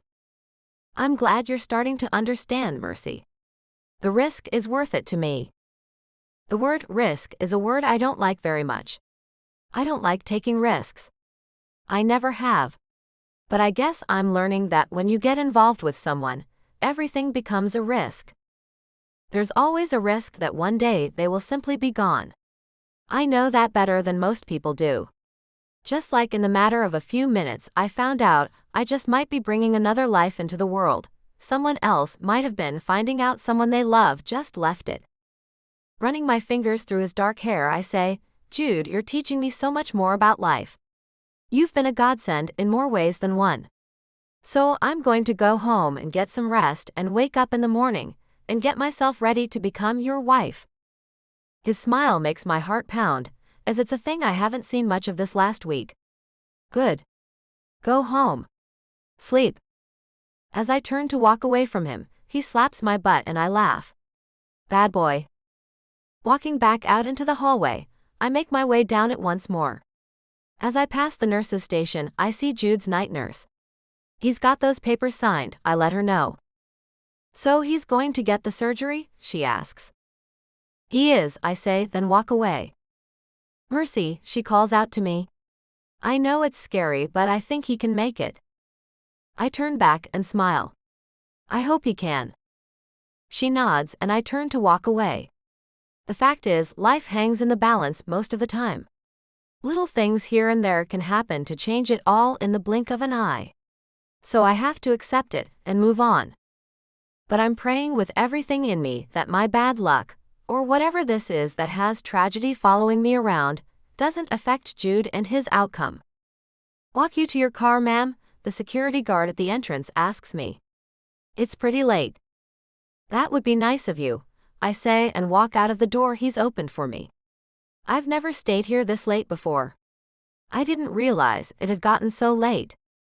He walks next to me, and I notice he keeps looking around the parking lot that's not completely empty, but only a few cars are still in it. You have someone here in bad condition? My fiancé, I say and hold up my hand and wiggle my new ring. He asked me to marry him tonight. That's some rock. He must be loaded, he says and smiles. He has a crooked smile. Looking at him, I can sense that he's a sweet young man. He is. How old are you? I ask him. I just turned 25 last week. Why do you ask that? I unlock the car using my key fob and answer him. I have this girl who could use a nice man in her life. You seem very nice and protective. She needs a man like that. What's wrong with her? He asks as he opens the car door for me and makes sure to look inside of it.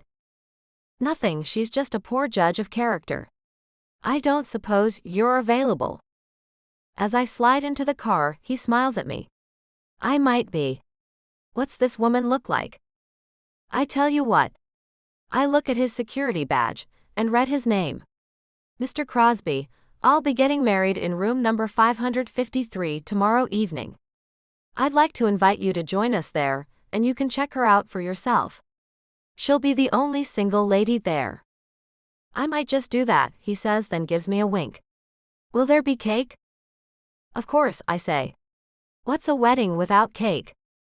He extends his hand and I shake it. Name's Randy. And what might yours be? I'm Mercy and the young lady's name is Rose. If you forget the room number, all you have to do is ask for Jude Hurst's room and they'll get you there. I start the car and he closes the door, so I roll my window down. See you tomorrow, Randy? I think you just might, he says with a smile. I never pass up cake. With a laugh, I roll the window up and smile to myself. Maybe Rose can find a nice man with a tiny bit of help from me. Jude. Mom, you are a miracle worker, I tell her, as she's managed to get everything lined out for Mercy and me to get married this evening. I have Judge Clancy bringing the marriage license up with her, and she'll just need your signatures on it. Then that pastor can do the ceremony, and you two will be officially, legally wed. Mom kisses my cheek as a nurse comes in with a smile on her face. I hear we're losing another bachelor today, she says, as she comes toward me with a thermometer. You are, I say, then she places the thing into my mouth like she's done every day for the last week. A beeping sound has her frowning and pulling the thing out of my mouth. Oh, I ask. Let's be sure this is right, she says, then puts another sleeve over it and places it back into my mouth. When it beeps again, her frown makes the grooves on either side of her mouth deepen. Mom looks over the nurse's shoulder and reads the thermometer too. Jude, you have a fever, she says, now wearing a frown too. Do you feel bad? I haven't felt good since I woke up here, I tell her. How high is it? The nurse shakes her head. Not too high. 100 right now. But this means we need to have a doctor come in and check you all out. Sorry. Dad comes into the room with a tray of coffees and sees Mom sitting on the edge of the bed with her hand on my forehead. What's this about? He asks as he sits the tray on the small table. Your son has a fever, Mom says as she looks at me. Stick out your tongue. I do as she says, and she peers into my mouth. Your throat's not red. The doctor will figure it out, Mom. I am in the hospital, you know. I laugh and lie my head back. I have felt kind of lightheaded today. I thought it might be from how excited I'm feeling about getting married today. After a few minutes, some female doctor comes into my room and says, I'm Dr. Sweeney here to examine you, Mr. Hurst. She eyes my parents, then me. I have to do a thorough examination. Would you prefer for them to step out? Yes, I say quickly. Bye, guys. Do me a favor, and don't call Mercy and tell her about this. She'll stop what she's doing to haul ass down here, and I don't want that. They nod and leave, and I watch the young woman as she pulls out a small light and shines it into my eyes. I read your file, and it looks like you're being placed in line for the operating room for the day after tomorrow. If you have any fever at all, that surgery will be postponed. Okay, I say, and she places a tongue depressor in my mouth and shines the small light down my throat. Nothing there. She gets out a slender silver cylinder from her pocket and then looks into my ears. Ears are clear. With one hand, she tosses back the blanket and pushes my hospital gown up, then rips the side of the adult diaper, then the other side as well, and lays it out. I find myself feeling warm with embarrassment and say, it's so not cool to have to wear a diaper. No, it's not cool, she agrees. But it is better than a catheter. And have you been touching yourself, Mr. Hurst? No. I say with surprise she'd ask me such a thing. Her light blue eyes look into mine with a no-nonsense expression. Someone has. I shake my head. No, ma'am. I'll be right back. I have to go get a kit and bandage this back up since you broke the stitches, she says as she turns away from me. The stitches are broken? Where? I ask. She opens a drawer, retrieves gauze and medical tape, and turns back to me. In the affected area. So, do you want to tell me if someone interfered with it? If it was a nurse, I need to know. It wasn't a nurse, and it wasn't exactly interfered with, I reply. What happened exactly? She asks, as she cleans the area with an alcohol-soaked cotton ball. I feel my cheeks flush with embarrassment. My fiancé and I got a little carried away, and there was some tension. She shakes her head, her tightly pulled back bun wobbling slightly. Didn't the urologist explain that there should be no stimulation of any kind until the wounds are fully healed. That includes when the stitches are no longer visible. He did, I admit, looking away, frustrated that this happened. I had plans for tonight. I'm getting married later, and I was hoping for a repeat of last night. Well, I'm afraid that would be unwise. The blood flow to this area is limited due to the injuries to your pelvic region and back. Your white blood cells have started to repair the open areas, but now you're leaking them as pus. Gross, I groan, cringing at the thought. Yes, it's unpleasant, she agrees. If you don't follow your doctor's instructions, you'll face repeated delays in your recovery. This is critical, no stimulation of any kind. Understood? Yeah, I get it, I whine. What a crappy wedding night I'm going to have. Be glad you're having one at all, Mr. Hurst. From what I heard about your condition when you arrived, you're lucky to be alive at all. She's right about that, and I'm a dumb ass for forgetting about that all the time. Mercy. In an empty hospital room down the hall from Jude, I've gotten a white wedding dress on, and Rose took the kids to the room already. Everyone is waiting for my arrival so the ceremony can begin, and I'm shaking as I take one last look in the mirror and have to admit that the hairdresser and the makeup artist have made me the best possible version of myself. As I walk out of the room, I'm met with some oohs and ahs as the nursing staff gazes my way. And as if on cue, the handsome young security guard, Randy, is walking this way. His eyes roam over me, and he gives a wolf whistle. Hey there, beautiful lady, you need a lift to your big date? He comes to me and holds out his arm, and I slip my hand into the crook of it. That would be greatly appreciated, Randy. And the uniform makes me feel like royalty. I find a smile plastered on my lips as we walk down the hallway. One of the nurses grabs her cell phone and attaches a speaker to it, and begins playing the wedding march as she follows us down the hallway. I look over my shoulder at her. Thank you. You all are so sweet. Hold up. A nurse shouts, and we stop and watch two of them run around us. The taller of the two gives me a wink and a smile. You have to have some bridesmaids. And we have these extra flowers from the ICU ward, where they're strictly prohibited. The other older woman, who is now my bridesmaid, says, so at least they won't be wasted. Thank you both, I say as I beam at them. You don't know how much I appreciate all of this. Randy starts walking again. So here we go. Your official wedding procession. Just as we get near the door, the wedding march ends and the nurse behind me says, wait. Let me start it over and I'll cut it off once you get to his side, Mercy. So we stop and wait for her to get it going again, and then continue on our way to make me Mrs. Jude Hurst. One of my bridesmaid nurses opens the door to Jude's room and they go in, then Randy takes me in, and I see Jude's family, and find Jude looking completely gorgeous in his black tux top and black blanket bottom. He can only look at me, and his jaw is unhinged. Then he mouths, Mercy. I know I'm blushing as my face heats up. Randy walks me to the right side of the bed, and Rose steps in on the other side of me and whispers, I have the ring you're going to give him.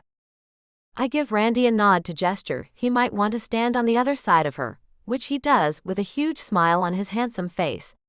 I also notice that Rose cuts her eyes sideways to check him out. I might have just become Cupid. I hand my bouquet to Rose and take Jude's outstretched hand. All I can see is him as the pastor starts the ceremony. I suppose he says the normal things. I have no idea, really, as I look at the man who is about to be my husband. All I can think about is how we've come to be here. In a hospital with our family around us, and a few of the people who've taken such great care of him. I think about the baby who's presently in my tummy, and wonder what kind of kid we've created with our love.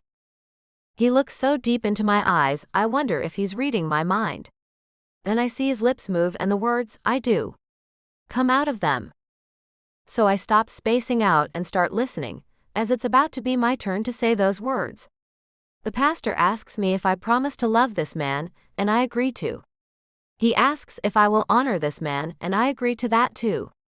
He asks me all of the questions there are to answer, when you want to join your lives together. I agree to them all, and then he tells to put the rings on each other's fingers, and we do, then he tells us that we can kiss. Jude's eyes is so sparkly as his hands go to either side of my face, and he pulls me in for a sweet kiss. Then all I can hear is cheering, and a couple of little kids are hugging my legs. Jude's lips touch my ear and he whispers, "The next ceremony will be when you and I officially adopt the kids." I look at him with tear-filled eyes and throw my arms around his neck and whisper back, "You are the best man in the world, Jude Hurst." I don't recall a time when my heart felt as full as it does now. And this is only the beginning. We have more and more that needs to fit into this heart of mine, and I just know it will continue to grow so it can fill even more. Champagne is popped and fizzy glasses are poured. Jude gets some sparkling white grape juice, and I join him in drinking that bottle. No one knows our little secret yet, and we're not going to tell that bit of news until I've seen a doctor. As I sit next to him on the bed, and we gaze into each other's eyes, his mother comes up to congratulate us. "You two look great. So happy. The fever reducer worked on you just fine, Jude. You look like you're feeling fine now." "Fever reducer?" I ask as I look at Loretta. "Never mind," Jude says a little too quickly. "That dress is amazing. I can't believe you found something so beautiful that quickly and off the rack." Well, it didn't come off the rack. It was my sister's and it cost our parents $5,000, so I went back to my house and got it out of what was once her closet. We're the same size, so it all worked out. I lean in close and whisper, "I knew it would fit. I've drank some wine from time to time after the kids went to bed and tried it on." He laughs, and then I recall the mention of fever, and place my hand on his forehead. "Don't, Mercy." I pull it away, but only because it's cool. "You had a fever earlier?" He nods. "Let's not talk about that. They gave me pills, I'm better, end of story. So that hair is completely gorgeous. So many beautiful pins and curls, it's amazing. I got a picture off of Pinterest and showed it to the stylist, and she was able to recreate it for me. It is pretty, isn't it?" I tilt my head so he can see it all. "Don't touch it though. It's stiff as a board. I'm a bit worried about washing it later. I bet I'll have to let the shampoo sit for a while to break down all the stiff hairspray. And I don't even want to think about all the makeup wipes I'll have to use to get this goop off of my face." With a chuckle, he kisses my cheek. "You look like a movie star." "Thank you, Mercy. Thank you for doing all of this for me. I mean it." And with his simple little words, he's made all the trouble and effort I went through to get this all done worth it. Appreciation goes a hell of a long way. Jude. With the deed done, and the congratulations said, our wedding guests are taking off a couple at a time, and I notice my sister talking to the security guard who walked Mercy to my side. "Who is that guy, Mercy?" "Oh, him?" she asks with a grin. "I met him last night. He walked me out to the car, and I thought he was nice and might make Rose a better love interest than her usual suspects." "So I've married a matchmaker, have I?" I ask her with a laugh. The festivities come to an end as Dr. Sweeney enters the room with her usual stoic/intimidating expression, and she's got those steely eyes trained on the woman sitting on the bed next to me. "Mrs. Hurst?" she asks as she walks straight up to Mercy. "Now I am, yes," Mercy answers. "I need a word with you," she says and looks around the room at the last of the guests.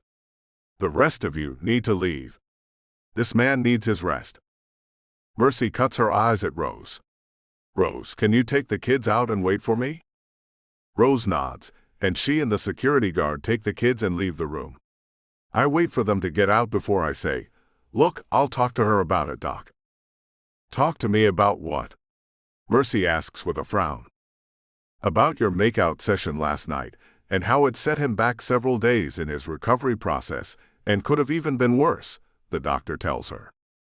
"What happened?" Mercy asks and gives me a little shove. "You should have told me about this, Jude." "Mercy, come on. There was a room full of people. It wasn't the right time to bring this up." Well, I'd like to speak with her, the doctor says, placing her hands on her hips. Since you two are newly married, I feel it's important to explain your husband's condition. The tension he experienced last night caused some of the stitches to come undone in the affected area.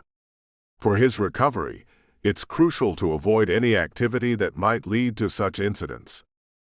Mercy looks at me and her lips form a straight line as she hisses at me, "Damn it, Jude. I told you so." "I know," I say and look at the doctor. That was really all my idea. She wasn't the one starting anything.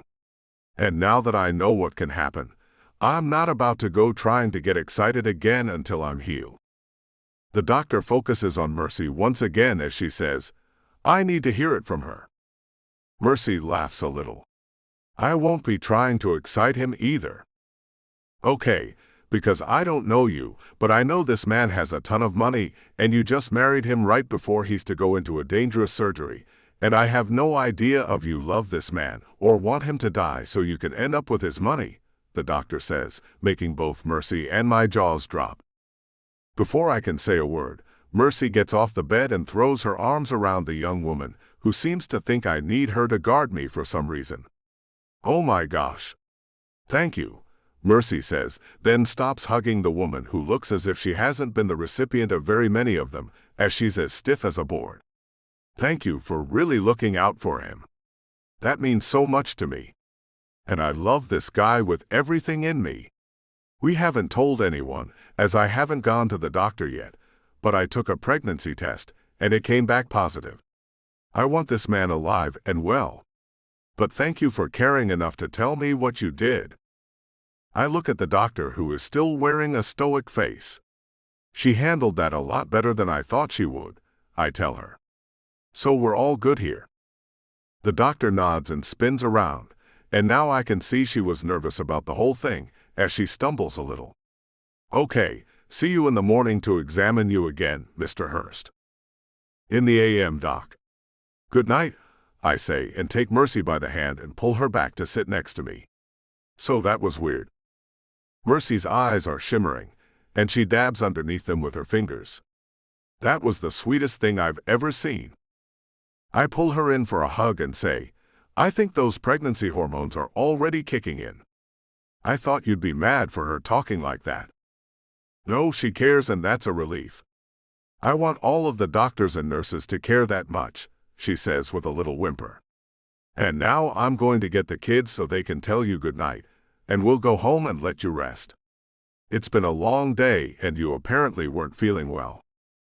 I keep telling everyone that I haven't felt well since I woke up here, but no one seems to get that, I say as she walks out and waves, then comes right back in.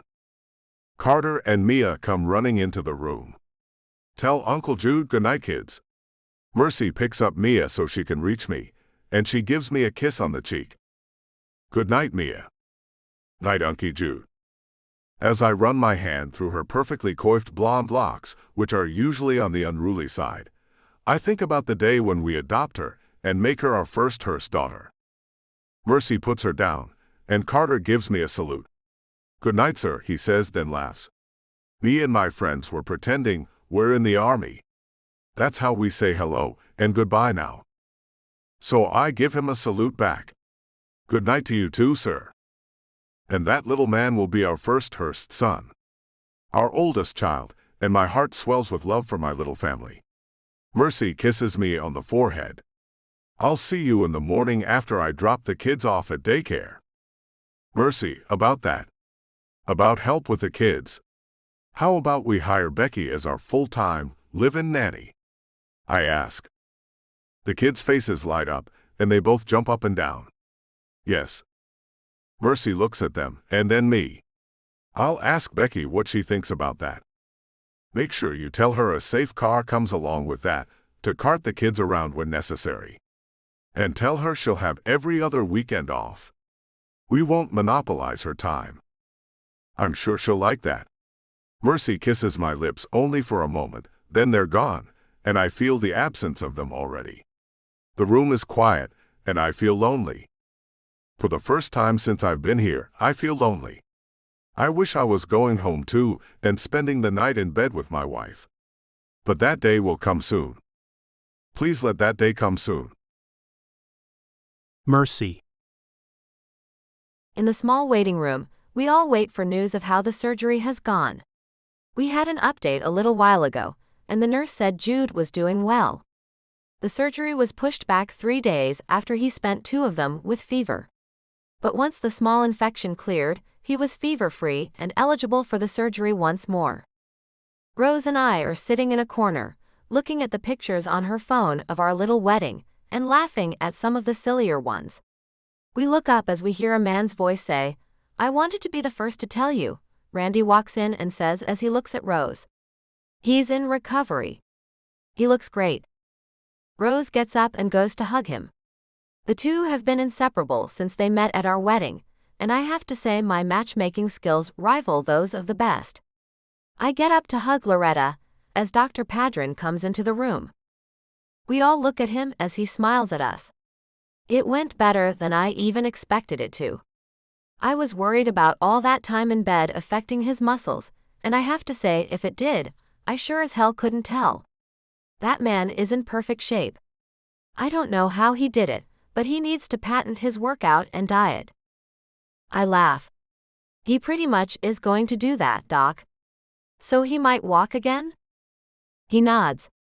The odds are in his favor now with the repairs I made, and the new bones I put in to replace the damaged ones. His recovery time is around 3 months, give or take. In my opinion, with his determined spirit, it will be less than that. I fall back into the chair and let out a sigh of relief. This is the first good news we've had since the accident. I needed this little pick-me-up. When can I see him? He wiggles his finger at me. Right now, Mrs. Hurst. You're his wife. You can come see him in recovery. Your face can be the first one he sees when he wakes up. I jump up and go to the waiting doctor. Well, what are we waiting for? Come on, Doc. Going with him down the different hallways, I find myself giddy with emotion. You know, Jude told me that you went to the doctor yesterday and got the news that you two are having a baby. He told you? I ask as he takes another hallway to the left, and I'm now completely lost. He told me not to tell anyone until tomorrow. Well, he told me right before we put him under. He said if he didn't make it, he wanted us to know he was having a baby, and he felt he'd accomplished at least one good thing in his life. I get a little choked up as I think about my Jude, lying there on an operating table, and thinking he might not make it through the surgery. That man. Finally, we get to a door that says recovery on it, and he opens the door. This is Mrs. Hurst, Bonnie. The older woman gives me a nod as she runs a wet cloth over his forehead. Good, maybe he'll wake up for you. She hands me the cloth. Run it all over him and call for him to wake up. I look back the doctor. Thank you for everything, Doc. Then I turn back to Jude and wipe the cool cloth over his cheeks. He looks pale compared to his normal tan skin. But he's been inside for quite some time now, and with more surgery and blood loss, I guess it's pretty normal. Jude, honey, it's time to wake up. His hand moves to touch my arm and he holds it with a weak grip, then his dark eyes flutter open and he's looking at me. How did it go? He croaks with a scratchy voice. It went better than the doctor expected. He said your recovery time is around 3 months. His smile is weak, but he looks 1,000% happier than I've seen him since his accident. Even happier than on our wedding day. Good. I had a dream, Mercy. I had a dream that we had 5 kids, including Carter and Mia. I had a dream we lived in a beautiful home, he whispers to me, then his eyes close again. He needs to stay awake, the nurse tells me. So I try to keep him talking. And what kinds of kids were they? Boys, girls, a mixture of them all?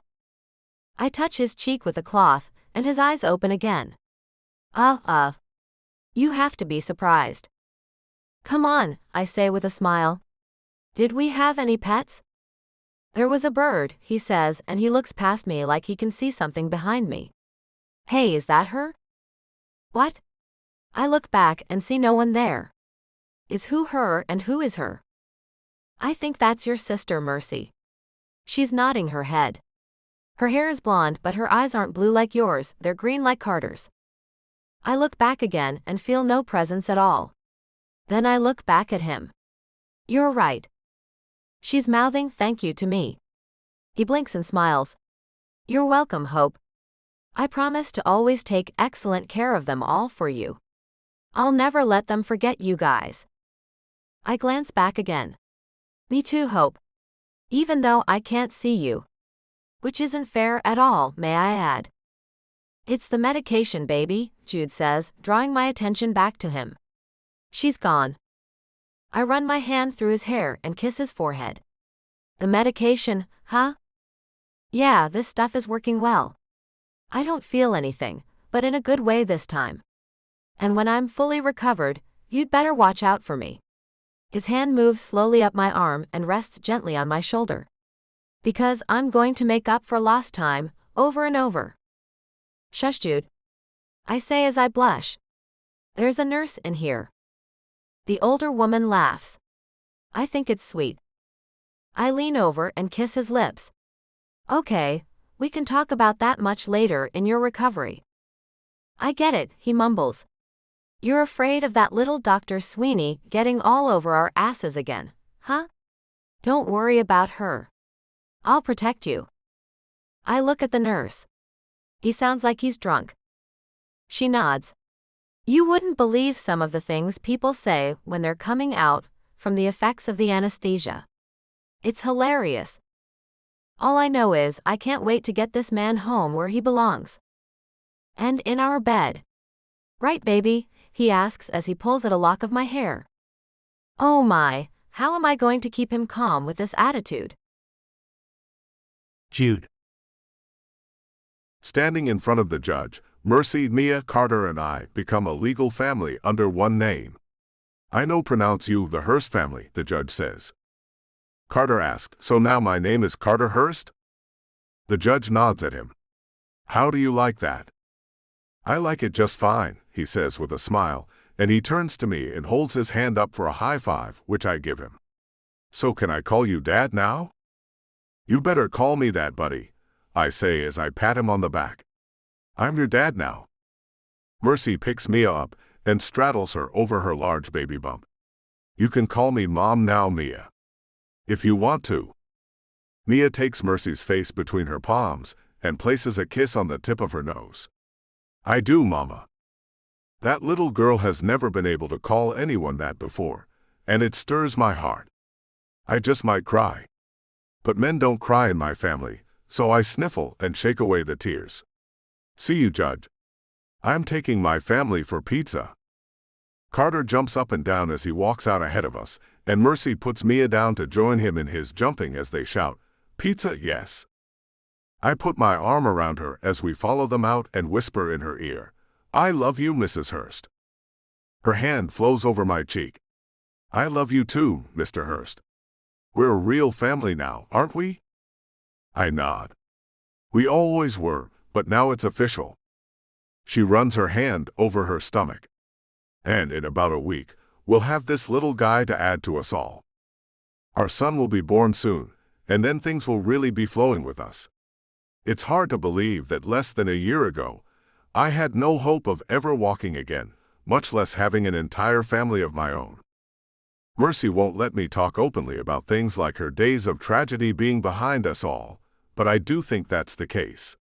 We've only had blue skies since my surgery to regain mobility and feelings, which went better than the doctor ever expected it to.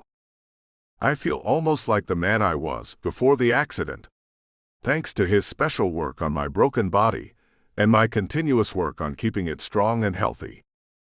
It seemed like forever until I could take those first steps, but once I managed that, the rest went pretty quickly. And as we get out to the parking lot, and we each grab a kid's hand, Mercy and I look at each other, and all we can do is smile. All those little things that make people aggravated each day roll off us like water off a duck's back. We don't sweat the little things. Not one bit. When you know you've come to the edge and made it back, it makes you see life in a whole new light. As I buckle Carter into his car seat, I say, how about you join me later to go fishing at the pond this evening? If you catch a fish, I'll teach you how to clean it, and Mom can teach you how to cook it. He holds up his little hand, and I give him another high five. Cool, Dad, he says with a laugh. That feels funny calling you that. But don't worry, Dad, I'll get used to it. Dad. Mia laughs and kisses her hand, then throws it at me. Dad, WUVU. I'm having to fight back the tears. Man, these kids are making it rough on me today. So I mess up Carter's hair and throw a kiss back to Mia and climb into the driver's seat of the new Range Rover I bought to replace the Jag.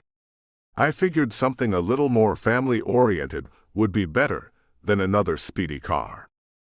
Mercy takes my hand once I get going on the road and holds it on the armrest between us. She smiles at me. Dad, looks like we have a pretty great day ahead of us, doesn't it? Why, yes it does, Mama, I say and pull her hand up to give it a kiss. Carter asks, can we name the baby Rock? Mercy laughs. No, Carter. We're naming him Stanley after my father. I watch Mia in the back seat as she crinkles up her nose. That name's not good. Not at all. I don't want to call the baby Stanley. Carter nods. Come on. Let's name him Rock. I think that name sounds cool. I don't want him to be cool. I want him to be my little man, Mercy says as she turns to look back at the kids to try to explain to them for the 1000th time why she's insisting on that awful name. Cool is not a thing I want any of you kids to be. Forget cool. Just be good and nice and kind. Mia giggles. You can be all of those things and still be cool. And I don't want to call my new baby brother Rock either. I want to call him Paco. I have to interject because it's obvious all of these people are related and have terrible ideas of what a person's name should be. How about I get to name this one? And maybe if you guys can learn anything about picking out good names, one of you can name the next one. So what name do you like, Dad? Carter asks, then laughs again. Dad, that's still weird. But anyway, Dad, what name do you like? Mercy's forehead is creased, as I think she's not super happy with my idea. But I kind of hate the name Stanley too, so someone has to step in and save this kid. I would like to name him Rogan. I wait and let the name sink into their brains for a moment. Rogan, Mia says. Carter echoes her, Rogan. Then Mercy, the person I'm most worried about, looks out the window for a second, then whispers, Rogan. So what do you think? I ask as I tug at her hand. She looks back at me. You know, I hate to let you have your way all of the time, Jude. I don't know how come you're so easy to spoil and give you everything you want. But damn it. I like it. Rogan, it is then. I don't know why it's so easy for me to get my way either, but I'm not trying to find that out anyway. All I know is I get to call my son Rogan instead of Stanley, and I'm damn happy about that. As I pull into the pizza place's parking lot, I look back at Carter. Bet I can beat you at skee-ball, buddy. Bet you can, he says as he holds up his little fist. 'Cause I am the champion of that game, Dad. I know it sounds crazy, but hearing that little guy calling me that just sends sparks of love all through me. And all I can think about is how lucky I am. I'm so glad I took that horrible tramp to the spa that day. Mercy. Stepping out of the bathtub after a long relaxing soak while Jude puts the kids to bed, I feel a mix of nerves and anticipation about tonight. The baby turned 6 weeks old today, and my doctor officially cleared me to resume normal activities with Jude. I know we've gone through longer periods of waiting, like when Jude was recovering from his surgery, but this time it's me who has been through a life-changing experience. My body feels different now, with stretch marks on my stomach and a bit of lingering softness. My chest feels fuller than usual, and I'm unsure how things will go.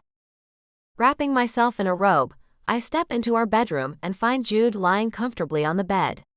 He turns to one side, his eyes following me as I enter. "Lose the robe," he says with a playful grin. I knew he'd say that. Since the delivery, I've been keeping myself covered, feeling self-conscious about my new body. Now that the doctor has given the green light, Jude seems eager to help me regain my confidence and strength. Jude, I protest softly, my voice carrying a hint of hesitation. He shakes his head, his expression unwavering. Lose it. I do as he says and drop the robe on the floor, and he smiles. Don't. I can smile if I want to, Mercy. You look so gorgeous. Come here. I walk slowly toward him, feeling a bit worn out. Don't expect a miracle. I'm exhausted. I can fix that, he says with a warm smile, reaching for my hand as I reach the edge of the bed. He pulls me down to lie beside him, facing each other. His finger traces my cheek, then he leans in, kissing me softly. His kiss is gentle, full of care, and his hand rests lightly on my back, pulling me closer. I wrap my arm around him, feeling the strength in his frame, and wiggle nearer until we're pressed together, heart to heart. My chest tightens with emotion, and I feel a spark of warmth. Jude's heartbeat quickens, and I can feel it against me. His kiss deepens, slow and tender, as he holds me closer, his hand steady on my waist. He pulls back, his eyes searching mine. You let me know if you're too tired, baby. I just want to make you feel loved. I smile, his words melting my fatigue. You already are, I say, resting my hand on his chest. He shifts, pressing soft kisses along my shoulder, each one sending a shiver through me. My body relaxes, anticipation replaced by comfort in his presence. He looks at me, his eyes twinkling with mischief. You like that, don't you? I run my fingers through his hair, laughing softly. You know I do. His kisses trail to my cheek, and he wraps me in his arms, pulling me into a warm embrace. The closeness sends me to a place of peace, rekindling feelings I'd missed these past 6 weeks.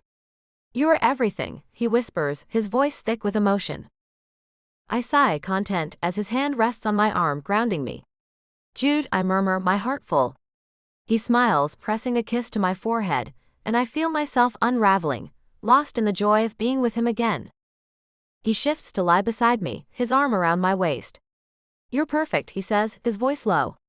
Slowly, he pulls me closer, and I nestle against him, feeling whole. Is this okay, he asks, his eyes soft. Better than okay, I reply, my voice catching. Show me what I've been missing these last 6 weeks. He chuckles, brushing his lips against my temple, each touch slow and deliberate. My heart races as I lean into him, our breaths sinking. I rest my head against his chest, feeling his warmth, and a sudden dampness catches my attention. He pulls back slightly, glancing down with a grin. You're leaking a bit there, Mercy. Oh no. I laugh, covering my face. I'm so embarrassed. Don't be, he says, his tone light. It's kind of adorable. He pulls me back into his arms, his embrace reassuring. Feels like us, you know? I giggle, the awkwardness fading. You're ridiculous, but I love it. His movements slow, and he holds me tightly, his breath warm against my neck. I love you, Mercy, he murmurs, his voice full of conviction. I love you too, I say, my heart swelling. This feels like home. He kisses my cheek, lingering there. I missed you so much. He rolls to his side, propping himself up. I don't want to overwhelm you. I turn to face him, reaching for his hand. You're not. I love how you make me feel. I pause, smiling. A bit sticky though. I think we need a shower. He laughs, his eyes crinkling. I think it's charming. He stands, pulling me up and scooping me into his arms with ease. Come on, let's get you cleaned up. I gaze at his handsome face as he carries me, marveling at his strength after everything. I'm so glad you found me, Jude. Me too, he says, pressing a kiss to my lips. You're my greatest treasure. And I think he's mine. Jude. You see that footprint right there, Carter? I ask him as we walk through the woods to our hunting blind. Coyote, he asks. Good job, buddy. Do you have the new camera I bought you in that backpack full of snacks you brought with you? I ask him as we start walking again. I sure do. I hope to add some new animals to my collection today. When do you think we'll see one of those jackalopes Uncle Ram told me about? He asks as he steps over a fallen tree. I'm afraid your uncle was kidding you about that. Those aren't real, I tell him as I chuckle. He showed me a picture, the little 6-year-old tells me as he looks at me from underneath his orange hunting cap. Some people put little deer horns on stuffed jackrabbits. That's how he showed you a picture. I'm not about to start lying to you about anything, Carter. But your Uncle Ram's just pulling your leg, son. Well, how about me and you get a picture of something and add some things to it and pull his leg right back, he asks with a grin on his little face. Now that's what I'm talking about. I saw a fish one time that had the bottom half of it covered in hair. That had to be a joke, I say as we get to our hunting blind, and I help him climb up to the long seat that's up in a tall tree. I like it up here, Dad, he says as he climbs up and gets all settled in. I pull the safety bar up in front of us and settle in for our front row seat to nature's movie studio for the next few hours. I like it up here too, Carter. My grandfather and I would sit up here almost every morning and every evening during hunting season when I was a kid. Yeah, but you actually shot the animals with a gun, Dad. He looks at me and shakes his head. You said I can't have a gun yet. You're a bit on the young and small side yet, son. Learn how to shoot them with a camera, and later on, when you're old enough to make your own decision about actually shooting them, then we'll talk about getting you a gun and teaching you how to shoot. It might not be a thing you want to do. He nods and points to a squirrel at the bottom of our tree. You think he'll come up here? No, I say and point to a hole in the bottom. I think he'll go into that hole. I bet that's his home. We sit and watch the little animal scurry around for a while, then he slips into that hole and Carter seems amazed. How did you know that? When you spend a lot of time in the woods, you learn things. So how was school today? I ask him as we settle back and look up into the tree above us. The sun's light is filtered through the already sparse leaves as fall is setting in well, and most of the leaves have fallen off the branches. It was okay, he says, then he bumps his shoulder to mine. I think this girl likes me. Her name is Trudy, and she's kind of pretty. She's missing one of her front teeth right now, but I can see past that and see that she's pretty. Well, that's good. But the main thing is this, I tell him. Is she nice? Well, she had an apple in her lunch today, and she asked me if I wanted it 'cause she hates them now on account of it was one of them she bit into, and that's how her tooth came out. So I think that was a nice thing for her to do, he says, then points at a cardinal as it flies into the tree and lands on a branch not too far from us. You should get out your camera, I tell him. As he takes his backpack off and digs through it to find the elusive camera, the bird flies away with the noise. But he finally finds it and takes it out.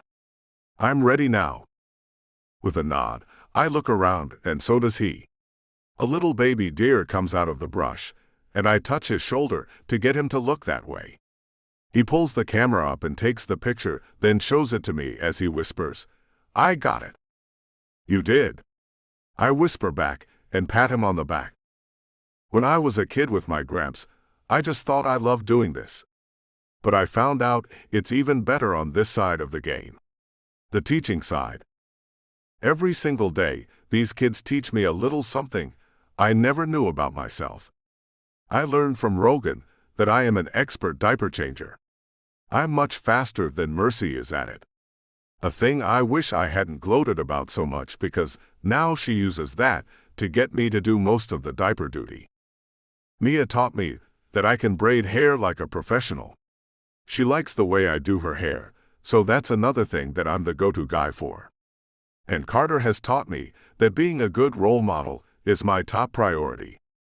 That little guy watches my every move, so I have to be on my game when he's around. Never did I think the thing that would make my life better than it had ever been would be having a family to call my very own. Life is good, and it just keeps getting better.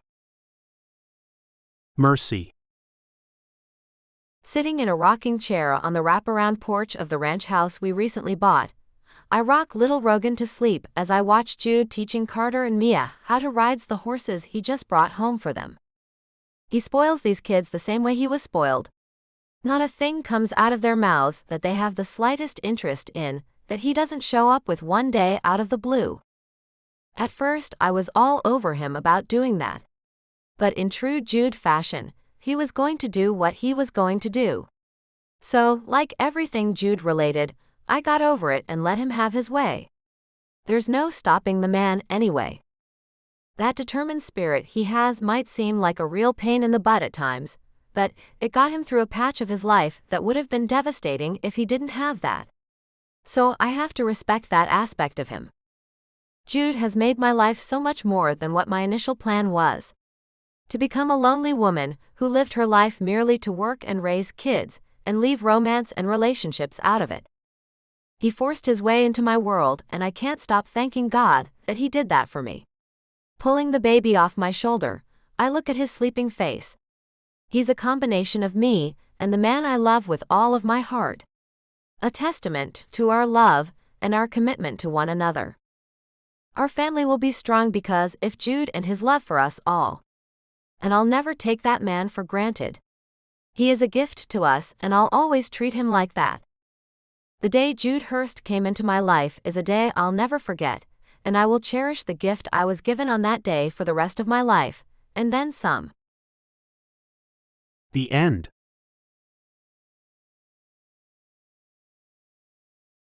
Sneak peek for Dangerous Waters. We hope you enjoyed listening to Billionaire's Quarry by Michelle Love. Now please listen to a sneak peek for Dangerous Waters by Michelle Love. Dangerous Waters, a billionaire romance mystery thriller series. The Wind. Chapter 1. Channing. The sky turned dark in what seemed to be an instant. I had no idea what was going on. My mind was rattled and shaky after only one glass of wine. I had only drunk one glass of red wine. I didn't understand why I was feeling the way I was feeling. I didn't understand where the storm could have come from so damn quickly. I didn't understand anything. Mostly, I didn't understand where in the hell my wife was. One minute she was on deck, and the next she was just gone. The wind was howling so loud, I never heard her fall over. I never heard her scream for help. By the time I realized she had fallen, our sailboat had moved a very far distance in a very short amount of time, because the sail was still up. The gale-force winds were blowing into them, moving the boat so fast. I swear I didn't know she fell. I swear it. Down a long hallway we walk.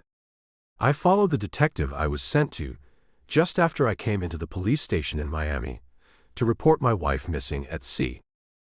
I'm not really sure why I need to speak to a detective instead of the people who are about to start looking for Jana, my wife of only a year.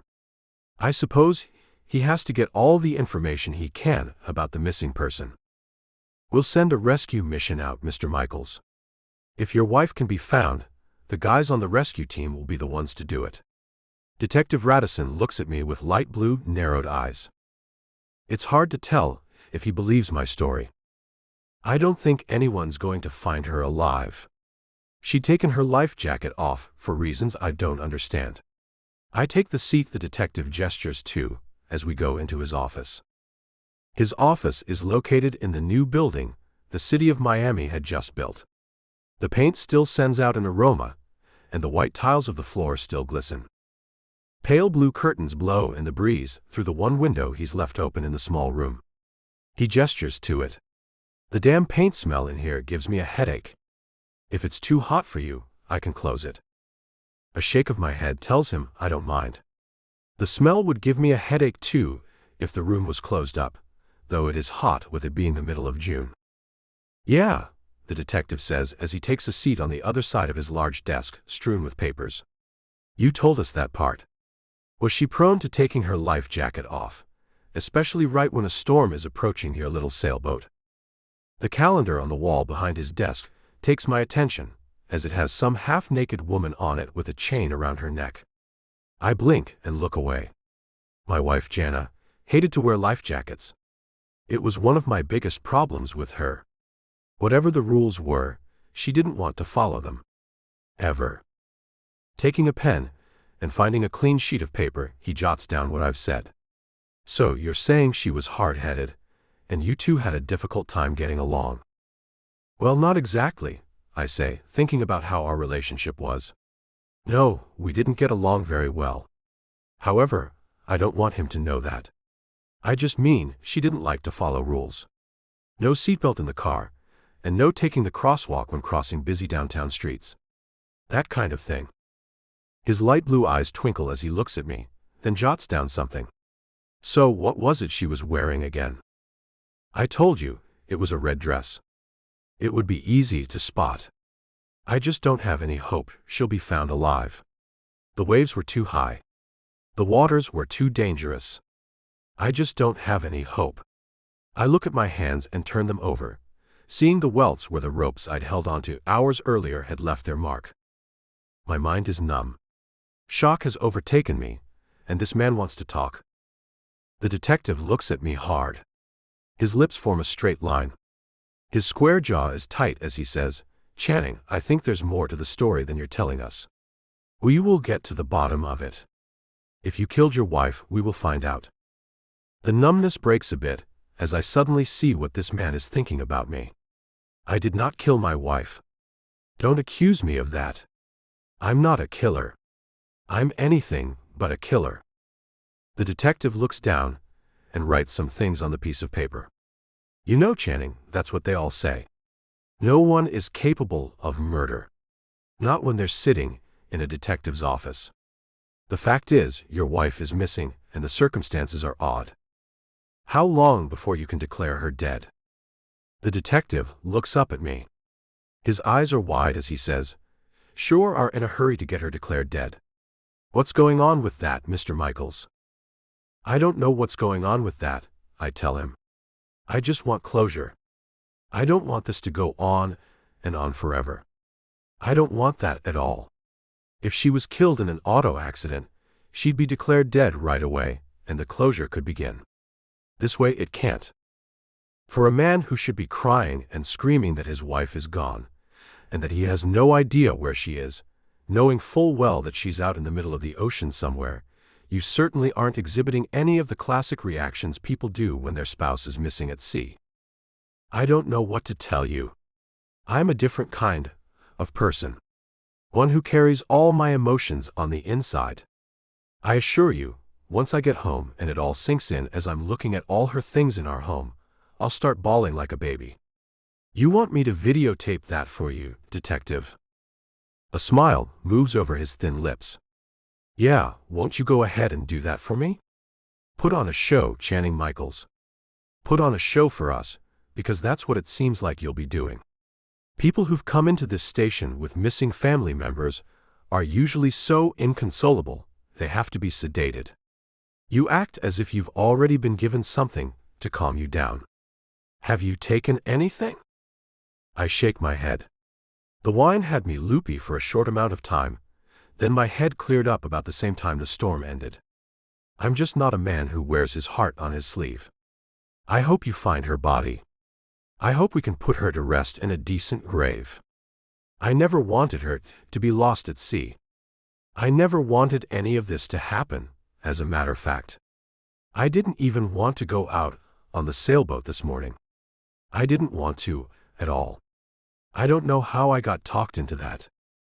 So you're saying it was her idea to go out on the boat, even though there was a small craft advisory for the day. You're telling me it was her idea? He asks me with a frown, as if that's an impossibility. Yeah, it was her idea. She packed the lunch. She's the one who packed the wine I seem to get loopy off of with only one glass. That doesn't ever happen, detective. Just so you know, I'm not a lightweight. And I drink things much stronger than a glass of red wine. You're saying you were drunk? You didn't tell us that before. His eyes go even narrower as he looks at me hard. How come you didn't tell anyone you were drunk when this all happened, Channing?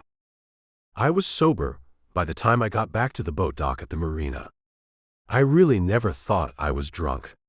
I thought I might have been drugged, but not drunk. So why would I tell anyone something I didn't think? You felt you had been drugged, he asks with skepticism-laced words. It was like I was drugged, if you want to know the truth. I think my wife gave me some wine that was drugged for some reason. She wasn't drinking any of it. She poured a glass for herself, but it was full the last time I looked at it. Then the storm hit, and the bottle, the picnic basket, and the glasses all went overboard. Pretty convenient, huh? He asks as he stares me down. I guess it is. I don't know. With the wind blowing so hard, and the water washing over the deck with each wave, things were bound to get lost. Why didn't you get washed over the side, Channing? With a shrug, I say, because I was taught to tie myself onto the boat. As soon as I secured myself, I looked for my wife to secure her as well. But she was gone, right? He asks as he writes down every little word I'm saying. I lean forward and look at the paper. It's impossible to read his writing. Yeah, she was gone. I was yelling for her. The thought that she might have gone inside had me looking to see if she was inside the cabin. But she wasn't. She was nowhere. The bottle of wine was nowhere. The 2 glasses that were sitting on the deck were nowhere. The basket full of chicken and potato salad was nowhere to be found. The detective taps his pen to his desk. Your wife's life jacket was there. So everything wasn't gone. It managed to stay on board. When I moved around on the boat to look over every side, I picked it up and put it in the cabin. The weather was terrible, and I feared for my own safety as well. I leaned back in the chair, my legs suddenly cramping, and my body beginning to feel the pains and aches from the physical ordeal I've just been through. Things just don't add up, Channing Michaels. The detective looks me over. They do add up, I say. There was a storm. The water got really bad. She was swept overboard. End of story. There are plenty of instances like that when you're talking about people who have been lost at sea. Many stories like that, detective. Leaning back, he puts his hands behind his head. Until we have a body, we don't have anything. So you're free to go, Channing. You may have just got away with murder. Getting out of the small chair, I stretch a bit to loosen the tight muscles of my legs. I didn't get away with anything. My wife is gone. Do you think it's going to be easy for me to live with my wife gone? She wanted to go out on the damn boat this morning. Here it is this evening, and I don't have a wife anymore. I don't know where she is. She's at the bottom of the sea somewhere. Go home, Channing. If you feel like getting something off your chest, here's my card. Call me. You know things always go easier with confessions, he says with a smile. I take his damn card and stick in my pocket, which is still damp. Then I move back as the detective looks at me, and I glare at him and say, I came here to get help and all I got were accusations. What the hell is this place? A police station or an interrogation unit? We are here to help. It sounds like Jana Michaels needed our help.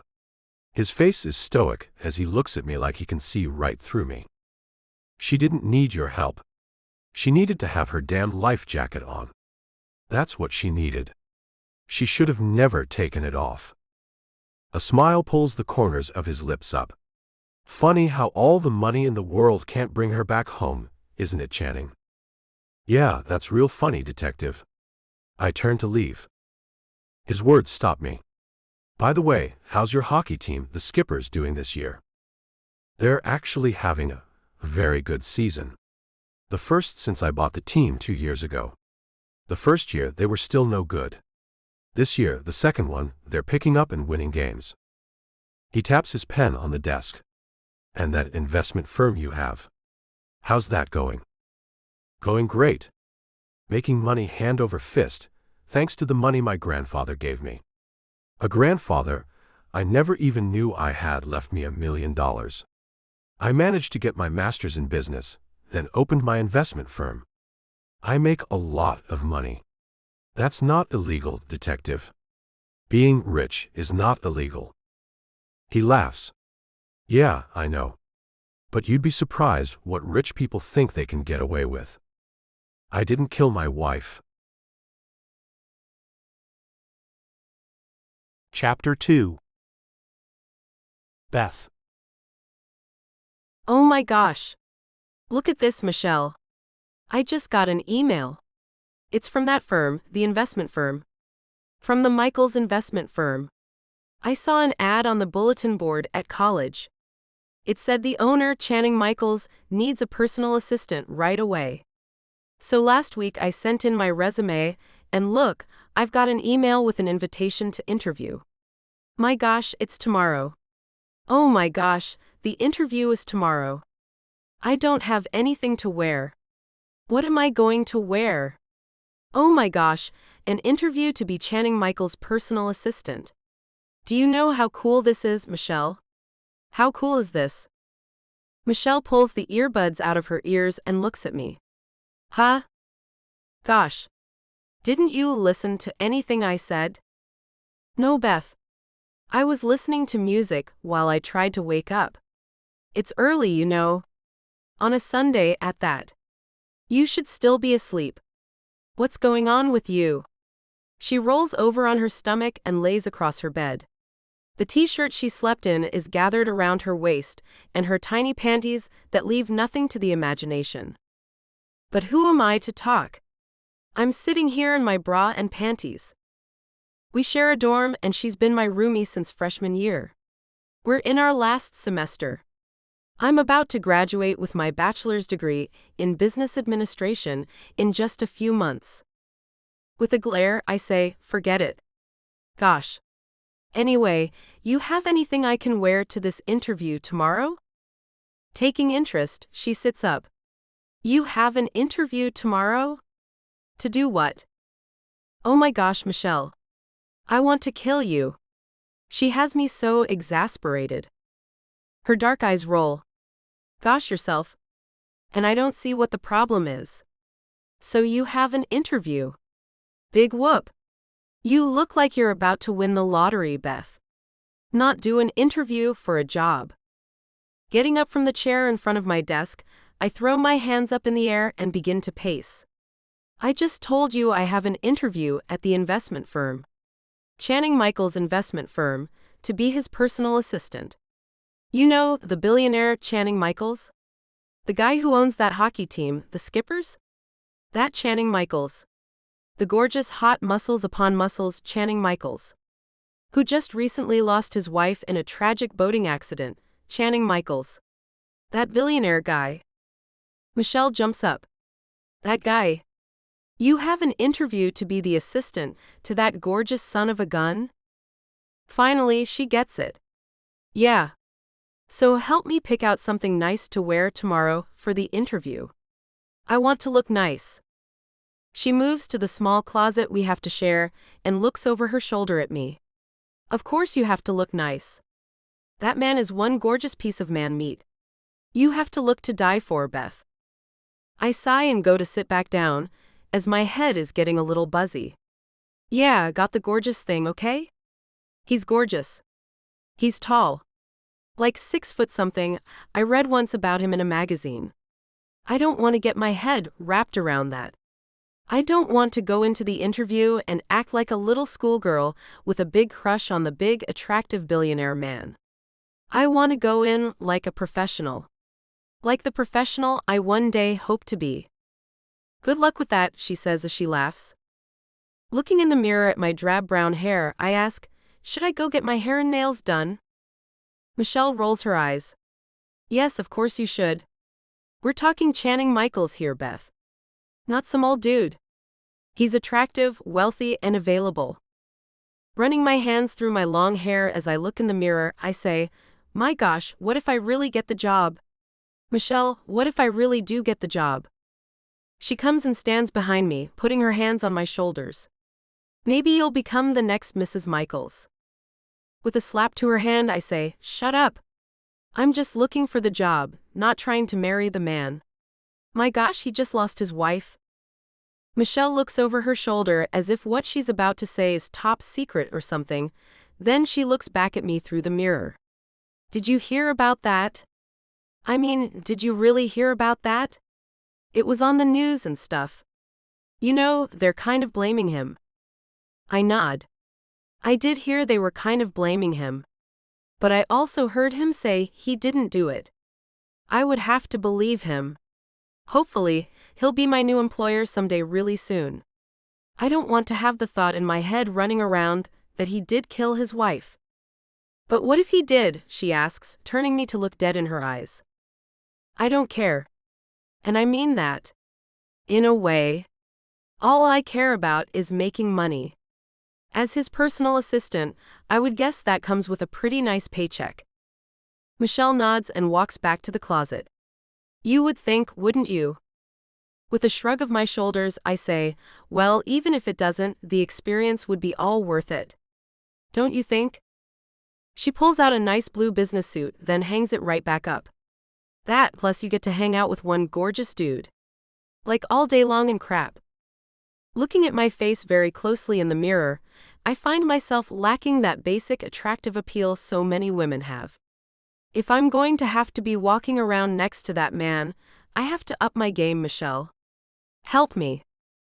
She turns and gives me a nod. Let's grab the beauty queen, Shelby, run by your parents' house to pick up the emergency credit card, and get to shopping. New makeup, hair, and wardrobe are needed, stat. I laugh.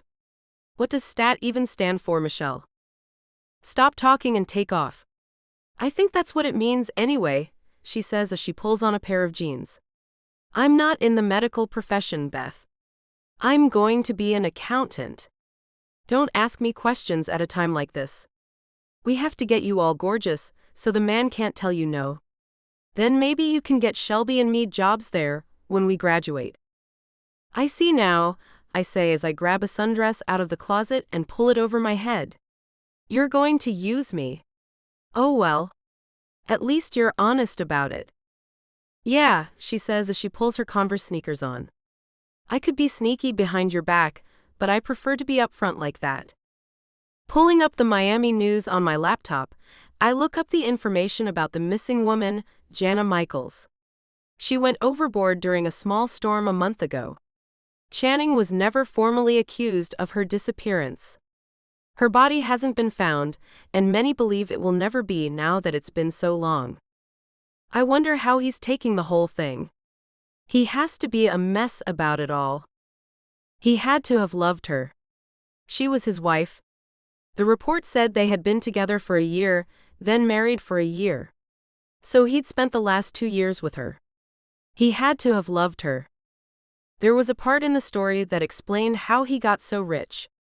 He came from a normal family, with a mother, but no father. They lived with her parents, and she never married for some reason. One day, when he was only 18, he got a letter. His paternal grandfather had left him $1 million. He met his real father then. He was a man named Morgan Riley, and that man was never going to claim Channing. That man was not happy with the fact his father had left Channing money. The fact is that Channing managed to make a hell of a lot of money out of the $1 million, and Morgan Riley is swimming in debt, even though he was raised by wealthy parents, both of whom are deceased. Poor Channing Michaels. He found his father only to have him hate him. Jana had been 5 years older than Channing, who is 35 now. She looked great though. Her pictures show her with long blonde hair and deep blue eyes. A real looker, I suppose one would say. A picture pops up of Channing and Jana at some social gala. He's devastating in a black tux, and she's elegant looking in a long black evening gown. Diamonds sparkle around her long neck and dangle from her earlobes. But Channing's face is grim. Though Jana smiles at the camera, he looks like he wanted to be anywhere but there with her. His arm is loose around her thin waist. She's so much thinner than I am. So much more beautiful than I am. So much more elegant. I shake my head. I'm not trying to get the man, just the job. But what would it be like to be the one on his arm? What is he really like in person? Will I like him or hate him?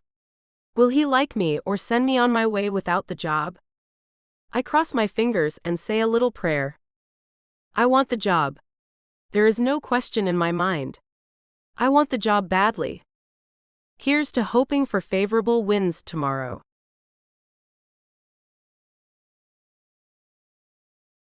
Chapter 3. Channing. My mood is black as I wait for the third interview of the morning. I'm looking for a replacement for Renee, the woman who's been my personal assistant for the last 5 years. She also happened to be my wife's best friend. She's who introduced us to each other and suggested we'd make a good match. She couldn't have been more wrong. Renee is on Team Lori. She's Jana's younger sister. She's 23 and thinks she knows everything. Like she thinks she knows I killed my wife.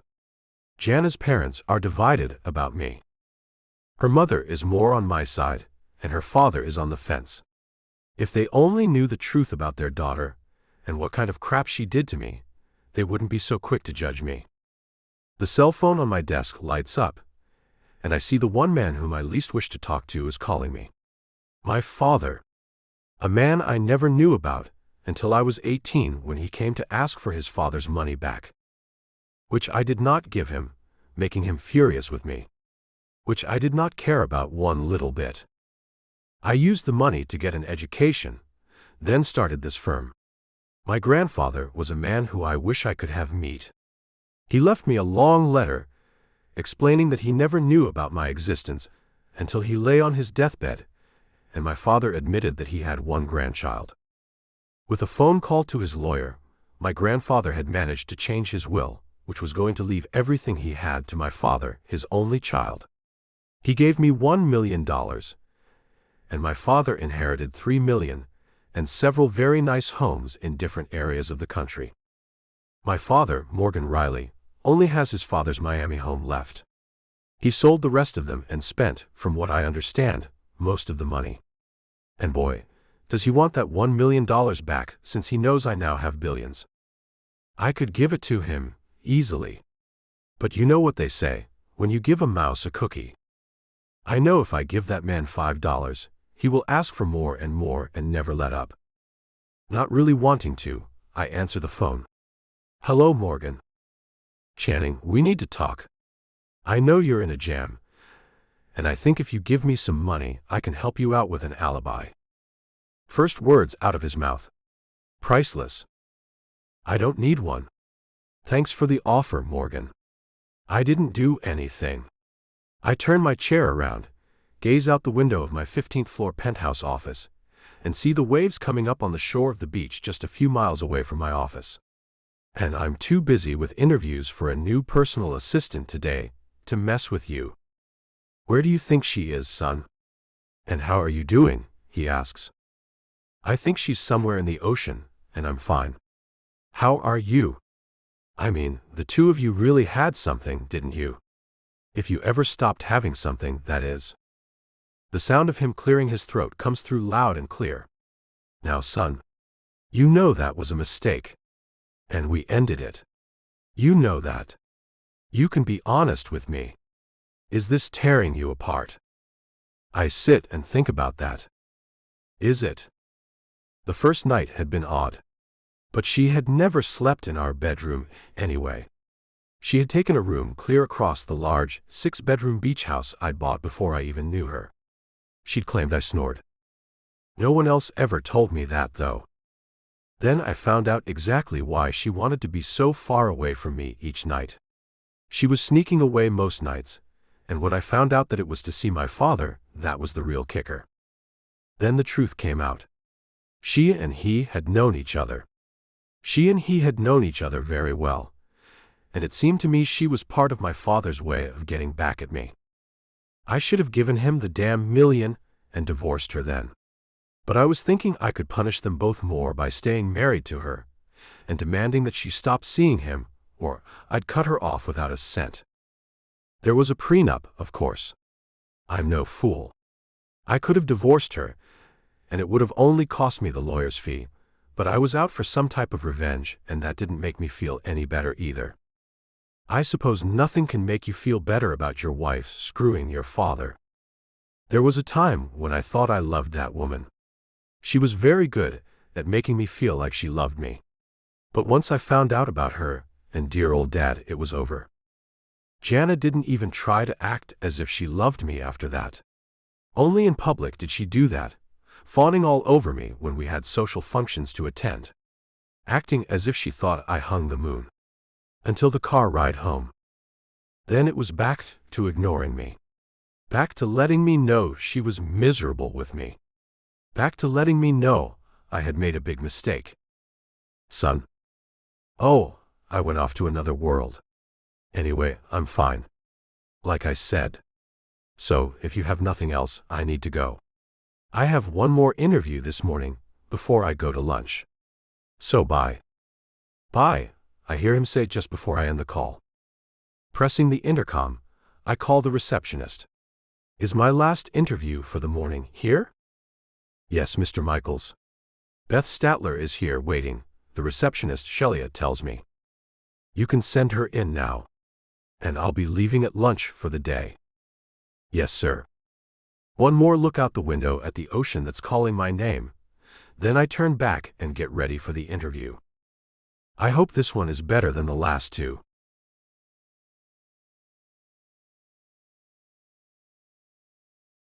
Chapter 4.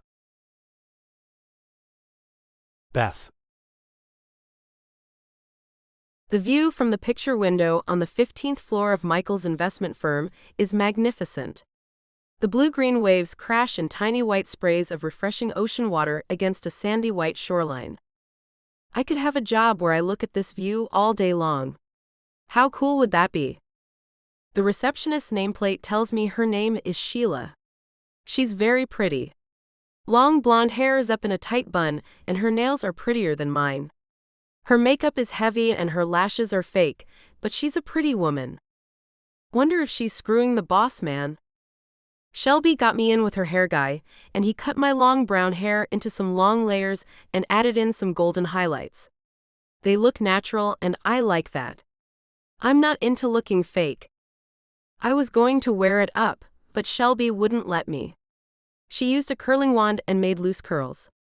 Then she spritzed me with some of her expensive perfume. She did my makeup too. I like it.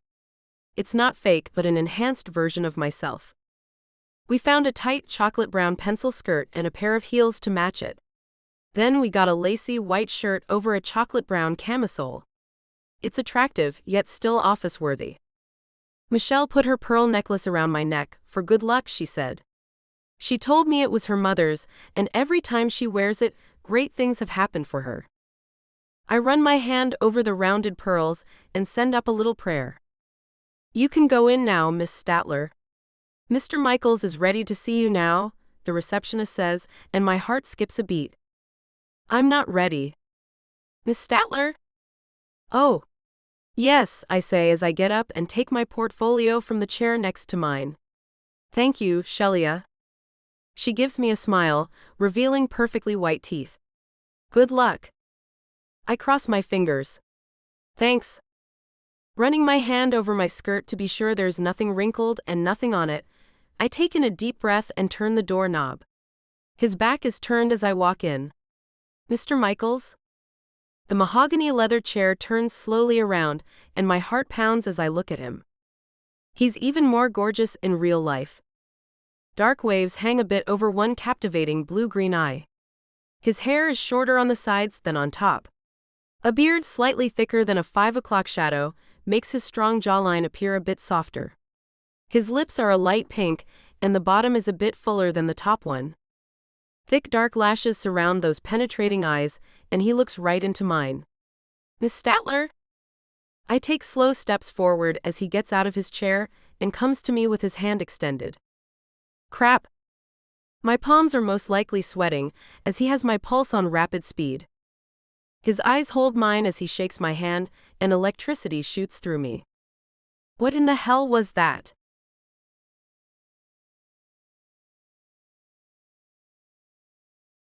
Chapter 5. Channing. What the hell was that? It felt like lightning just struck me. The touch of her velvety soft hand sent me into another world for a moment. Her green eyes are mesmerizing. She's gorgeous. Please come sit down, Miss Statler. I let her hand go, walk in front of her, and take in a deep breath to steady myself. I don't get this way over females. As she sits down, and I go to the other side of my desk, I look her over. She's draped in colors I don't usually find appealing, but she's changing my mind about them. The dark brown of her skirt and camisole bring out the deep browns in her thick and gorgeous dark hair. The white lace shirt over the camisole makes her skin look a gorgeous tan shade. She smiles almost shyly as she looks up at me. "It's very nice to meet you, Mr. Michaels." Leaning forward, I put my elbows on my desktop, lace my fingers, and lean my chin on them. "Mister, let's get rid of the formalities. I am Channing. May I call you Beth?" "Of course." Her cheeks go a little pinker, and she looks out the window behind me. "You have a beautiful view, sir." "I'm looking at the most beautiful view this room has right now." "I do." I sit back and decide I need to know a hell of a lot more about this young woman. Picking up the resume she sent, I look it over. Almost finished with college. A bachelor's in business, I see. My eyes move back to hers. "Is that where you plan on stopping, or is a master's in your future plans?" She fidgets for a moment. "Money is an issue at this time. I've run out of it. I would like to get my master's, of course. I have to get to work, though, and pay off the student loans I have accumulated. Then I'll see about going back." Leaning back in my chair, I look up at the ceiling for a moment, then back at her. "If you get the job, I'd pay for you to keep going to school." Her eyes light up. "Oh my gosh. Would you really?" The way her smile goes all over her beautiful face is amazing. She is amazing. I really would. Then I lean forward. "Tell me how you would make my life easier, Beth." She looks all over my office for what I don't know. Her eyes land on mine. "Okay, here's the thing. I can do whatever you need me to do. I'm great at remembering things. How you like your coffee, if you like coffee, that is. What kinds of things you expect to be done before you arrive at the office.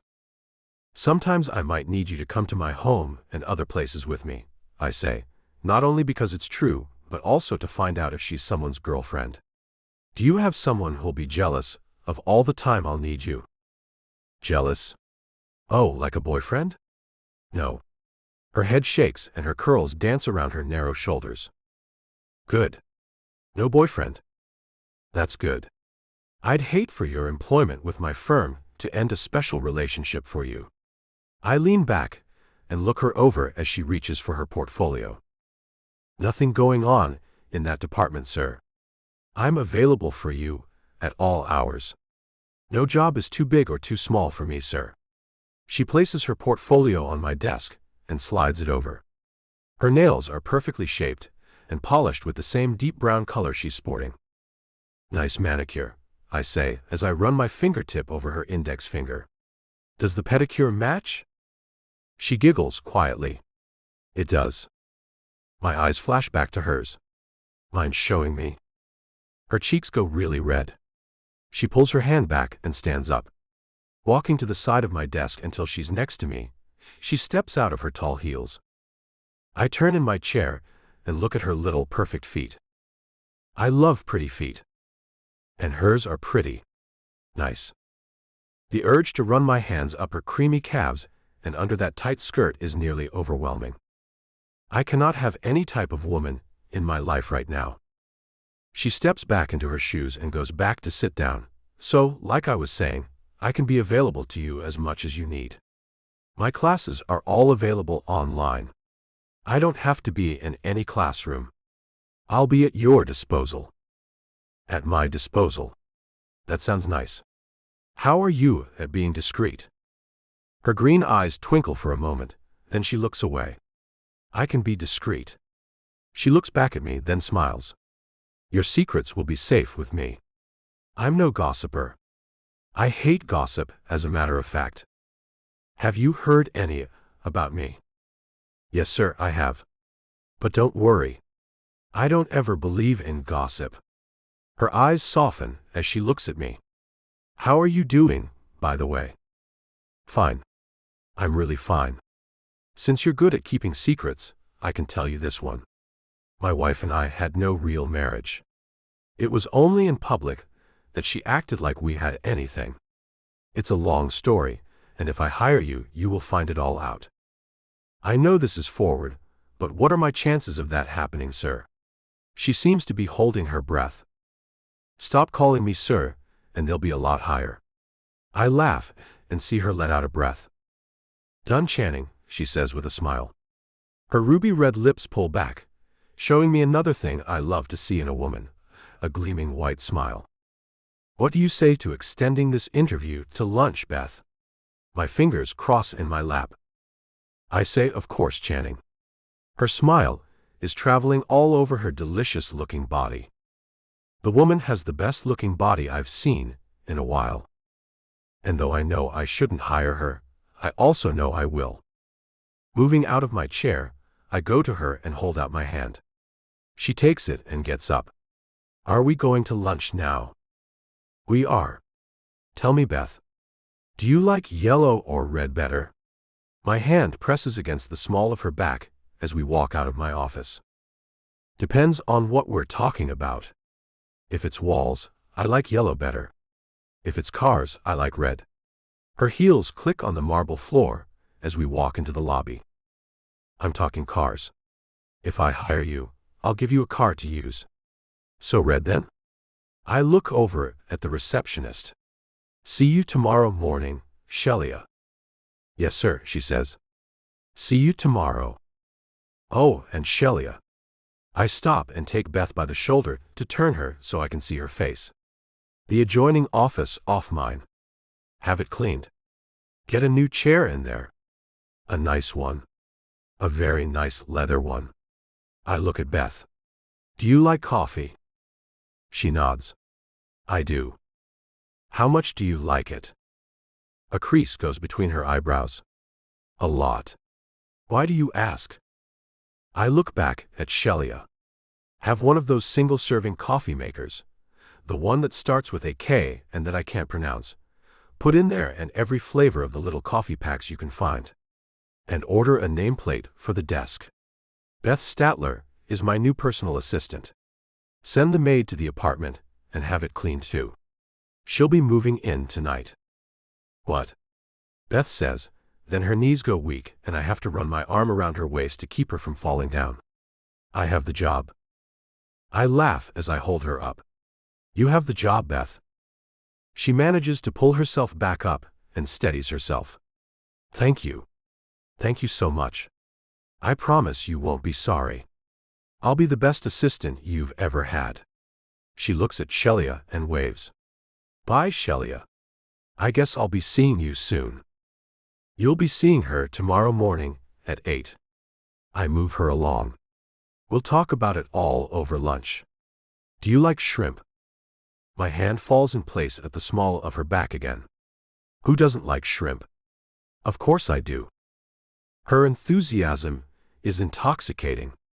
So many years of none of it around me had me forgetting how contagious it can be. Of course you do. I smile as I walk behind her. This is probably very stupid of me, but damn it, I'm going to do it anyway.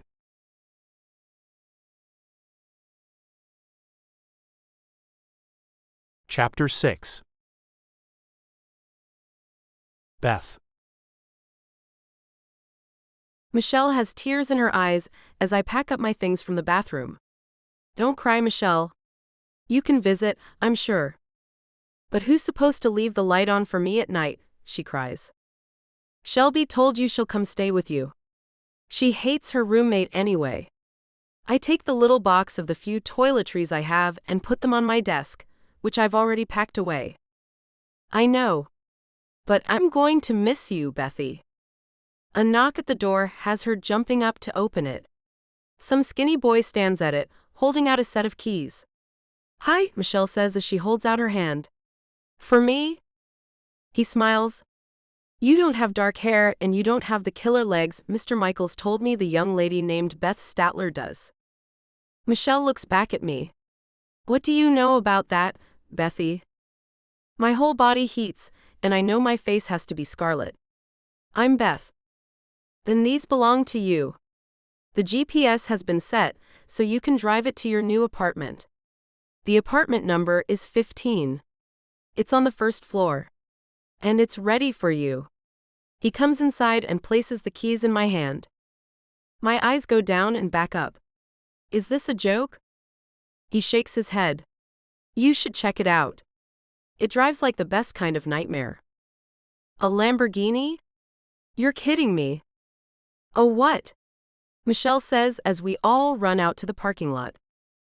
As we get out the front doors, I see it. A candy apple red dream. No way.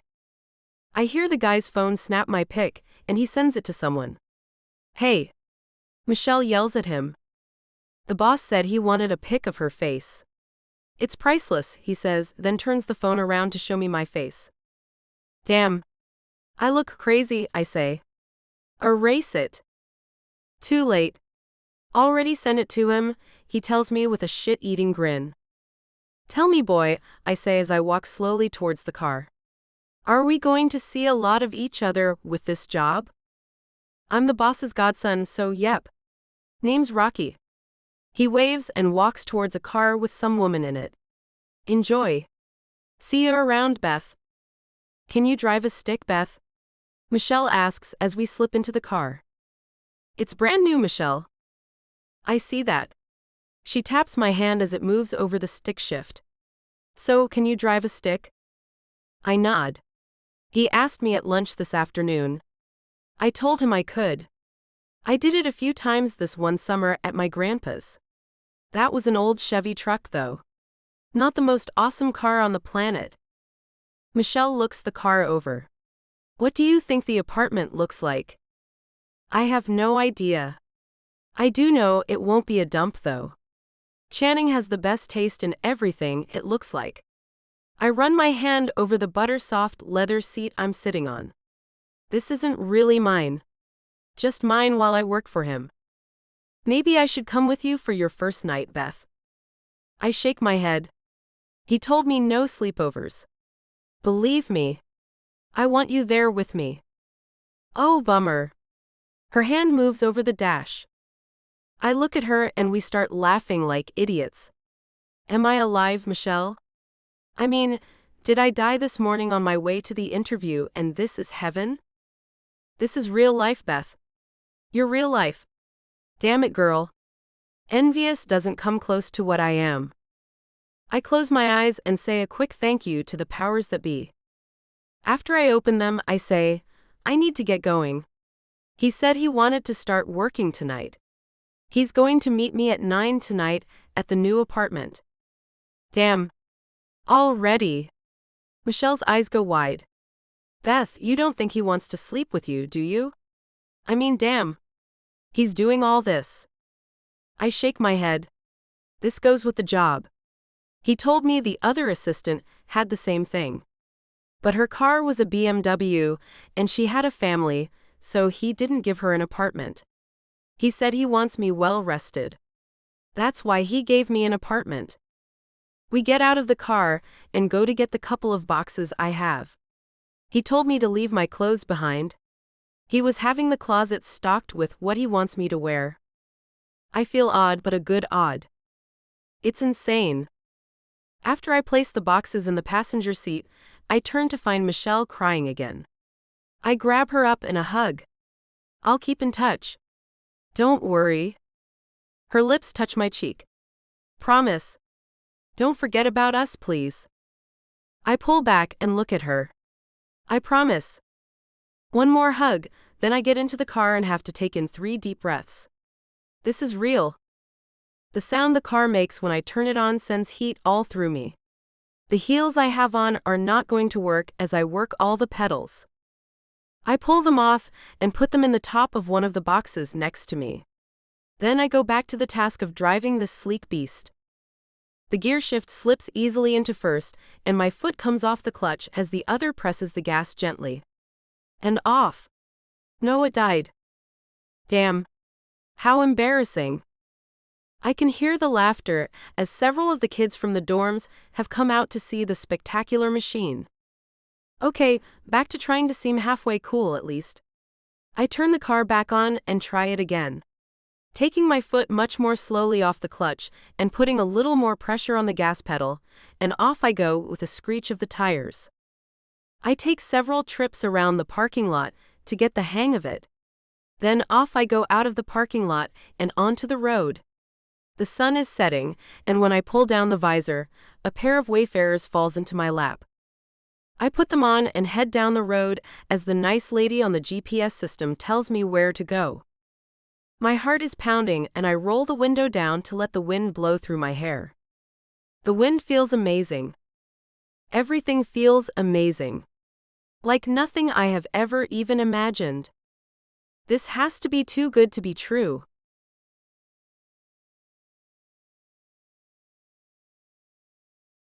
Chapter 7. Channing. My hand hovers over the dark wooden door of the apartment I set her up in. My heart is pounding like it never has before. This isn't me. No one has ever made me feel the way she does. Her laugh falls like silk on my ears as I hear her inside. What the hell is she laughing about? I knock and wait. The door opens and there she is, a smile covering her beautiful face. Channing. Oh good. Her hand takes mine and she pulls me inside. This is beyond anything I've ever lived in. It's amazing. The jet tub in the bathroom is, well, there are no words. By her wet hair and her attire, a white fluffy robe, I can tell she's already used it. The fresh scents coming off her fill the room, and I smile. Did they include the soaps and shampoos and everything? She nods, sending her dark damp curls into slight bounces. Her face is void of any makeup as she scrubbed it clean and still looks amazing. I want to reach out, take her cheek in my hand and pull her face to mine so badly. Channing, this is too much. But I absolutely love it all. The Lambo, the leather furniture, the fancy dishes, all of it. I love it all. I know it's not mine to keep, but just to have the use of it while I work for you is more than I could have ever asked for. Thank you. Thank you so much. Then just like that, she's hugging me. The smell of her hair fills my nostrils as the way her body feels in my arms makes my head spin. Glad you like it. I manage to laugh, even though all I want to do is take her up in my arms and carry her to the large bed in the bedroom. She lets me go and steps back. Sorry. Crap. Oops, I'm cussing in front of my boss. I'm wearing a robe in front of my new boss. Let me run and change. I swear it won't take me long. Wait right here. She runs down the hallway. Or anywhere you want to wait is fine. You own the place. Making my way to the little bar, I find it stocked just like I asked. A Hennessy and a few cubes of ice fill a small glass, and I make her one too. I ordered the leather sofas. I have the same set in one of the living areas of my home. The light's up too high, so I dim it a bit and take a seat on the sofa. I grab the remote to the television and make sure the cable is turned on, which it is. I find a music channel and set a relaxed mood. A smile moves over my face as she comes back out with a pink set of sweats on and bare feet. I knew she'd look adorable in pink. In her hands is a pen and pad of paper. Ready, boss.